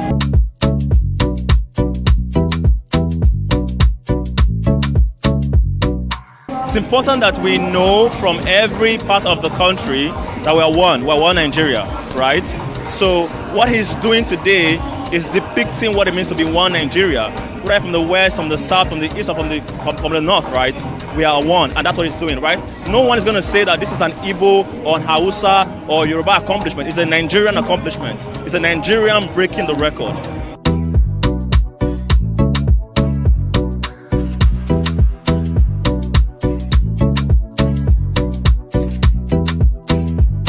It's an inspiring one, and it's very, very creative because I feel like this is going to put Nigeria on the map again, and also the Nigerian art also. And I'm proud of Fola David, of course, and I want to commend him for that.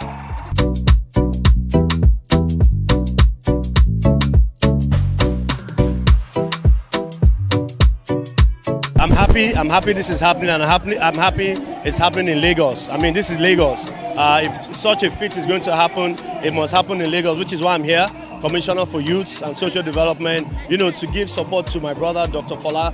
And just the turnout is encouraging, but most importantly is to drive home the message of our administration of Governor Babajide Olusola Sanwo-Olu, where we're leaving no one behind. This is a creative economy, right? We have different youths in different, sectors doing great things. We have the gig economy, we have the creative economy, we have the sports economy. Irrespective of wherever you find yourself, we will always come out to give you the support that you need, because, the sky is our foundation, right? And our Things Plus agenda, social inclusion, gender equality, and the youth. And this is what it's all about.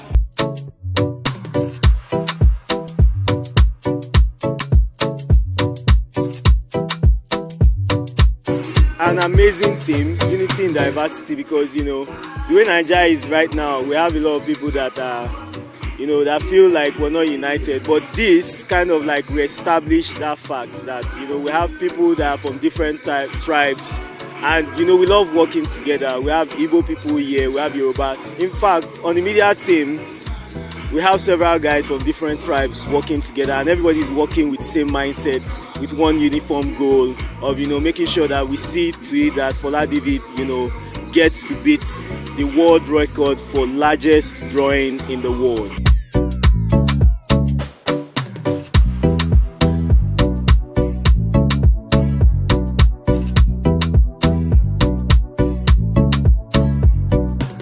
Achieving the goal, I feel blessed. But you see, for every other thing happening, I'm very surprised. I didn't think it was gonna happen. I know I wanted to do the drawing, and I was pursuing that. I was pushing and pushing for that. And I'm saying this, I didn't expect this to happen. I really didn't. We chose the stadium because we needed the size for the drawing, not because of this. I didn't know this would happen, and I'm so grateful.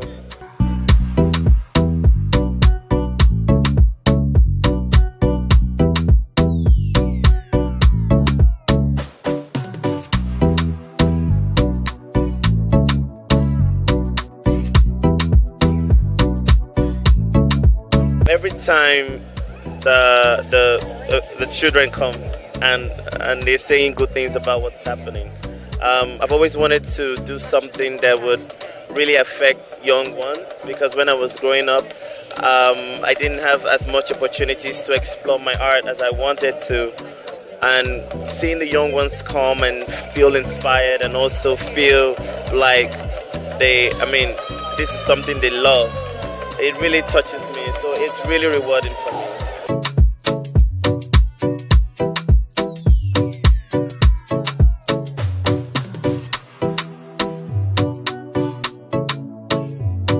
We have more projects to go. We have many more things that we're going to do. We have been able to get the attention of the government, and there's so many more ideas that we're going to actualize moving forward, so please watch out for it.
Opinions are free, facts are sacred, but truth is universal. How, in practical terms, can we, for instance, de-escalate the tension? When you go into public office, you must be ready to answer to the people. We know where the enemy is. 3 places. The Lake Chad Basin, the border area between Nigeria and Cameroon, and then the Sambisa Forest. On TV360, we give you a complete dose of everything. Opinion, facts, and undiluted truth. I hardly believe what politicians have said in this part of the world. A new Nigeria is possible, a future is possible. We delve into the issues, dissect it so that you can understand it, and use it to take action. I don't think there's any need for any governor to look for grant for ranching. TV360, dissecting the issues.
Welcome guys to another exciting episode of 360 Vibes. I am Joy, Sheen_Joyoma on Instagram, and we are your crew for this exciting episode. Say hello, ladies. Hi. Welcome back, guys. It has been... I feel like it has been forever, but it hasn't been that long. It hasn't been that long. It feels so great to be back. Hey guys, welcome. It has been wonderful year. So fasten your seatbelts as usual, because today's edition promises to be interesting. We got juicy gist. Things have been trending online. You know we are your gist partner. So don't go anywhere. Don't go anywhere. Yeah. Hi guys, welcome back to the show. It's your girl Fed SJ. Stay tuned. All right, if you're going anywhere, guy, go and turn off that gas because the gist we have for you is going to burn your food. All right, so we'll take a short break and bring back all the entertainment gist. Don't go anywhere.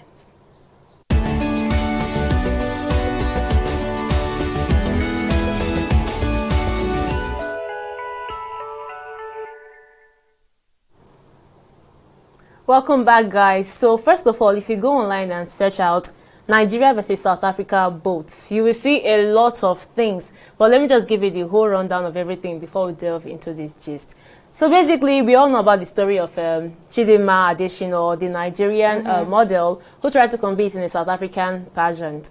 And then after some controversies and backlash from the social media people, basically from those in South Africa, she had to withdraw because we're investigating her parentage and all that. So she's now back in Nigeria, and for some reason, after she left South Africa, they felt they've not done enough. Driving her out of the pageant was not enough. So South Africans, for some reason, I can't really tell what was behind them, decided to prank Nigeria by ordering fake boat rides. They changed their location or something, and then they could use their VPN to order boat rides from South Africa, other boat rides in Nigeria, and then cancel these orders. And it was causing a whole lot of issues because boat drivers were like, okay, who is this that is always booking and then canceling? And then after they came out to expose themselves, sorry, our proud Nigerian citizens took it upon themselves to do the double of what South Africa did. They went after them to the extent that they started ordering boat rides and they basically ordered all the boat rides and took them to one location and gathered them. This is basically at least 200 million Nigerians against 60 million South Africans doing fake orders. It was basically a prank war, and it did not end up for South Africa because at the end, when boats had to shut down their site in South Africa, Nigerians were like, we're not done yet. They started ordering plasma, started ordering fridge, ordering food, all on pay on delivery, taking it to random sites. One guy was like, wants to go from Sambisa Forest to Yanokwaja. Like, why would you do that? You know, it's very painful actually for the boat driver because now they are just being confused. It's it's so petty. It's so petty. Nigerians. Calm down. I will not blame Nigerians though, because we're on our own. We were on our own. We are going through a lot.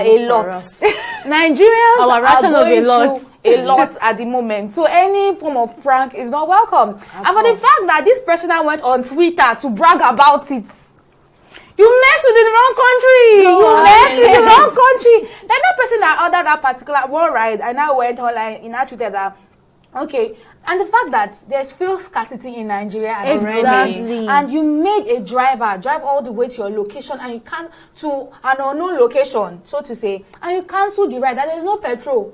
Imagine how long the driver has stayed to get that petrol. I'm sorry if I feel petty, but call us Petiana. I don't mind, but let's be factual. They started it, and you know that Nigerians, we know they carry last when it comes to agreeing to do some bad things, or to maybe not only bad things. We also agree for good cause too. Yes. But for this particular one, I will not lie, it sweets me. Proudly petty. Because let's think about it. We are going through a lot in the country at the moment, and you cannot just try to mess around with people's means of livelihood. But I know that it might feel like double standard that, okay, trying to retaliate also messed with their means of livelihood, because Nigerians, we went extra. That brings me to it. The payment on delivery. Imagine ordering someone knocking at your door and you have a plasma TV. Okay, you ordered for this. Imagine. Like you have to pay for this. Meanwhile, you didn't make that order. It was just someone who did it online. It can be very painful, actually. That brings me to that part where we say, South African, una no dey fear Nigeria. Like una just sit down like this, say una want find Nigeria trouble, knowing the fact that Nigeria is going through a lot this period, and then you decided to come knock on their door. I'm very sure that what Nigeria has given to South Africa, they receive and woto. Let me put it this way, because Nigeria is currently not smiling. The economic is really telling a lot on people out there, and then you are bringing this. Come on, you find trouble and trust Nigeria, and they are going to give you We will get pepper body before. No, and as in where did they vex already like this? And the fact is, the hashtag End Bad Governance protest just ended, and it's not as if Tinubu answered us in the first place. People are not satisfied. People are very angry, just trying to simmer it down, and then you're just trying to work. They brought themselves up. The anger that Nigerians could not face on Tinubu, they faced it on South Africa. I feel like some innocent people. A lot of innocent people. Trust me, I'm not sure that it might have just been one or two people that did that nonsense that started it, and more people had to suffer for it. Okay, so come to think of it, what should even prompt that person to even start some people don't like. Simple, just some people don't like. What came to his mind, and then he decided. I'm not saying maybe the person did it out of hatred for the country, but just like, let me just prank them and see what they will do. I know that Nigeria is usually at the bottom of every conversation that has to do with Africa. You know, there's this tussle for supremacy, which African country is the best. You know, we are called giant of Africa and this. Sometimes we fight, we always argue in Ghana, but with that one, we still love Ghana regardless. So, and there's this subtle beef with South Africa, especially this Chidima's case actually caused a lot, and this Tyler, this after the Grammys, after the Grammys, low-key beef between South Africa and Nigeria. So you're not coming for a means of livelihood? No, now let's just keep it at Tyler won Grammy. Social media dragging. But why would you come for our means of livelihood? No, if you know that there's no petrol in the country, like a lot of things is making me lose money. But Nigeria, we are petty. See, like when I mean currently, Nigeria's mind is you know when they say 5 and 6. So I'm going to place Nigeria. Nigeria's mind is like 10 and 20. Let me give that gap, yes, because currently a lot is happening. Our leaders are trying to make things work, and then citizens too are really going through a whole lot. Like a whole lot is happening currently, and everybody is just at the verge of anger. Nobody wants to accept things the way they are saying it now. And then you coming out from South Africa to look for their trouble. Come on, I trust Nigeria. When I mean I trust Nigeria, they will give you. But the fact is, after they've given it, someone was making a statement that a large percentage of these boat drivers that were into this were not even South Africans. Basically, Nigerians that are there may have been the one who have faced, like Kenyans, other Africans who are living there may have been the one to face these whole issues. And I'm hearing something, I'm not sure how sure it is, of if an order gets cancelled, the driver has to pay for it. And it's a lot, because if people are going to get this kind of cancelled orders a lot over there, I don't know how it would be for them. Unless both decides to pardon it, knowing... both should actually look into that aspect of their service. How can a person all the way in South Africa order a ride in Nigeria? I think they have to secure that site or something. I don't know what it is like, but I feel like it should be addressed, because I never knew it could even happen, not until this whole came up, because I didn't even know it was possible. So imagine I can be all the way in the UK and I'm ordering ride in Nigeria. How? Like possible. So let's just, I feel like both. In a way, this thing just like something for them to work on this time around. Because how will you book a boat from South Africa to Nigeria? That's a whole lot. A lot of people do flights. People that have that money, right? And it will not be even to get tickets. I'm pretty sure you still have to. But I don't know, like from South African, does that look like a backyard? I don't know, but it's with this whole VPN thing. Yes, technology makes everything easy. So I feel like maybe they can just make extra security measures. Yeah, because on the positive side, the only positive side I see in all this prank war that happened, we just exposed a big loop in their security. So now it's up to them to work on it and make sure they're safe. Because if you talk about insecurity, for example, if you wanted to do a kidnap or something, you can easily order a boat and then tell it to drop the person somewhere. And you won't even be able to track the person in charge of the whole issue. So at least both now has their work cut out for them, even though they'll probably be down for some time trying to recuperate. All right, guys. So that's much we're going to take for just this section. We'll take a short break and bring back the rest of the gist. Don't go anywhere.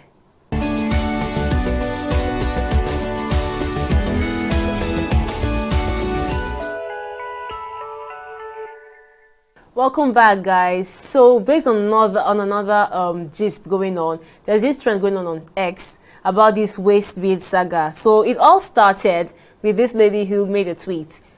She was like, okay, when she was in the middle of fornication, her waist. But you need to specify now. For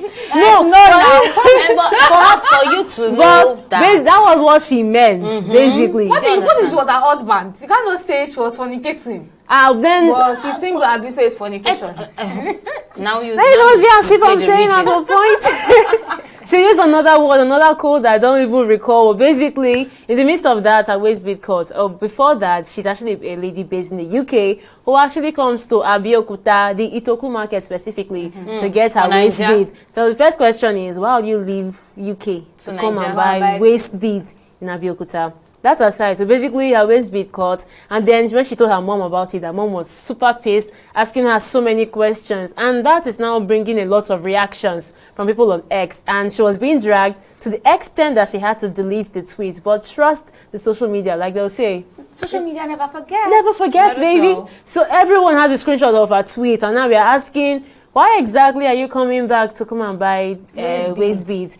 In Nigeria. In Nigeria. The Itoku market. I'm sure that you can get waist bead abroad because you have people that are selling abroad. Definitely. Mind you, you're not just going to get a waist bead in the UK, but you're going to get original waist bead. Nice ones too. When I mean quality things you get over there. Do you understand? So what living all the way from why is it so special? Why is it before we continue, somebody actually made a comment and was like, okay, this Itoku market, you can actually get anything you want from there, both spiritual, physical, anything you want. Just go to that market in Abeokuta. And I'm wondering, so these waist beads, basically, it is fetish. Okay. That's just like the scenario around it. Most likely, it's fetish. So, ladies. So people are saying that should we be causing waist bead? I will should not be causing waist bead. Are you team waist bead? Shall we cut? Because there's a particular lady that said that if you should cut my waist bead, you're going to pay for it. That who wants to use your half glory? Can you imagine? Your low current glory. So guys are like saying that okay, anytime they see waist bead, that they're like, okay, it's fetish. They will not go for anyone with waist bead, or they're going to cut the waist bead. So I'm going to are all waist beads fetish? So would you find every lady using waist bead as suspicious? But do you think all are fetish? The thing is, first, all waist beads are not fetchy. Now, this thing called waist bead is based on individual. There are some persons that like it and they wear it, and some persons even tell you, my boyfriend likes it. He wants to see me on it. He even got it for me. Now, it's not a bad thing if your man likes it. That is what he wants for you. But I have a problem with that. The other one, the part whereby you are getting it for Kanya Mata. Okay. Oh, I just said something, right? So I have an issue with that. Like, we ladies, we have to be very careful, because if we are desiring to become mothers in the future, there are things we don't need to play as singles, because they will play later in the future for us when we get married. So imagine you getting a waist bead, and that waist bead is for maybe to attract the man, or maybe or tie him down, or something. Come on, what? Like, you they tie man down. Men yakpa now, they play. No, but that's true, ladies. You cannot tie one man down. And do you know that every juju they expire? Let me put it this way. Yes, now let God now know they expire. Simple. So the man where you carry, where you tie him down, it gets time when he expire. Like when he expire, I go open, then we say, really, true, you do me something. And at the end of the day, what do you gain? You've already tagged yourself as this fetish lady. Do you understand? Yeah. So I don't know. If your man likes it, good, go for it. But if he doesn't like it, stay out of it. And then, no, go find bead to tie man down.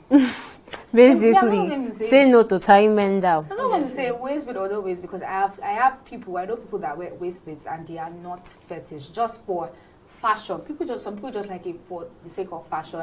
However, going all the way, we know it's a bad word. People are wicked. People are like desperate to make money, and trying to make money, they go diabolical. Use this. Some people might not. Someone even made a comment that you might not even see physical waist bead. It might be spiritual waist bead. They go just tie you down. It was that bad. Someone was like, you might not. She means the one that you are seeing, you are complaining of. What about the ones that you cannot see? People go really diabolical. So I'll just say, as ladies, as guys, we just need to be very, very careful. Even the scripture that said we should not, play around, should not fornicate. All of these things, they are for our benefit. They are for our benefit, basically. So, you not go and married men too, just know that you just have following one small girl up and down. You don't know that it is something that is that's tight. I'm still saying this, not always beats are fetish. Just ensure that you do things that will not put your life in jeopardy, basically. If you trust the person, fine.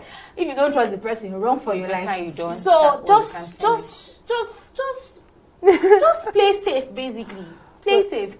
I have nothing against it though, but that's my own. Well, if you look at it, okay, the origin of waist beads, it's not, it didn't start this year, it didn't start in the 90s. It's a traditional wear, like normally. The Igbo dressing, for example, the women have red waist beads around them. Yeah. It's just this natural beauty. It's African culture. But since it has gone diabolical, the thing is, not only waist beads go diabolical, guys do rings that are diabolical. There are so many other things you could do that could be diabolical. What is actually raining now? They are leg chains. People do leg chains. Anything. Leg chain. Now there are beads too that comes in form of leg beads. I feel like anything these days can be used. Even the eyes, even the eyes can be used. The hands can be used. Anything can be used. Powder. That one's even like different things that we heard growing up, and these things are exactly. So it's just like changing objects, basically. So everyone should just be careful. If you are getting the waist bead, okay, if you are in a relationship as a lady, be faithful to your wife. Be faithful to your wife. The men have serious issues to talk about there. Yeah, because if men are not faithful to their wife, that's when they fall victim. Another one because when you are going money to one small girl, when you are going for, you say you are going for a slim fitted girl that is her figure is still understand. She's still young and fresh. And imagine you are a rich, well-known man, and then you meet one girl that tied one bead, and your all investments don't go with that. Come on, I beg, that one no follow. Basically, everyone should be careful. But if you're in a relationship, though, as a lady, and you like wearing waist beads, just confirm from your boyfriend if he likes it. Confirm from him if he likes it. Otherwise, because he may actually come and be scared that, okay, maybe she won't use me for something. So it's good to ask that kind of question. So I also want to say this too. There's this perception about people that wear waist beads. So people easily tag people that, oh, if you are using certain things, you are a wayward person. You know, there's this conception about, okay, using leg chains, or a lady using leg chain is promiscuous, about piercings, oh, if you are piercing this, you are piercing that. Your nose just or something. tag you completely, oh, yeah, this. And actually, it is not so. And I also have something to say, the source of these waist beads, like, I'm very, very skeptical about buying certain things, because looking at the waist bead itself, it doesn't. I don't like it. Like using such, and where you buy it from. Imagine going all the way to the market. Like even when they sell traditional stuff, aside going to the market, even on Instagram, you will still see people that. On your own self, be careful of all these things. Yes, as a lady, yes, you need to be careful, because there are things we do unknowingly, and then they play later in the future, and then we'll be like, we'll start looking for deliverance and where to we'll not start disturbing one innocent pastor, our church pastor. You know, so people now you carry your leg, go there. When you go for things, you think they are fashion.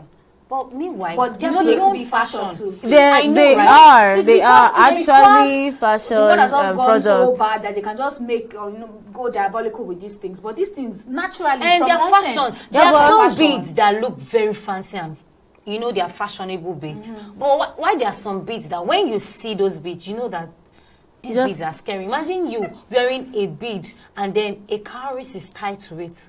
Actually, there are some that scary. There are some, of course. Actually, at one point, it might be armless. That's at one point, people were actually fixing cowries in their hair, and it was all fashion. But meanwhile, back in the days, it was just native doctors that had that kind of hairdo. So it's all fashion these days. But some people will go into it in the name of fashion. Just don't let everything you see on social media start influence you, because if you order it, because people sell it on Instagram, on X. You see people dragging a lady who talk about these fetish waist beads. Under the comment section, someone's advertising waist beads there. So basically, people will sell this thing everywhere. People that like it will go for it. Exactly. Men that like it, that want it on their ladies. Some will buy it for their ladies so they don't bring any fetish ones to their house. But anyway, everyone, just be careful. Whatever you choose to wear as your fashion, just be very careful. So that aside, we'll take another short break and be back with the last segment. Don't go anywhere.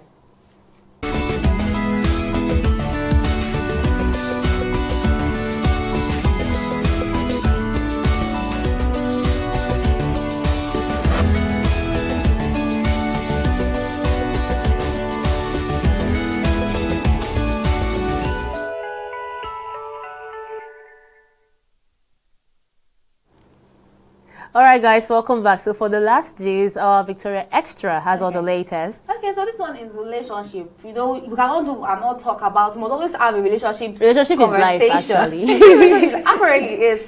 So there's this guy, he said he went on a date with a lady, and you know, at the date, you know, as being the gentleman, he did all the spending. You know, they went to the movies, they went to eat, and he paid for all these things. And he said he had cash on him and his ATM card.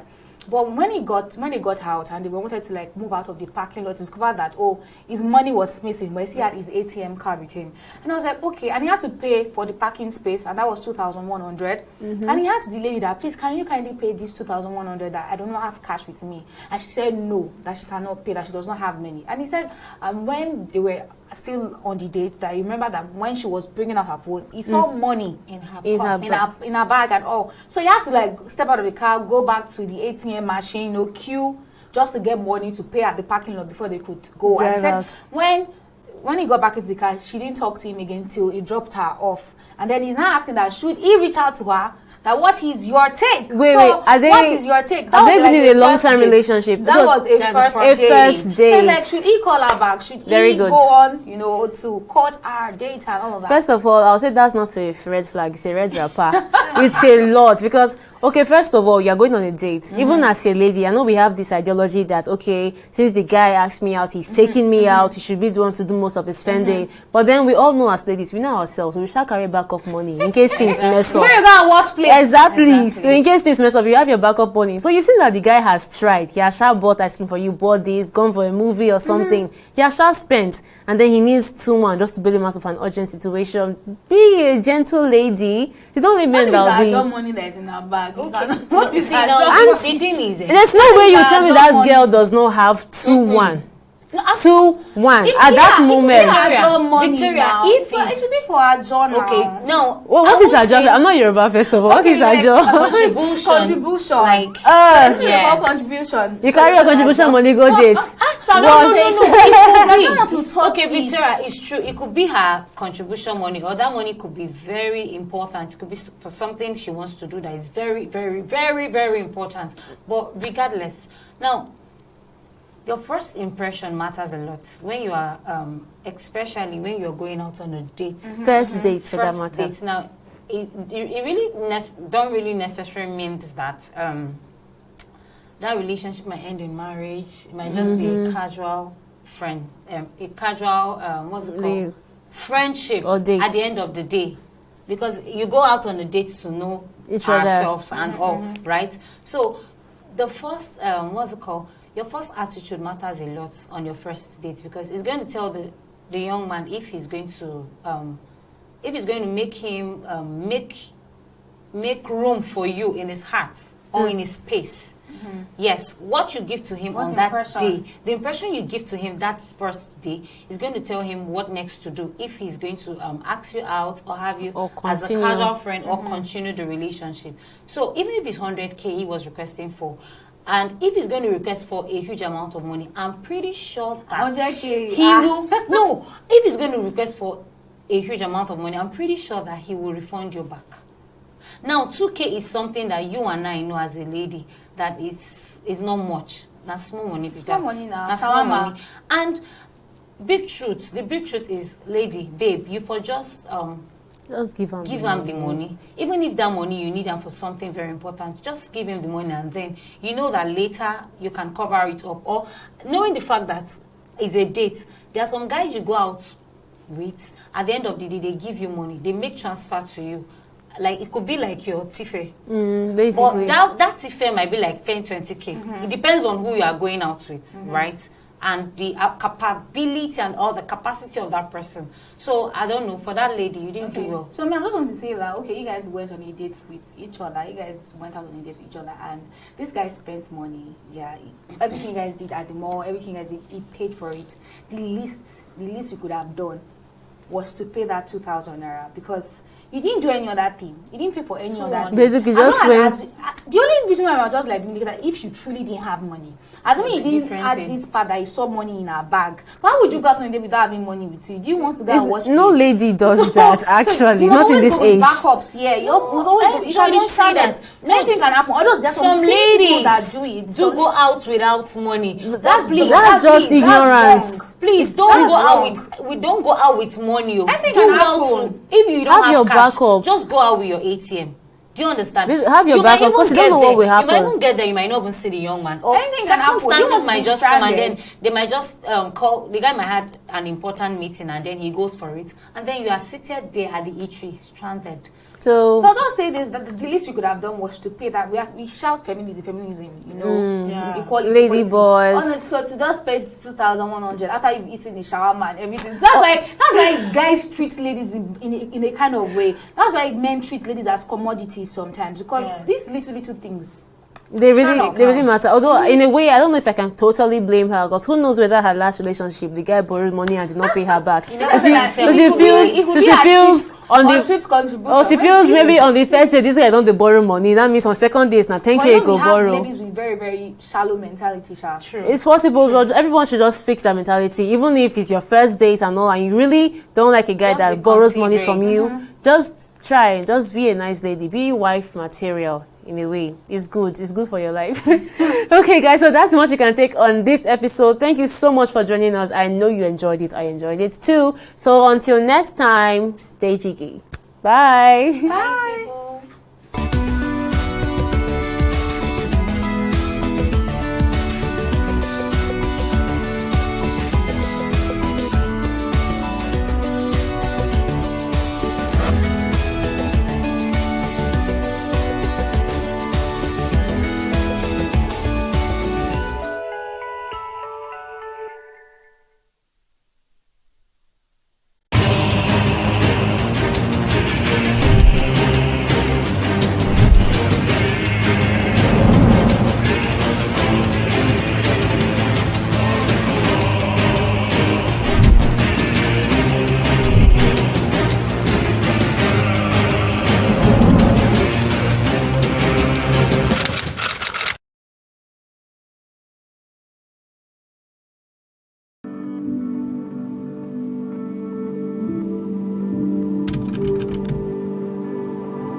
On the news, floods take over Maiduguri, displaces thousands of residents.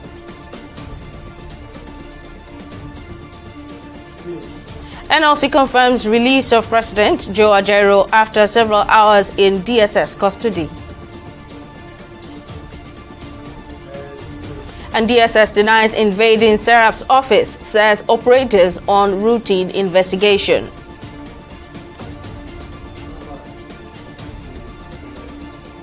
Thank you very much for joining us on News Now. I'm Simisola Adigun. Vice President Kashim Shettima has assured that the administration of President Bola Tinubu will tackle the challenges of flood in Nigeria. Shettima, who gave the assurance in Maiduguri, the Borno State capital, on Tuesday during an on-the-spot assessment of the ravaging floods that have displaced communities in the state, noted that though the factors leading to the crisis and other recurring disasters in the country are diverse, President Tinubu has already developed a comprehensive roadmap aimed at addressing these challenges head-on. The severe flood, considered the worst in decades, happened after the collapse of water channels at the Alu Dam, which has affected critical infrastructure, paralyzing businesses and school activities. Several videos on social media show the flood sweeping through streets, forcing many residents to desert their homes for higher plains. The situation has been exacerbated by the release of wild animals from the state zoo, which were displaced by flood waters. Snakes, crocodiles and ostriches have reportedly been seen roaming the streets, adding to the chaos and danger for residents. In a swift reaction to this humanitarian crisis, the Borno State government has ordered the immediate closure of all schools in the state to avoid loss of lives. While commiserating with people of Maiduguri, President Bola Tinubu has assured the federal government is ready to collaborate with the state to address the immediate humanitarian needs of those affected by the flood. Still on the devastating flood in Maiduguri, the State Commissioner for Information and Internal Security, Usman Tar, has advised immediate evacuation for those living along riverbanks. The Commissioner also emphasized on the urgency of the situation, urging residents to follow designated evacuation routes for their safety. Earlier on, I spoke with journalist Jack Vincent in Maiduguri to get an update on happenings in the state. Well, to a very large extent, I can say the water is receding, because today it is not as worse as it was yesterday and a few days here. So we thank God that it hasn't got to that point when we lost lives so much, but people have the opportunity to leave vulnerable places to places where they can have relative safety. How well have emergency services and local authorities been able to manage the impact and provide aid to those affected? Well, the government in her own capacity is trying the utmost to ensure that people have the relief that they need at this trying time. You see, the major problem is that we in Nigeria, I'm not talking about Borno State presently, but I'm talking about Nigeria generally. We fail to make plans for the future. We fail to plan ahead. That is why when we are hit by disasters like this, we are taking unawares and the impact is usually massive. But right now, I can tell you for a fact that the Borno State governor is doing the best that he could to ensure that people are safe. I understand that safe places have been opened for people to go to, and the government have put mechanisms in place to take very good care of them. That I know for a fact. And so far, the state government is yet to issue official figures of casualties. But have there been reports of loss of lives in any of the affected communities? Well, I for one can't say for a fact, but I heard via grapevine that some lives were lost. But right now, as at the time I got the information, it's not one that I can verify. So I can't be an authority on that. But from the look of things, lives are likely to be lost from the look of things. But I can't speak for a fact that this is the situation. Finally, before I let you go, what exactly is the cause of this flood? All right. This is not the first time Maiduguri is having a flood of this nature. The last time we had it was 30 years ago in September or thereabout of 1994. Now, what really happened is that there is a river called Yazaram. Yazaram is from the Goza Mountains, a natural, very big river. And now it is a tributary of the Lagdo, sort of. Now, these waters, they come together, okay, and then become one. Now, they flow to Alo Dam, overpowered Alo Dam, and now there is this Gadabul River that passes through Maiduguri. Everything came together as one force. That was why Maiduguri was overwhelmed by the flood. So that has been the reason for the flood, and it is a natural occurrence, one that nobody could do anything about. That was Jack Vincent, a journalist in Maiduguri, the Borno state capital, giving us an update of the flood situation. And the Nigeria Labour Congress, NLC, has confirmed the release of its president, Joe Ajaero, from the detention of the Department of State Services, DSS, after being granted administrative bail.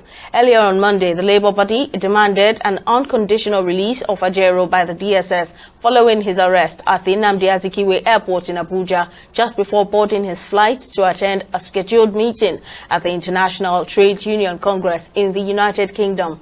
Ajaero's detention had sparked widespread concern and intense speculation regarding the circumstances surrounding his arrest. Reacting earlier in a press statement issued by NLC Head of Information and Public Affairs, Benson Opar, the Labour Union strongly condemned the arrest and detention of its president without a warrant. After the arrest, the leadership of the NLC put its over 50 affiliate unions and state branches on standby for protest if Ajaero was not released by or before midnight on Monday. Meanwhile, the Department of State Services, DSS, has described as inaccurate and misleading the allegations by the Socio-Economic Rights and Accountability Project, SERAP, that its officers had taken control of its Abuja and Lagos offices. A statement by the department on Tuesday disclosed it became necessary to clear the air as it had been inundated with multiple inquiries on the matter. In a statement on its website on Tuesday, the Secret Police explained that contrary to reports that its operatives raided SERAP's office, the agents were detailed for routine investigation. The DSS insisted that the officers' actions had been misinterpreted as harassment and intimidation and urged the public to disregard the false narratives as it restates its commitment to utmost professionalism in the discharge of its core mandate. SERAP had condemned the invasion and called for the intervention of President Bola Tinubu to end what it described as harassment and threat of arrest against its directors. The Inspector General of Police, Kayode Egbetokun, has declared that promotion in the Nigeria Police Force will henceforth be based on seniority and merit, reflecting the organization's commitment to fairness, equity, and transparency. Egbetokun gave the assurance on Tuesday while decorating 23 senior officers with their new ranks at the Goodluck Jonathan International Peacekeeping Center. The ceremony included the promotion of 8 Assistant Inspector Generals of Police and 15 Commissioners of Police. While congratulating the newly decorated officers on their well-deserved promotions, Egbetokun urged the officers to set good examples and contribute to the force pursuit of excellence in discharging its constitutional responsibilities. While responding on behalf of the newly promoted officers, the Assistant Inspector Generals of Police, Igwe Bennett and Ayoade Adegoke, pledged to discharge their duties professionally and uphold the trust placed in them. Promotion exercises are based strictly on seniority and merit, reflecting our unwavering commitment to fairness, equity, and transparency in all administrative and operational processes.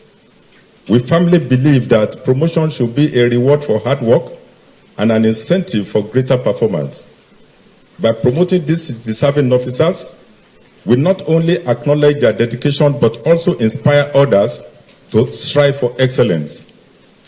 This merit-based approach will undoubtedly cultivate a culture of excellence and drive our officers to reach even higher heights. As senior officers, you are called upon to be adaptable and forward-thinking, embrace innovation and new technologies to combat crime and maintain public safety. Stay ahead of emerging threats by promoting a culture of continuous learning and professional development within your teams. As you rise through the ranks, remember that you are not only leaders but also mentors. Take the time to guide, train, and empower the officers under your command. By doing so, you will build a stronger, more capable force ready to meet the challenges of tomorrow. Use that platform to ensure that crime and criminal activities are fought to a standstill, and work hard to make Nigeria safe and secure, because that is what we need in this country. I'm studying as an extension of my world to criminal world, and there's nothing I can do. I have been briefed on my new responsibility, and I am happy about it. It's only going to cost me sleepless nights, but I want to assure you that safety of FCT will now be extended. The realization of the blue economy objectives in Nigeria hinges on sustained maritime security in the country. This statement was made by the Chief of Naval Staff, Vice Admiral Emmanuel Ogala, on Monday in Lagos at the maiden workshop on maritime security and blue economy, organized by the International Maritime Institute of Nigeria in collaboration with Sequential Development Solutions. The naval chief, who was represented by the Flag Officer Commanding Naval Doctrine and Assessment Command, Rear Admiral Habila Zakaria, said the propensity and the existence of some challenges of maritime crimes in Nigeria's waters threaten the stability and development of the nation's maritime sector. Ogala said Nigeria's maritime environment was no doubt rich with resources ranging from oil and gas to fisheries and several opportunities for economic prosperity. He added the workshop would offer an avenue for maritime experts, government and other stakeholders to brainstorm on innovative solutions to the maritime challenges for enhanced blue economy for Nigeria. Talking about blue economy is essentially about economic development through the sea. That's essentially what it stands for. We are now talking about maritime security. And I want to say that without security in the maritime industry, what we want to do out there cannot work. It's only a peaceful maritime environment that will guarantee development of maritime resources through the eye of the blue economy that the government is promoting. So we hope that at the end of this workshop, the expected outcomes will be that the participants have further enhanced on the ability to support the development of maritime resources towards greater prosperity of the nation. In this workshop, we are going to ensure that participants will have the requisite knowledge and understanding to interact better with the maritime stakeholders within the nation and outside. Of course, you know the institute is an international institute. So when we are able to get our international partners on our side, we can have better results. We'll take a break now. When News Now returns, Australia to ban children from using social media. Stay with us for details. We'll be back shortly.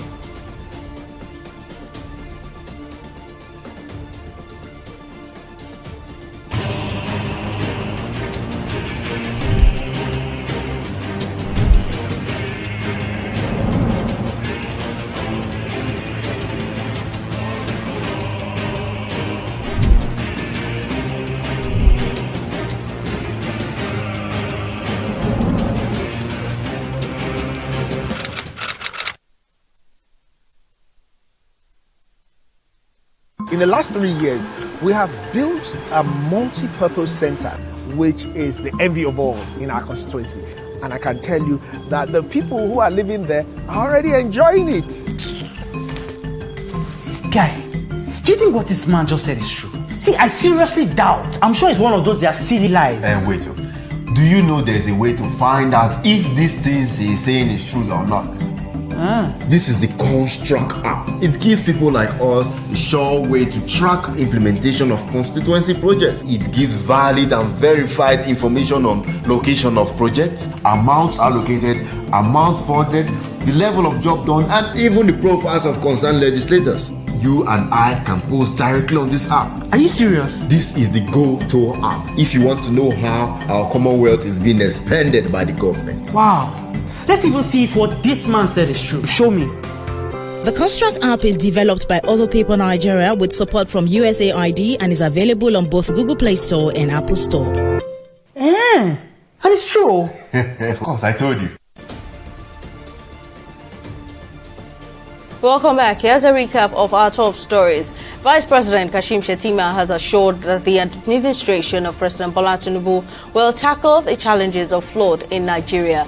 Shettima, who gave the assurance in Maiduguri, the Borno state capital, on Tuesday during an on-the-spot assessment of the ravaging floods that have displaced communities in the state, noted that though the factors leading to the crisis and other recurring disasters in the country are diverse, President Tinubu has already developed a comprehensive roadmap aimed at addressing these challenges head-on. The severe flood, considered the worst in decades, happened after the collapse of water channels at the Alo Dam, which has affected critical infrastructure, paralyzing businesses and school activities. We also told you that the Nigeria Labour Congress NLC has confirmed the release of its president Joe Ajaero from the detention of the Department of State Services DSS after being granted administrative bail. Earlier on Monday, the Labour body demanded an unconditional release of Ajaero by the DSS following his arrest at the Nnamdi Azikiwe Airport in Abuja just before boarding his flight to attend a scheduled meeting of the International Trade Union Congress in the United Kingdom. Ajaero's detention had sparked widespread concern and intense speculation regarding the circumstances surrounding his arrest. In case you missed any of our news bulletins or for more updates, you can catch us on Limex World TV and AVO TV or log on to our website on www.tv360nigeria.com. You can also follow us on our social media platforms on Twitter, Instagram and YouTube at TV360 Nigeria, or download our mobile app on Google Play Store, Huawei App Gallery and Apple Store. On Facebook, we're at TV360 Online.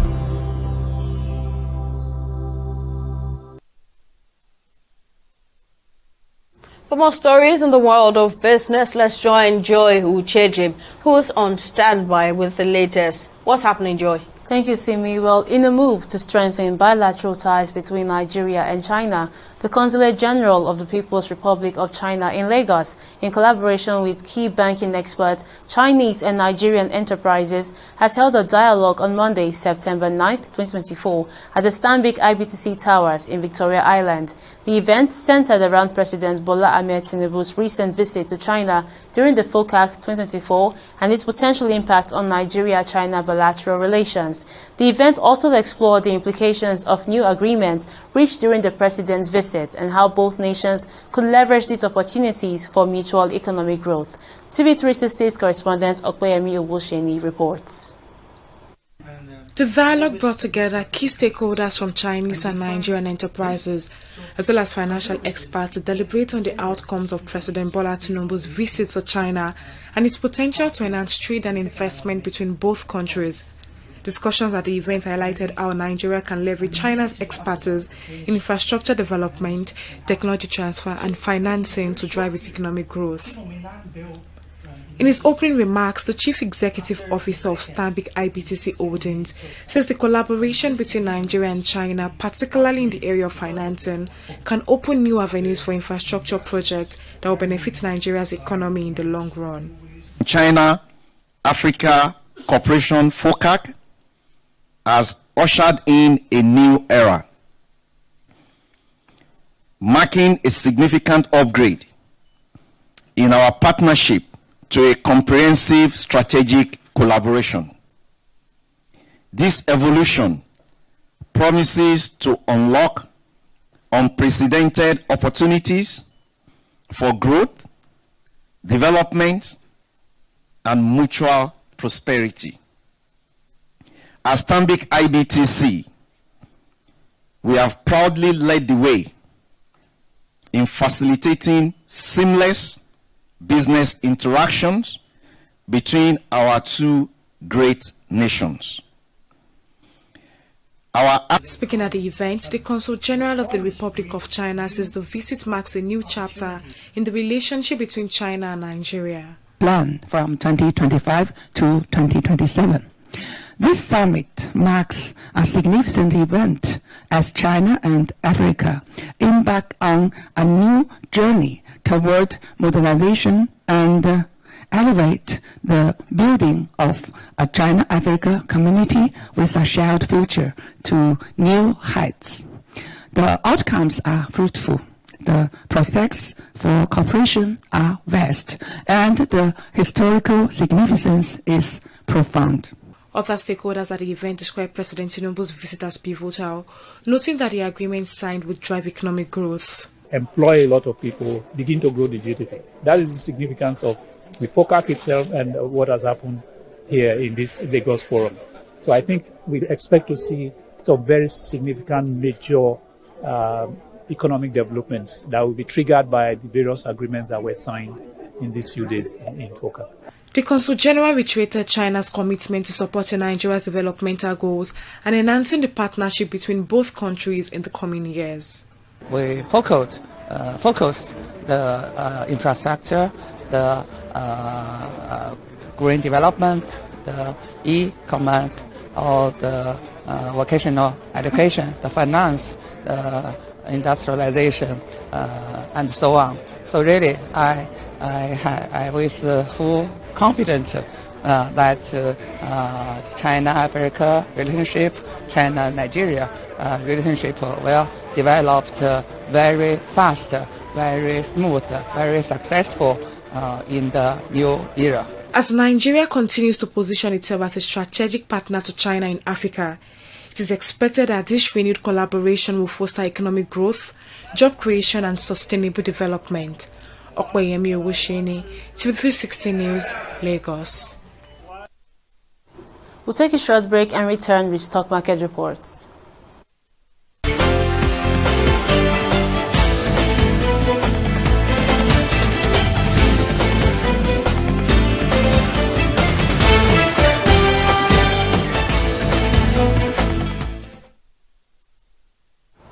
Welcome back.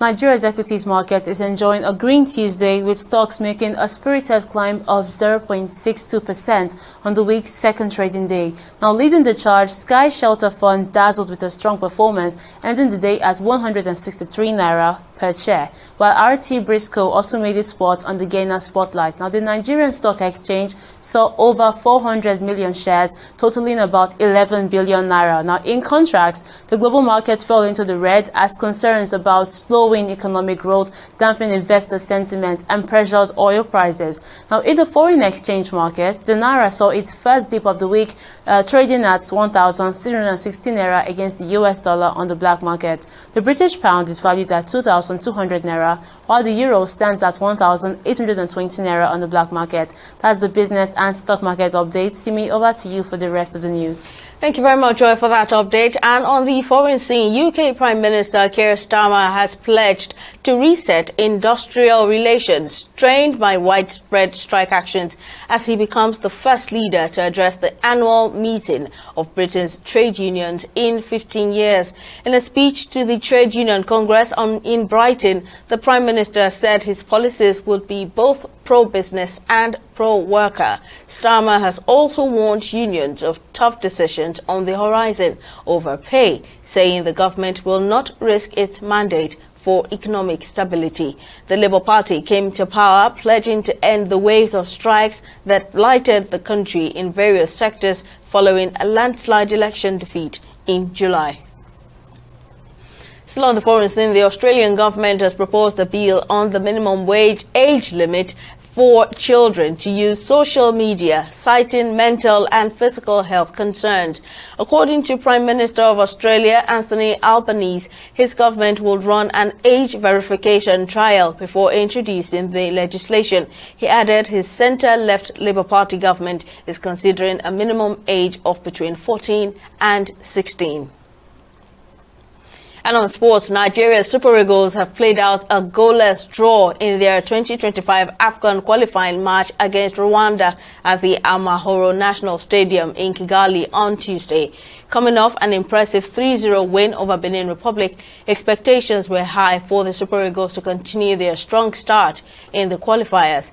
Despite dominating possession and consistently pressing for a goal, Nigeria was unable to break down Rwanda's solid defense, with the home side's goalkeeper making crucial saves to keep the game level. Despite the dropped points, the Super Eagles remain top of Group D with 4 points, while Rwanda sits in second with 2. Nigeria will host Libya in their next qualifier in October, hoping to return to winning ways. And Nigeria's Minister of Sports Development, John Eno, says the ministry is committed to giving the same treatment to para-athletes who represented Nigeria at the just concluded Paralympics in Paris as their counterparts who competed at the 2024 Olympics. The 2024 Paralympics were brought to a close on Sunday, with Nigeria finishing the games with 7 medals, consisting of 2 gold, 3 silver and 2 bronze. Eno stressed the importance of investment in athletes, saying their success is a motivation to do more in providing the necessary resources and support for their continued growth and achievements. Well, that's it on News Now. Thank you for watching. We'll see you again next time.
My name is Omotoyosi Olarewaju Ogunlende.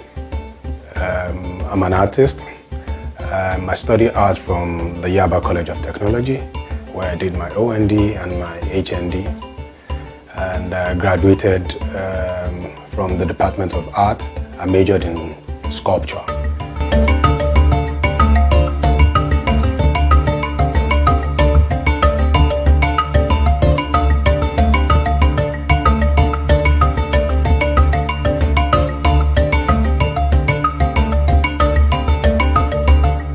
My father used to love art though.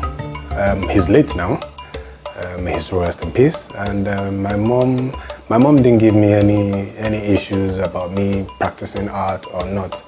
So basically, I've got art inside me from while I was a child. I used to draw back then, and my mom used to sell some of my drawings for me in church. So I've had art in me basically. So I'm a born artist.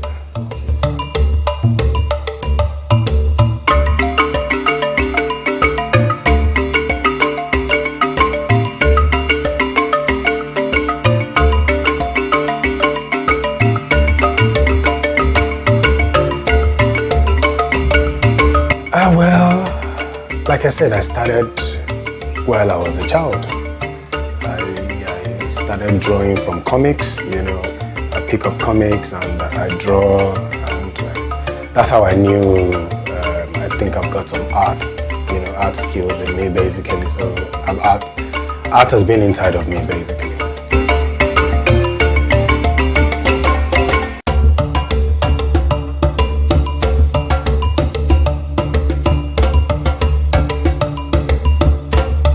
If you're asking for string art, basically I've been doing string art in a very short while now, say like 3-4 years now. Yeah, basically I've been doing string art.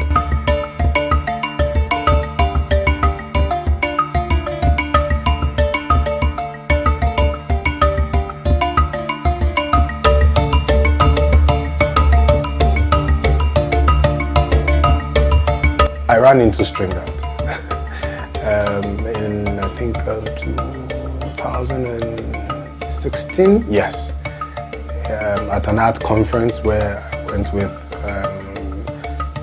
a brother of mine. I saw this dude he was just stringing on the wall, like on a long stretch, no particular design. He was just from one nail to the other, from one nail to the other, from one nail to the other, like that continuously. And it formed this rays of different colors.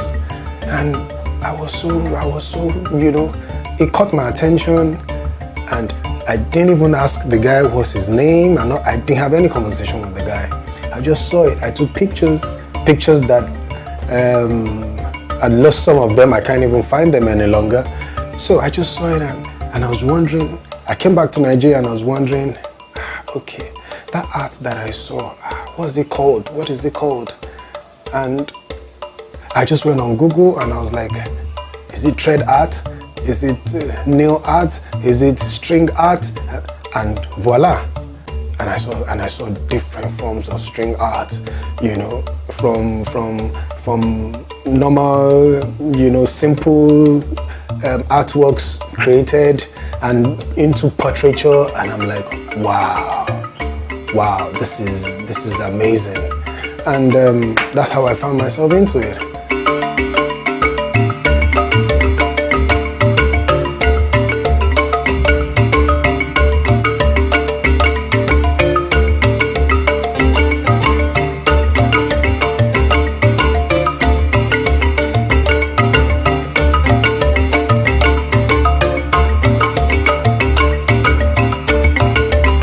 Following, you know, different artists who are into string art via social media, and it has been a wonderful followership and understudying some string artists in the diaspora.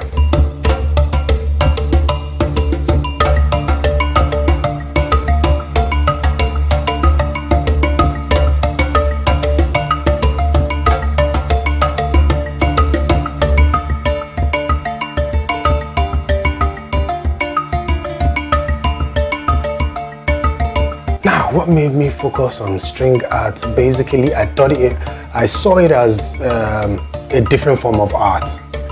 A form of art that you can liken to painting on canvas, you can liken to sculpture, you can liken to watercolor and the likes of it. So that's what I focused it because it wasn't that known, if I should say that, in this part of the world, in Nigeria. It wasn't that known in Nigeria, and it's still not known yet though.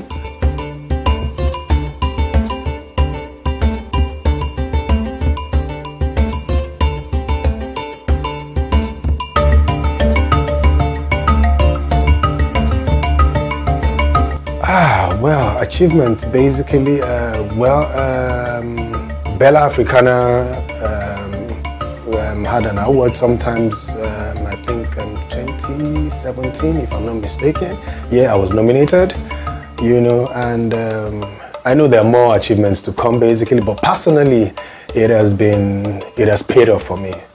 And like I say, is my found love. That's what I call string art. So I do string art even to the smallest piece. If it's possible for me to string, I will string it.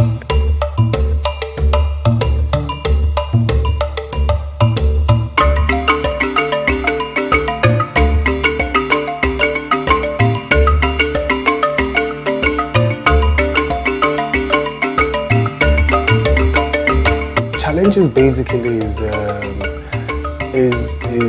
not a widely accepted, form of art in this part of the world, because trying to push it out there, trying to market it, trying to get people, known and all that. It has been challenging in such a way that questions like how durable is it? Does it last long, and what have you? I would say that has been the challenge, and also back to how you charge and all that. So basically, that has been the challenge. So far, so good, basically.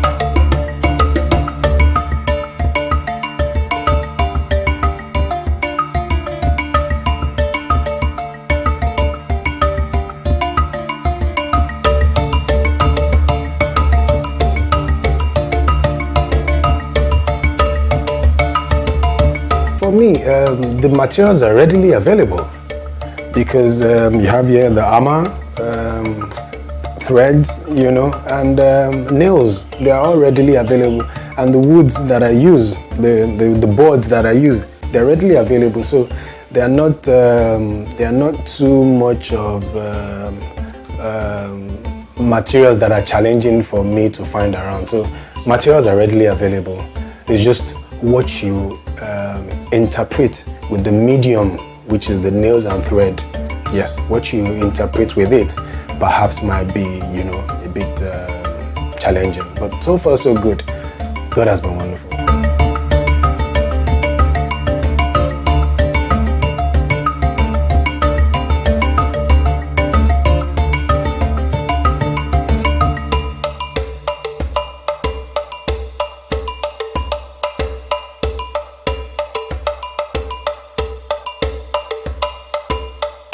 First and foremost, I would say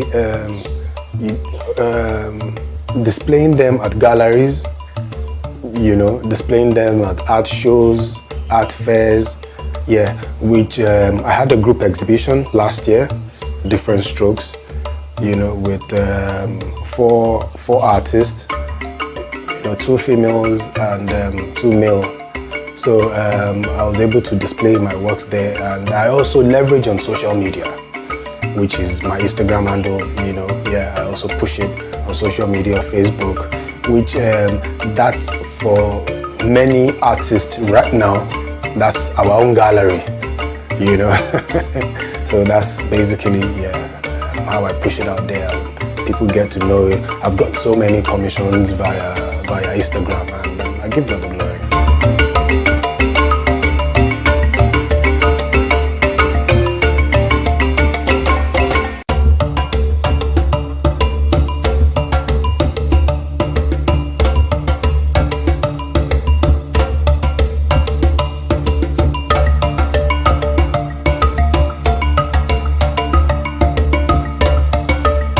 For me, my greatest achievement so far, because I haven't gotten to it yet, so far my greatest achievement has been impacting my knowledge, impacting my knowledge of the string art, steps, methods, and what have you of string art into children and even adults too.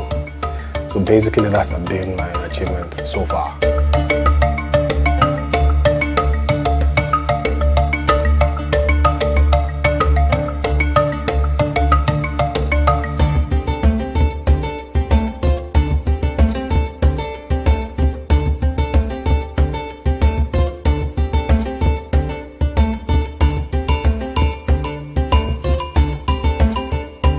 Future plan basically for me is to be known worldwide as Nigerians' famous string artists basically.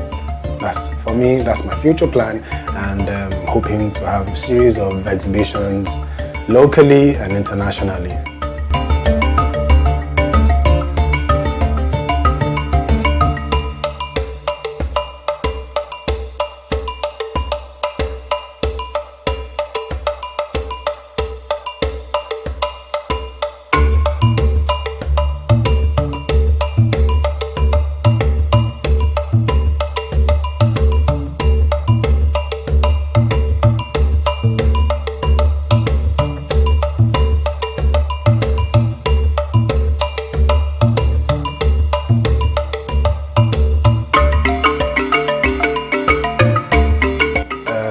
Say nothing brings money, but how diligent, how good, persistent, and creative you are with that thing you do, it will bring the money.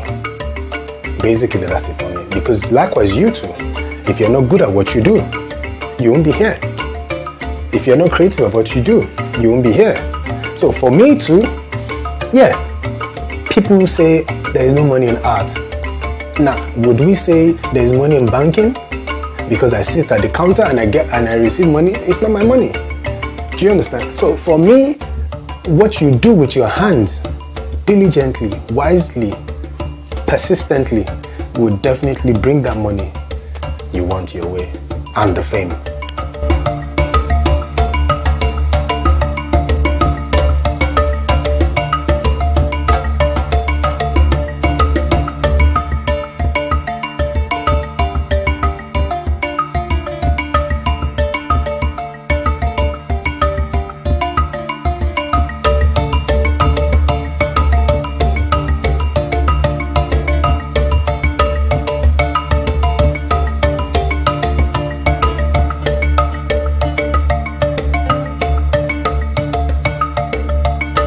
Indirectly, I won't use the word train, say inspire.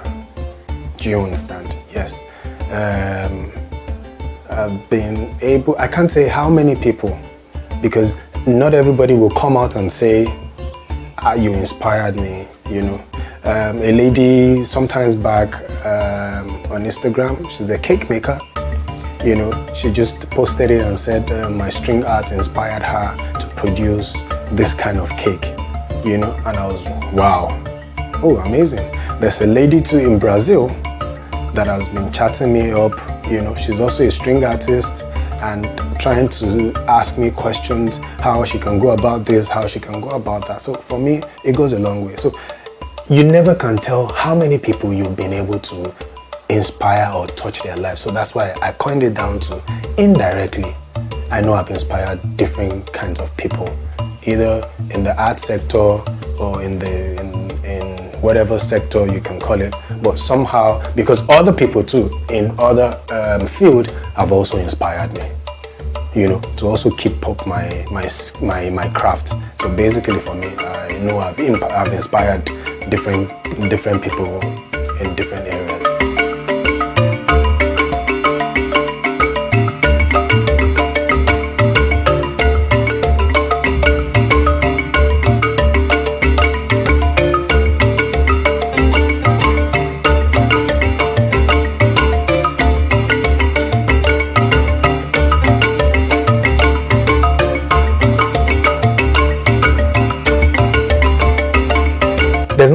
they say under the heavens, you know. But for me,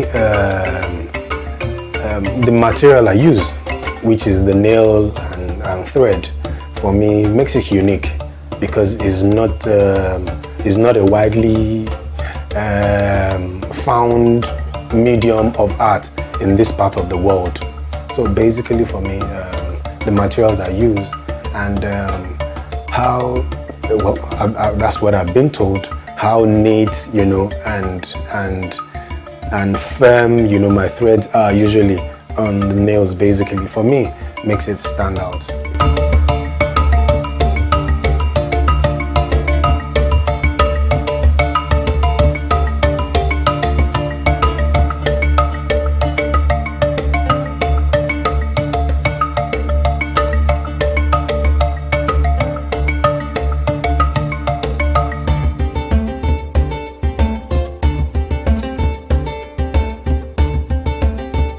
So far, so good. My work has been to the United States, which a private collector bought off me in Nigeria here and took it over there. So basically, for me, that's why I said it's work in progress. You get it. So for now, so far, so good. Yeah, we're working on going globally.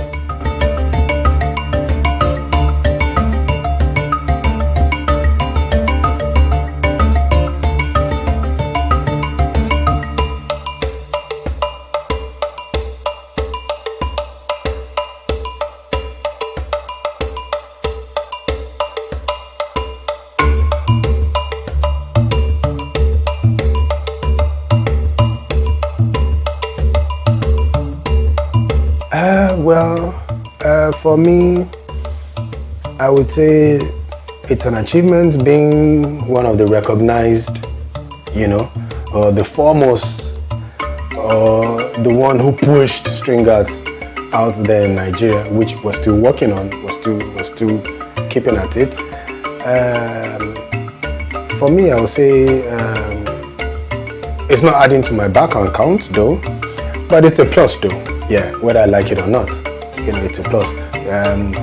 People who know me to be, okay, the string artist and all that, which I gave myself that name, the string one, you know, but it's not yet, so to say, a name that will be, you know, on the lips of everybody. But I know very soon, someday, one day, it will definitely be.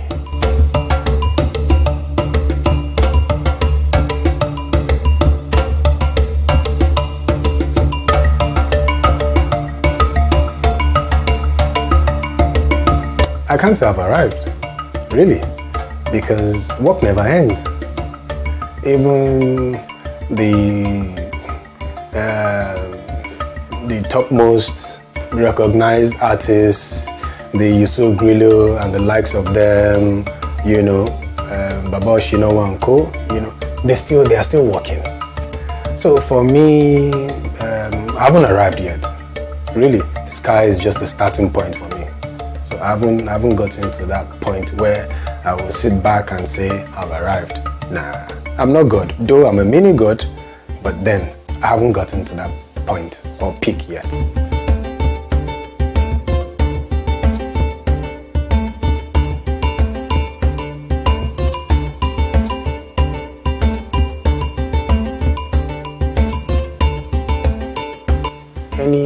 Any hardworking, diligent, and focused person inspires me.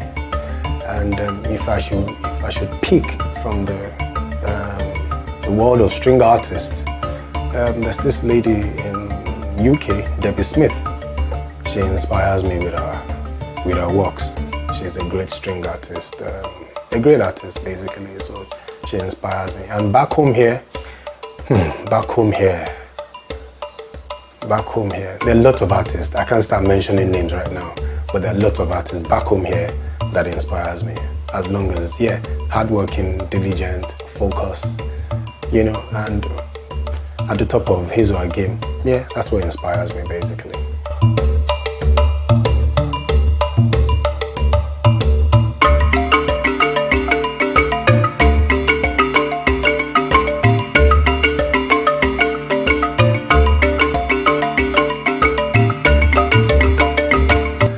lie to you, yes, I do get injured. I even have a scar on my thumb right now, and oftentimes yes, I get injured and you just stomach it and you forge your head. Basically, when you get injured, that shouldn't be a stumbling block. For you to say I'm not doing this. But I kid you not, it's not an easy medium. It's not, basically.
Opinions are free, facts are sacred, but truth is universal.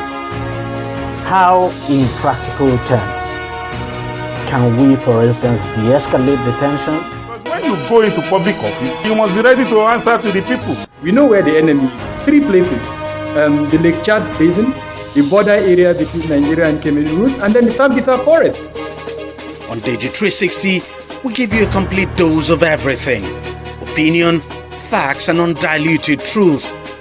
I hardly believe what politicians say in this part of the world. A new Nigeria is possible, a future is possible.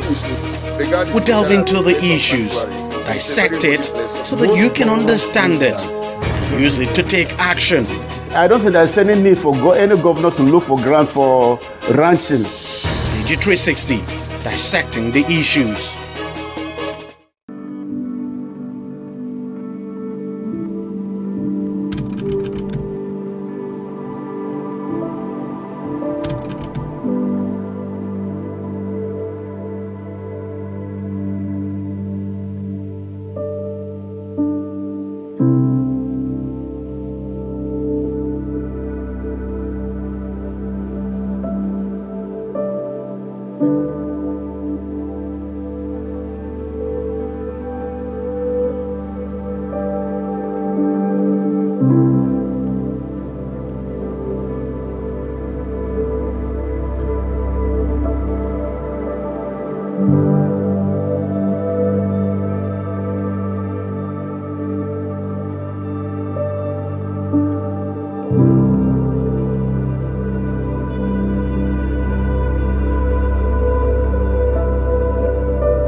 On the news, floods take over Maiduguri, displaces thousands of residents.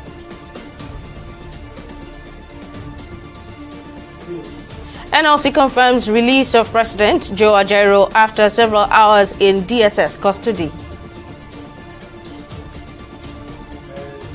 And DSS denies invading Serap's office, says operatives on routine investigation.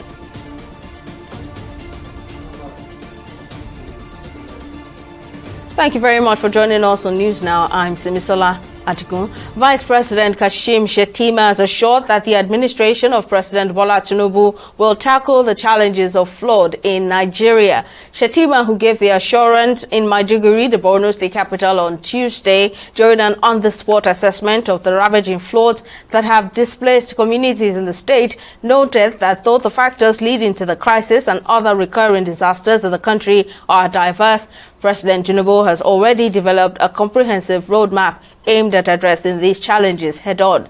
The severe flood, considered the worst in decades, happened after the collapse of water channels at the Alu Dam, which has affected critical infrastructure, paralyzing businesses and school activities. Several videos on social media show the flood sweeping through streets, forcing many residents to desert their homes for higher plains. The situation has been exacerbated by the release of wild animals from the state zoo, which were displaced by flood waters. Snakes, crocodiles and ostriches have reportedly been seen roaming the streets, adding to the chaos and danger for residents. In a swift reaction to this humanitarian crisis, the Borno State government has ordered the immediate closure of all schools in the state to avoid loss of lives. While commiserating with people of Maiduguri, President Bola Tinubu has assured the federal government is ready to collaborate with the state to address the immediate humanitarian needs of those affected by the flood. Still on the devastating flood in Maiduguri, the State Commissioner for Information and Internal Security, Usman Tar, has advised immediate evacuation for those living along riverbanks. The Commissioner also emphasized on the urgency of the situation, urging residents to follow designated evacuation routes for their safety. Earlier on, I spoke with journalist Jack Vincent in Maiduguri to get an update on happenings in the state. Well, to a very large extent, I can say the water is receding, because today it is not as worse as it was yesterday and a few days here.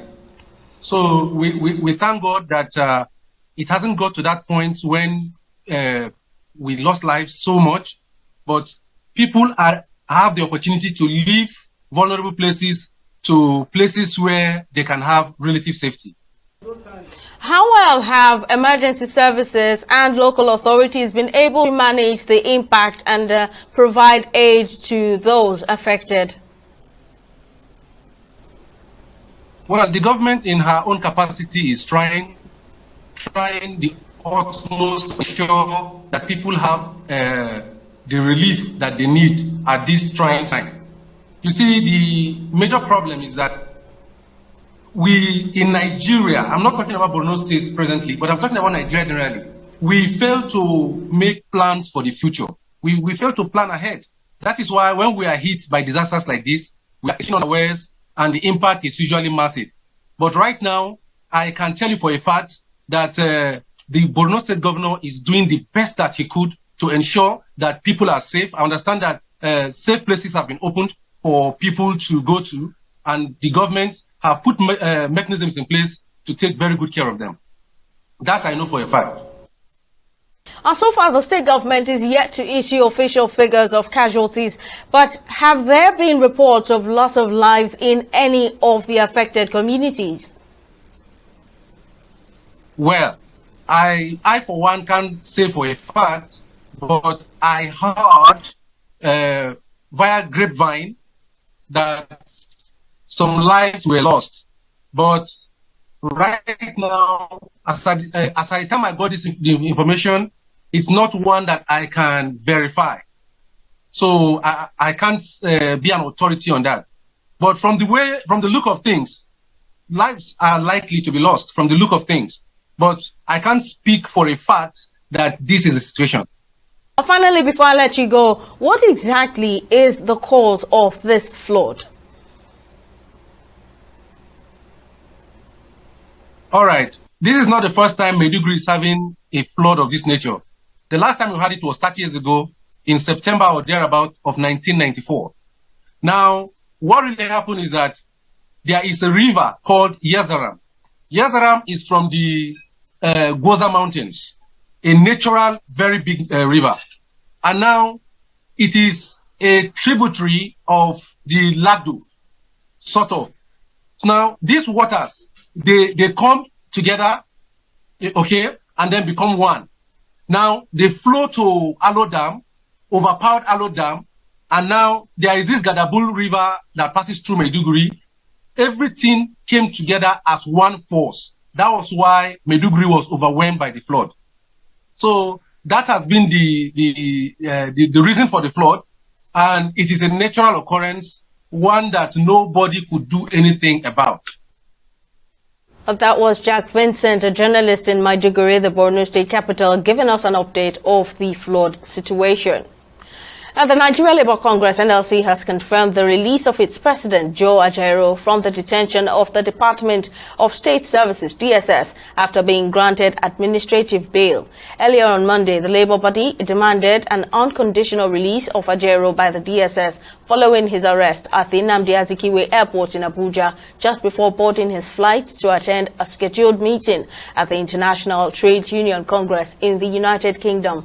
Ajaero's detention had sparked widespread concern and intense speculation regarding the circumstances surrounding his arrest.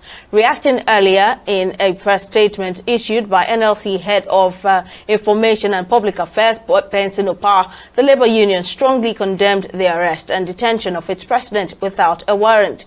After the arrest, the leadership of the NLC put its over 50 affiliate unions and state branches on standby for protest if Ajaero was not released by or before midnight on Monday.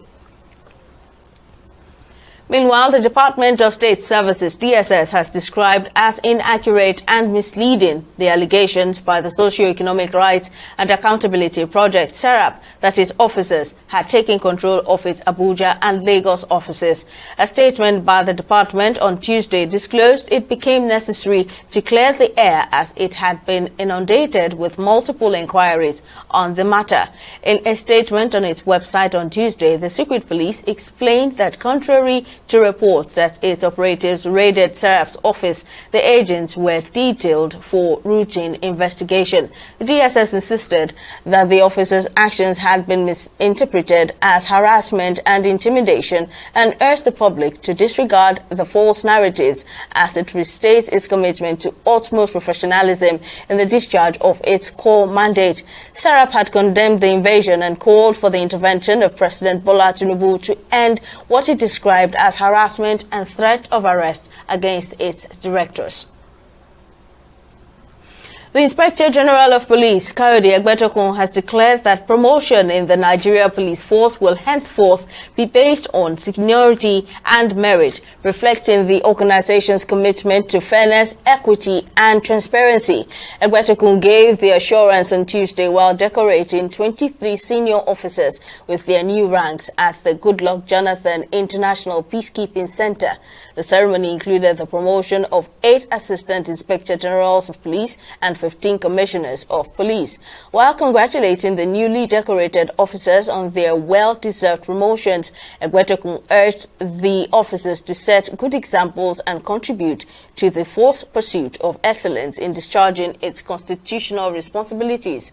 While responding on behalf of the newly promoted officers, the Assistant Inspector Generals of Police, Igwe Bennett and Ayoade Adegoke, pledged to discharge their duties professionally and uphold the trust placed in them. Promotion exercises are based strictly on seniority and merit, reflecting our unwavering commitment to fairness, equity, and transparency in all administrative and operational processes. We firmly believe that promotion should be a reward for hard work and an incentive for greater performance. By promoting these deserving officers, we not only acknowledge their dedication but also inspire others to strive for excellence. This merit-based approach will undoubtedly cultivate a culture of excellence and drive our officers to reach even higher heights. As senior officers, you are called upon to be adaptable and forward-thinking, embrace innovation and new technologies to combat crime and maintain public safety.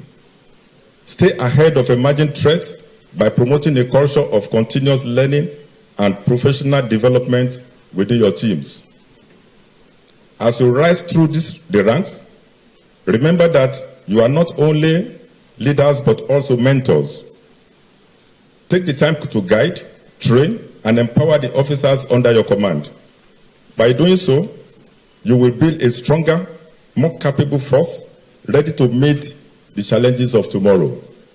Use that platform to ensure that crime and criminal activities are fought to a standstill, and work hard to make Nigeria safe and secure, because that is what we need in this country. I'm sorry, it's an extension of my war to criminal world, and there's nothing I can do. I've been briefed on my new responsibility, and I am happy about it. It's only going to cost me sleepless nights, but I want to assure you that safety of FCT will now be extended. The realization of the blue economy objectives in Nigeria hinges on sustained maritime security in the country. This statement was made by the Chief of Naval Staff, Vice Admiral Emmanuel Ogala, on Monday in Lagos at the maiden workshop on maritime security and blue economy, organized by the International Maritime Institute of Nigeria in collaboration with Sequential Development Solutions. The naval chief, who was represented by the Flag Officer Commanding Naval Doctrine and Assessment Command, Rear Admiral Habila Zakaria, said the propensity and the existence of some challenges of maritime crimes in Nigeria's waters threaten the stability and development of the nation's maritime sector.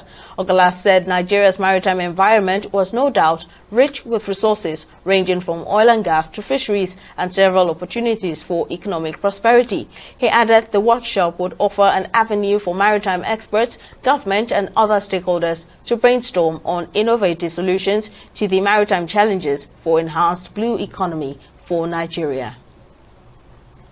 Talking about blue economy is essentially about economic development through the sea.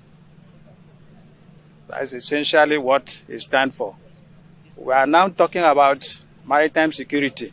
And I want to say that without security in the maritime industry, what we want to do out there cannot work. It's only a peaceful maritime environment that will guarantee development of maritime resources through the eye of the blue economy that the government is promoting. So we hope that at the end of this workshop, the expected outcomes will be that the participants are further enhanced on the ability to support the development of maritime resources towards greater prosperity of the nation. In this workshop, we are going to ensure that participants will have the requisite knowledge and understanding to interact better with maritime stakeholders within the nation and outside. Of course, you know, the institute is an international institute. So when we are able to get our international partners on our side, we can have better results. We'll take a break now. When News Now returns, Australia to ban children from using social media. Stay with us for details. We'll be back shortly.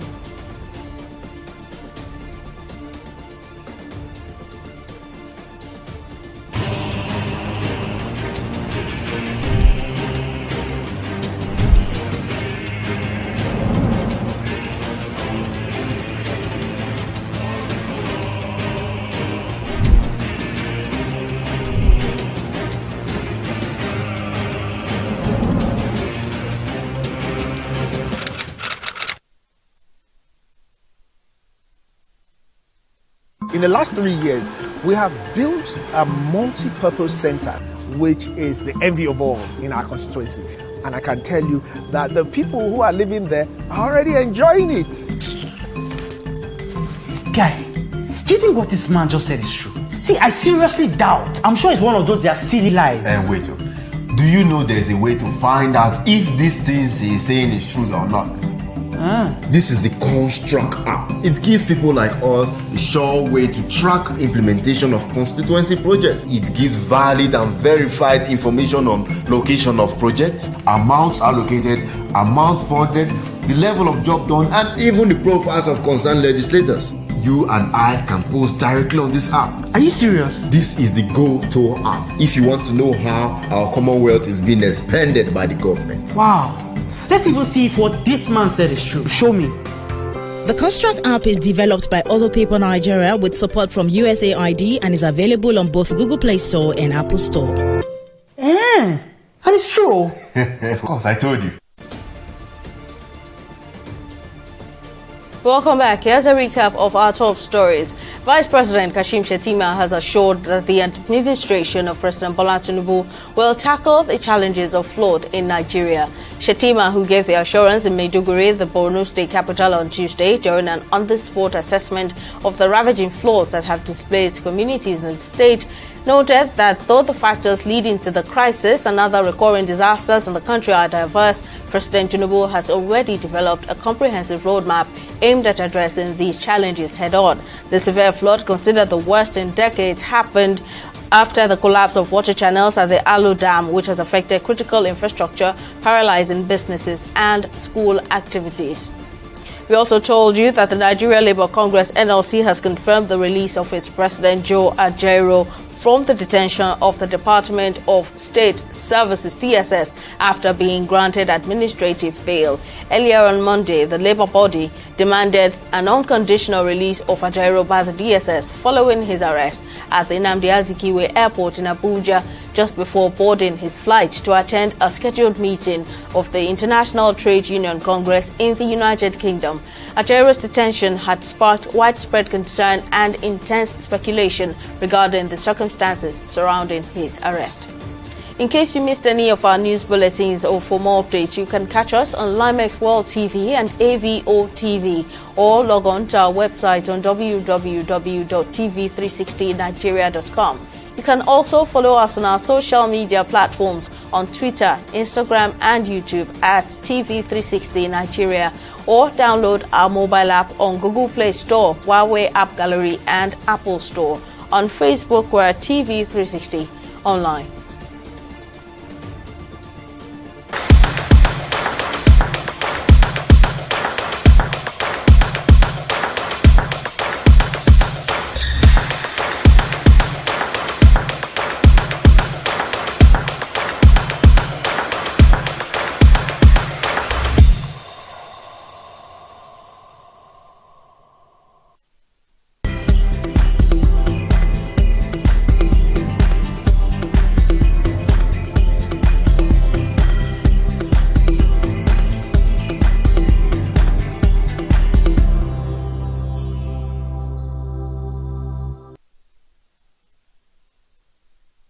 For more stories in the world of business, let's join Joy Uchejim, who's on standby with the latest. What's happening, Joy? Thank you, Simi. Well, in a move to strengthen bilateral ties between Nigeria and China, the Consulate General of the People's Republic of China in Lagos, in collaboration with key banking experts, Chinese and Nigerian enterprises, has held a dialogue on Monday, September 9th, 2024, at the Stanbic IBTC Towers in Victoria Island.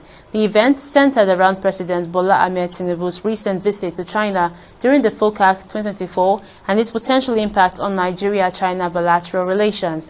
The event also explored the implications of new agreements reached during the president's visit and how both nations could leverage these opportunities for mutual economic growth. TV360's correspondent Okpeyemi Obusheni reports. The dialogue brought together key stakeholders from Chinese and Nigerian enterprises, as well as financial experts, to deliberate on the outcomes of President Bola Tinubu's visit to China and its potential to enhance trade and investment between both countries. Discussions at the event highlighted how Nigeria can leverage China's expertise in infrastructure development, technology transfer, and financing to drive its economic growth.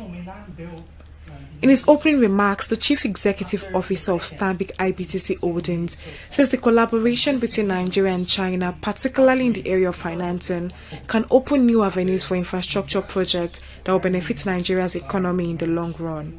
China-Africa Cooperation FOCAC has ushered in a new era, marking a significant upgrade in our partnership to a comprehensive strategic collaboration. This evolution promises to unlock unprecedented opportunities for growth, development, and mutual prosperity. As Stanbic IBTC, we have proudly led the way in facilitating seamless business interactions between our two great nations. Speaking at the event, the Consul General of the Republic of China says the visit marks a new chapter in the relationship between China and Nigeria. Plan from 2025 to 2027. This summit marks a significant event as China and Africa embark on a new journey toward modernization and elevate the building of a China-Africa community with a shared future to new heights. The outcomes are fruitful. The prospects for cooperation are vast, and the historical significance is profound. Other stakeholders at the event described President Tinubu's visit as pivotal, noting that the agreement signed would drive economic growth. Employ a lot of people, begin to grow the GDP. That is the significance of the FOCAC itself and what has happened here in this Lagos forum. So I think we expect to see some very significant major economic developments that will be triggered by the various agreements that were signed in these few days in FOCAC. The Consul General reiterated China's commitment to supporting Nigeria's developmental goals and enhancing the partnership between both countries in the coming years.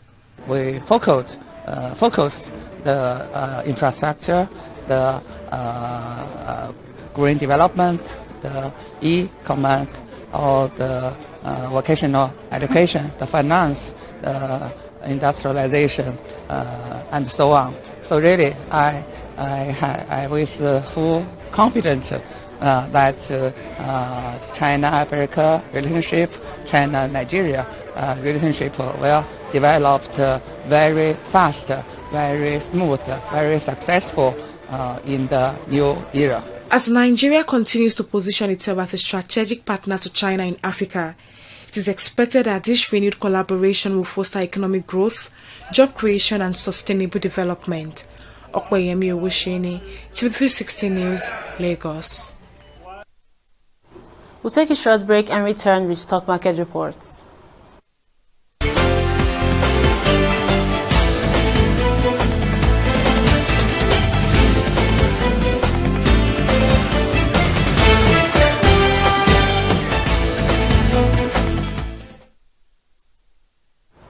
Welcome back.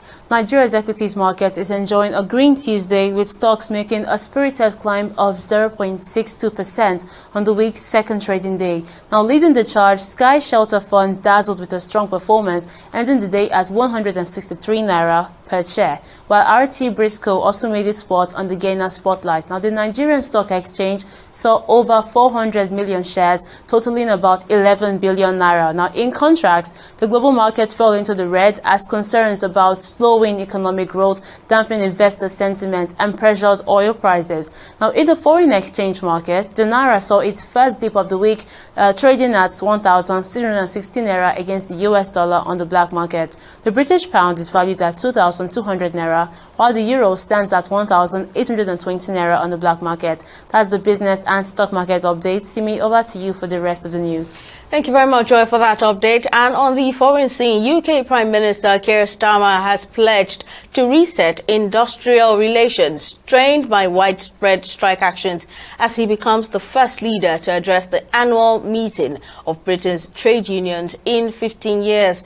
In a speech to the Trade Union Congress in Brussels, writing, the Prime Minister said his policies would be both pro-business and pro-worker. Starmer has also warned unions of tough decisions on the horizon over pay, saying the government will not risk its mandate for economic stability. The Labour Party came to power pledging to end the waves of strikes that blighted the country in various sectors following a landslide election defeat in July. Still on the foreign scene, the Australian government has proposed a bill on the minimum wage age limit for children to use social media, citing mental and physical health concerns. According to Prime Minister of Australia, Anthony Albanese, his government will run an age verification trial before introducing the legislation. He added his centre-left Labour Party government is considering a minimum age of between 14 and 16. And on sports, Nigeria's Super Eagles have played out a goalless draw in their 2025 AFCON qualifying match against Rwanda at the Amahoro National Stadium in Kigali on Tuesday. Coming off an impressive 3-0 win over Benin Republic, expectations were high for the Super Eagles to continue their strong start in the qualifiers. Despite dominating possession and consistently pressing for a goal, Nigeria was unable to break down Rwanda's solid defense, with the home side's goalkeeper making crucial saves to keep the game level. Despite the dropped points, the Super Eagles remain top of Group D with 4 points, while Rwanda sits in second with 2. Nigeria will host Libya in their next qualifier in October, hoping to return to winning ways. And Nigeria's Minister of Sports Development, John Eno, says the ministry is committed to giving the same treatment to para-athletes who represented Nigeria at the just concluded Paralympics in Paris as their counterparts who competed at the 2024 Olympics. The 2024 Paralympics were brought to a close on Sunday, with Nigeria finishing the games with 7 medals, consisting of 2 gold, 3 silver and 2 bronze. Eno stressed the importance of investment in athletes, saying their success is a motivation to do more in providing the necessary resources and support for their continued growth and achievements. Well, that's it on News Now. Thank you for watching. We'll see you again next time.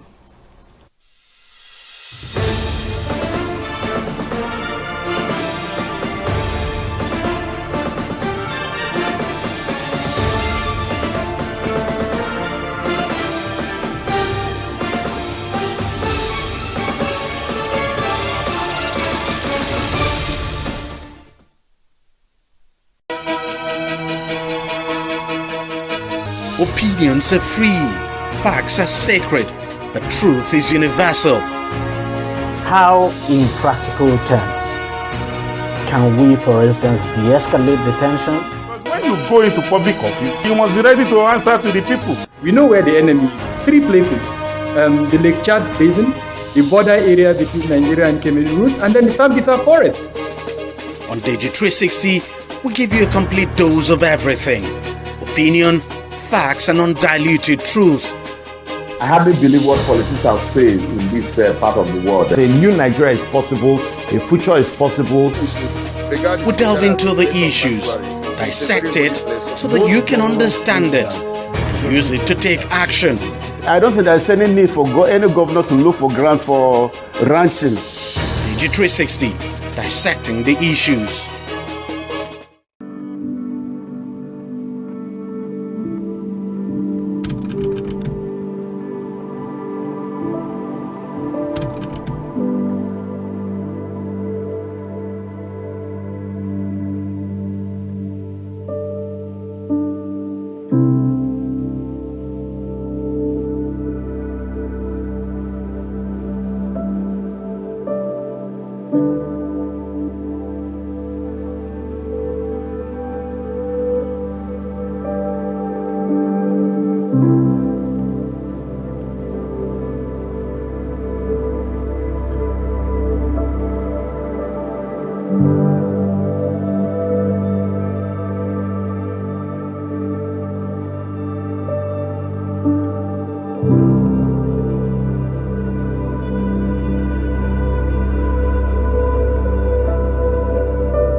Hello and welcome to today's program. I am Ogechuku Ukekwe. We're here to bring you updates, expert insights. Join us as we explore today's top health topics.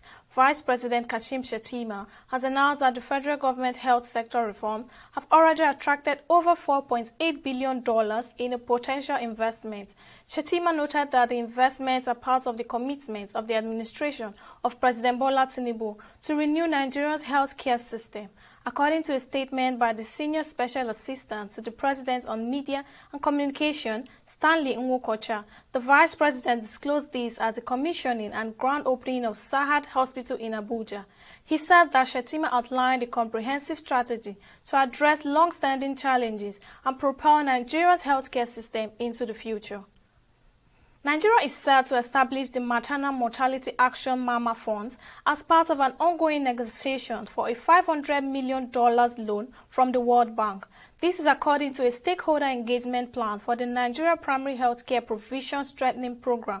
The initiative comes as a part of the broader $65 million investment project financing component of the Hope Healthcare Program, which seeks to improve access to quality healthcare services across Nigeria.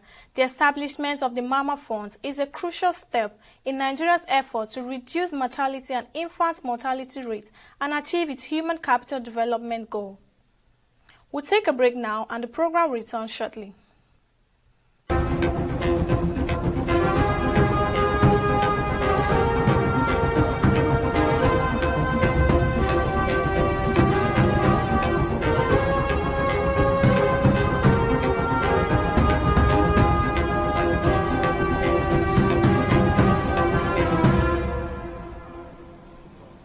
Welcome back. President Bola Tinubu has approved the national policy on health workforce migration to address the continuous exit of Nigerian doctors abroad. The policy announced by the Coordinating Minister of Health and Social Welfare, Mohammed Pate, on his X handle aims to woo an estimated 12,400 Nigerian trained doctors practicing abroad. According to Pate, 67% of Nigerian trained doctors are practicing in the United Kingdom alone. Pate said the policy signed by the president was more than just a response to the ongoing exodus of healthcare professionals, but a comprehensive strategy to manage, harness, and revive healthcare workers' migration. While health workers believed the policy might be positive, they demanded the details and implementation plan. Well, joining me on the program to discuss further is neurophysiotherapy clinical gait analysis, Sam Bename. Well, the federal government recently unveiled a new initiative tagged National Policy on Health Workforce Migration aimed at checking workforce migration in the health sector. Part of the initiative is improved welfare and condition of several services for medical professionals with better incentive for those in the rural area. What do you make of this initiative? Well, I wish to commend the federal government for this initiative. It's a very good one. It's a positive step in the right direction, which is required to strengthen the health sector and the healthcare delivery system in the country, which we have a very high impact on the health of the nation, so to speak. However, when you are making an initiative like this that will have a very significant impact in reversing the brain drain syndrome and the loss of the workforce in the health sector, you have to also revisit the main reasons why you have a depletion in the workforce in the country, particularly also in the rural area. You look at the fact that the three key reasons why most of the workforce we have in the health sector, those that left, and those that are not motivated to be in the public service, they had this challenge about the poor conditions of service, very low remuneration and salaries, and practically very difficult opportunities, very slim opportunities for career development in terms of training and professional development in that regards and sponsorship. And of course, we also have the issues of security. And if these conditions are not addressed, it becomes very difficult to see that this initiative will succeed. Because until these conditions are addressed, you are likely going to have a movement, a motion without movement. You know, as far as this initiative is concerned, it becomes more or less hollow in the long run, because you need to address the reasons why we have this unpleasant situation in the first instance before you can actually be confident that it is going to work out properly. For instance, I do know that some time ago, one of the brilliant doctors we had at one of the teaching hospitals in the Southeast, while coming to work within the hospital premises, was kidnapped because of poor security. At the end of the day, when he was released, he packed his bags and he left the country with his family. And how do you now begin to motivate such a person to come back when he was kidnapped right within the hospital, where he was trying to help save lives of patients? This is the predicament that befell not just doctors, but healthcare workers generally. And this lack of security, even within the hospital, becomes a very major concern for the workforce. And when you don't have the facilities to work with, how do you really come back to work with what? So most of the hospitals do not have the current equipment. They do not have the desired equipment, even the barest minimum you need to work and help the patients. So these are the issues that the government should also address, because unless you do this, that initiative will not succeed. Some time ago, a theater nurse was also kidnapped in the teaching hospital on her way to work in the morning. It took the intervention of government and security agencies to get her released after 2 days. And so when you see this kind of thing happen time and time again, some are killed, some are maimed, just because they came to work in a government facility. So until the government takes a serious look at these issues and address them, it becomes difficult. And when you talk about the rural areas, you see that the issue of security even becomes more relevant in those areas, in those rural communities, because you always have the issues of clash between herders and the farmers, and this happens almost in the rural communities.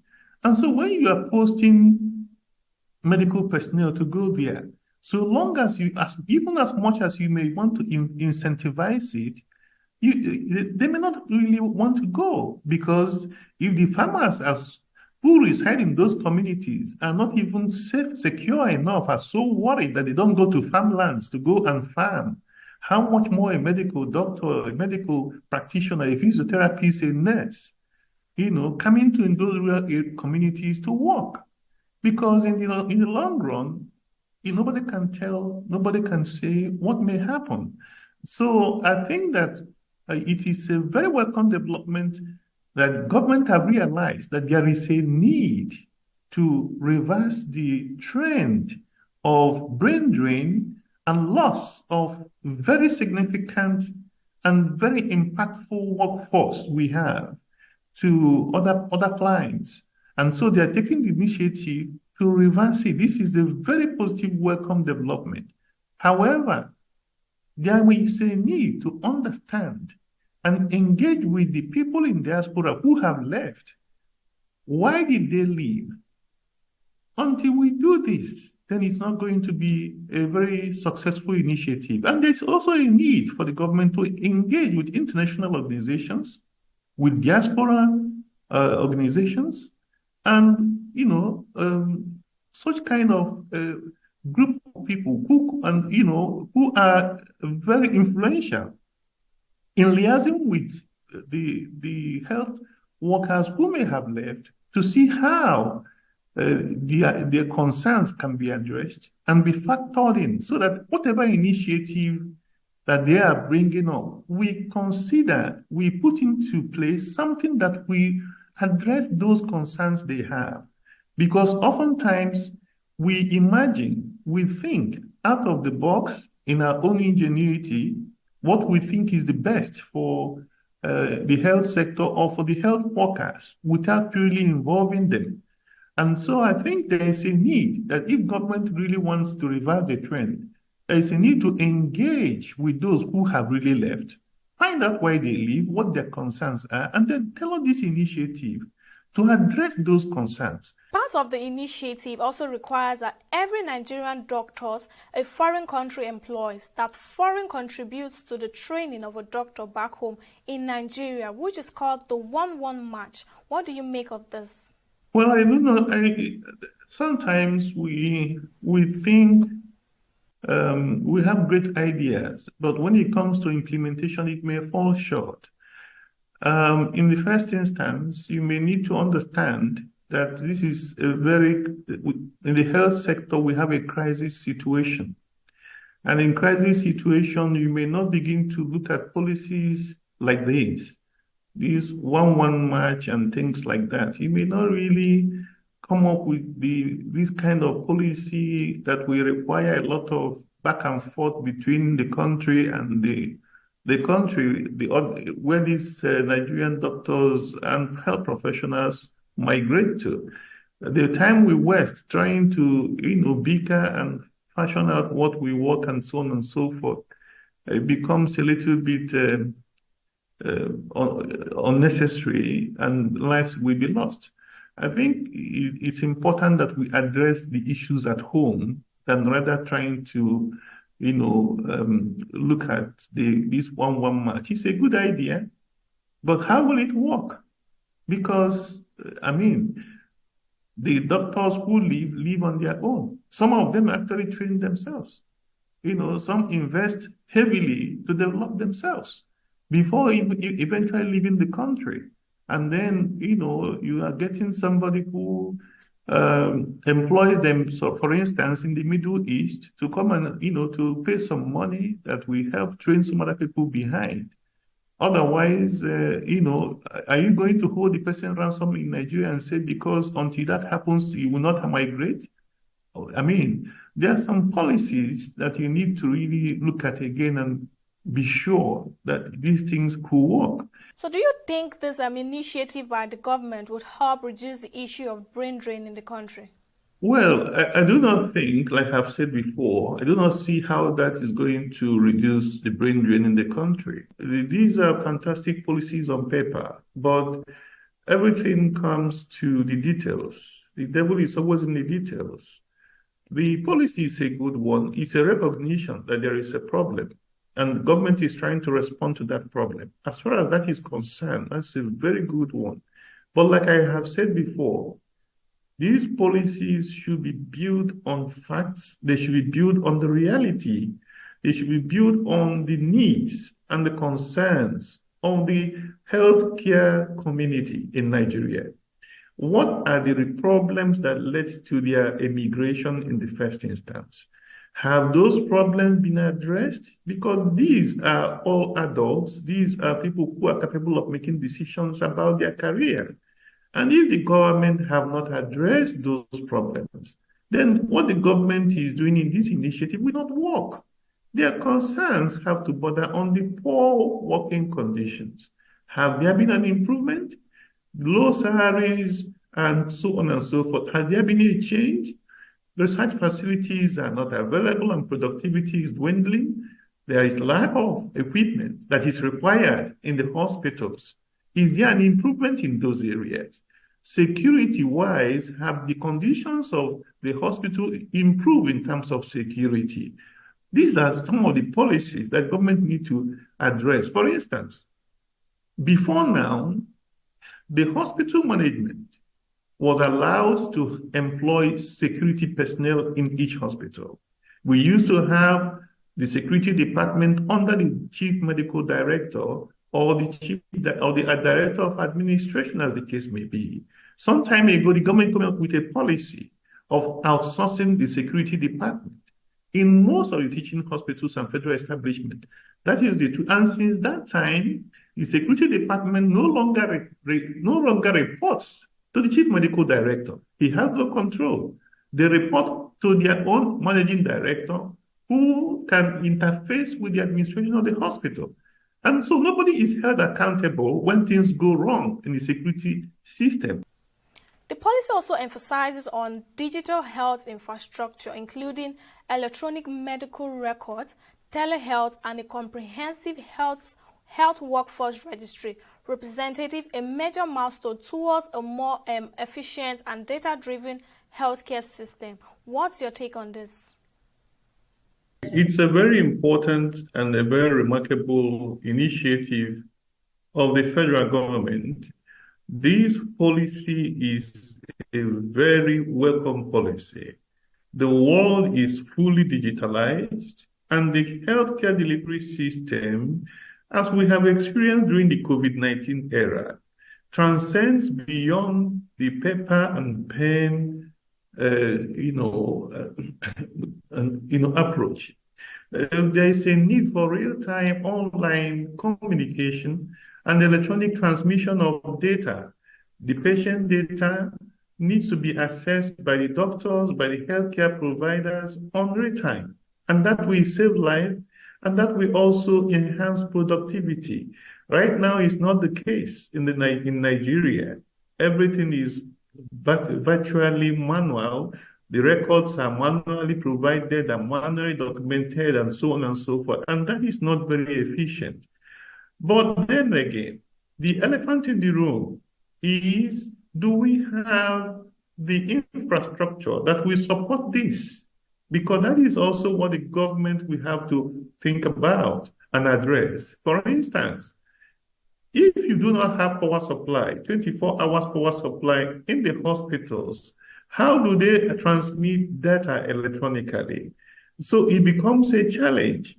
How would you also implement telemedicine or telehealth if there is no electricity that powers the infrastructure that is required to support these kind of services? So this is where and why I always say that government should also focus on the fundamentals, using the solar system, especially now that the world is embracing green energy. And it will be a win-win situation for everybody. So I think that the government can actually do this, but we need to see in this policy also the determination of government to also rely on alternative power supply in these facilities, so that this robust idea and the platform that is required to support these services are backed up, and they